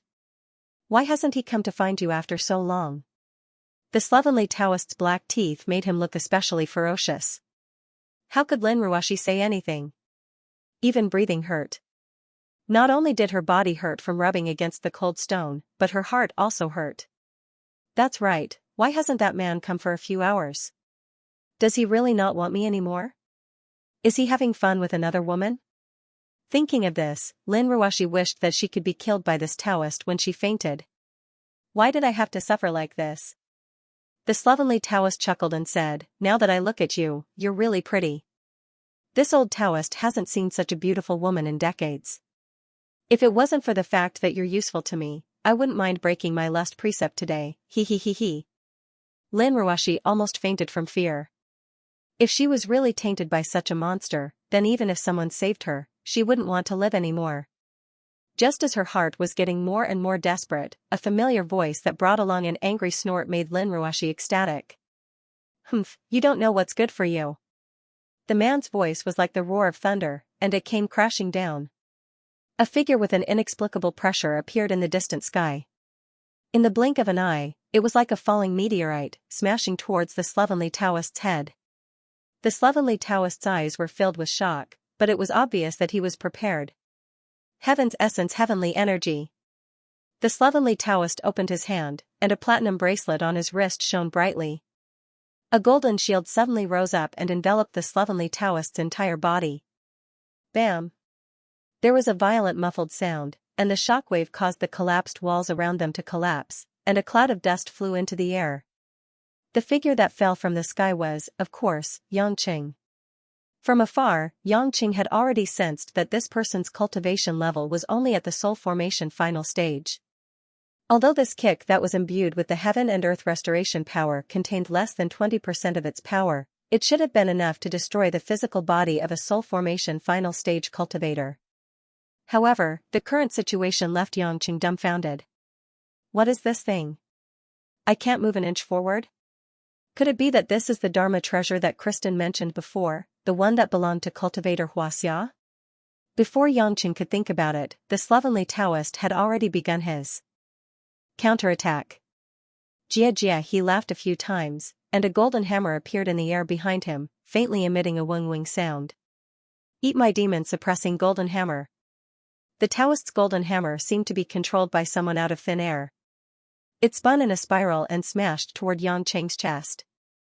Xianxia cursed inwardly. This thing seemed to carry a violent spiritual energy vibration. If he was hit by it, even if he didn't die, his internal organs would be shattered. He hurriedly retreated and faced the golden hammer with the heaven and earth restoration power and pulled it back. The demon-suppressing golden hammer flew back to the slovenly Taoist's side like a shooting star. However, the Taoist waved his hand casually, and the hammer's momentum was greatly reduced. It obediently hovered above the Taoist and aimed at Xianxia again, ready to strike. Hee, little monster, how does it feel? Why would I train with a little monster like you if I didn't know what I was doing? The scruffy Taoist priest was so pleased that his beard was sticking up. His eyes were filled with mockery. Xianxia gritted his teeth in anger. He finally realized that even though his heaven and earth restoration energy was far superior to the true core force of ordinary cultivators, it was still considered a type of spiritual energy. However, it was more complicated and difficult to understand than any true core force. However, if his opponent's true core force was strong enough, he could still block his attack. It seemed like he had been too careless. He had no Dharma treasures, nor could he cast any spells. Even though he was much stronger than his opponent, he was still forced back by his Dharma treasure. If there really was a tribulation-passing cultivator in Hongmeng or one of the legendary secluded families with even more powerful Dharma treasures, how was he going to block them? Even though he did not even use half of his strength, it was still too frustrating.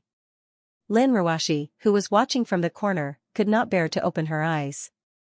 She heaved a sigh of relief when she saw that Xianxia was safe. Xianxia looked over and was relieved to see that Lin Ruoshi was unharmed. He forced a smile and comforted her. Don't be afraid. I'm here. Lin Ruoshi's heart ached when she heard those words. A complicated feeling welled up in her heart, and her eyes reddened. Lin Ruoshi couldn't think of a single word that she wanted to scold him to the point of his head bleeding. TSK, what a lovely couple. I'm so jealous, the scruffy Taoist priest said in a strange tone. Xianxia calmed himself down and made sure that Lin Ruoshi was fine. He then asked seriously, "Who are you?" The scruffy Taoist priest laughed. It doesn't matter who I am. What's important is that I want something from you. Yangqing squinted his eyes. What is it? The Taoist priest's expression turned serious. The scripture of life and death. A hint of surprise flashed in Yangqing's eyes. Damn it, why is he trying to steal the endless resolve restoration scripture again? Could it be that the person I met at the Tang sect was the sloppy Taoist? That's not right. I can see through this Taoist's cultivation at a glance, but I can't figure out that person's cultivation at all. I can't even figure out his whereabouts. Why should I give it to you? Yangqing smiled evilly. The sloppy Taoist stroked his beard. If you don't, your wife will lose her life. Yangqing's pupils constricted and he said in a deep voice, do you really think you can block my attack? I didn't even use 20% of my strength. If you tell me now if someone ordered you to do this, or where you came from, I can leave your corpse intact. From the moment this Taoist kidnapped Lin Ruoxi, Yangqing had no intention of letting him live. The slovenly Taoist priest laughed strangely. If you kill me, your wife will die with me. What do you mean? Yangqing frowned. Meanwhile, Lin Ruoxi, who was in the corner, carefully stood up and walked towards Yangqing. The sloppy Taoist saw this and did not stop him. He said proudly, do you know that in the cultivation world of the southern border, there has been a saying of goo poison since ancient times? Goo poison? Yangqing's face darkened and he asked angrily, you planted a goo in my woman? Lin Ruoxi was confused, but she was talking about herself. She vaguely knew that she had been poisoned, and her face turned pale. The Taoist laughed strangely. This old Taoist has taken out a treasure that I have kept for decades, 2 hearts know. As long as this goo worm enters the body, the master of the mother worm only needs a thought and the child worm will devour the host's heart. Yangqing was instantly stunned, his mind blank. As for Lin Ruoxi, she had the urge to vomit. Her eyes were filled with fear. As long as you make a move against me, the old Taoist priest, I know that I'm not your match. Why don't you just drag your little wife down with you? How about it, little monster? Do you want to give it a try? I heard that you are ruthless and never show mercy to your enemies. It can't be that you would abandon your own woman, right? The old Taoist laughed sinisterly. Yangqing came back to his senses. He gritted his teeth and walked to Lin Ruoxi's side, wrapping his arms around the woman's shoulders. Feeling Lin Ruoxi's trembling body, Yangqing felt as if his heart was being bitten by insects. He could only hate himself for bringing such harm to this woman. Lin Ruoxi raised her head and saw the grief in Yangqing's eyes. That pure concern without any distracting thoughts made her feel a trace of warmth in her heart. Shaking her head slightly, Lin Ruoxi said, I'm fine now, it's not as bad as he said. Hee, little lady, the reason why you feel fine now is because I have tender feelings for the fairer sex and didn't let the insect eat your organs, the sloppy Taoist said. Lin Ruoxi raised her head stubbornly. Humph, what evidence do you have to prove that you poisoned me? I clearly didn't feel anything strange. That's not poison, it's a parasite. A cruel smile appeared on the slovenly Taoist priest's lips. In the next second, Lin Ruoxi let out a blood-curdling scream. Ah! As if she was choked by something, the woman convulsed and clutched her chest. Pooh! A mouthful of blood sprayed out from Lin Ruoxi's mouth. Ruoxi! Yangqing was shocked and furious at the same time. He hugged the woman and hurriedly transferred a stream of endless resolve restoration scripture's power of heaven and earth into her body. What did you do? The sloppy Taoist proudly said, I just let the insect do some small things. Don't worry, it won't be fatal to damage such a small amount of internal organs. Do you believe me now? Yangqing's eyes were bloodshot, but he was unable to rush up and crush him to death. Yangqing. I'm afraid. I don't want to die here. Lin Ruoxi sobbed and threw herself into Yangqing's embrace. It's okay, I definitely won't let anything happen to you. Yangqing's heart ached as he continuously channeled the power of heaven and earth into his body. Suddenly, Yangqing had an idea, and a hint of joy flashed across his eyes. That's right, why don't I use the endless resolve restoration scripture to kill the goo poison in Lin Ruoxi's body? The sloppy Taoist seemed to have seen through Yangqing's thoughts and said with a smile, it's best if you don't try to use your true essence to touch the child insect of the two minds' understanding. One of the special characteristics of the two minds' understanding is that once true essence comes into contact with it, it will explode. The poison in its body can directly cause the host's body to fester in an instant. Yang Cheng's face was ashen as he hurriedly retracted the excess heaven and earth energy. Lin Ruoxi regained some color, but she started to cry. She had never suffered such inhuman torture before. No matter how calm and tenacious she was just an ordinary woman. Yang Cheng hugged the woman tightly and let her lean into his embrace. As he comforted her, he raised his head and said, "If I give you the endless resolve restoration scripture, will you remove this two minds understanding?" The sloppy Taoist revealed a smile of success. "Of course, as long as you give the endless resolve restoration scripture to this old Taoist, it's fine to remove it. After all, the two minds understanding is a treasure that this old Taoist has refined for decades. I can't waste it on a mortal woman." But what? Yang Cheng asked anxiously. He didn't want Lin Ruoxi to suffer any more harm. The sloppy Taoist said viciously, "I don't trust you unless you let me restrain you first and seal all your abilities. Once this old Taoist confirms that you won't be a threat, you can hand the endless resolve restoration scripture to me. After that, this old Taoist will naturally remove the two minds understanding and let you go." Yang Cheng sneered, "Do you think I'm a 3-year-old? If you really restrain me, will you let me go?" The sloppy Taoist laughed sinisterly, "You don't have a choice. If you want your wife to live, there's only one way, and that is to do as this old Taoist says. Otherwise, at worst, this old Taoist will bring your wife to the next world." Yang Cheng's expression was uncertain. This was clearly an extremely dangerous path.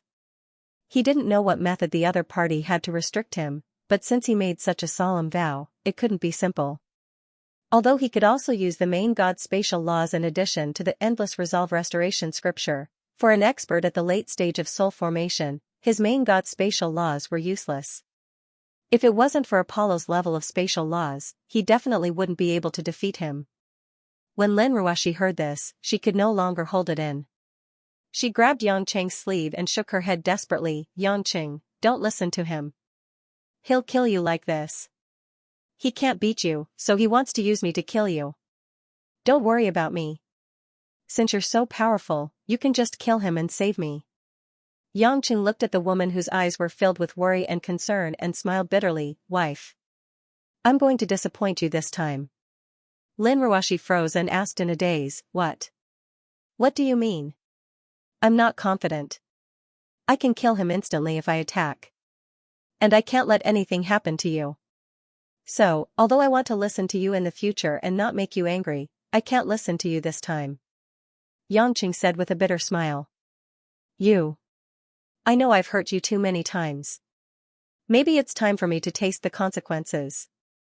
After all, if I didn't make you angry, you wouldn't have been kidnapped and poisoned this morning. Because of this, I know it's very dangerous, but even if there's only a small chance, I won't let you die before me." Yang Cheng's gaze became resolute and unquestionable. Lin Ruoxi's eyes were filled with tears.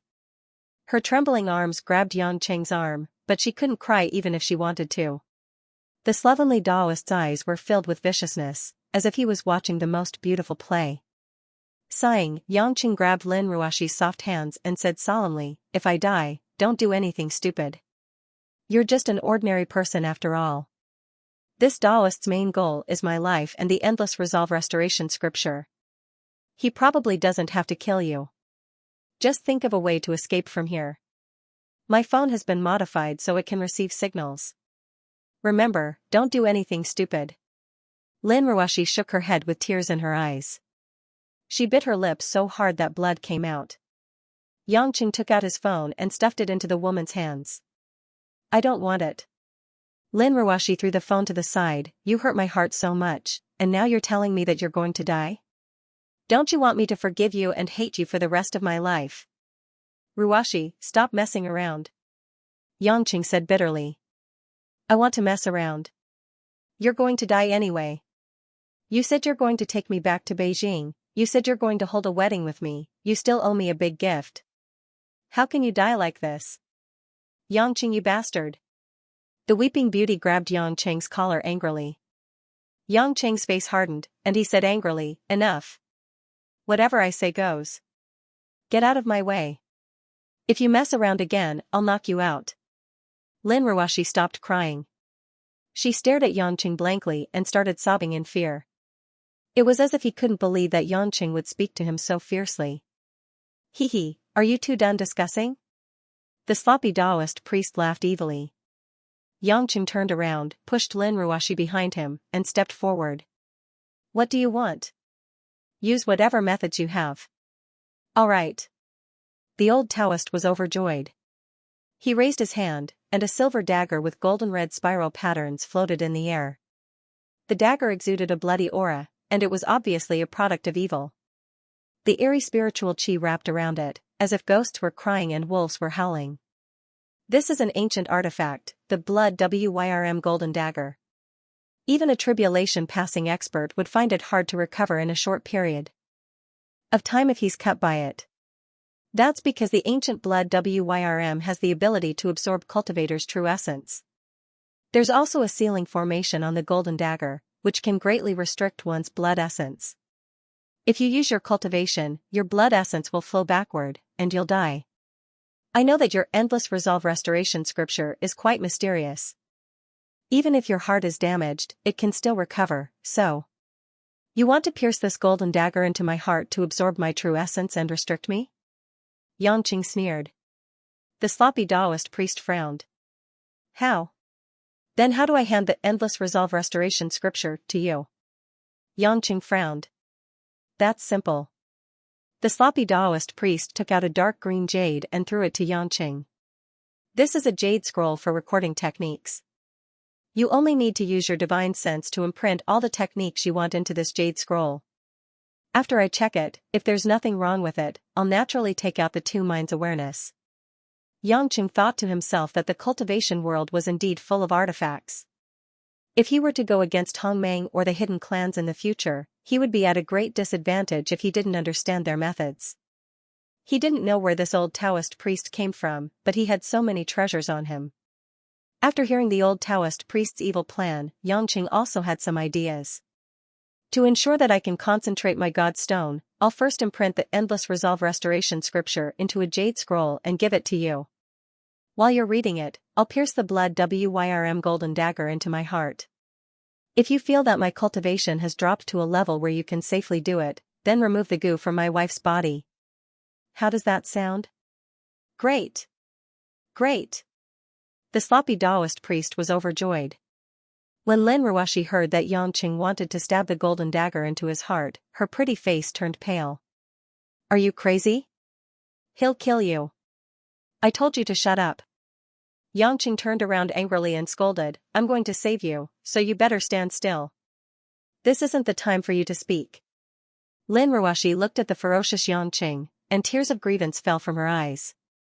The old Taoist priest was especially proud of himself, and a wicked look flashed in his eyes. Victory was in his hands, so of course he didn't have much to worry about. Then hurry up and give me the cultivation method. If it takes too long, the goo in your wife's body might eat another mouthful of her organs. A helpless look of anger flashed in Yanqing's eyes, but he had no choice but to use his divine sense to explore the jade scroll. In fact, this kind of inscribing was also very simple. It was many times faster than typing on a computer. This was because as long as a thought flashed through his mind, some of the flowing spirit chi inside the jade slip would record the information. It was very magical.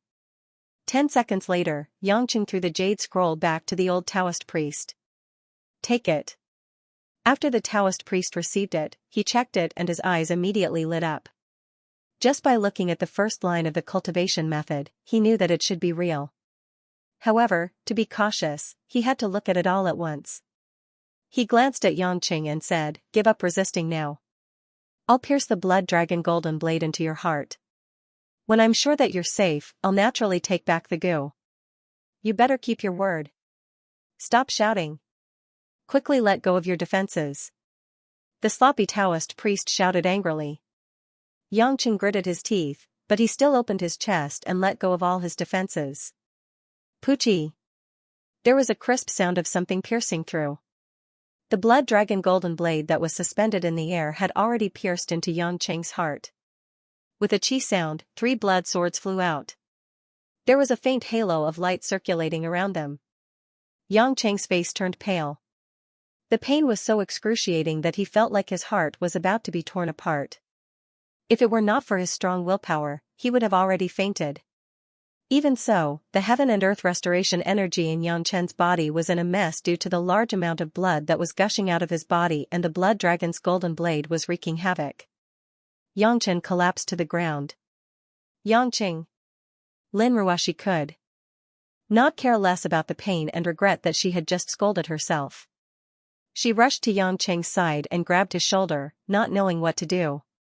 Yangqing's chest was dyed red. The endless resolve restoration scripture in his body was trying its best to repair his damaged heart. However, because the blood dragon golden blade was still stuck in his chest, it could not repair it at all. Slowly, the heaven and earth restoration energy escaped from Yangqing's body, and Yangqing's body became weaker and weaker. The slovenly Taoist priest laughed maniacally and looked at Yangqing mockingly. "I'll read your endless resolve restoration scripture first. When you're safe, I'll cure your little lady's poison." Blood seeped out from the corner of Yangqing's mouth. Due to the damage to his heart and arteries, if not for the endless resolve restoration scripture, he would have died a long time ago. You better keep your word." "Humph," the slovenly Taoist priest said disdainfully, "what can you do to me? You're just a rogue cultivator, but you have such a peerless cultivation technique. A man's wealth is his own ruin. Kid, you're going to bleed out first." Lin Ruoshi could not stand it anymore. She reached for Yangqing's chest with her trembling hand. "What are you doing?" Yangqing tried his best to stop her. "I'm going to pull the dagger out for you. You'll die if you keep bleeding." "He's lying to you. He won't give me the antidote," Lin Ruoshi cried. Yangqing smiled bitterly. "Listen to me. Don't make a fuss." Lin Ruoshi's tears fell like rain, and her pretty face was filled with grief. After about a minute, Yangqing was so weak that he was having difficulty breathing. The Taoist priest looked up. He had read most of the scripture and felt that it was extremely difficult to understand. However, it was full of mysteries. He knew that it was not fake, so he smirked. "Kid, you're smart. You didn't lie to me with a fake. Quick, help my wife." Yangqing's eyelids were heavy, and he could not speak clearly. The Taoist priest checked and stroked his beard. "Not bad, not bad. Your cultivation level is only at the perfected innate stage. I've sinned too much today. This time I'll keep my word and take back the mutual awareness." Then, the slovenly Taoist priest silently recited the incantation. Lin Ruoshi felt a nauseous feeling in her chest and abdomen. Then, a small object flew out of her mouth. The slovenly Taoist priest stretched out his sleeve and retrieved the black centipede-like parasite. "How was it?" "I'm a man of my word." Lin Ruoshi retched when she thought about the disgusting parasite in her stomach. Yangqing's lips curled into a gratified smile. He raised his hand with difficulty and grabbed the blood wyrm golden blade in front of his chest. He slowly pulled it out of his body. Lin Ruoshi could not care less about her nausea. She hurriedly helped Yangqing. After losing a large amount of blood essence, the man's strength was no different from an ordinary man's. In fact, he was even weaker. "Yangqing, don't die. Don't die." At that moment, the woman no longer had any of her usual aloofness and calmness. She was like a helpless little girl, begging her man not to weaken like this. Feeling the man's body temperature gradually cooling down, Lin Ruoshi even wished that she was the one who died. If she hadn't chased him out of the house and been angry at him, she wouldn't have been kidnapped so easily. She wouldn't have caused him to become like this. He said that his passion had caused her to be covered in cuts and bruises. However, why didn't she ask him to protect her with his life? Yangqing panted softly. "Don't worry. I won't die. I can't heal properly with you hugging me like this." When Lin Ruoshi heard that, a trace of ecstasy flashed in her beautiful eyes. She hurriedly let go of Yangqing so that Yangqing could sit down cross-legged. "You still want to heal?" "Humph," the slovenly Taoist priest sneered.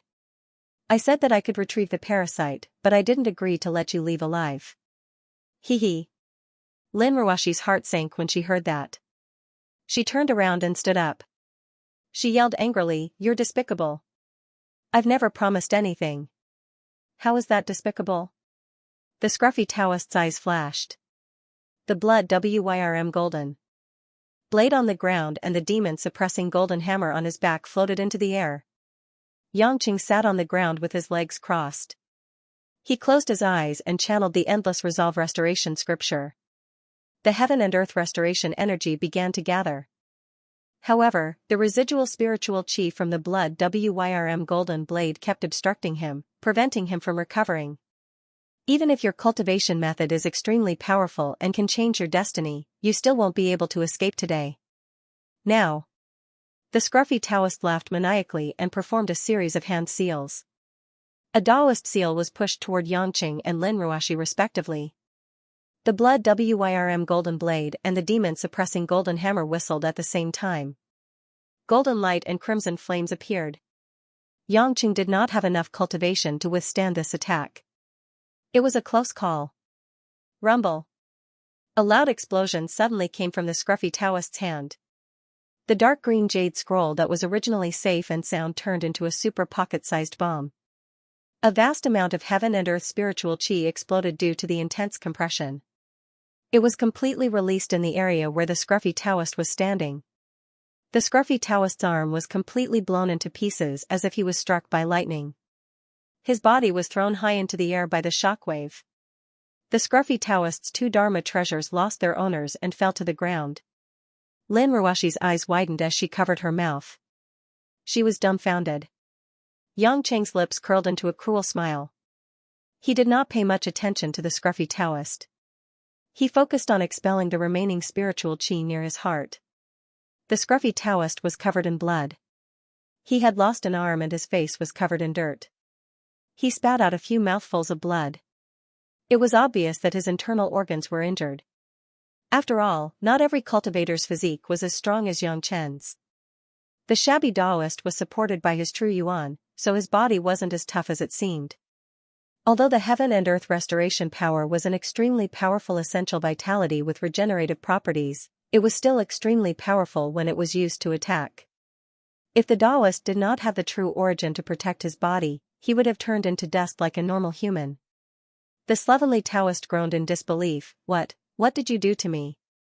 The true essence in his body was surging like a tsunami, and even healing his injuries was extremely difficult. Xianxia managed to get this bit of time out of his body just in time to expel the miscellaneous spiritual energy that was causing him to be unable to repair his body. Once his body was unobstructed, the powerful recovery ability of the endless resolve restoration scripture, which had been cultivated to the current stage, was fully displayed. At a speed visible to the naked eye, Xianxia's chest had already healed.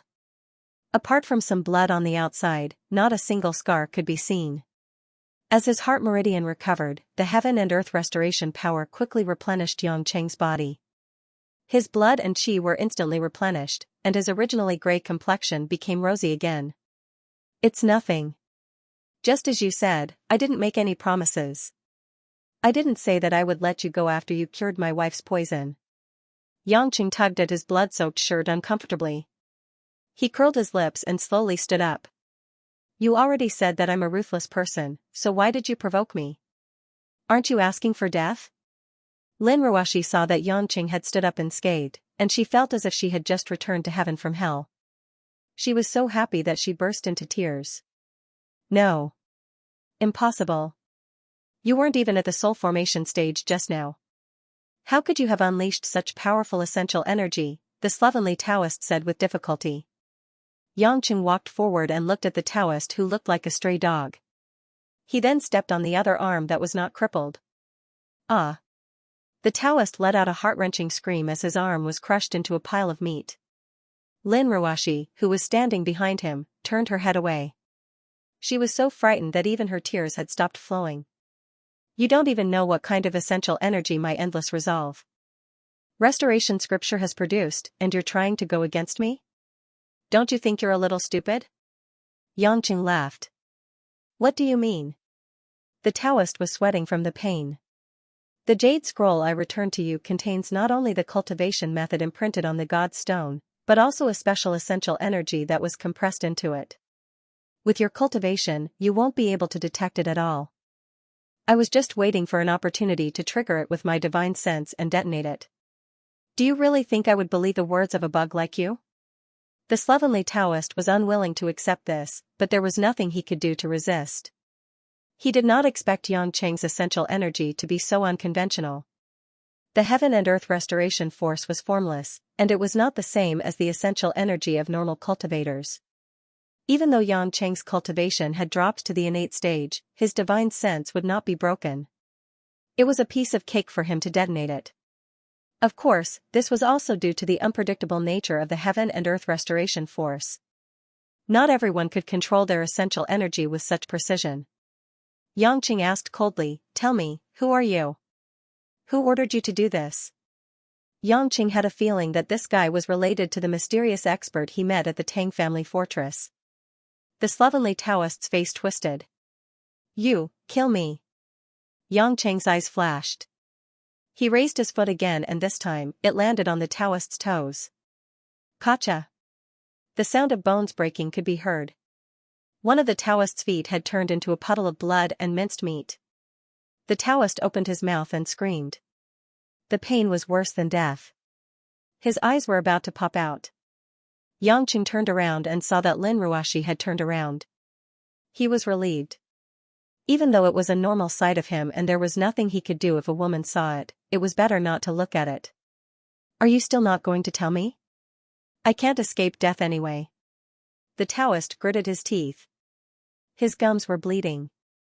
Yang Cheng waved his hand and the blood dragon golden blade on the ground flew over. Under Yang Cheng's control, the golden blade cut the Taoist's waist. "Ah!" The Taoist screamed as he felt a piece of flesh on his waist being cut off. Yang Cheng said indifferently, "It's fine if you don't tell me. Before you tell me the answer, before you die, I will cut off your flesh bit by bit. But don't worry, I won't cut off your fatal parts. I will let you slowly see yourself turn into a skeleton with squirming organs." The slovenly Taoist's eyes flashed with endless fear when he heard that. Yang Cheng was not trying to scare him. In the blink of an eye, 2 more slashes landed. Yang Chen was extremely familiar with the structure of the human body. After cleanly cutting off 2 pieces of flesh, the Taoist's life wasn't in danger. Instead, because Yang Chen's true yuan was also helping him slightly recover and stop the bleeding, he died much slower than ordinary people. You're a demented demon. You will fall into the path of demons sooner or later, never to rise again. You will die a horrible death." The Taoist screamed crazily. "That's not the answer I want," Yang Cheng said as he slashed again. The golden blade was extremely sharp. It was like a hot knife cutting through cheese. Soon, the Taoist's thighs and chest were covered with white bones. The Taoist was shocked and afraid. His eyes were filled with determination and a trace of boundless resentment as he said, "Since I've already failed, even if I don't die in your hands, I won't live for long. I won't tell you. I won't let you have peace of mind." After saying that, the Taoist's body suddenly tensed up. Following that, black blood flowed out from his abdomen. Then, all his flesh started to rot and stink. Yang Chen was startled. He recalled the festering symptoms of the 2 minds connection he mentioned earlier. Did this guy detonate the queen worm in his body? What kind of enemy was this? Even the subordinates they sent were so cruel. Moreover, he had no intention of living. Obviously, he knew that the person behind the scenes would not show him any mercy. After thinking for a while with a heavy heart, Yang Cheng made up his mind. He had to find a way to help the people around him improve their cultivation as soon as possible. He also had to strengthen their protection. However, he could not let the people around him be too anxious. He had to bear the pressure himself. After the slovenly Taoist died, the only things left behind were the demon-suppressing golden hammer, the blood wyrm golden blade, and the platinum bracelet on his hand. Another thing that caught Yang Chen's attention was a diamond-shaped metal token of unknown material hanging on his waist. Grabbing the medallion, Yang Chen took a closer look. Other than the word Huang in the ancient seal script, there was nothing special about it. When he released his divine sense to investigate, he could only feel that there were some inscriptions on the metal that he did not recognize. It seemed to be something similar to a password, but Yangqing did not recognize it at all. Without any clues, Yangqing could only put all these things into the parallel space. He did not have the Taoist's void retrieving Tao art, but with a little use of the spatial laws, he could achieve the same effect. After he was done, Yangqing walked over to Lin Ruoxi, who was standing not far away. Lin Ruoxi smelled a foul stench and turned around. Seeing this bloody scene, her eyebrows knitted together. Although this was not the first time she had seen Yangqing kill people in such a cold-blooded manner, she was still not used to it. Yangqing reached out to grab the woman's hand and said in embarrassment, "Ruoxi, I scared you just now. Are you all right?" Lin Ruoxi looked at the man with a complicated expression, gritted her teeth and said, "You just said. You said that all of this was actually planned by you." "Ugh. You can say that. Hee, if I really die, how could he let you go?" "I'm not that stupid." Yangqing grinned. "You bastard." Lin Ruoxi angrily raised her foot and kicked Yangqing's calf with her high heels. "Do you know that my heart is about to break? Why didn't you tell me in advance? Do you think it's fun to make me cry? Do you want to take revenge on me for kicking you out of the house?" Although Lin Ruoxi felt that she was being a little unreasonable, when she thought about how she was in so much pain just now, it was actually because the man did not tell her the truth. She was so angry that her teeth itched. Yangchen pretended to be in pain as he rubbed his calf. Smiling sheepishly, he said, "I can't help it. I have to make it look real. Your expression has to come from your heart. Only when he sees you crying in despair will he believe that I really can't hold on any longer. Only then will he take back the goo worm. I'm worried that if he sees any flaws and becomes suspicious, you'll be in danger. What if he refuses to take it back? Are you really going to bleed to death like this?" Lin Ruoxi asked with sparkling eyes. Yangqing was stunned. He thought for a moment and then nodded. "As I said, as long as I'm alive, I can't let you die first. Even if I feel sorry for others, there are some things I have to do." Lin Ruoxi closed her eyes and pursed her lips. She took a deep breath and said, "So that even if I die with you, I will remember that you gave up your life for me, and I will remember your kindness in the underworld, right? Look at you, isn't it all over now? Why are you still so obsessed with such a small matter?" Yangqing said with a smile. "Perhaps in your eyes, it's a small matter for you to gamble your life with mine, but in my eyes, this is something bigger than the heavens," Lin Ruoxi said solemnly. Yangqing was stunned. After a long time, he stopped smiling and asked, "Then when you had a problem, didn't you also not tell anyone, not even me, that everything was under your control?" "That's because." "Because of what?" Yangqing grinned and asked. Lin Ruoxi bit her lips and said, "Because I feel that even if I tell you later, you will understand me." "That's right."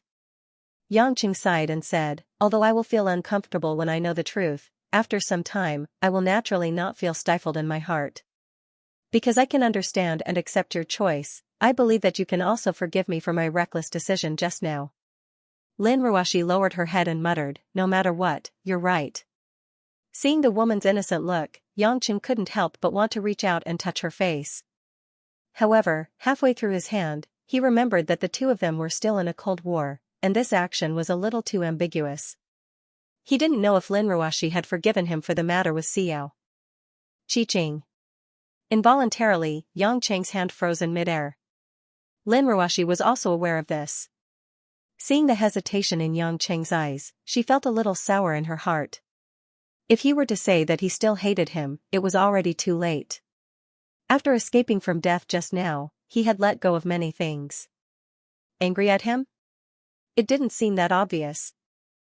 However, the reservation in her heart prevented Lin Ruoxi from taking the initiative to pull Yangqing's hand over and place it on her face. Cough cough. Yangqing said uncomfortably, "Let's go back to Zhonghai. Hong Yan is very anxious at the company. Do you want to give her a call first?" Lin Ruoxi nodded silently and picked up her phone from the ground. Fortunately, the phone had been modified and it wasn't broken. After telling Zhao Hongyan that she was safe, Lin Ruoxi hung up the phone and looked at Yangqing questioningly. Yangqing stepped forward and hugged her slender waist. Through the dress, it was soft and elastic. "I will try to slow down as much as possible." You can close your eyes because it may be too stimulating for you. Are we flying back? Lin Ruoshi still couldn't imagine that they would fly back to Zhonghai. Yangqing shrugged, what else can we do?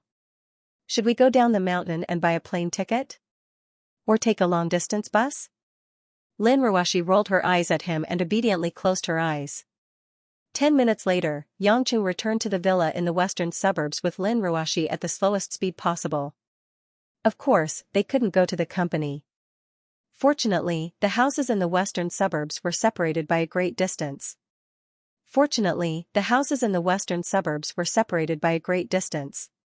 When they landed outside the door, no one would pass by and see their tragic state. Yangqing let go of Lin Ruoshi's soft waist and said with a smile, you can open your eyes now. We are home. Lin Ruoshi opened her eyes in a daze. Her eyelashes were trembling, and she found it unbelievable that they were already in front of the house. Yangqing rubbed his hands on his pants a few times and didn't know what to do.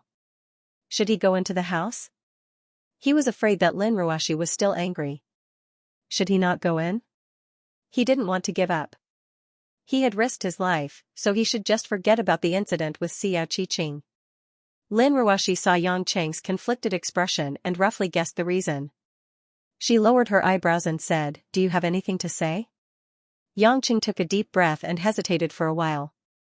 He smiled and asked, Ruoshi, I want to say. Should I just leave like this? The ideal answer was naturally don't go and stay. That way, Yangqing could stay on Qin. But Lin Ruoshi didn't know what was on her mind. She pinched the wrinkles of her skirt and didn't say a word. Yangqing was a little embarrassed. He took a few steps back in disappointment and asked, then I'm really leaving? Lin Ruoshi still stood at the door and didn't say a word. Yangqing was about to cry. What was going on? Even if she was still angry, she should at least give him a sign. Yangqing was completely exhausted. He turned around and staggered outside, wondering where he should go to take a shower and change his clothes. At this moment, Lin Ruoshi called out to him. You're leaving just like this? There was a hint of anger in the woman's voice, which was as clear as a stream. Yangqing turned around stiffly and said with a bitter smile, since you're still angry, I can't always appear in front of you shamelessly. I don't want to make you even angrier.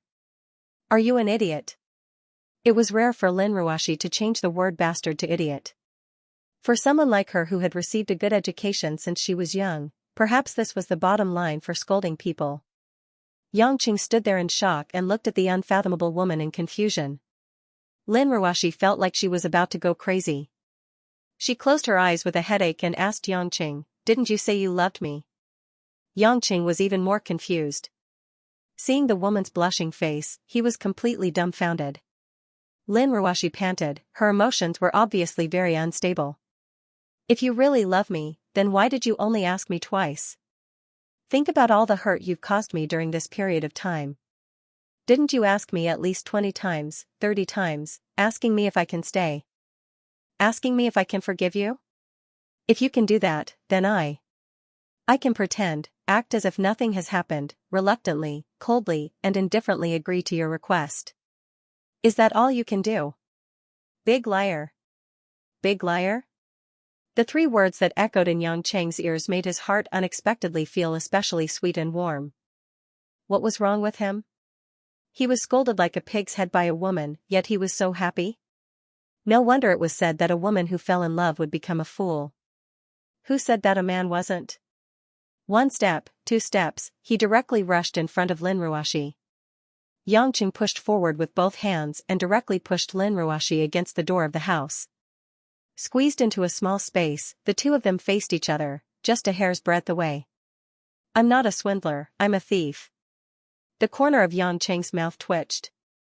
Lin Ruoshi pretended to be calm as she opened her watery eyes wide, but there was a clear trace of panic in the depths of her eyes. What? What thief? Heart thief. After saying that, Yangqing gently kissed the woman's plump and tender red lips. Lin Ruoshi opened her cold eyes wide and her delicate body trembled, but she didn't push the man away. Yangqing didn't kiss her too deeply or too forcefully. It was just a symbolic gesture to mark the end of a certain matter. After the lips parted, Yangqing smiled as if a heavy burden had been lifted from his shoulders. Although someone told me that if I say I love you to a woman, I can't say I'm sorry, but I still want to tell you that there are many things that I'm really sorry for.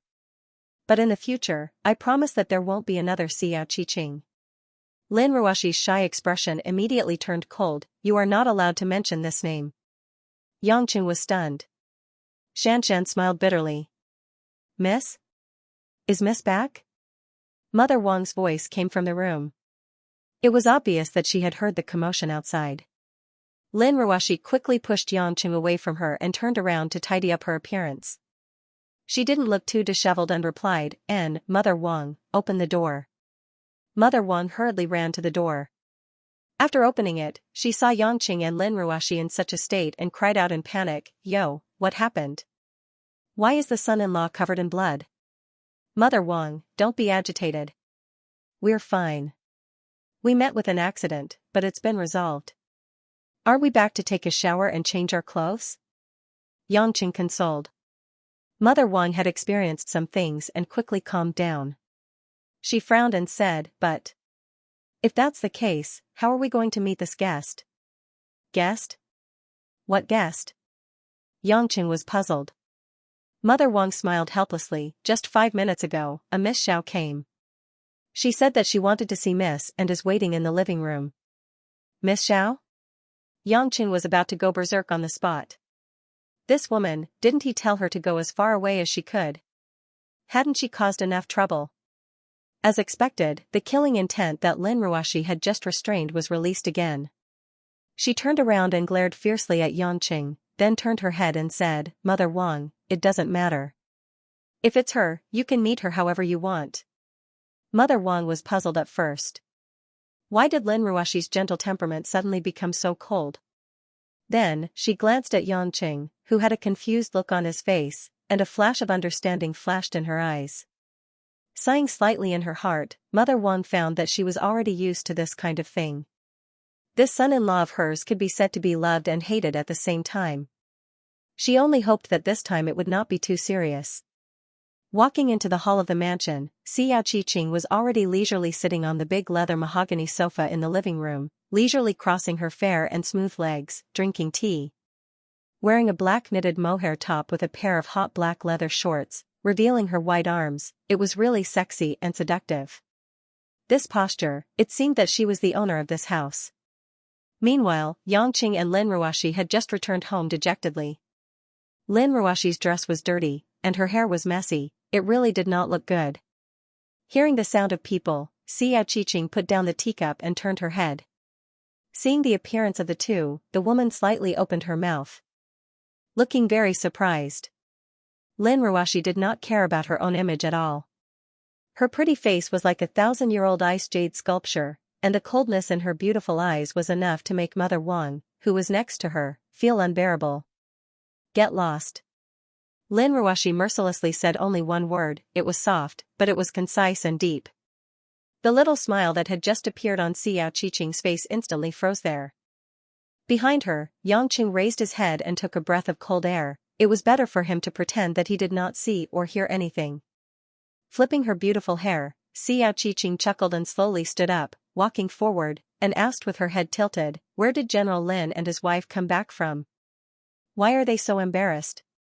Get lost. Xiao smile froze again. This time it finally turned into bitterness. Can't we talk properly? I came here today because I have a serious matter.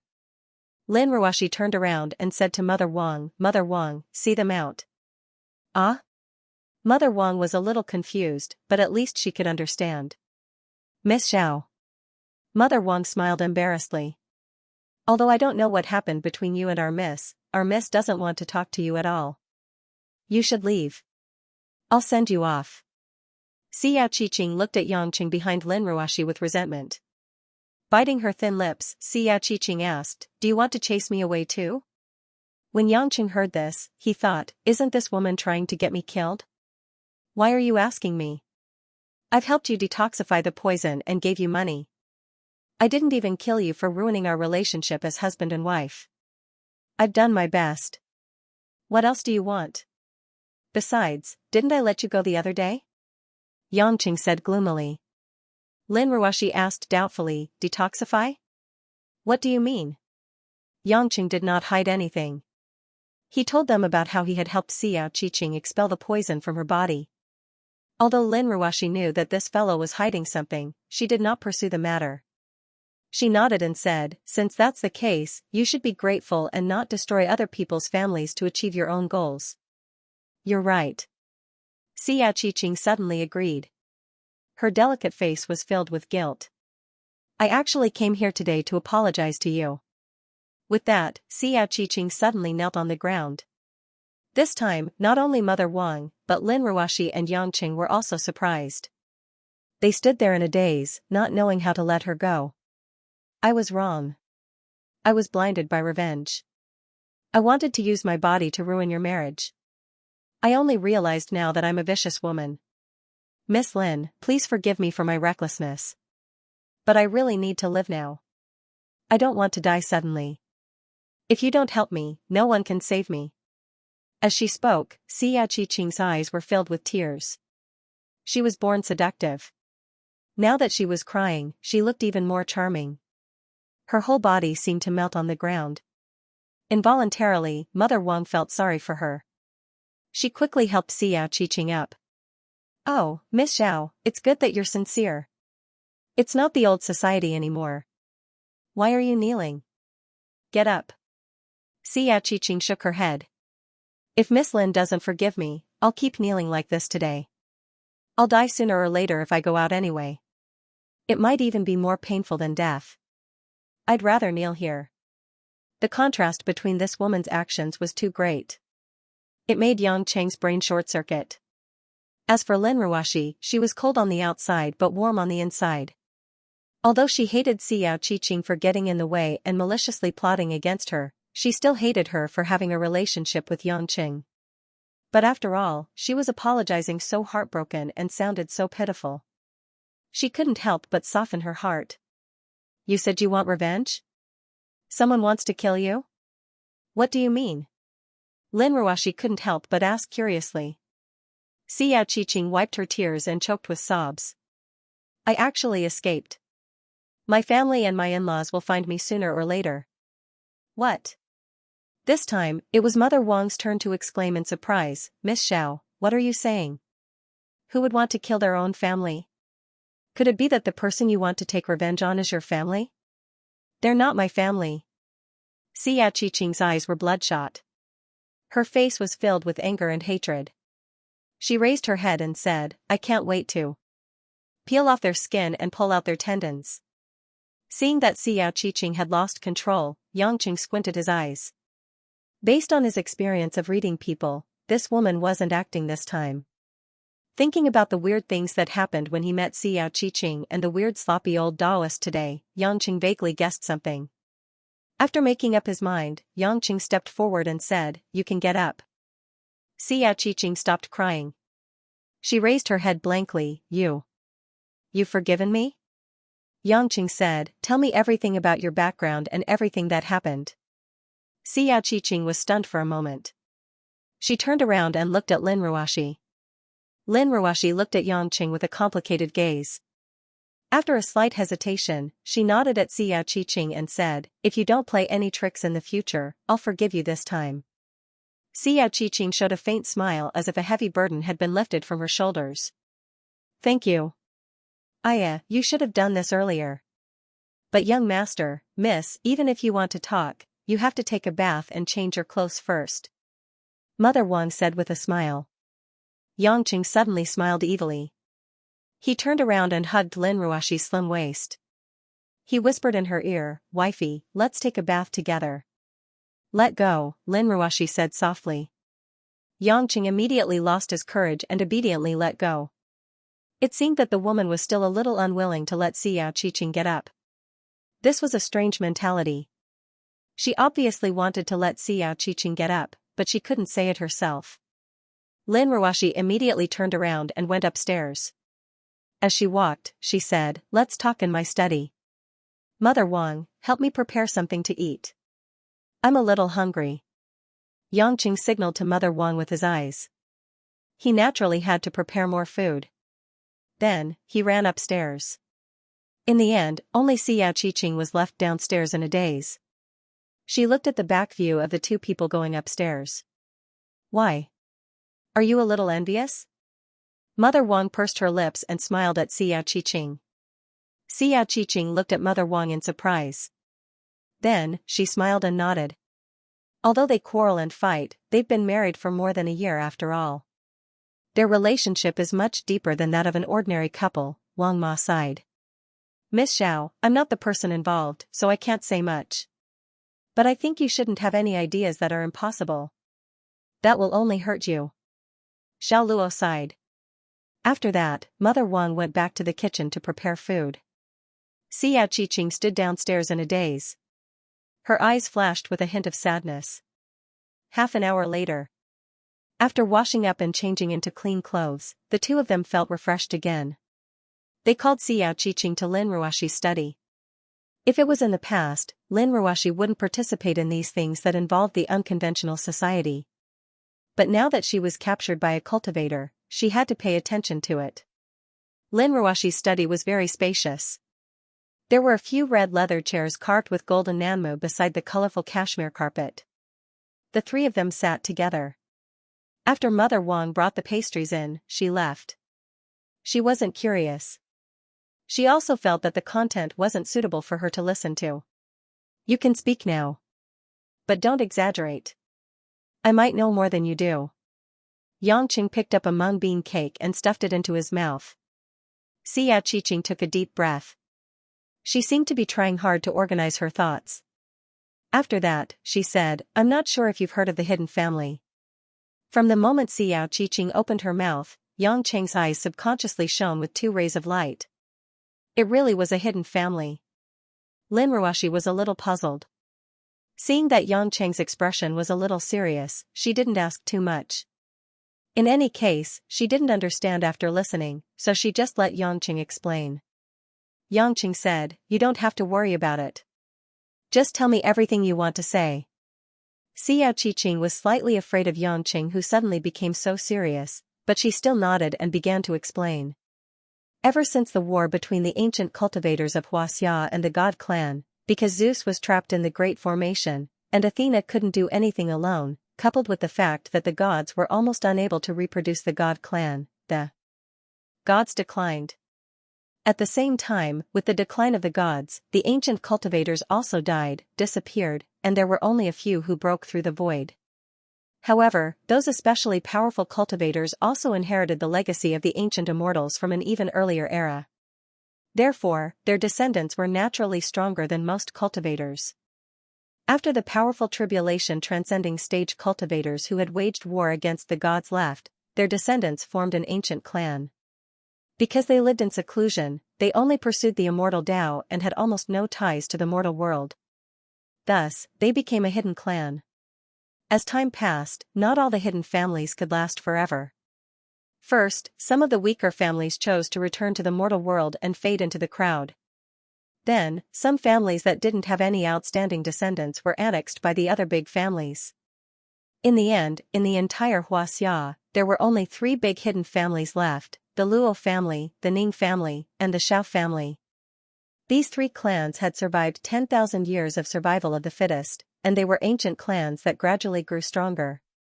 Not only did they possess a large amount of cultivation techniques from ancient times, they also possessed a large amount of magic treasures and medicinal pills. Of course, because of these things, the clans were filled with geniuses, and there were even many elders with unfathomable cultivation holding down the fort. Comparatively speaking, Hongmeng only consisted of various loose cultivators. Although the number of experts who stood out from the ancient martial arts sects definitely exceeded the 3 big clans, they were far from having as many elites as the 3 big clans. Furthermore, once one reached the soul formation stage and above, due to the existence of true yuan, one could use all kinds of magical treasures to fight against enemies. The conditions of the ancient clans were extremely advantageous. For a long time, Hongmeng had been guarding the ancient formation and Huaxia's foundation. They had not interfered with the ancient family and maintained a delicate balance. Xiao Qiqing came from one of the 3 big families, the Xiao family. Speaking of which, Xiaoqiqing's status was not low.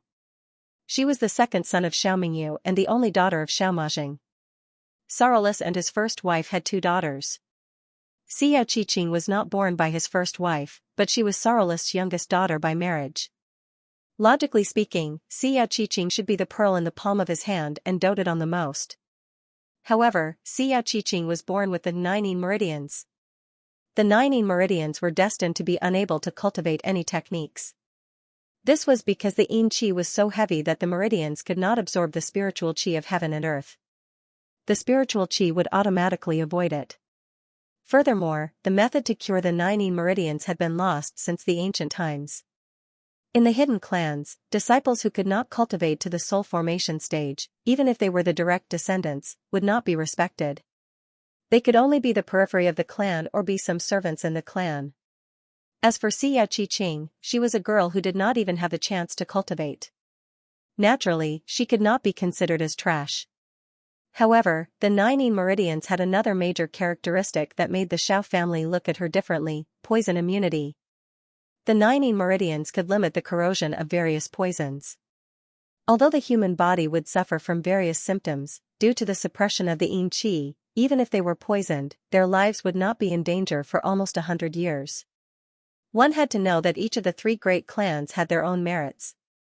The Luo family's techniques and spells were top-notch, and they had many experts.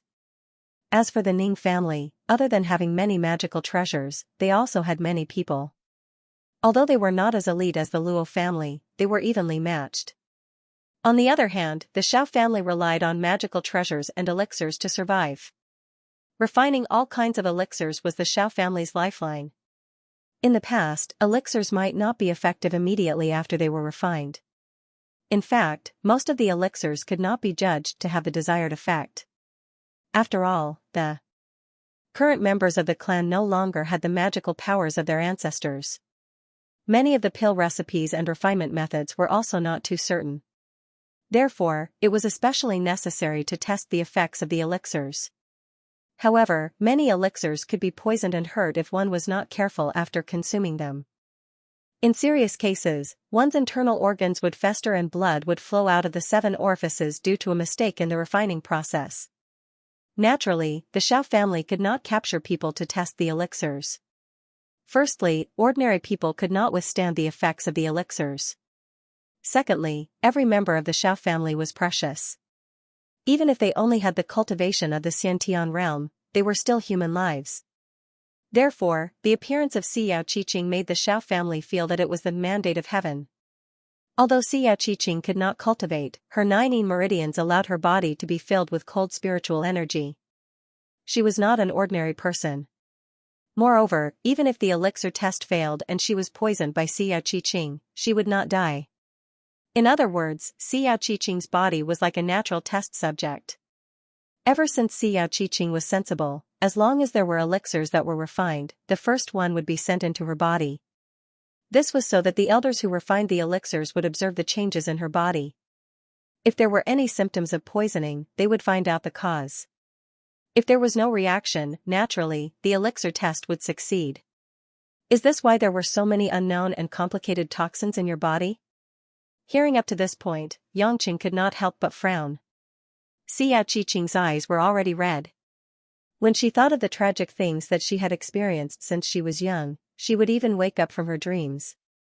Nodding her head, Xiaoqiqing said, "They knew that if they wanted to help me suppress the cold poison in my 9 meridians, not only would they need to spend a lot of precious medicinal ingredients, they would also waste a lot of time.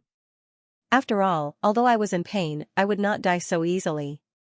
They did not have the miraculous cultivation technique that you have. Until now, I still can't believe that the cold poison that had accompanied me for almost 20 years was really suppressed." Almost 20 years? Yangqing was stunned. You are not even 20 years old? Xiaoqiqing's face was slightly red. Of course I am not 20 years old. If anyone grew up like me, they would not be able to look young. Lin Ruashi could not bear to listen to it anymore. She said coldly, "You still have the mood to ask about age. How can there be such a cruel family? Even if they did not save me, they would still use a living person as a medicine testing tool." Xiao Qiqing looked at Lin Ruoxi gratefully. She was obviously very happy that Lin Ruoxi would think so for her. Miss Lin, you might not know this, but for a hidden family, since ancient times, strength is everything. For a daughter like me who cannot even cultivate, it is already very rare that they did not abandon me. In my family, even my biological father has never looked at me. That biological grandfather of mine has not even touched me. Xiao Qiqing sneered. Her eyes were filled with hatred and disdain. Yangqing could more or less understand why this woman could be so cruel. Living in such a cannibalistic family since young, perhaps she had long forgotten what conscience and benevolence were. Her side was indeed filled with filth and ugliness.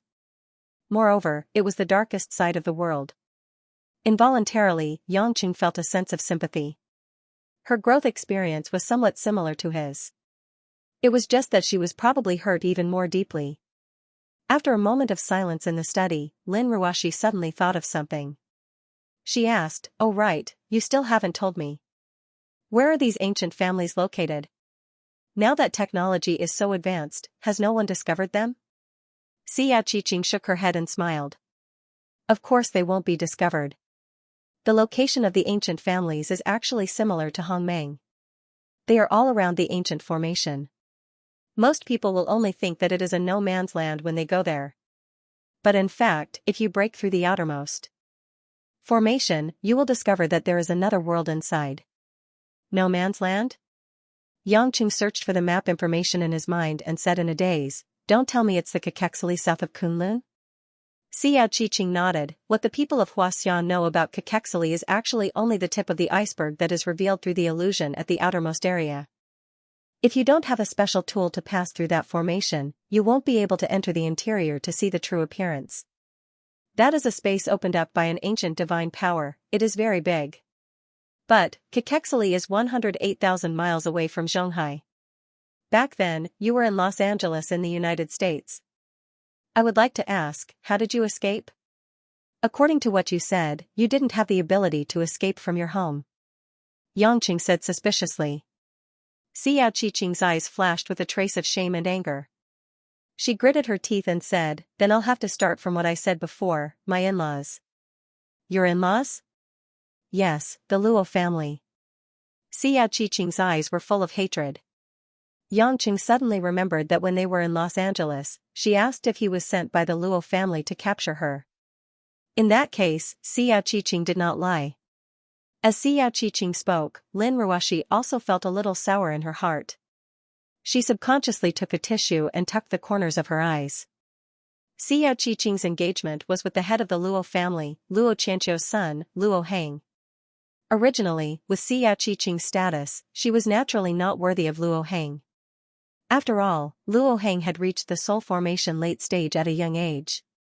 It was almost certain that he would become a tribulation-passing expert in the future. He would be the core strength of the family and even a strong competitor for the position of the family head. However, the reason why the Luo family spent so much effort to marry Xiao Qiqing was not to really give Luo Heng a wife. Xiao Qiqing was a unique medicine testing tool. Who wouldn't be envious of her?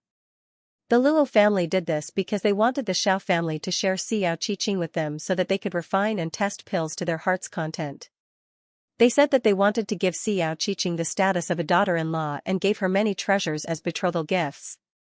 In fact, it was just for the sake of being fair and square. After all, there were not only a few hidden families in Caquexili. The entire cultivation world was watching, so they couldn't be too embarrassing. Moreover, Xiao Qiqing was quite beautiful. Luo Heng also liked her. If he married Xiao Qiqing, even if he knew that she could not have children, he could still use her as a plaything. At worst, he could just marry a female cultivator in the future. The Xiao family also happened to have someone who was willing to do this, so the matter was considered to be a hit. Xiao Qiqing was originally disheartened. Her fate was even worse than that of an odd-job servant girl. She had long lost the will to live. However, on the eve of the wedding, Xiao Qiqing, the only person in the Xiao family who had secretly helped her since she was a child, finally made up his mind to help her once. That person was Xiao Qiqing's wet nurse when she was young. Because it was said that Xiao Qiqing's mother died young, the wet nurse was the only person close to her who brought her up. However, the nanny was only at the early stage of deity transformation. She was a collateral relative of the family and didn't have much status. Thus, she could only watch as Xiao Qiqing went through all kinds of things. Seeing that Xiao Qiqing already wanted to seek death, the wet nurse hardened her heart and found an opportunity to send Xiao Qiqing out of the formation. After bringing her to the nearby Chuan province, she gave Xiao Qiqing some money and went back to help her distract some cultivators who were chasing after her, so that she would have time to escape. Although the hidden family was inside the formation, they weren't completely out of touch with reality. With the help of some identification documents prepared by the wet nurse, Xiao Qiqing relied on her own experience and some of the things that she had learned since she was a child to successfully escape. As for going to America, it was also for the sake of safety. Because of her 9 meridians, Xiao Qiqing was unable to cultivate. Thus, she could only learn some knowledge from ordinary people. Among them, she also learned a lot of common knowledge such as foreign languages and computers by herself.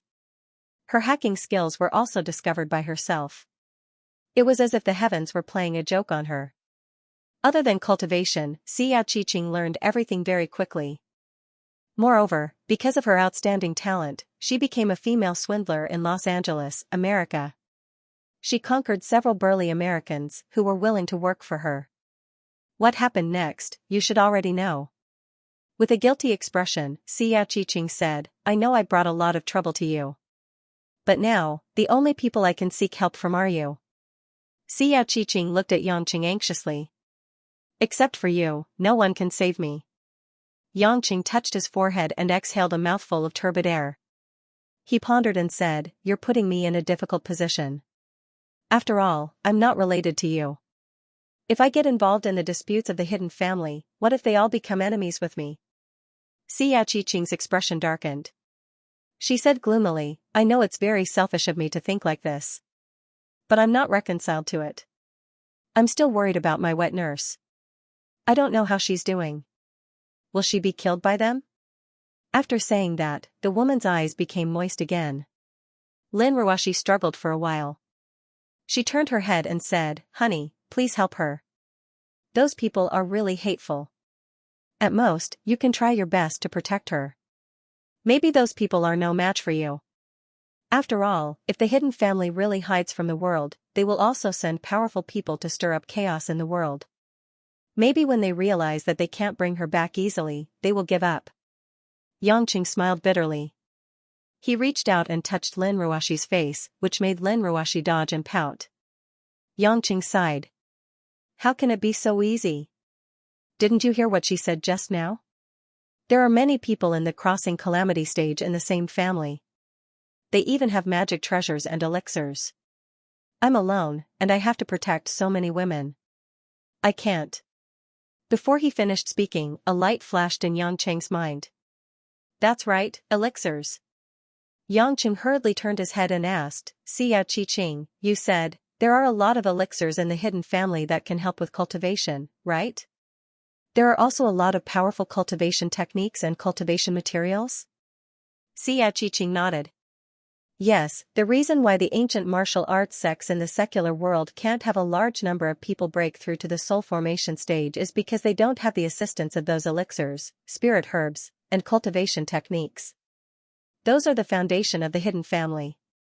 They are treasures that will not be easily leaked." Yangqing's eyes were burning with greed. "Hee, I don't have much interest in protecting you or helping you take revenge. But in order to let my darling's cultivation speed up, it's not a bad idea to ask for some treasures to help with cultivation." Yangqing smiled evilly. Xiao Qiqing almost fainted. She involuntarily tried to dissuade him. "Don't do such a stupid thing. Do you want to go to the hidden family alone to steal elixirs? Are you crazy? There are at least thousands of cultivators in Hongmeng, and none of them dare to go to the hidden family to fight for anything. Do you think the elders of the hidden family are so easy to deal with?" Lin Ruoshi also covered her chest. She felt that this man was too daring. She worriedly said, "Yes, you are not allowed to go. Do you think this is a joke? If you make a move, won't it affect the whole body?" Yangqing foolishly smiled and waved his hand. I was just joking. I don't want to live long enough. Of course, what he thought in his heart was another matter. Indeed, if he went now, he probably wouldn't be able to take advantage of it. But what about in the future? His endless resolve restoration scripture was constantly improving. If one day, for example, he could pass the second 9 heavenly thunder tribulation, he might be able to give it a try.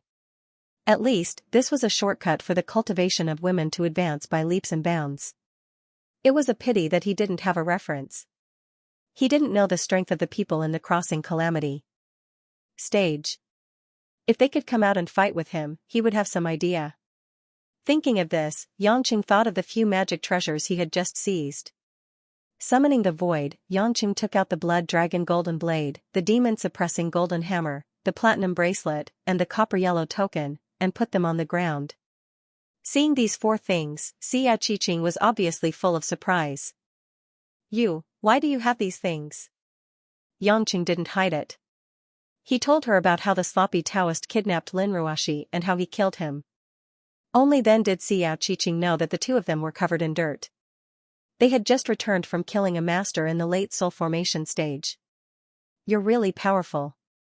You should know that magic treasures are divided into 3 levels, low, middle, and high. Above them are the few immortal treasures, which were passed down from ancient times. Xianxia pointed at the magic treasures and said, the platinum bracelet is called the Heaven Dipper bracelet. It is a middle and low-level defensive magic treasure. It can block at least 3 attacks for those under the crossing calamity stage. Although the demon-suppressing golden hammer is only a low-level magic treasure, because it is heavy and vigorous, its power is extraordinary. The blood dragon golden blade is the most amazing. Even crossing calamity stage cultivators are afraid of being cut by it, and it is very difficult to recover. It is a middle-level magic treasure. Xianxia asked curiously, you know everything?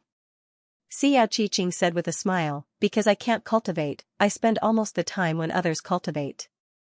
I study the secular culture and read all kinds of cultivation books, so I have a little understanding of these miscellaneous things. Xianxia suddenly understood. He thought that this woman was quite valuable. At least she could explain a lot of things to him. It was not impossible to protect her. After finding a reason to protect Xianxia, Xianxia said, you still haven't told me what magic treasure that bronze token is. Why does it have the word Huang on it? This time, Xianxia slightly frowned. She looked at Xianxia with a somewhat complicated expression and said with a bitter smile, this is not a magic treasure. It's not a magical treasure? Xianxia said unhappily, there's clearly some weird spiritual energy on it. It should be used for special screening. How could it be an ordinary broken bronze plate? Of course it's not an ordinary item, Xianxia explained, this is the proof of identity of a Hongmeng citizen. Hongmeng? That's right. Xianxia said seriously, if this yellow token really came from that Taoist, then it means that he's a yellow rank member of Hongmeng. Xianxia gradually understood as he listened to Xianxia's explanation. Hongmeng was located near the ancient formation. In the central area of Caquexili, the creator of the illusory realm created the Heavenly Islands at the same time. The Heavenly Islands were a group of different sizes suspended in the air. At the top of these islands was the ancient formation. From top to bottom, there were 4 main areas, heaven, earth, black, and yellow. The heaven ranks were the top existences who didn't care about Hongmeng. They only focused on protecting the formation and pursuing the heavenly Tao. These doyens with unfathomable cultivation bases were all on the highest and only Heaven's Vault Island. The earth ranks were the leaders of Hongmeng. However, there were only a dozen elders, and most of them were in the tribulation stage. The black ranks were the backbone of Hongmeng. Most of them were in the late soul-forming stage, and there were more than 100 of them. Most of them were at the lowest level of the yellow rank. They were made up of those who had entered Hongmeng for less than 200 years, or those whose cultivation was lower than the tribulation stage. The yellow rank was actually the Hongmeng that the Yellow Flame Iron Brigade often referred to. This was because the yellow rank was in charge of daily communication with the secular world. Periodically, they would send out a Hongmeng messenger as the judge. However, the power of the yellow rank wasn't uniform. The stronger ones were comparable to the soul formation final stage, while the weaker ones were comparable to the soul formation early stage. Cultivators of the same rank had different offensive powers due to their different cultivation arts and Dao comprehensions. Back then, Ling Shizi had been in Hongmeng for less than 200 years and hadn't reached the tribulation passing stage yet. His strength was considered high among the yellow rank, so he was sent as a messenger. Of course, because Hongmeng wasn't a strictly disciplined organization, even if they weren't Hongmeng messengers, as long as they didn't affect the secular order, they wouldn't be punished. After all, the main purpose of Hongmeng's existence was to protect the Grand Formation, and at the same time, to prevent those who had reached the soul formation stage and shouldn't live in the secular world from disturbing the society of ordinary people. It was not really to forcibly imprison those cultivators above the soul formation stage. What was certain was that the golden rank was the level where good and bad people mixed together. Not all of them were loyal to Hongmeng. Some golden rank cultivators would choose to secretly join the hidden families in order to get some elixirs and Dharma treasures to help them improve. It was conceivable that although Hongmeng was an organization for itinerant cultivators, in terms of resources, it was really poor to share it with over 1,000 cultivators. This yellow token is that person's proof of identity, and it's also the key that can be used to detect the illusion of Kukushili. If you take it, you can smoothly enter that world, Xiao Qiqing said. Yangqing was delighted and said with a chuckle, in that case, this thing is more useful than the 3 Dharma treasures. I have to keep it. After saying that, Yangqing put all 4 things back into the parallel space. Lin Ruoxi had been listening silently and did not interrupt. At this time, she finally opened her mouth and said, "Don't act recklessly. I just said that the other party is not the kind of people that you can suppress. If you go, you might not even be able to fill the gaps between your teeth. I'm very worried now. Will Hongmeng become your enemy after you killed that Daoist?" "I don't think so." Xiao Qiqing shook her head and said, "Hongmeng will definitely not involve the people of the secular world in order to snatch something. Yang Cheng's cultivation is so high, of course it is understandable, but since he kidnapped you, it means that he has his own personal reasons, or he was instructed by the hidden families to do so. Even if Hongmeng knew that Yangqing killed that Daoist, they would not blame Yangqing. After all, that Daoist was the one who did the wrong thing first. The elders of Hongmeng are all very principled. Compared to those hidden families, they are much better." Xiao Qiqing's words were obviously filled with hatred. This kind of hatred that came from the bones would probably be imprinted in the bottom of a woman's heart for the rest of her life. Only then did Lin Ruoxi let out a sigh of relief, but then she frowned and said, "In that case, isn't the reason most likely because the hidden families want to make a move on us?" "That's right." Xiao Qiqing sneered and said, "They are all extremely greedy. They must have found out from some channel that Yang Cheng's cultivation technique is very mysterious, but because of some reason, they can't directly snatch it, so they won over the people of Hongmeng. According to common sense, a Huang rank cultivator in Hongmeng would not have more than 1 magic treasure, but this cultivator has as many as 3. He must have listened to the hidden families to get the benefits." Yang Cheng's eyes wandered, thinking about the expert he met at the Tang sect. He vaguely felt that there must be a connection, but these things were hidden in his heart, there was no need for him to say it.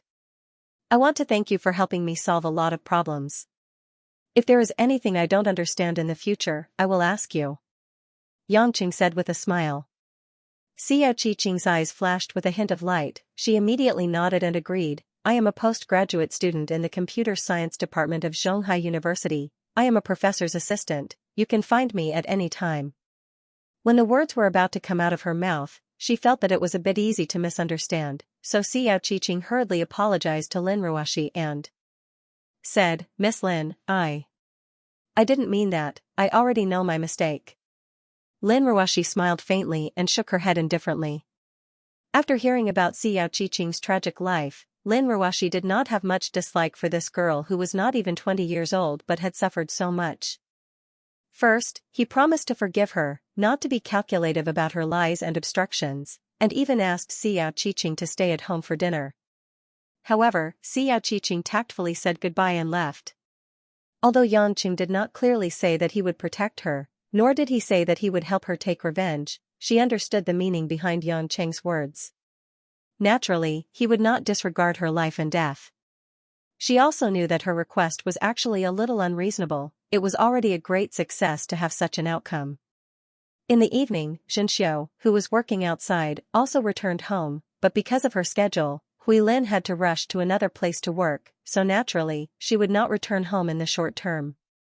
On the other hand, Yangqing felt that it was quite easy. After all, the answer he gave to Huilin at the Yuan family's place would definitely make it a little awkward for the two of them to meet. After knowing that Lin Ruashi was kidnapped in the morning, Mother Wang specially made a lot of delicious food to calm her nerves. When the family of four sat down for dinner, Yang Cheng's phone vibrated. Yang Cheng picked it up and saw the number. A trace of anticipation flashed through his eyes. He picked it up and asked, "Ron, are you ready?" On the other side of the phone, it was Ron, the old man who had been looking after Yang Cheng's house in Europe. "Your Majesty Pluto, finally, everything is ready. We can start any time in the next month," Ron said elegantly and happily. Yang Cheng did not say much and directly hung up the phone, turning his head to look at Lin Ruashi. Lin Ruashi felt that Yang Cheng's gaze was a little weird, it seemed to be a little fiery. She asked in puzzlement, "What's wrong?" Yang Cheng took a deep breath and said emotionally, "It's been almost half a year, and it's finally done. Tomorrow, or the day after tomorrow, you can make some preparations and we'll go to Beijing." Lin Ruashi was stunned for a moment before she understood what Yang Cheng meant by prepare. She couldn't help nodding her head with her cheeks blushing. "Beijing, are we going to see Antigua and Brother Yang's grandfather?" Xianxia asked with anticipation. "You're going too?" Yang Cheng asked with a weird smile. Xianxia looked at Mother Wang and said, "Mother Wang, I'll go too if you're going. Don't you miss Antigua?" Mother Wang patted Xianxia's head affectionately and scolded with a smile, "Don't mess things up. Beijing's Yang family isn't a place that anyone can go. Just stay at home with me and look after the house." Xianxia stuck out her pink tongue and didn't say anything else. However, Mother Wang turned to Yang Cheng and said, "Young master, I heard from Miss that you're planning to hold a wedding. Is the wedding going to be held soon?" Yang Chen looked at Lin Ruashi in surprise. Laughing, he said, "Hee, babe Ruashi, I didn't know you were looking forward to it so much that you even told Wang Ma secretly." How could I?" Lin Ruashi was so embarrassed that she wanted to hide under the table. She anxiously said, "Mother Wang, don't spout nonsense." Mother Wang smiled bitterly and hurriedly said, all right, I was the one who eavesdropped, right? Don't bother with an old woman like me. What's there to be shy about? Besides, we've been married for almost 2 years and we haven't had a wedding yet." Yang Cheng blushed with shame. He had been preparing for half a year in order to hold a wedding that would leave no regrets. Was it easy for him?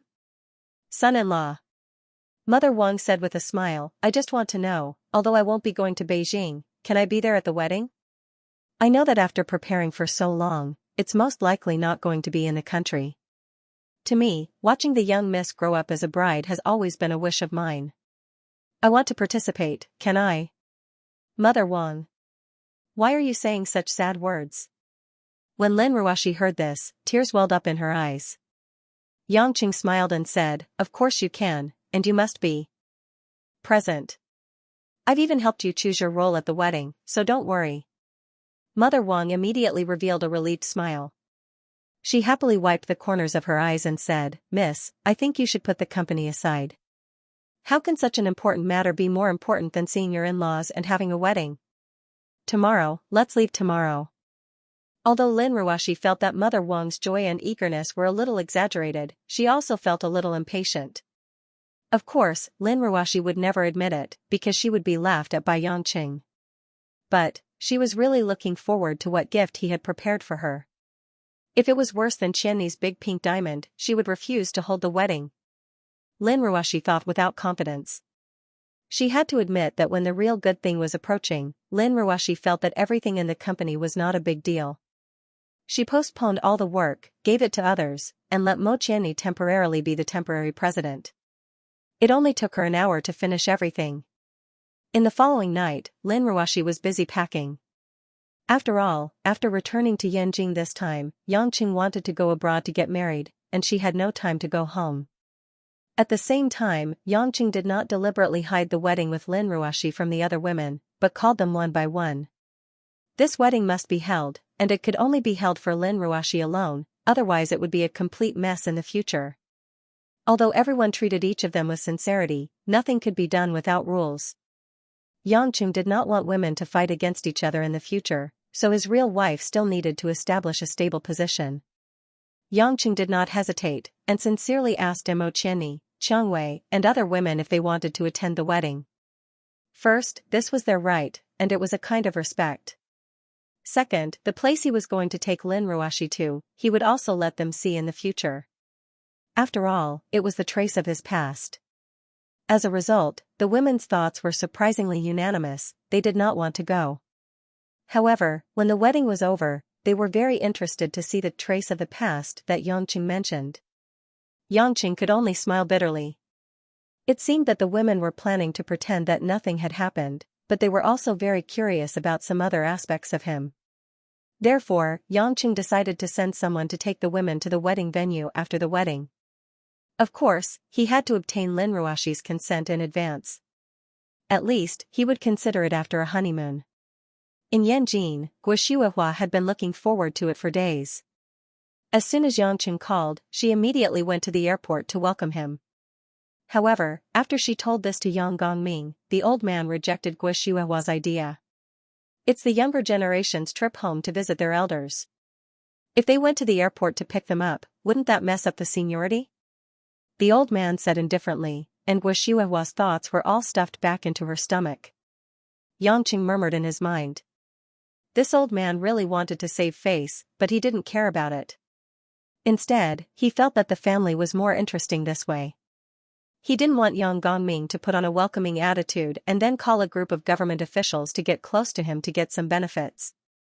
He didn't care much about the power and wealth of the Yang family. The key was their influence, which would be a great advantage for him and the people around him living in this country. The next morning, Yangqing and Lin Ruashi got on a plane to Yanjin. 2 hours later, the plane landed at the Yanjin International Airport. Guo didn't come in person. She only asked the guards at home to pick them up. As a soldier, the Yang family naturally wouldn't be too ostentatious. Besides, Yangqing's return to the Yang family wasn't something that could be publicized in a high profile. Lin Ruashi was wearing a Bottega blue chiffon pleated silk dress, paired with a pair of black Ferragamo suede high-heeled sandals. Her long hair was gently combed behind her back, making her look elegant and fresh. After all, she was going to meet the real head of the family, so Lin Ruashi took great pains to choose elegant and beautiful clothes. However, in a crowded place like the airport, Lin Ruashi naturally wore a pair of Gucci pink-framed sunglasses to cover her face that was really eye-catching even though she didn't have much makeup on. However, she didn't expect that the expensive attire would attract a lot of people's attention. Coupled with the woman's outstanding temperament in the crowd, it would be counterproductive to keep a low profile. In the end, Lin Ruashi could only hold Yangqing's hand and walk with her head down, so that she wouldn't feel too awkward. Yangqing shook his head and smiled bitterly. This woman's clothes were worth at least 40 to 50,000 Huaxia dollars. Most people in a place like Yanjin knew their stuff. It would be strange if they didn't keep a close eye on her. If a man didn't have some ability, he wouldn't be able to protect such a rich woman. Lin Ruashi just wanted to get out of the airport as soon as possible. Her mind was empty and filled with nervousness. However, when they walked past a gift shop, Lin Ruashi stopped in her tracks. What's wrong? Yangqing turned around in confusion. Lin Ruashi suddenly stretched out her hand and pinched her fingers lightly. She frowned slightly. Oh no, Lin Ruashi mumbled. What's wrong? You forgot something on the plane? Yangqing asked. Lin Ruashi shook her head and pouted. Hubby, don't you know what day it is today? Wedding anniversary? Yangqing blinked. Didn't we do it before? So soon? Of course not. Lin Ruashi looked at him resentfully. Today is our mother's birthday. Our mother? Yangqing was stunned for a moment. Xianxia said, how would I know it's our mother's birthday today? She didn't tell me. How can there be an elder who wants to celebrate his birthday? Lin Ruashi complained. No, I have to buy a gift for Mom. Let's go to the gift shop to take a look. Although it's a rush, we can't not prepare anything. Yangqing didn't have any objections. He followed Lin Ruoxi into the gift shop and started to shop around. Most of the gift shops at the airport were souvenirs. They were expensive, but there weren't many things worth buying. The more Lin Ruoxi looked, the more her brows furrowed. In the end, she said anxiously, "What should we do? It's all boring stuff. Why don't we see if there are any shopping malls on the way down?" Seeing how anxious the woman was, Yangqing smiled and said, "Isn't it just a gift? It's fine as long as you have the intention. Then our marriage is just a formality. Do you think it's fine as long as you tell me that it's fine as long as you have the intention?" Lin Ruoxi rolled her eyes at him. Yangqing stuttered, scratched his head, and looked around. When he saw something, his eyes lit up. He quickly walked over and brought the gift to Lin Ruoxi. Yangqing grinned and said, "Let's buy this.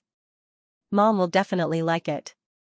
Lin Ruoxi looked at the strange thing in Yangqing's hand and asked suspiciously, "Are you sure? Are you Mom's biological child or am I Mom's biological child?" "Of course it's you." "Then of course it's up to me." After Yangqing said that, he ran directly to pay the bill. Lin Ruoxi bared her cute canine teeth at his back, but she didn't say anything. When they got out of the airport, a guard who picked them up immediately greeted them, but in order to keep a low profile, he still wore a suit. After the young couple got into a black Audi, they steadily went to the Yanjing military compound where the Yang family was located. Lin Ruoxi's little hand had been holding Yangqing's, and her palms were a little sweaty. Yangqing put his arm around the woman's shoulder and comforted her. "He's not a criminal waiting to be tried. Why are you so nervous? I've seen that old man before, and he's quite easy to talk to." "What do you know?" Lin Ruoxi complained coquettishly, "I'm just worried about you." "Me?" Yangqing asked curiously, "What do I have to worry about?" "I'm just bringing you back to this house to take a look. If you like it, you can stay for a few more days. If you don't like it, you can leave immediately. If Commander Yang Pejuan is also here, how do you plan to get along?" Lin Ruoxi asked worriedly. Yangqing was startled. He had never thought about this problem before. Yang Pejuan had always been in the Jiangnan military district, so he had always felt that this situation would not happen. After thinking for a while, Yangqing said, "I won't recognize him as someone to me, but I won't treat him as an enemy like Yang Lai. Don't worry, I will take care of Mom's feelings." Lin Ruoxi sighed faintly and said, "Actually, I'm still worried that Yang Lai will come looking for you. This time, when you return to Beijing, there must be a lot of people paying attention to you. I only hope that everything goes smoothly." Yangqing's eyes flashed with a few complicated emotions, and he fell into silence. Unknowingly, nearly an hour had passed. The car had already entered a secluded path with lush greenery every 10 steps. After a few minutes, the car stopped in front of an antique mansion. The bluestone road was paved all around the mansion. A golden plaque with bold characters was placed at the top of the vermilion door. "Young residents," he had finally arrived for the first time. "Young Master Chen, young madam, the old marshal has been waiting for a long time, please come in." The guard respectfully opened the door and gestured for them to enter, but since his job was done, he obviously wouldn't follow them in. Yangqing was slightly surprised, because the guard actually called him Old Marshal. Soldiers definitely wouldn't casually call him by his military rank. One must know that Huaxia no longer had the rank of marshal since the end of the 80s of the last century, and the Minister of Defense was only a general. He didn't expect that Yang Gongming, a seemingly weak and carefree old man, was the only remaining marshal. Just from this title alone, as long as the Yang family had Yang Gongming, their prestige in the military would probably be unparalleled. After the heavy door was opened, a mottled granite paved path led directly to the main hall. Soaring eaves, green tiles, and carved pavilions, there were many traces that showed the age of this old house. What was different from an ordinary family's house was that although there were many maids shuttling around the Yang family, there were more valiant soldiers standing guard, each of them emitting an awe-inspiring aura, clearly having experienced the tempering of the battlefield. Seeing Yang Chen and Lin Ruoxi enter the door, every sentry saluted them without any change in expression, in an orderly manner. All the greenery had been pruned by professionals. The meticulous atmosphere made people feel a little uneasy as soon as they stepped through the door. Of course, to Yangqing, it wasn't anything special, but his hand that was holding Lin Ruoxi's small hand, once again revealed a little cold sweat. Yangqing walked in with the woman, turned around and couldn't help but laugh. Why is CEO Lin so nervous? Do you want me to tell you a joke to lighten your mood? Lin Ruashi bit her thin lips, rolled her eyes at him, took a deep breath, and tried to relax a little. This house is not bad, it should be worth a lot of money, and these servants are well trained. These soldiers seem to have some injuries, most of them should have been injured on the battlefield or retired, they are quite useful to keep up appearances, Yangqing rambled. Lin Ruashi wanted to strangle this guy to stop him from speaking. At such an important moment, her heart was beating non-stop. This guy was actually evaluating the price of a house. When he was about to reach the door of the front hall, a familiar and graceful figure walked out impatiently. Guo Shihuahua's face was filled with excitement and joy. She stepped forward and hugged Yangqing. Son, you're finally home. I missed you so much. Guo Shihuahua emotionally rubbed her slightly red eyes. She had been waiting for this first step into the family for more than 20 years. It hasn't been that long, what's there to be excited about? Yangqing awkwardly reached out and patted his mother's back. Guo Shihuahua rolled her eyes at him, you're so heartless. Look at how nervous Ruashi is, her little face is almost covered in rouge. Mom. I didn't. Lin Ruashi was so embarrassed that she didn't dare to look at her mother-in-law. Although they had been together for a few months, this was the first time she had actually gone to her mother-in-law's house. It felt like a young lady getting married. You said you didn't. Guo Shihuahua walked forward and held Lin Ruashi's hand, smiled and said, don't be nervous, this is your own home. You have seen a lot of big scenes with Yangqing, do you still care about this? The soldiers here are all retired veterans of the Yang family. They have been loyal to the Yang family for generations. They are like family, don't be afraid. When Lin Ruashi heard this, she subconsciously turned to look at the solemn soldiers. She still felt weird, but at least she wasn't as pressured as before. Let's go, your grandpa is waiting for you. He has already drunk 2 pots of Dahong Pao, Guo Shihuahua said with a smile and led the two into the house. In the main hall with richly ornamented beams and high eaves, for thick mahogany pillars were exceptionally vigorous and majestic. On the flat stone floor, simple and honest furniture was arranged orderly. On the wall opposite, there was a famous painting of 10,000 galloping horses. It was the only decoration. Old man Yang Gongming was wearing a white shirt and black loose pants. He was tapping the table with his knuckles lazily. Behind Yang Gongming was the amiable old lady, Yan Sanyang. She was wearing a gray robe and was also looking at Yangqing and Lin Ruashi as they entered the house. Dad, the 2 kids are finally here, Guo Shihuahua said with a smile as she walked forward. Yang Gongming nodded and didn't say anything. He only looked at Yangqing with a deep gaze. The lazy expression on Yangqing's face disappeared as well. He looked at the old man with a complicated expression. The pair of grandfather and granddaughter stared at each other. The people around them couldn't understand what was going on. Lin Ruashi didn't even dare to breathe loudly. Although this old man had been to her house before and praised her kindly, Lin Ruashi felt pressured now that she had lost her home advantage. One had to know that this was a Chinese leader that could be seen on small TV. He was a founding father and the previous chairman of China. There was a world of difference between hearing about him and seeing him in person. After a long time, a simple smile appeared on Yang Gongming's face.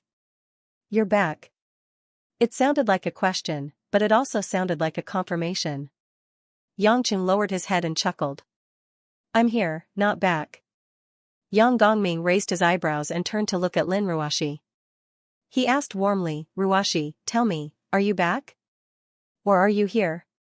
It was not the first time that this old man treated her like a granddaughter, but Lin Ruashi couldn't help blushing.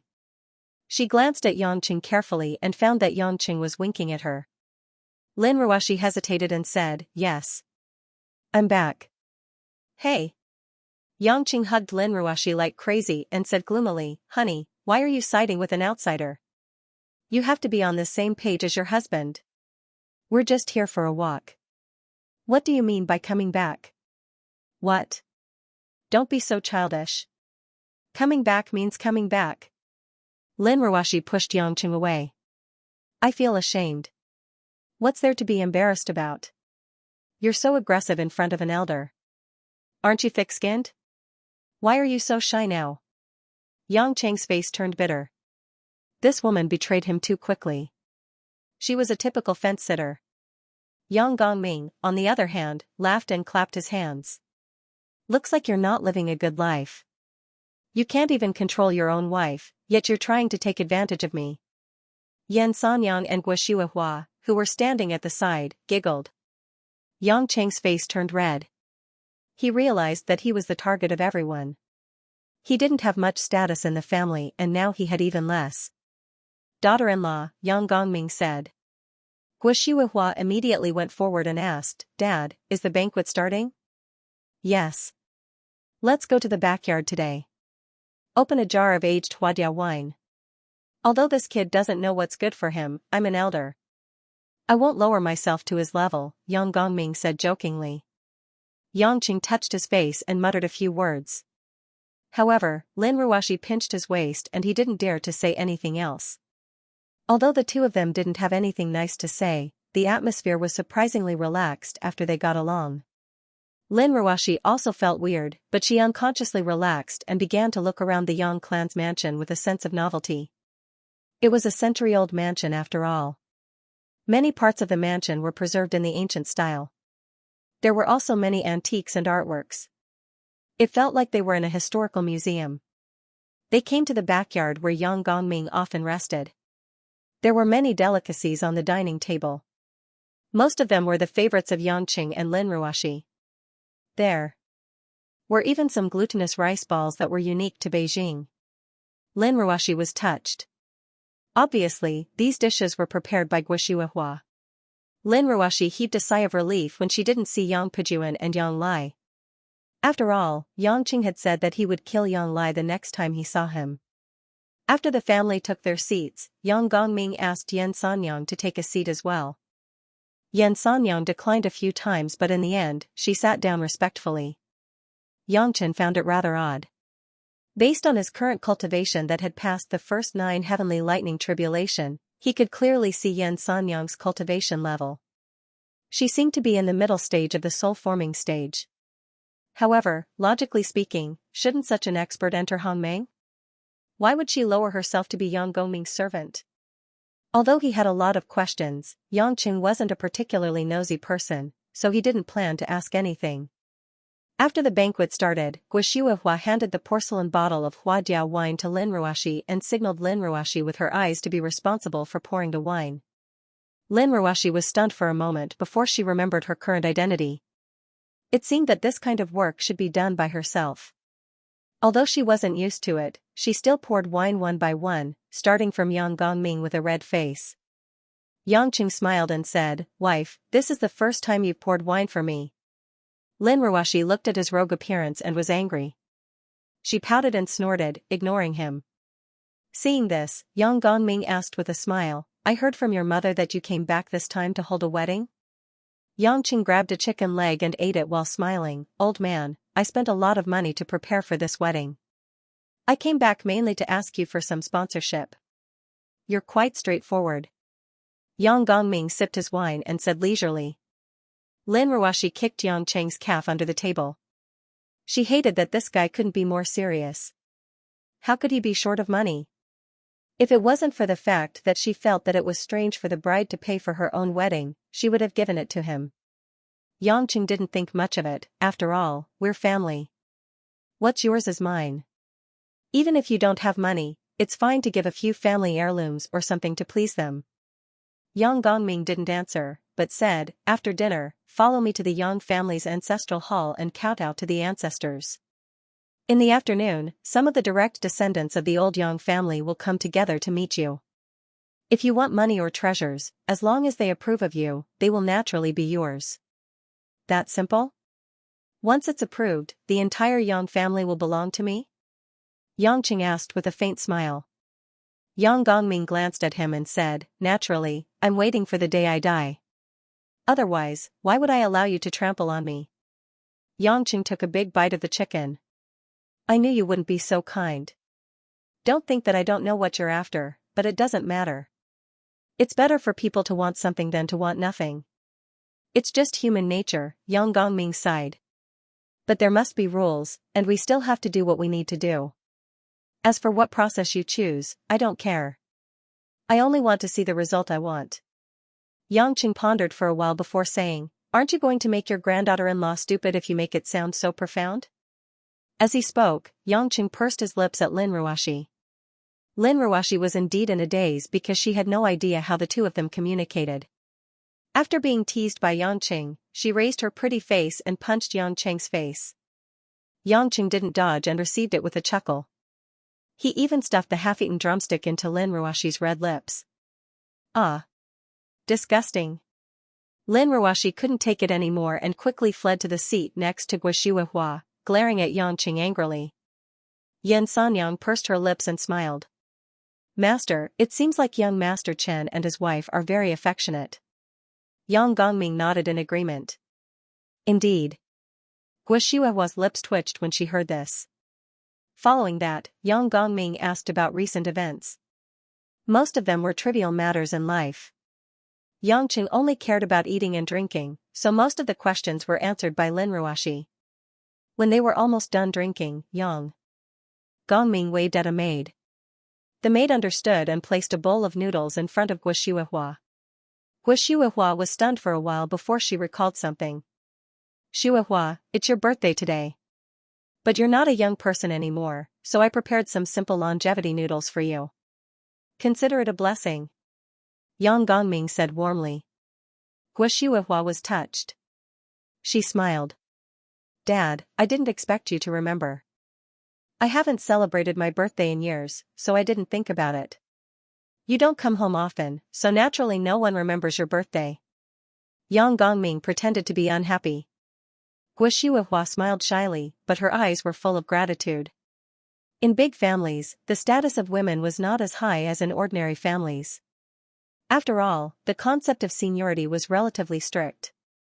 Therefore, as a father-in-law like Yang Gongming, he still remembered his daughter-in-law's birthday and specially prepared longevity noodles.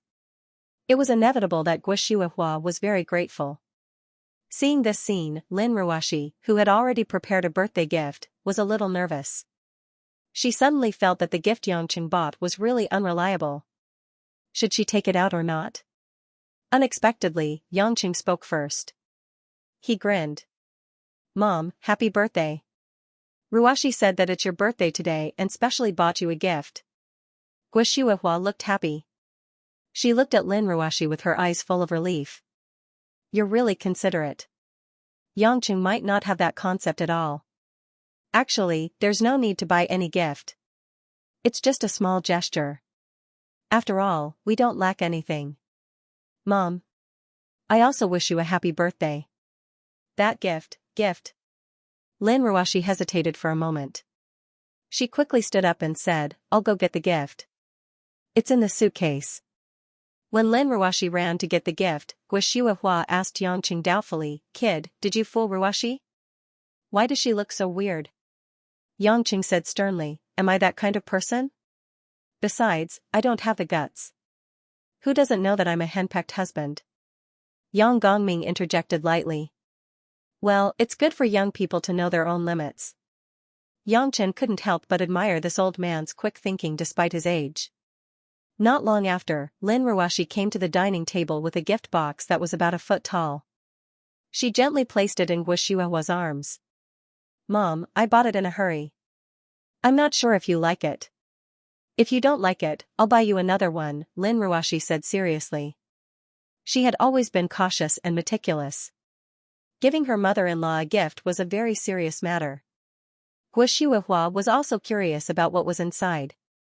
She stood up and opened the box on the spot. When she saw the real body inside, Guo had a strange expression on her face. Yang Gongming and Xianxia didn't know whether to laugh or cry. Lin Ruoxi, who was the one who gave the gift, was blushing to the ears. He saw a colorful, round, and plump terracotta doll standing on a porcelain cushion in a charmingly naive manner. Although the doll was colorful and eye-catching, it was shaped like a beer bottle. It was indeed a strange gift for Guo. Guo couldn't help but laugh. This doll looks like it's pregnant. Is it a pregnant doll? Ruwashi, I think it's suitable for you to keep it. Lin Ruwashi was even more embarrassed.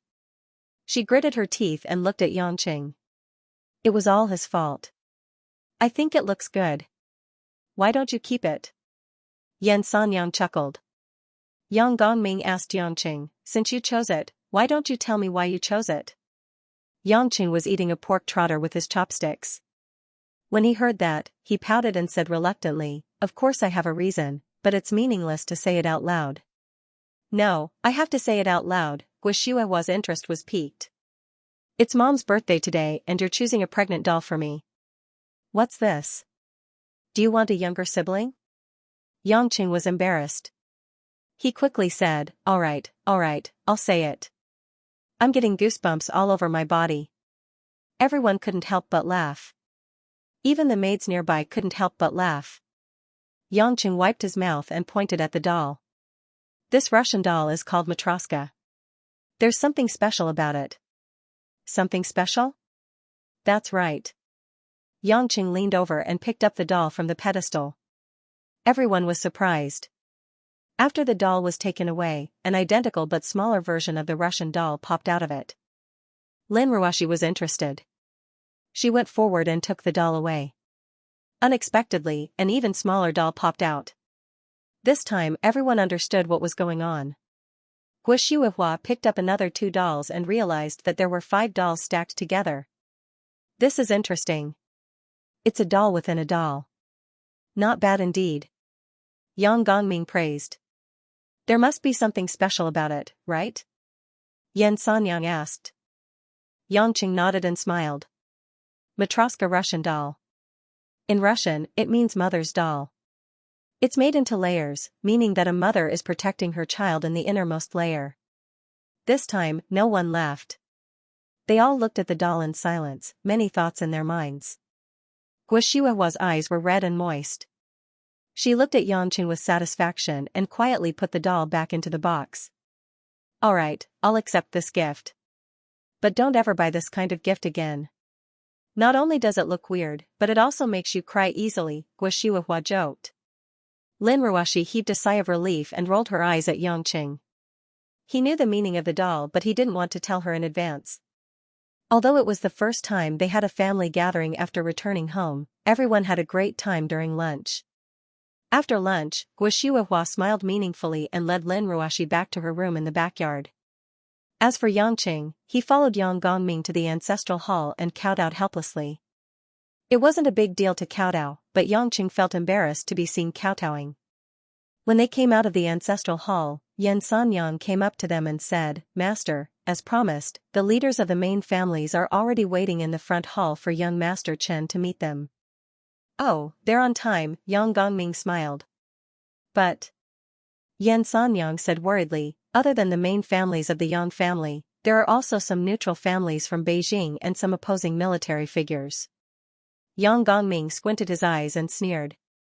Is that so? Let them come. Then, Yang Gongming turned to Yangqing and said, you know that this old man gets sleepy easily. I'll leave the rest to you, I'm going to take an afternoon nap.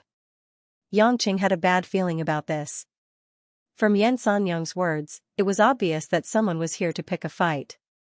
But he wasn't someone who was afraid of trouble, so he said nonchalantly, what if someone dies? Yang Gongming laughed and his eyes flashed.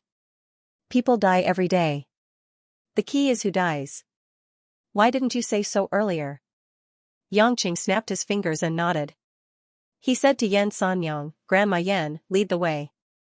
The reception hall of the Yang family was already full. The family leaders and important figures, as well as some military leaders, were greeting each other with different expressions on their faces. Although everyone knew that the other side had their own thoughts and opinions, they still managed to keep up the superficial greetings. As the servants served tea, the family leaders and military leaders took their seats. The way they sat was also very particular. On the left side were the leaders of the Yang family's main families, some were political leaders, and some were military leaders. On the other side there were representatives of some established families in Yanjin and some military officers who were not part of the Yang family system. They were neither enemies nor friends, but representatives of the old families in Yanjin and some military officers who were not under the Yang family's command. Their assistants and guards were also standing behind them with serious expressions on their faces. Since Yangqing hadn't arrived yet, everyone chatted casually to make the atmosphere seem harmonious. Deputy Minister Liu, you're really showing respect to the young lord of the Yang family by coming here in person. A balding middle-aged man with a round face said with a smile. The tall and thin military man sitting opposite him was the Deputy Minister of National Defense, Liu Bingxuan. He blew on his tea and said with a smile that didn't reach his eyes, the eldest grandson of old Master Yang, and he's not a nobody. I've been wanting to meet him for a long time. Oh right, Deputy Minister Liu, I heard that young Master Yang went overseas to apprehend a businessman from Zhonghai who committed treason and brought him to justice. Another man with a mustache and a pale face asked curiously. Liu Bingxuan nodded. That's right. I'm actually here today to thank him in person for that matter. That's true. I heard that the businessman is one of young Lord Yang's father-in-law. The mustached man laughed. A few middle-aged men on the side began to ask with interest. One of his father-in-law? Where did that come from? The mustached man replied naturally, you don't know? I heard that young Lord Yang is very playful in Zhonghai. The women around him are enough to form a class. Everyone knew about this before they came, but they all burst into laughter when they talked about it. It seems like he's very different from Commander Yang Pejuan. No wonder. Otherwise, why would he suddenly appear after more than 20 years? The Yang family actually has such a talented young man. I wonder what eunuch Yang is thinking. The people who were not the direct descendants of the Yang family and the opposing military figures all sneered. On the other side of the Yang family, including Liu Bingxuan, the Deputy Minister of National Defense, all looked terrible. At this time, several servants of the Yang family suddenly walked into the living room. What surprised everyone was that all the servants had brought along a complete set of camera equipment. Even the camera stand was professionally placed at the entrance. The bald man was stunned. He stood up and scolded, "What are you doing? Who allowed you to come here to take pictures?" The servants hurriedly replied awkwardly, "Minister Chen, our young master asked us to come over to film." The bald Minister Chen frowned. Young master? Was it that Yangqing? Where was he? Why aren't they out yet? Just at this moment, a lazy voice came from the back of the hall. Aya, you haven't even met me and you're so eager to see me. Is there something wrong with your sexual orientation? Accompanied by Yan Sanyang, Yangqing walked out with a harmless smile on his face. Following that, under everyone's different gazes, he gracefully sat on the main armchair that Yang Gongming usually sat on. The scene instantly quietened down. The direct descendants of the Yang family all looked rather curious and puzzled. As for Minister Chen and the others who were being ridiculed, their expressions didn't look good. You, our elder Yang's eldest grandson, Yangqing? Minister Chen asked unhappily, why is it only you? We're here to visit Elder Yang. Yangqing had a puzzled look on his face. Visit? What, you're hoping that my old man will get sick? What nonsense are you spouting? Minister Chen doesn't mean that, an officer reprimanded in a rough voice. Yangqing smiled and said, I knew it, the old man isn't sick, why are you visiting him? It seems like you're going to curse him to get sick. Do you guys have a grudge against him? You're lying. Minister Chen said angrily, we sincerely respect Elder Yang. As for you, let's not talk about whether or not you're a descendant of the Yang family. How can you sit on Elder Yang's chair the moment you return to the Yang family? Do you have any manners? Yangqing frowned and asked, why, can't I sit? Humph, the four major families are the foundation leaders of Beijing, or even the whole of Huaxia. You've only returned to Huaxia for 2 years. You don't even know where you came from, do you think that Beijing is the same as overseas? Minister Chen said arrogantly with his head held high. That's right, why didn't Elder Yang come out to see us? Could it be that the Yang family is looking down on us? We might not be as powerful as the Yang family, but the Yang family can't be so unreachable just because they're one of the four major families. The mustached man added. Yangqing smiled and turned to Yan Sanyang, Grandma Yan, who are these people? Yan Sanyang lowered her brows and said, Young Master Chen, this is Minister Chen from the Logistics Department, that's Councilman Zhao, and the rest are. That's enough, Yangqing smiled and said, it's good that you know they're not nobodies. After all, they're officials. Minister Chen and Councilman Zhao were stunned for a moment before their faces turned red. How dare he compare them to nobodies?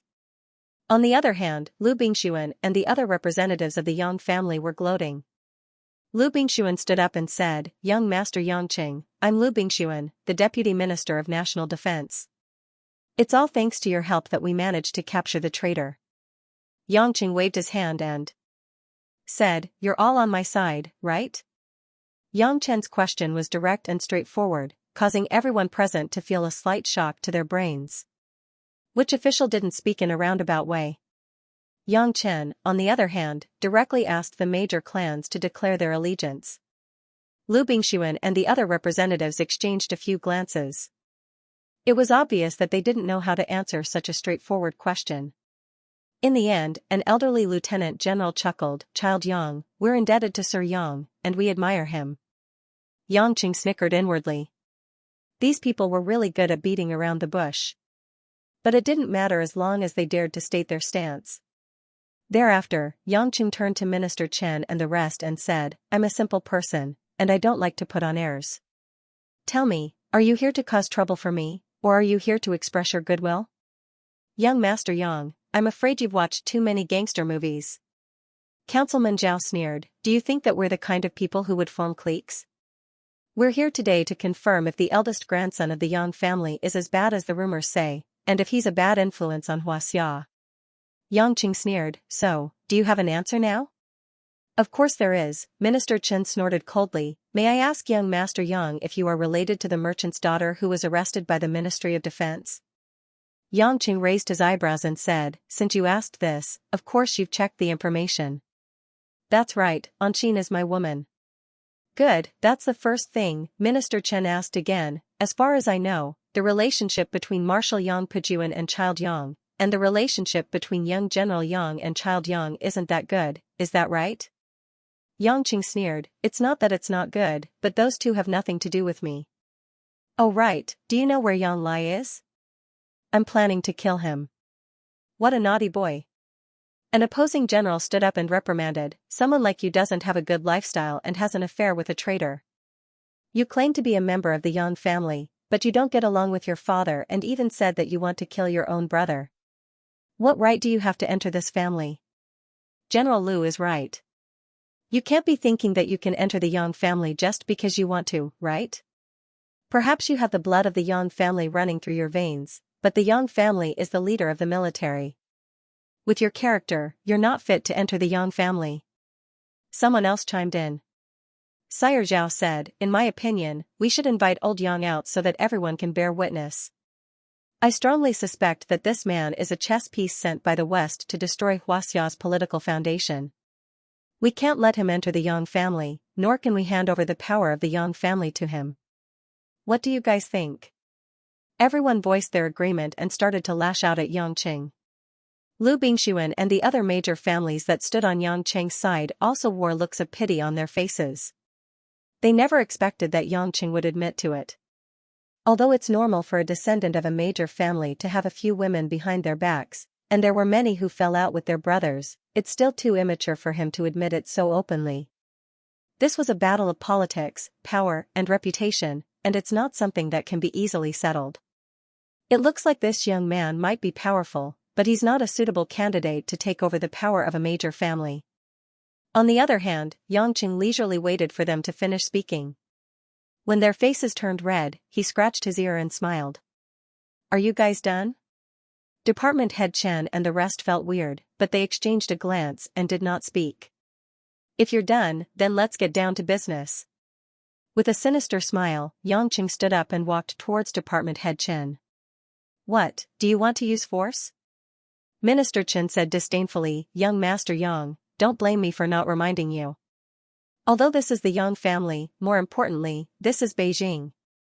Oh? Is that so? Yangqing said. Minister Chen raised his head and said, Beijing is not a small place like Shanghai, where you can do whatever you want. In Beijing, even the people from the four major families have to be reasonable. I know you are very skilled, otherwise you wouldn't be able to capture a fugitive from overseas by yourself, but if you dare to use force, you will be going against the law of our Xianxia. No matter how strong you are, can you be stronger than the dignity of the country? Will Elder Yang allow a junior like you to be so unscrupulous? Yangqing looked enlightened. What you said makes sense. Humph, what, are you afraid? Minister Chen sneered, you don't care about your elders. Do you really think that everything in this world is up to you? We are here to see Elder Yang. I advise you to stand on the side. Whether you can return to the Yang family or not is not decided yet. We will not allow someone who is not clean to become the successor of the Yang family so easily. The rest of the oppositionists nodded in agreement and smiled at Yang Chen in a mocking manner. Yang Chen's smile was exceptionally bright. Do you have a wife, a son, or a daughter? Yang Qing suddenly asked. Minister Chen heard and asked suspiciously, why do you ask? Oh, if I do, I will capture them and kill them in front of you. Yang Qing said with a smile. The whole place was dead silent. Everyone looked at Yang Qing as if they had seen a monster. Yan Sanyang, on the other hand, had a smile in her eyes as she watched silently from behind. Are you kidding me? Are you threatening me? I'm not threatening you. Yang Qing spread his hands and said innocently, I plan to kill your family in front of you, and then when you are in pain, I will kill you. What do you think? This arrangement isn't bad, right? Headchin said angrily, I don't have time to care about your silly joke. Do you think I'm a 3-year-old? Ah. Without waiting for Minister Chen to finish, he was already screaming like a pig being slaughtered.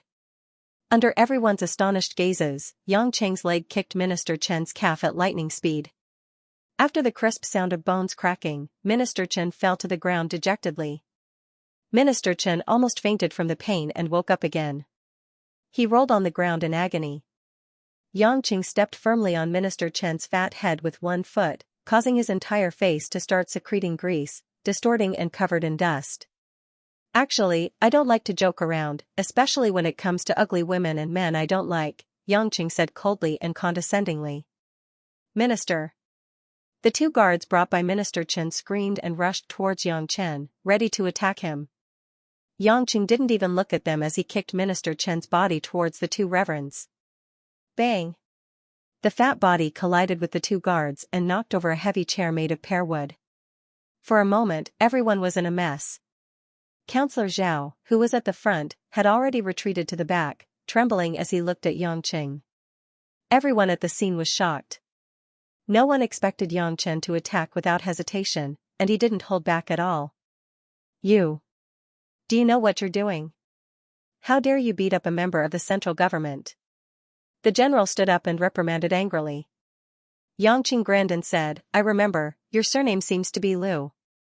So what if I am? Don't tell me Lu Min has something to do with you. Yang Qing slowly walked forward. Previously, the Lu family, who was on the Li family's side, didn't retaliate much because of Li Moshen's mediation. Moreover, they also found out that Lu Min wasn't killed by Yang Qing, so they didn't pursue the matter. However, the other members of the Lu family weren't necessarily convinced. General Lu's face turned red as he hissed, so what if I am? What, you want to hit me again? If you want to hit, then hit. The more you hit, the more public anger you'll attract. The Vice Minister of Defense, Lu Bingxuan, could no longer remain calm. He stood up and consoled, young Master Yang Qing, if you have something to say, then say it nicely. Fighting is not a good way to solve the problem. These representatives of the Yang family's direct descendants also tried to persuade him. Yang Qing turned his head and smiled warmly, you don't need to persuade me. I don't want to solve any problems at all, because there's no problem at all. This? Lu Bingxuan looked anxious. Yang Qing said indifferently, I don't care what country it is, what legal system it is, I don't care about morality, I don't care about rules. If you guys support me today, then of course you're welcome. I'll invite you to stay for dinner. If you oppose me and want to go against me, then I'll kill all of you. In order to avoid future trouble, I'll kill your family as well. This way, I won't have any trouble coming after me in the future. Didn't you say that even if I kill you, I'll only sink deeper into the quagmire? Alright, then I'll give it a try. If I kill all of you, will I be in big trouble? Just treat it as a favor. Only after you die can I carry out this experiment. As he spoke, Yangqing slowly walked in front of General Liu. Looking at that magnanimous face, he said with a sinister gaze, let's start with you. Tell me, are you supporting me? Or is your whole family dead? Yangqing's cold-killing intent filled the entire room. A few of the timid officials had already begun to tremble. General Liu's face twisted and tensed up. He widened his eyes and said, don't try to scare me. I'm not afraid of you at all. You're just a bastard picked up from the outside. You still want to inherit the Yang family. Dream on. The man could no longer continue, because Yangqing's hand had already grabbed his neck. Cough. General Liu's eyes widened in fear. Obviously, he did not expect that Yangqing would really kill him. I'm asking if you'll support him or if your whole family dies. Why are you spouting so much nonsense? Yangqing said casually. His hand pinched down as if he was crushing a reed. Crack crack. After a crisp sound, a burly man's neck was broken, and he died on the spot. Yangqing threw the corpse towards the two guards who were in a daze and said, hey, keep it. I only kill people, not burn their ashes. Ah. A few soft-footed opposition officials screamed in fear, their faces pale. Lu Bingxuan and other representatives who supported Yangqing were also dumbfounded. Minister Chen, who had fallen to the ground, was even paler. The guards did not dare to move. They only needed to feel the murderous aura to know that they would definitely die if they went up. Yangqing walked over to Sire Zhao in a relaxed manner. Looking at the trembling mustache, Yangqing smiled and said, what about you? Are you supporting me, or your whole family dies? Sire Zhao was practically crying as he replied, I naturally support young Master Yangqing. Patting the man's shoulder in a gratified manner, Yangqing said, since that's the case, follow me to the camera and say it again. Ah? Sire Zhao was stunned. He did not understand what Su Tao meant. Pointing at the camera that had been prepared for a long time, Yangqing said, I naturally have to record the scene of you supporting me and shaking hands with me as a souvenir so that I can remember you. What's the matter? Are you not sincere? This time, Sire Zhao's intestines were truly moldy. He never expected that Yangqing would actually be so meticulous in his thinking. Not only was he threatening, but he also wanted to leave irrefutable evidence. If he shook hands with Yangqing and expressed his support for Yangqing, then he would undoubtedly be on the same side as the Yang family. That's because if this video was circulated, no one would believe that he was standing against the Yang family. Furthermore, with technology being so advanced, how could it be stopped from spreading on the internet? But for the sake of his life, Sire Zhao still wore an unsightly smile as he walked to the camera and shook hands with Yangqing in a friendly manner while praising Yangqing. He even declared, I firmly support young Master Yangqing as the successor of the Yang family and support the Yang family. I will firmly refute anyone and any organization that opposes young Master Yangqing. Yangqing even thanked him politely, saying that Mr. Zhao was being too polite. After Sire Zhao finished his speech, Yangqing quickly tossed him aside and walked to another opposing military officer. You want to support me? Or your entire family? No one would doubt the authenticity of Yangqing's entire family anymore. Even if it wasn't true, no one would throw their lives away so easily. They came here today because they believed that since Yangqing was returning to the Yang family, he would abide by the rules of this circle. But they never expected that this fellow's brain structure was completely different from ordinary people. In contrast to the bitter expressions of the opposing military officers, Lu Bingxuan and the other representatives of the Yang family's direct line of descent stood on the opposite side. They initially thought that Yangqing would only act ruthlessly without any regard for the consequences. Never did they expect that after venting his anger, he even managed to control the situation. Yan Sanyang stood in a corner and nodded her head in approval. She seemed to be pleased as she silently left the hall. There was nothing for her to continue watching. The results of today's first test were already obvious. But before she could return to the backyard, she suddenly knitted her brows and turned around to look at the main door opposite her. Her eyes were filled with worry. Yangqing, who was shaking hands with an opposing military officer, had long realized that something was amiss. However, he merely glanced at the main door indifferently before continuing with his lines. Not long after, the sound of boots stomping on the ground could be heard from outside the main door. It was obvious that a group of people was heading towards the main hall. When the group of people approached, everyone instinctively turned to look at them. At the same time, everyone's faces revealed a look of surprise. However, those who supported Yangqing were mostly worried while those who opposed him had a glimmer of hope. Because it was not autumn yet, the weather wasn't cool. Hence, the group of soldiers were dressed in simple military uniforms. At the front of the group was a tall and handsome man. It was Yang Pijuan, whom they hadn't seen for a long time. Along with a pair of personal guards, Yang Pijuan was as majestic as ever. He walked towards the main hall as if he was inspecting his own troops. When he saw Yangqing and the messy scene in the front hall, Yang Pijuan frowned. His eyes were filled with anger and dissatisfaction. Finally, his eyes were like two bolts of lightning as he stared at Yangqing. "It's Commander Yang Pijuan," an opposing military officer exclaimed in surprise. This was the only second-generation member of the Yang family who was usually on the opposing side. His appearance at this moment was such a pleasant surprise. "Commander Yang, save me. This kid is going to rebel. He's going to rebel." Immediately, someone cried out bitterly, feeling that the shadow of death was finally leaving. Yang Pijuan looked at General Liu, who had already stopped breathing, then looked at Minister Chen, who had his leg broken, and the anger in his eyes burned even brighter. "What are you doing? Since when did you have the right to be so lawless here in the Yang family?" For a moment, the scene quietened down. Vice Minister Liu Bingshuan's expression changed. He walked forward and said with a smile, "Commander, why did you suddenly return to the capital?" Seeing that it was Liu Bingshuan, Yang Pijuan's dark face revealed a faint smile. "Minister Liu, long time no see. The situation at the front line has been stabilized, and there won't be any major problems for the time being. I heard that there was a change in my family, so I came back to take a look. I didn't expect that there would be a huge change." As he said that, Yang Pijuan looked at Yangqing coldly. "Commander, don't be impatient.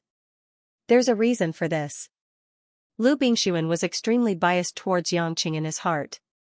These neutrals or opponents, not to mention that it was against their interests, in his eyes, they were the vermin of the Republic.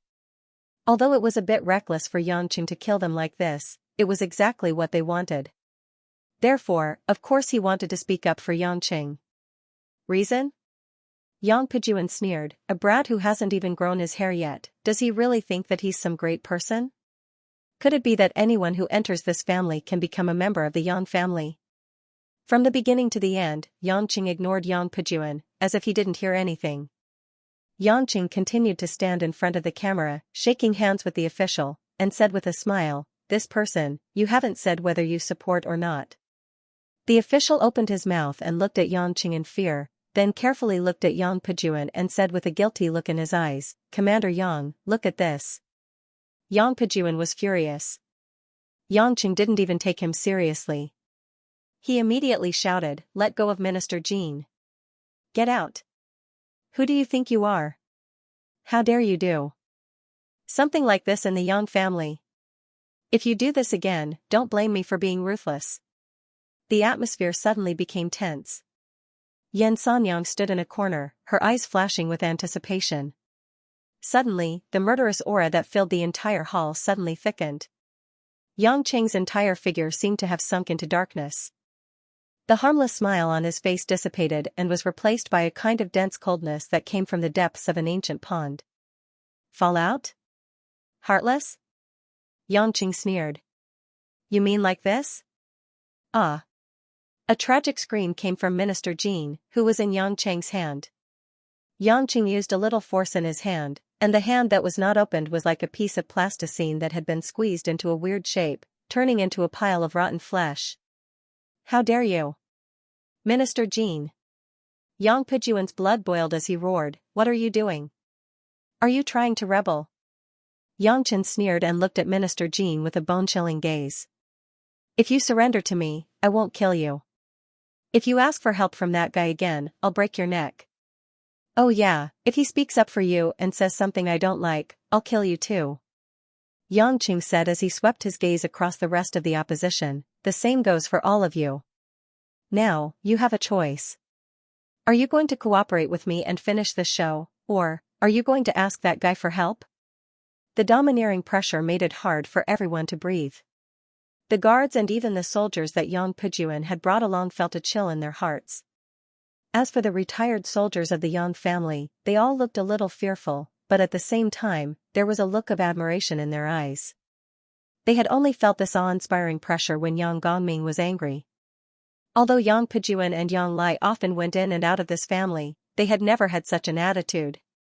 No wonder the old marshal had asked this young man to return to the family and acknowledge his ancestors, with the intention of passing on power. The guards of the Yang family all understood a little more. Although it looked peaceful on the international stage, in reality, wars at the borders of the sea were happening almost every day, but the people and the media would not know about it. These soldiers of the Yang family were all veterans who had been tempered by gunfire on the battlefield and had returned home. To them, these fat officials who only knew how to steal the country's military funds from behind the scenes would not even blink if they were all killed. Therefore, Yang Qing's thunderous violence and decisiveness in killing were greatly admired by these veterans who had crawled out of bloody corpses. Yang Pujuan took a deep breath, took a pistol from the hands of one of the guards, and pointed it at Yang Qing. Don't panic, everyone. Everything will be fine with me here, you bastard. Get out of this family. Yang Pujuan said. Yang Qing sneered. Gun? Bullets? Are you so naive to think that these things will work on me? As he spoke, Yang Qing did not hesitate and pulled his knee up. Crack! Crack! With the sound of his chest shattering, Minister Jin's entire body was bent like a soft shrimp because his chest was pressed against it. Pfft! Minister Jin's eyes widened in disbelief as he spat out a mouthful of fresh blood. All the organs in his chest, including his lungs and heart, were crushed. Not even the gods could save him. Yang Qing casually kicked the body back to the feet of Minister Jin's assistant. He sneered. I've already said, if I don't like what I hear, you will continue to die. This is the first one. Do you still want to ask for help? This time even the soles of everyone's feet were cold. Everyone who stood opposite felt like they were lambs at the mercy of Yang Qing, who could be killed on the spot at any time because of his mood swings. Yang Pujuan stood still as if he had been petrified. He held the gun in his hand, but did not move at all. He wanted to shoot, but he knew very well that even if he did, he would not be able to kill this devil-like young man. Because a long time ago, he had completely failed. Firing a bullet would only show the incompetence of this father of his. Yang Chen completely ignored the gun that was pointed at him. With an evil smile, he continued to ask, who else is there? If you choose to die, then step forward. If not, then line up and shake hands with me. In an instant, everyone rushed to Yang Cheng's side with smiles on their faces. Even Minister Chen, who had a broken leg, rushed to Yang Cheng's side with the help of his assistant and squeezed out a smile that was uglier than crying. Young Master Yang, we all support you in inheriting the Yang family's throne. That's right. Our Zhao family is willing to follow young Master Yang's lead. Please don't be stingy. Minister Zhao pleaded. Huaxia needs a wise young man like you. Eunuch Yang, your vision is indeed extraordinary. Young Master Yangqing, my daughter is very pretty. Why don't I introduce her to you? The dramatic change in the situation caused Lu Bingxuan and the other direct descendants of the Yang family to burst into laughter. Not only did they feel elated, but they also accepted Yang Gongming's choice from the bottom of their hearts. Standing outside the door, Yang Pujuan had a solemn expression on his face. There was a look of unwillingness, disdain, and confusion on his face. He couldn't believe what was happening in front of him. He hurried home, intending to prevent something absurd from happening. But now, his appearance was a joke. No one took him seriously. Even those who opposed the Yang family now supported Yang Qing and became the synonym of the Yang family. This was only his first day back in Beijing. Among those who opposed him, some were former students of Xing Mao, some were relatives of the Lu family, and some were collateral relatives of the Ning family. Without a doubt, these people weren't baseless rumors, they were making things up out of nothing. They came here to pick a fight with Yang Chen because of their dissatisfaction and pent-up anger. But now, they were begging for mercy like a dog wagging its tail. Yang Pejuan couldn't bear to watch the scene of a bunch of clowns trying to put on a show with Yang Qing. He bypassed the crowd in the front hall and came to the corner where Yan Sanyang was. "Aunt Yan, I want to see my father." Yang Pejuan felt that he had to change Yang Gongming's mind. Yan Sanyang seemed to be prepared for this. She pursed her lips and smiled. "Then, Commander, please invite me over."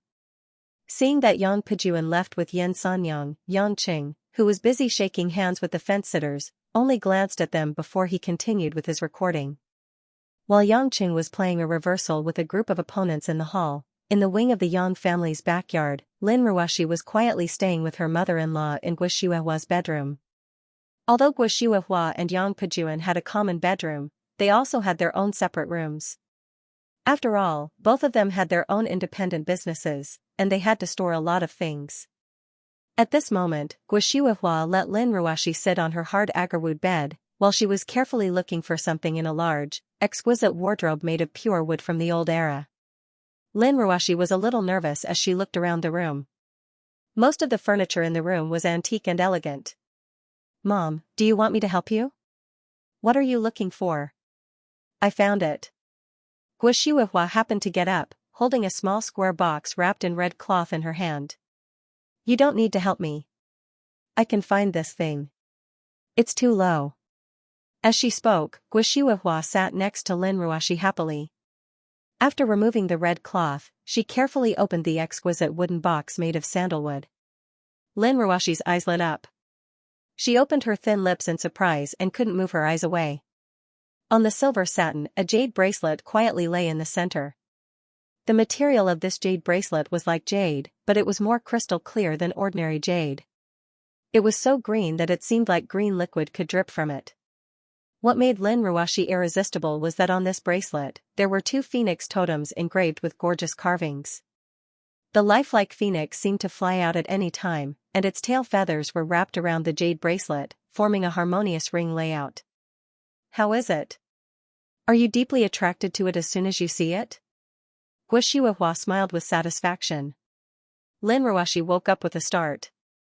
She blushed, but she couldn't refuse. She bit her thin lips and nodded in agreement. How could a normal woman resist this kind of jewelry? "There's nothing to be shy about. I was the same back then," Guo Shuihua said with nostalgia. "That year?" "Yeah." Guo Shuihua caressed the jade bracelet and sighed with emotion. "This jade bracelet is called the Fengxiang bracelet. It's made from the king of the most precious jade, the imperial green jade. Every eldest daughter-in-law of the Yang family would be responsible for taking care of this jade bracelet. In other words, it was the symbol of the mistress of the Yang family. 20 years ago, when I just got married, my mother-in-law, who is also your grandmother, gave this bracelet to me. The Yang family has a rule that before giving birth to a child, the first wife has to wear this Fengxiang bracelet to bring good luck to the family." Hearing this, Lin Ruoshi understood. Her eyes were filled with shyness and surprise. "Mom? You're... Yes, that's right. Now, it's time for you to take care of this Fengxiang bracelet." Guo Shuihua chuckled and took out the bracelet from the box. She pulled over one of Lin Ruoshi's slender hands and put it on her slowly. Lin Ruoshi only felt that the imperial green jade was delicate and smooth to the touch, and that kind of cool touch made her feel as if there was green grass brushing past her wrist. "I heard from your grandmother that this Fengxiang bracelet has been through countless generations. It's said that this bracelet itself has some special functions. However, I don't know about it because of the confusion. I only know that this jade bracelet can calm one's mind and it's good for regulating one's blood. But because it's too precious and priceless, I haven't worn it since I gave birth to Lai Guo Shuihua said. Lin Ruoshi nodded in understanding. With her financial resources, she could buy any jeweler as she wanted. She could even afford the crown of the Queen of England in theory. However, this kind of symbolic and unparalleled ancestral treasure could not be lost in the slightest. Lin Ruoshi was happy to have it on her hand, but it also felt a little heavier. For the first time, Lin Ruoshi realized that she seemed to have married into a stressful family. In Yang Gongming's study room, the old man's afternoon nap was interrupted by Yang Pujuan, who was brought in by Yen Sanyang. "Dad," Yang Pujuan looked at the sleepy old man and said solemnly, "I'm sorry to disturb your nap, but I really have to come in now." Yang Gongming sighed and got up from the bed. He took the ginseng tea from Yen Sanyang and drank 2 mouthfuls to moisten his throat. He then said, "You came all the way back from Jiangnan's military district. Why would I care if you interrupted my afternoon nap?" "Dad, don't say that. I can't take care of you when I'm away all the time," Yang Pujuan said sincerely. Yang Gongming chuckled. "Shuehua's back recently made me feel a little more comfortable. You're just adding to my troubles by staying at home. It's better for you to return to the Jiangnan military base." Yang Pujuan frowned slightly when he heard the word Shuehua. His eyes flashed with longing, but he immediately said, "Dad, I want to talk to you about that Yangqing." "That Yangqing? He's my grandson, your son. Why do you sound so distant?" Yang Gongming asked. "That's not the point," Yang Pujuan said in a low voice. "Dad, you don't know this, but that kid has already started a massacre in the front hall. He's made a mess of things." "Oh?" Yang Gongming smiled with great interest. "Tell me the details." Yang Pujuan immediately told him what he saw. Unexpectedly, Yang Gongming laughed out loud. Good, good, good. This kid is more courageous than I thought. He's indeed a descendant of the Yang family, haha. Dad, you're really letting him return to the clan?" Yang Pujuan said in disbelief. Yang Gongming nodded in agreement. "Not really, but I've already asked him to kowtow in the ancestral hall. He's already acknowledged his ancestors." Yang Pujuan couldn't help but turn pale when he heard this news. "Dad." Yang Pujuan's tone became heavier. "You. What are you doing to me and Lai Er? You clearly know that Yangqing and I don't get along at all, and you're still fighting to the death with Lai Er. Yet you're letting him return to the Yang family. Then if he contradicts me in the future and fights with Lai Er, whose side will you stand on?" Yang Gongming turned around without changing his expression. "Pujuan. It's not that I'm biased as a father. What I want is to think for the entire Yang family, for the future of my Yang family. I'm your father, Lai Er's grandfather. Naturally, I dote on you guys. However, even if the two of you were added together, you're not as suitable as Yangqing to take over this family business." Yang Pujuan's face alternated between green and white. "I don't believe it. Dad, to put it bluntly, he's just violent and cruel. I don't see any benefits for the Yang family at all. Could it be that killing people indiscriminately can really ensure the peaceful development of the Yang family?" Yang Gongming wasn't angry, and leisurely said, "I don't care if you believe it or not. If you're not convinced, you can go and fight with Yangqing. In our Yang family, there have always been capable people in high positions. Whether it's your real swords and spears, or your conspiracies," this old man has opened one eye and closed the other, "but I've already seen a lot. I've already told Lai Er that he's my grandson, but so is Yangqing, and there's only one Yang family. Whoever I want to pass it to, depends on who stands at the end." Suddenly, Yang Pujuan clenched his fists, his eyes red with anger. "Dad, so you're saying you've never considered me?" Yang Gongming tacitly agreed, and didn't say a word. "I'm your only son."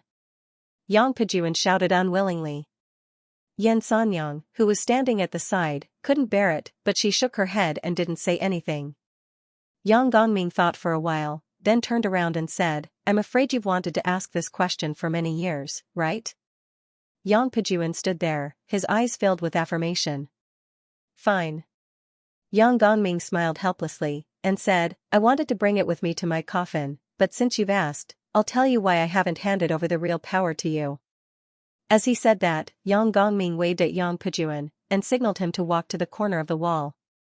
Next to the wall, there was a long scroll of green water, green mountains, and boats hanging high up. It was the most eye-catching, and there were already many famous seals at the inscription. It was obviously an antique painting. Seeing Yang Gongming pointing at the scroll, Yang Pujuan's brows were full of loneliness and doubt, waiting for Yang Gongming to give him an answer that would make him give up. "Pujuan, what do you think of this painting?" Yang Gongming asked. Yang Pejuan was puzzled, but he still looked at the painting carefully. The brushwork is elegant, but the layout is meticulous. The details have their own style. From the colors and the inscription, it's at least a masterpiece from the Song and Ming dynasties. It's a good painting, Yang Pejuan said. Yang Gongming smiled, not bad. To be able to determine the era of this painting from the colors and the inscription, it seems like you've put in a lot of effort. Father told me to dabble in a wide range of things, and I didn't dare to forget, Yang Pejuan said seriously. Yang Gongming nodded, yes, you've always listened to me, and I'm glad. Yang Pejuan felt that it was strange, but he didn't ask. Do you see the fisherman in the painting? Yang Gongming asked. Yang Pejuan looked at the fisherman with a few strokes, and said, this fisherman. Is there something special about his brushwork? Yang Gongming didn't answer, but asked, do you know who this fisherman is? Yang Pejuan thought about it, and frowned for a while, and said, Father, this question is quite mysterious, forgive me for not being able to answer it. It's you. Yang Gongming said indifferently. Me? Yang Pejuan was stunned, and he couldn't believe what he heard. Yang Gongming nodded, and sighed, Pejuan, do you know that this painting is actually a fake one that I asked an old friend to make? The real one isn't this one. Yang Pejuan widened his eyes, but... Father, didn't you say? I said that it's good that you can judge from the colors and the inscription, but I didn't say that your judgment is correct, Yang Gongming said with a smile. Yang Pejuan was stunned again. Indeed, Yang Gongming did not say whether he was right or wrong. Pejuan, I'm glad that you listened to me. But do you know how much I look forward to the day when you don't listen to me? That way, I'll be even happier, Yang Gongming sincerely patted his son's shoulder. Yang Pejuan was at a loss and asked blankly, "Wh? Why? A son who listens to his father is a good son, but he is definitely not an outstanding son. If he only listened to his father's words, it would be tantamount to the son not walking the path he had chosen. Since he was walking on the same path as his father, what was the difference between him and his father? What effect can it have on the future of a family?" Yang Gongming said earnestly, "You've always listened to me since you were young, and you're very precocious. You've always regarded yourself as the successor of the Yang family, the eldest son and eldest grandson of the Yang family, the only successor. In your heart, you want to be the most outstanding. You have to let the people outside see the dignity of our Yang family. You must set an example and treat everything with strict self-discipline." Yang Pejuan suddenly raised his head, "Is that wrong? Father? Is that the reason why you don't want to acknowledge me?" "No, that's right," Yang Gongming said with a smile, "if there's anything wrong with you, it's that you've set your life on a fixed track before it even started." Yang Pejuan listened blankly, his face turning pale. "You've never thought of disobeying me, you've never thought that my choice is wrong. You even sent your own flesh and blood, Yangqing, to the orphanage without waiting for my decision. Do you think that the Yang family will disregard everything for the family's interests?" "Father." Yang Pejuan gritted his teeth, "Could it be that? If it was you, you wouldn't have done that." Yang Gongming smiled bitterly, "Yes. I would have done that." "Then why?" "But that's wrong." Yang Pejuan was stunned. Yang Gongming let out a long sigh and said, "You've indeed made the same choice as me. However, that doesn't mean that you and I are both right. Do you know that after losing my eldest grandson, I've been waking up in the middle of the night with nightmares for the past 20 years. I kept asking myself, if I didn't abandon Yangqing back then, would I really not be able to get through this? If the Yang family that I'm in charge of needs to sacrifice a newborn baby to be preserved, then what kind of patriarch am I?" This loud question made Yang Pejuan stagger back a step. His face alternated between red and white, and his eyes were filled with complex emotions. Yan Sanyang, who was standing not far away, wiped her tears. Yang Gongming's voice was hoarse, and he smiled bitterly, "Pejuan, do you know how much I wish that you would come to me bravely and tell me that you have to protect that child, to let that child appear in our Yang family's genealogy? Even if I had rejected you at that time, I think I would have handed over this family to you with peace of mind. Because even if I had to sacrifice my own child for the sake of the bigger picture, if I tried my best, it would be completely different from giving up completely. If I don't even have the thought of going against the family's rules, then wouldn't I be controlled by the rules instead of controlling them? Father. Yang Pejuan's face was filled with disappointment, and he didn't know what to say. Yang Gongming turned around and said to the painting, I said that you're the fisherman in this painting, because in your eyes, there's only that fixed river and that mountain range. You wouldn't think that this world is just a painting, and that it's not even a treasure, but a fake. I asked you to be knowledgeable so that you can broaden your mind. Don't be obsessed with your identity as a member of the Yang family, and don't be obsessed with those dispensable obsessions. But you misunderstood my thoughts, and thought that I really wanted you to study those antique paintings. That's neglecting the essentials. Yang Pejuan clenched his fists, and his body trembled. Father, does Yangqing not care about those things? If that's the case, why did he return to the Yang family? Yang Gongming continued, Yangqing is different from you and me. How so? Yang Gongming smiled and said, for Yangqing, in this world, there are no so-called rules, no so-called iron laws. In his eyes, a painting is a painting, and the world is just a playground. He looks down on this world, and in his eyes, those who are his enemies will be killed, and those who are good to him will be left alive. He doesn't consider whether this is in line with his reputation, or his identity. Everything he does is to follow his heart, and not the rules of this world. As he said that, Yang Gongming pointed at the fisherman in the painting, and said, you are a fisherman sailing between the mountains and rivers. Yang Chen, on the other hand, is just like us, standing outside the picture, watching everything unfold as an outsider. The reason why I didn't give the position of clan head to you, but was willing to give it to Yangqing, is because, what you and I failed to do, Yangqing has done. He only killed people indiscriminately. Bloody and cruel. Father, how dare you speak of him in such a condescending manner? Yang Pejuan questioned unwillingly. Yang Gongming shook his head and chuckled, don't forget, we, the Yang family, are soldiers. In the world of soldiers, we are either allies or enemies. There is no neutrality in this world, only interests. The politicians and the government can choose to negotiate, and then negotiate. But for us, we can only kill, and be killed. The Yang family doesn't need a clan head to protect the Yang family, that will only wear down our courage, and waste time. What the Yang family needs is a clan head who will wield the butcher's knife for the family, so that the blade of the Yang family will always be stained with the smell of blood. Yang Pejuan stared at his father for a long time. In the end, a trace of disappointment flashed past Yang Pejuan's eyes. He smiled bitterly and said, Father, I still can't accept it, am I not your son? Even if I can't meet your requirements, you still taught me that, didn't you? That's why I never dared to tell you all of this, Yang Gongming said painfully, it's because I can't escape the blame, that's why I didn't dare to hurt your pride. But since you've already asked so persistently, I have to give you a frank answer. Pejuan, although with your personality, you are destined to be unable to become the clan head of the Yang family, but father has never looked down on or disliked you. You didn't disappoint your mother who left you, it's me who let you and your mother down. Mother? Yang Pejuan sneered, ever since I can remember, I don't remember having such a woman. Father, if this is your decision, then I have nothing to say. I'm a useless son, because I won't reject your choice. But I have my own insistence, at least, I won't acknowledge Yangqing as the clan head. After saying that, Yang Pejuan turned around and was about to leave the room. But just as he was about to leave, he saw Gui Shuihua looking at him with a complicated expression on her face. In the front hall of the Yang family, the group of officials who had finished their act had already fled with their tails between their legs. Of course, to put it nicely, they said that they were busy with work and would visit again next time. The two who were already dead were taken away by their guards and assistants. Although they were all high-ranking officials of the country, they weren't characters who often appeared on TV. Their sudden deaths would only cause a big reaction within the department.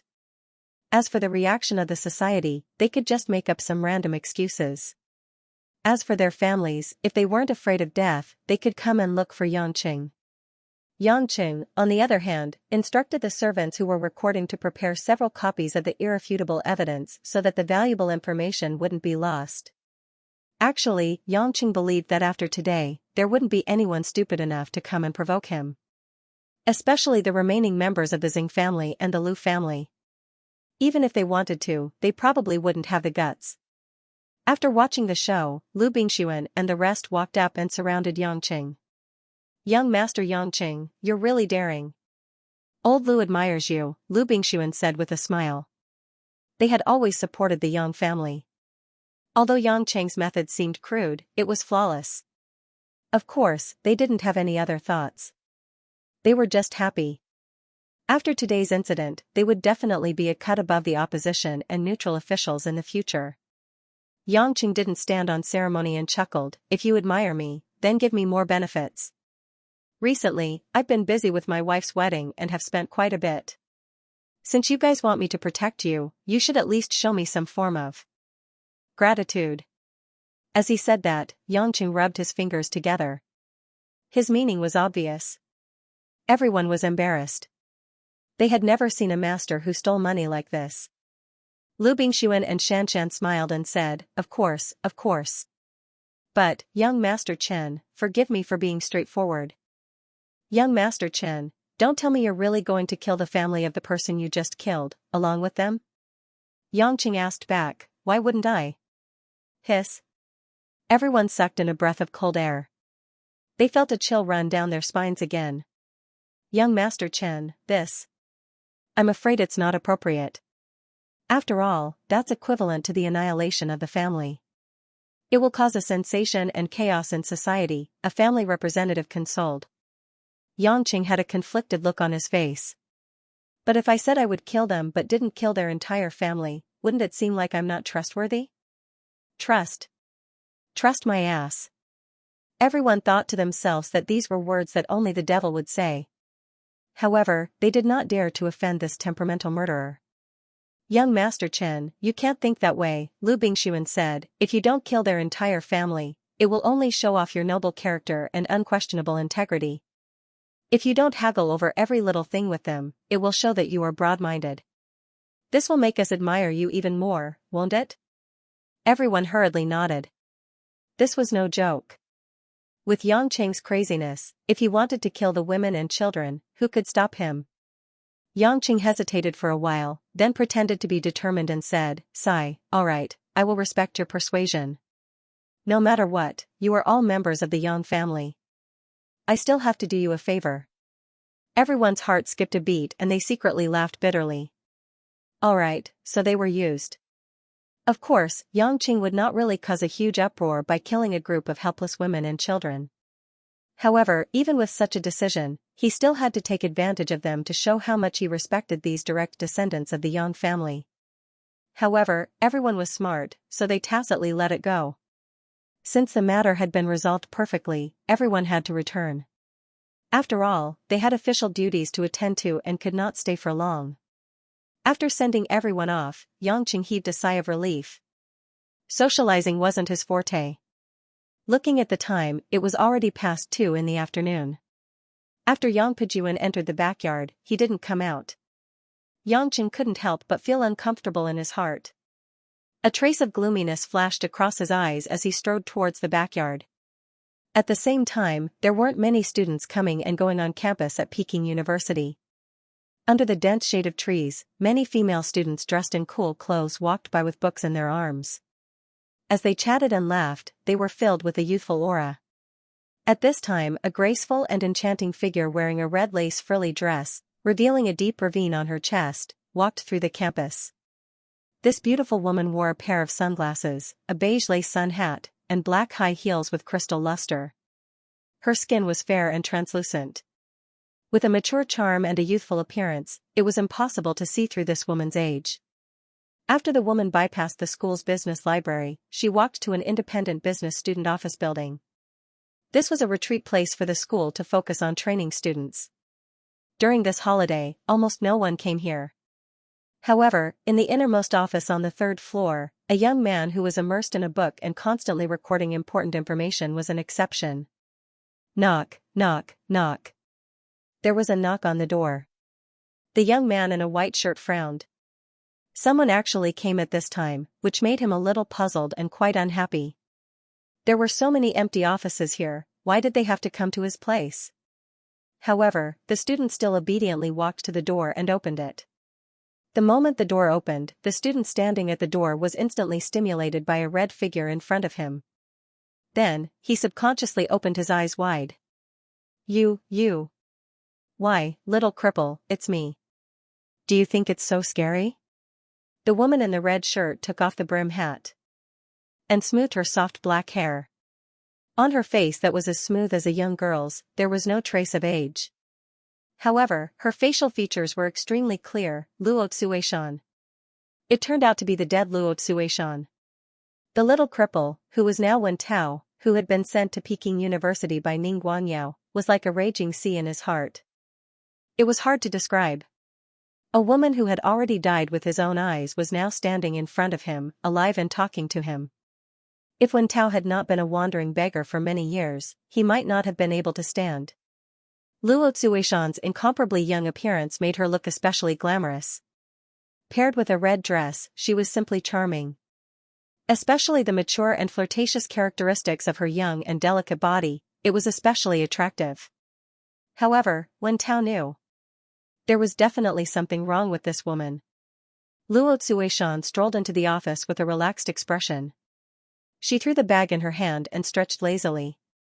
She turned around and looked at Wen Tao, who was behind her, and said with a sweet smile, "Little beggar, why are you still in a daze? Are you so excited to see me that you don't speak?" Wen Tao swallowed his saliva and took a deep breath. After many deep emotions flashed through his eyes, he turned his face around. He already looked simple and honest and quite excited. "Why is it you?" I always thought you had already left." As Wen Tao spoke, his voice was filled with tears, as if he was about to choke. There was some pity in Luo Xueshan's eyes. She walked forward and spread her arms without hesitation. Her soft skin touched Wen Tao's neck. Wen Tao subconsciously leaned against Luo Xueshan's chest. His face was firmly pressed against Luo Xueshan's full and perky chest. "I'm sorry, I made you worry." Luo Xueshan caressed Wen Tao's hair. "I almost died too. But God wasn't so cruel, I still survived." Wen Tao asked shakily, "You? Where did you go?" "I missed you so much." Luo Xueshan blushed. "I missed you too. Seriously, we just met and you're already saying such things." As if she had been reborn, along with her youthful appearance, Luo Xueshan no longer resisted coming into contact with this young man. Instead, she started to take the initiative to attack. Luo Xueshan's legs naturally stuck close to Wen Tao's waist. Her ears and temples rubbed against each other as she whispered, "It's great that you're alive. I've always wondered if you would be killed by that heartless and unscrupulous fellow. But fortunately, you're fine. I knew that with your intelligence, you would definitely be able to escape. It's all good now, I'm back. I've already found someone who can help me take revenge." "Revenge? Who?" Wen Tao asked carefully. Luo Xueshan didn't say anything. Instead, she pouted and said shyly, "You haven't seen me for so long. Don't you think I've become prettier?" Wen Tao looked at the woman with a flowery smile and a graceful figure. In his heart, he knew very clearly that this woman was an old woman in her 40s. He didn't know what kind of evil method she used to regain her youth. Enduring the evil feeling in his heart, Wen Tao knew that if he wanted to live and ensure his own safety, he definitely couldn't offend this woman. Moreover, he definitely couldn't offend the person who saved her. So, Wen Tao's eyes naturally revealed a strong blazing light. Both of his hands moved along Luo Xueshan's smooth and plump legs. His hands caressed the scenery under Luo Xueshan's skirt. "I want you," Wen Tao called out in a hoarse voice. Luo Xueshan's charming eyes were like silk. "You're really impatient. But that's right. You were so rude to me in the past. Actually, I can be even more rude," Wen Tao said as he forcefully bit Luo Xueshan's delicate red lips. Luo Xueshan responded strongly. As their tongues intertwined, it was full of fragrance. Luo Xueshan panted and said in a daze, "I've thought it through. The only one who truly cares and loves me is you. I've survived so that I can find you. Little cripple, I want to be your woman in the future." Wen Tao buried his head in the soft flesh of her voluptuous breasts. A hint of viciousness flashed across his eyes, but he didn't reveal it at all. He roughly pressed Luo Tsuishan onto the desk and then, he pressed his entire body on top of her. Not long after, a coquettish woman's moaning came from the office. In the backyard of the Yang family, the lush plants were Yang Goming's favorite treasures when he was free. All kinds of plants came from all over the world. Most of them were sent over to curry favor with Yang Goming's officials and officers. However, they were evergreen throughout the year. On a winding path paved with black marble, Yang Pijuan and Gua Shuihua walked side by side. Both of them didn't speak and seemed to be deep in thought. Gua Shuihua lowered her eyes and remained silent for a long time. Finally, she said, "You asked me to come over but didn't say anything. If there's nothing else, I still need to prepare dinner. I won't be accompanying you." Yang Pijuan's eyes showed a hint of heartache. "Am I really that unwelcomed by you that you won't even accompany me for a while? I heard everything you said in the room." Gua Shuihua sneered. "Do you think I can pretend that nothing happened? Are you really not willing to forgive me because of Yangqing? You were the one who refused to accept Yangqing first." Gua Shuihua's lips trembled. "You and Lai did so many terrible things to him. If it wasn't for Yangqing, do you think you would still be alive now? Although I lost him for more than 20 years, I know how my son is like. Do you really think he doesn't dare to kill you? He didn't bother with you time and time again, but you still scolded him like this. Do you think it's fair?" Yang Pijuan's face darkened. "I'm just stating the facts. Ever since he appeared, nothing good has happened to the Yang family. Not to mention the fact that I failed in the standing committee election, you and I don't get along well. Liar almost doesn't come home anymore. We were a good family, but because of a rascal who suddenly came back. You want me to accept him? Do you want me to pretend that nothing has happened and let a murderous demon into our Yang family?"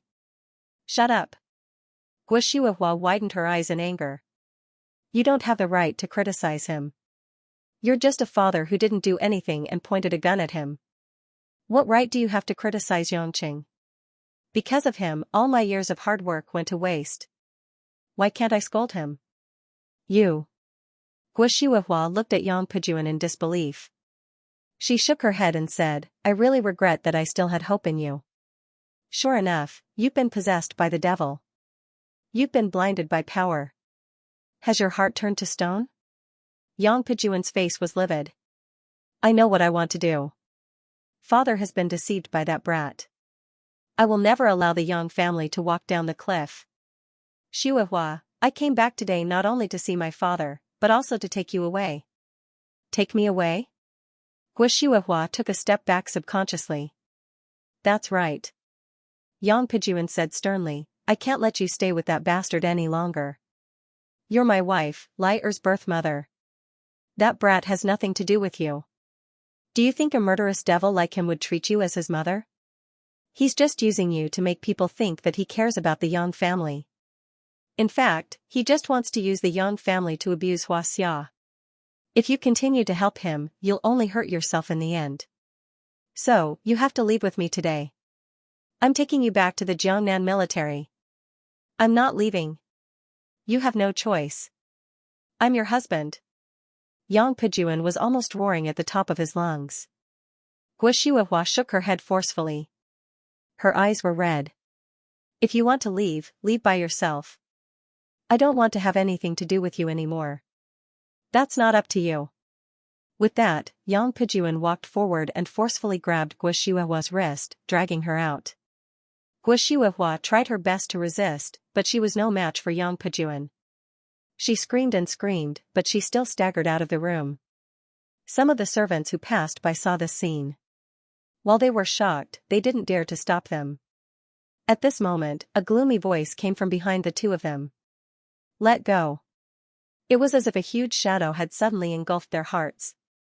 Even though Yang Pijuan was the commander of hundreds of thousands of troops, he still stood there abruptly. "Yangqing." Gua Shuihua turned around in surprise. Yangqing had just returned from the front hall to the backyard when he heard the quarrel. "I'll count to 3. If you don't let go, I'll do it for you," Yangqing said indifferently. The corner of Yang Pijuan's eyebrows twitched. He snorted, "What kind of place is this? How dare you behave so atrociously? 3. Yang Qing counted without hesitation. Yang Pejuan's face was as red as a pig's liver. He grabbed Guo Shuihua's hand and was so angry that it was trembling. 2. Don't be too arrogant. In my eyes, you're just. Yang Pejuan didn't have the chance to say anything else. Before he finished counting, Yang Qing's body was already pulled up from the ground. Almost instantaneously, he moved to the side of Yang Pejuan and chopped at the man's arm with one hand. Crack crack.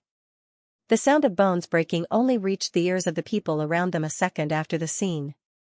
The sudden attack made Yang Pejuan's face stiffen. He couldn't react at all. Ugh. When he realized that his hand was broken from the middle of the bones, including his meridians, Yang Pejuan finally let out a muffled groan. Guo Shuihua only felt that the hand that was grabbing her had no strength left. She quickly pulled it out and dodged to the side. She didn't know why, but when she saw that Yang Pejuan was injured this time, Guo Shuihua actually didn't have the slightest bit of worry and pity. Perhaps this man had hurt her time and time again, making her feel that she deserved it. You actually dared to hurt me.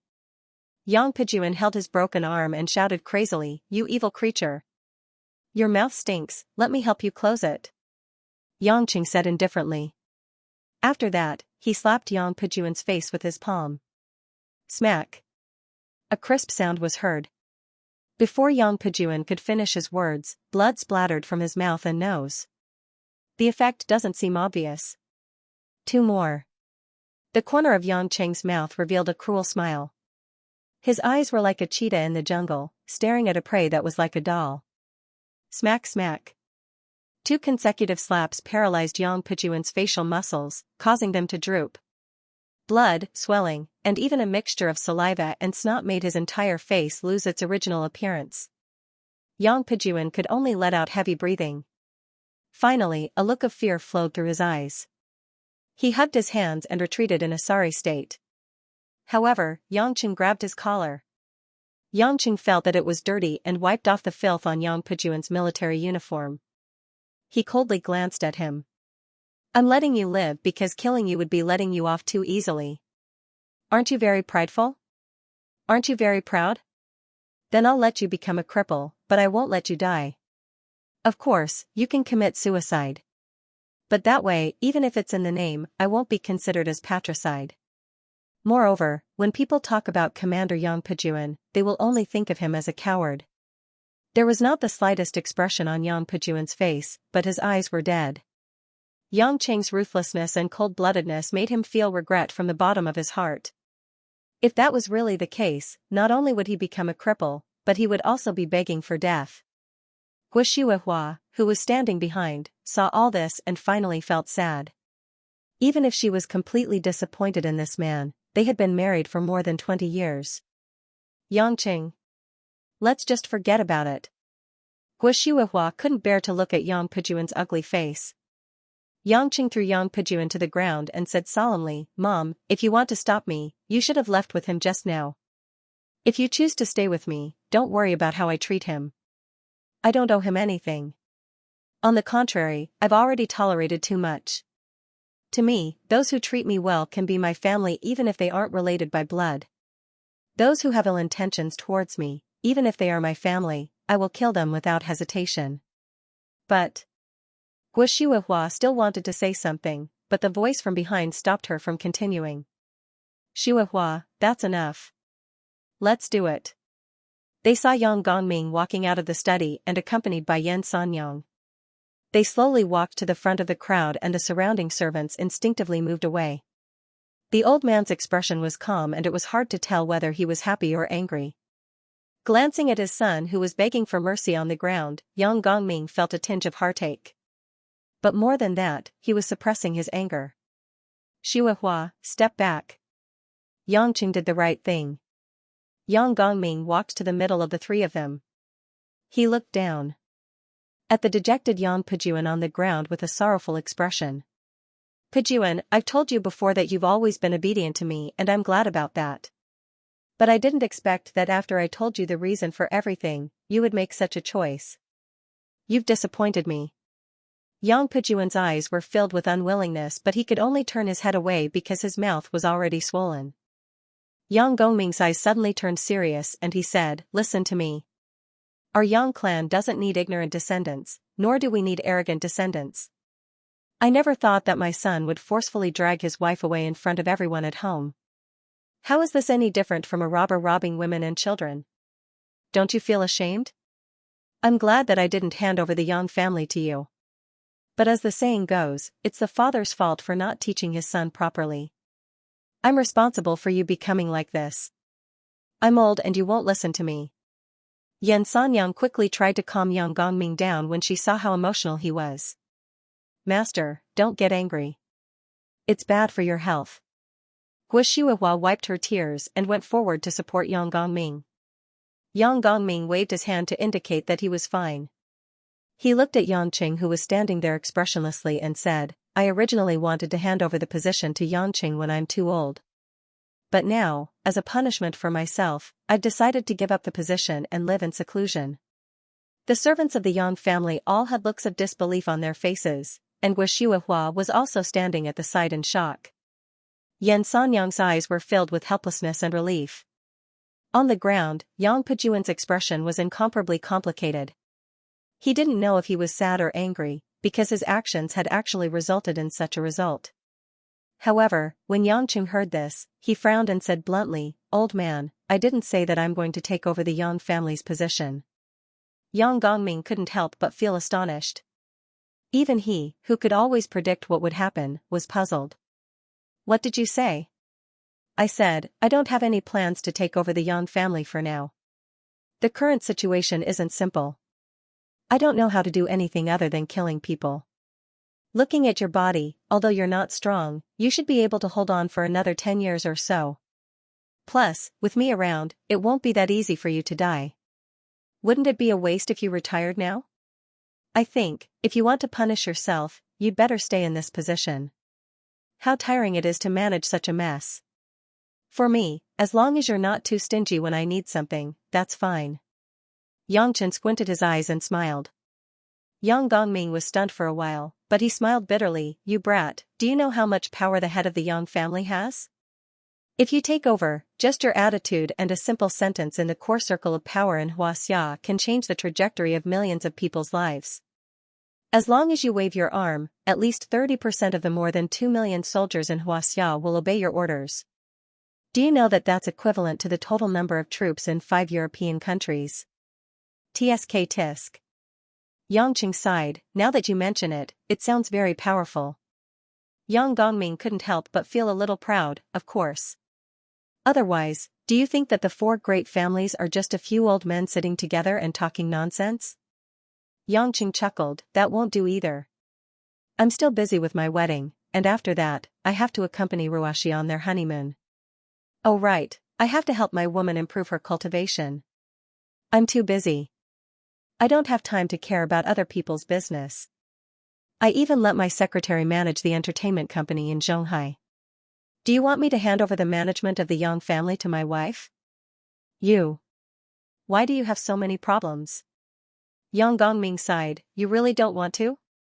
Yangqing nodded, but his eyes were resolute.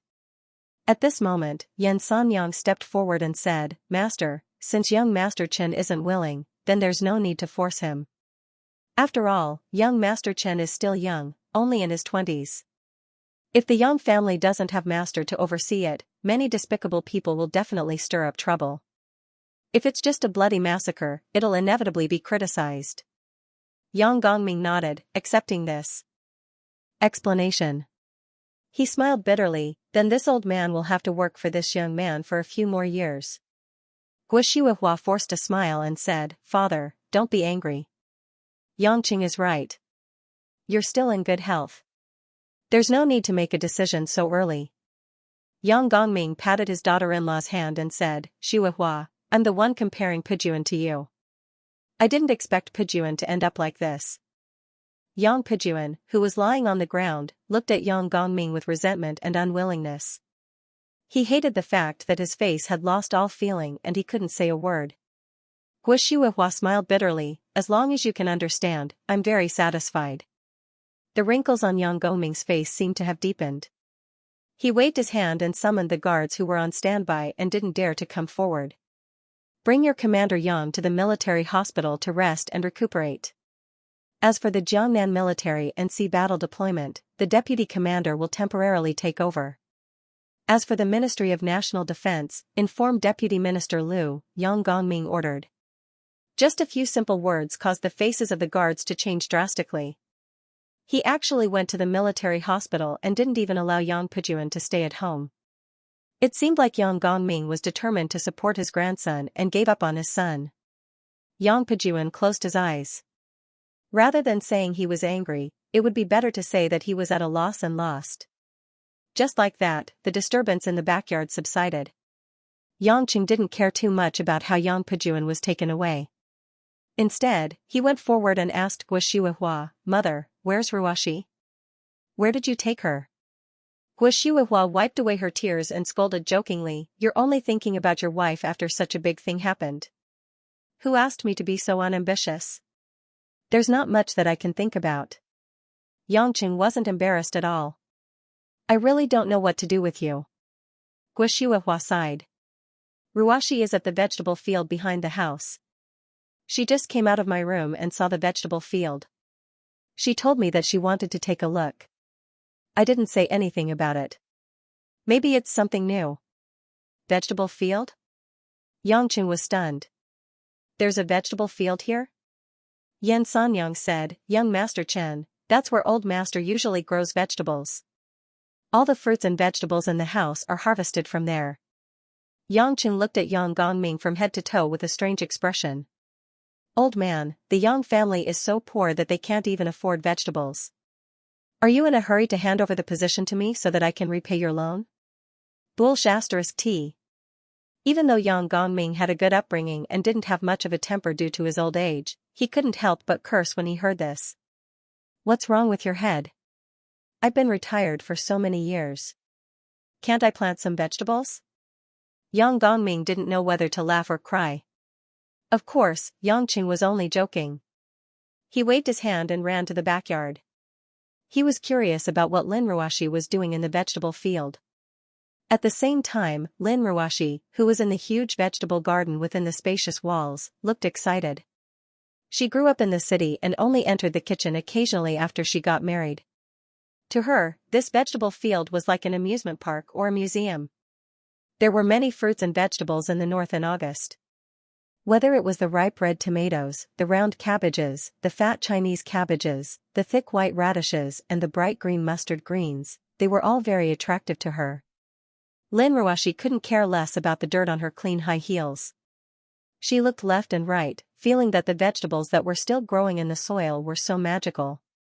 When she saw the cucumbers hanging on the shelf, Lin Ruoshi couldn't help but reach out and pick one. But when she picked it up and looked at it, she frowned in confusion as she stared at the cucumber in her hand. "Honey, what are you daydreaming about?"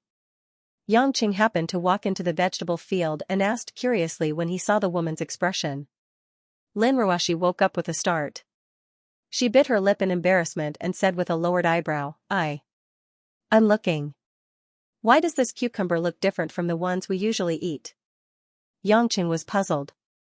He stared at the dark green cucumber for a while and said, "How is it different? Why can't I see it? Didn't you notice? There are small thorns on the outside of this cucumber. We don't even have them in the ones we usually eat," Lin Ruoshi said seriously. Upon hearing this discovery, Yang Chen almost fell headfirst into the mud. Yang Cheng's expression became very conflicted. He touched his face and couldn't help but laugh. When Yang Qing saw Lin Ruoshi pout, he smiled and said, "It's not that we don't have anything to eat, it's because Mother Wang washed away the thorns first. Otherwise, would she have left it for you to eat?" Lin Ruoshi immediately understood and threw the cucumber into Yang Cheng's arms with a blushing face. "What are you laughing at? I've never seen a live cucumber before, and I don't even make cucumbers at home, so how would I know it has thorns?" "A live cucumber? TSK, darling Ruoshi, do you know what your problem is?" Yang Qing said mysteriously. "What problem?" Lin Ruoshi was suspicious. "This is called the princess disease. You're used to eating the food of the mortal world. You don't even know what a cucumber looks like." Yang Qing laughed evilly. You You're the princess. I've never seen a cucumber that's grown before. Lin Ruoshi glared at him angrily and ran off to look at the other vegetables. Yangqing smiled evilly and rubbed his chin. Looking at the cucumber in his hand, he sighed with emotion. This woman didn't even know what a cucumber looked like. It seemed that she had indeed lived a very pure and simple life for the past 20 years. Of course, he didn't dare to say this kind of crooked thought out loud. At this moment, Yang Gongming, who had followed him into the vegetable garden, let out a loud ayah. To be able to make this old man shout so nervously, Yangqing couldn't help but turn his head to look. He saw Yang Gongming standing beside a vegetable field with a pained expression. He squatted down and fiddled with a pile of white radishes that had been pulled out from the ground. Who pulled this up? How could he pull out so many radishes? This is a waste. When Lin Ruoshi, who had just run to the side of the eggplant, heard this, her face turned pale. She lowered her head and walked to the side, as if she was a child who had made a big mistake. Grandfather. I was the one who pulled it out. Lin Ruoshi said faintly. Yang Gongming no longer had his usual gentle and calm demeanor. He picked up the radishes in his hands and stared at the 7 or 8 radishes on the ground, asking, "Who told you to pull out so many radishes? The vegetables that you eat every day are all harvested by the kitchen people. If you pull them out and can't eat them, it will be a waste. This is all my hard work." Lin Ruoshi's eyes reddened. She didn't expect him to be so angry just because she plucked some carrots. This is the first time I've seen a radish like this. I wanted to pull it out. After I pulled one out, I realized that there was a large part of it in the mud. I wondered if every one of them was very big, so I pulled a few more. I didn't say. When I heard this, Ruoshi, and Lin. This answer made Yang Gongming feel like a deflated balloon. He couldn't get angry even if he wanted to. You. Why are you? Guo Shuihua and Yan Sanyang giggled, especially Guo Shuihua, who laughed so hard that tears came out of her eyes. Yang Chen tried his best not to laugh. He walked up to Lin Ruoshi and hugged her shoulders. All right, old man. It's just some carrots. I have a great appetite. I'll help you finish them all tonight so they won't go to waste. Humph, how kind of you. Yang Gongming looked at the radishes with a pained expression. He turned to Yan Sanyang and said, "Sanyang, tell the kitchen people to use the edible radishes in the dishes. As for the leftovers, make them into sour and vinegar radishes and eat them slowly." Yan Sanyang nodded her head out of habit. Yangqing raised his brows. I thought you were a generous old man. How could you be so stingy over a few radishes? She's your granddaughter-in-law who's going to give you great-grandchildren in the future. You've only wasted a few of your carrots, yet you've scared her to tears. What do you know? Yang Gongming continued, I planted these radishes one by one. I've been taking care of them every day. How can I be happy when I see them being wasted like this? Lin Ruoshi said carefully, Grandpa, can I help you bury the radishes? Since they're not cut, I can just bury them again. Yang Gongming felt helpless. It seems like you really don't know anything. You look no different from when you pulled it out, but this root is actually almost broken. If you continue to plant it, it'll just rot. Lin Ruoshi was completely confused. She didn't expect there to be so many tricks up her sleeve. She couldn't help but feel guilty.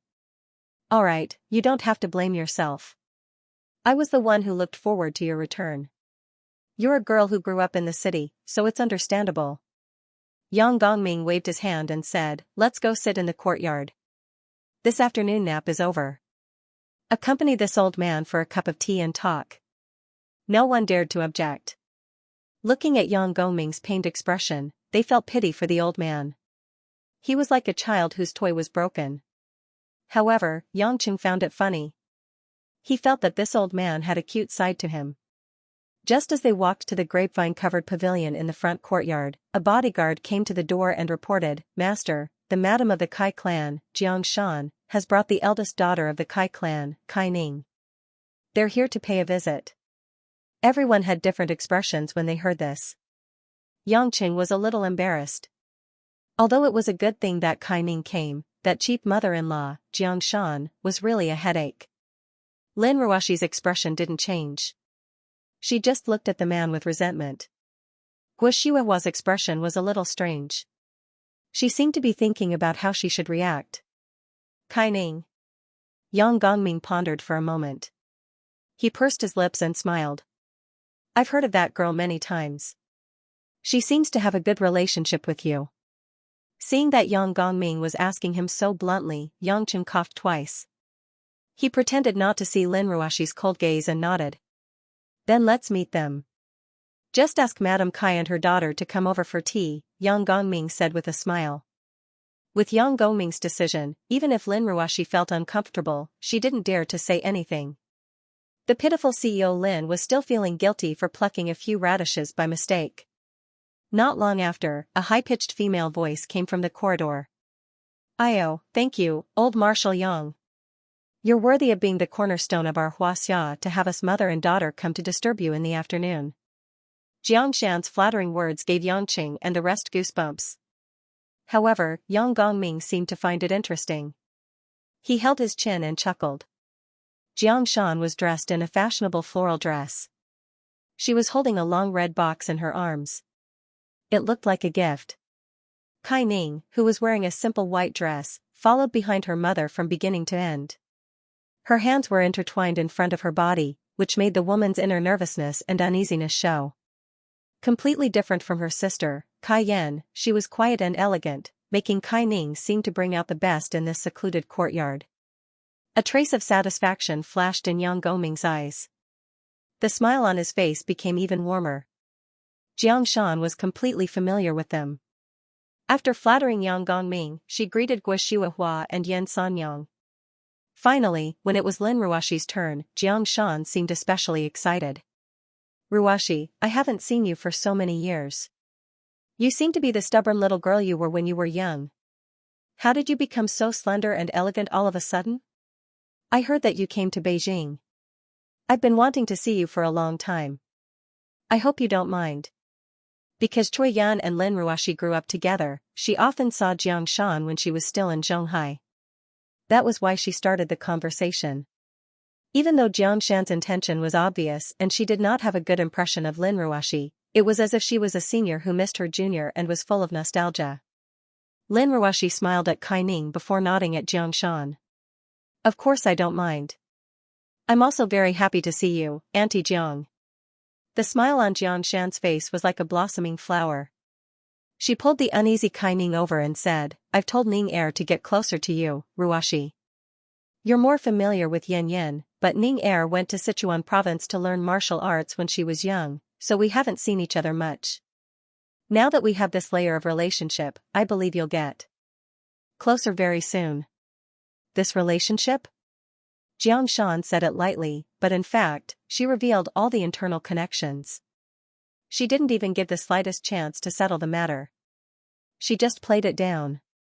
Yang Gongming and Yan Sanyang looked at each other. Both of them were a little impressed by Madame Kai. This was not something that could be done by just anyone with thick skin. End of chapter 940.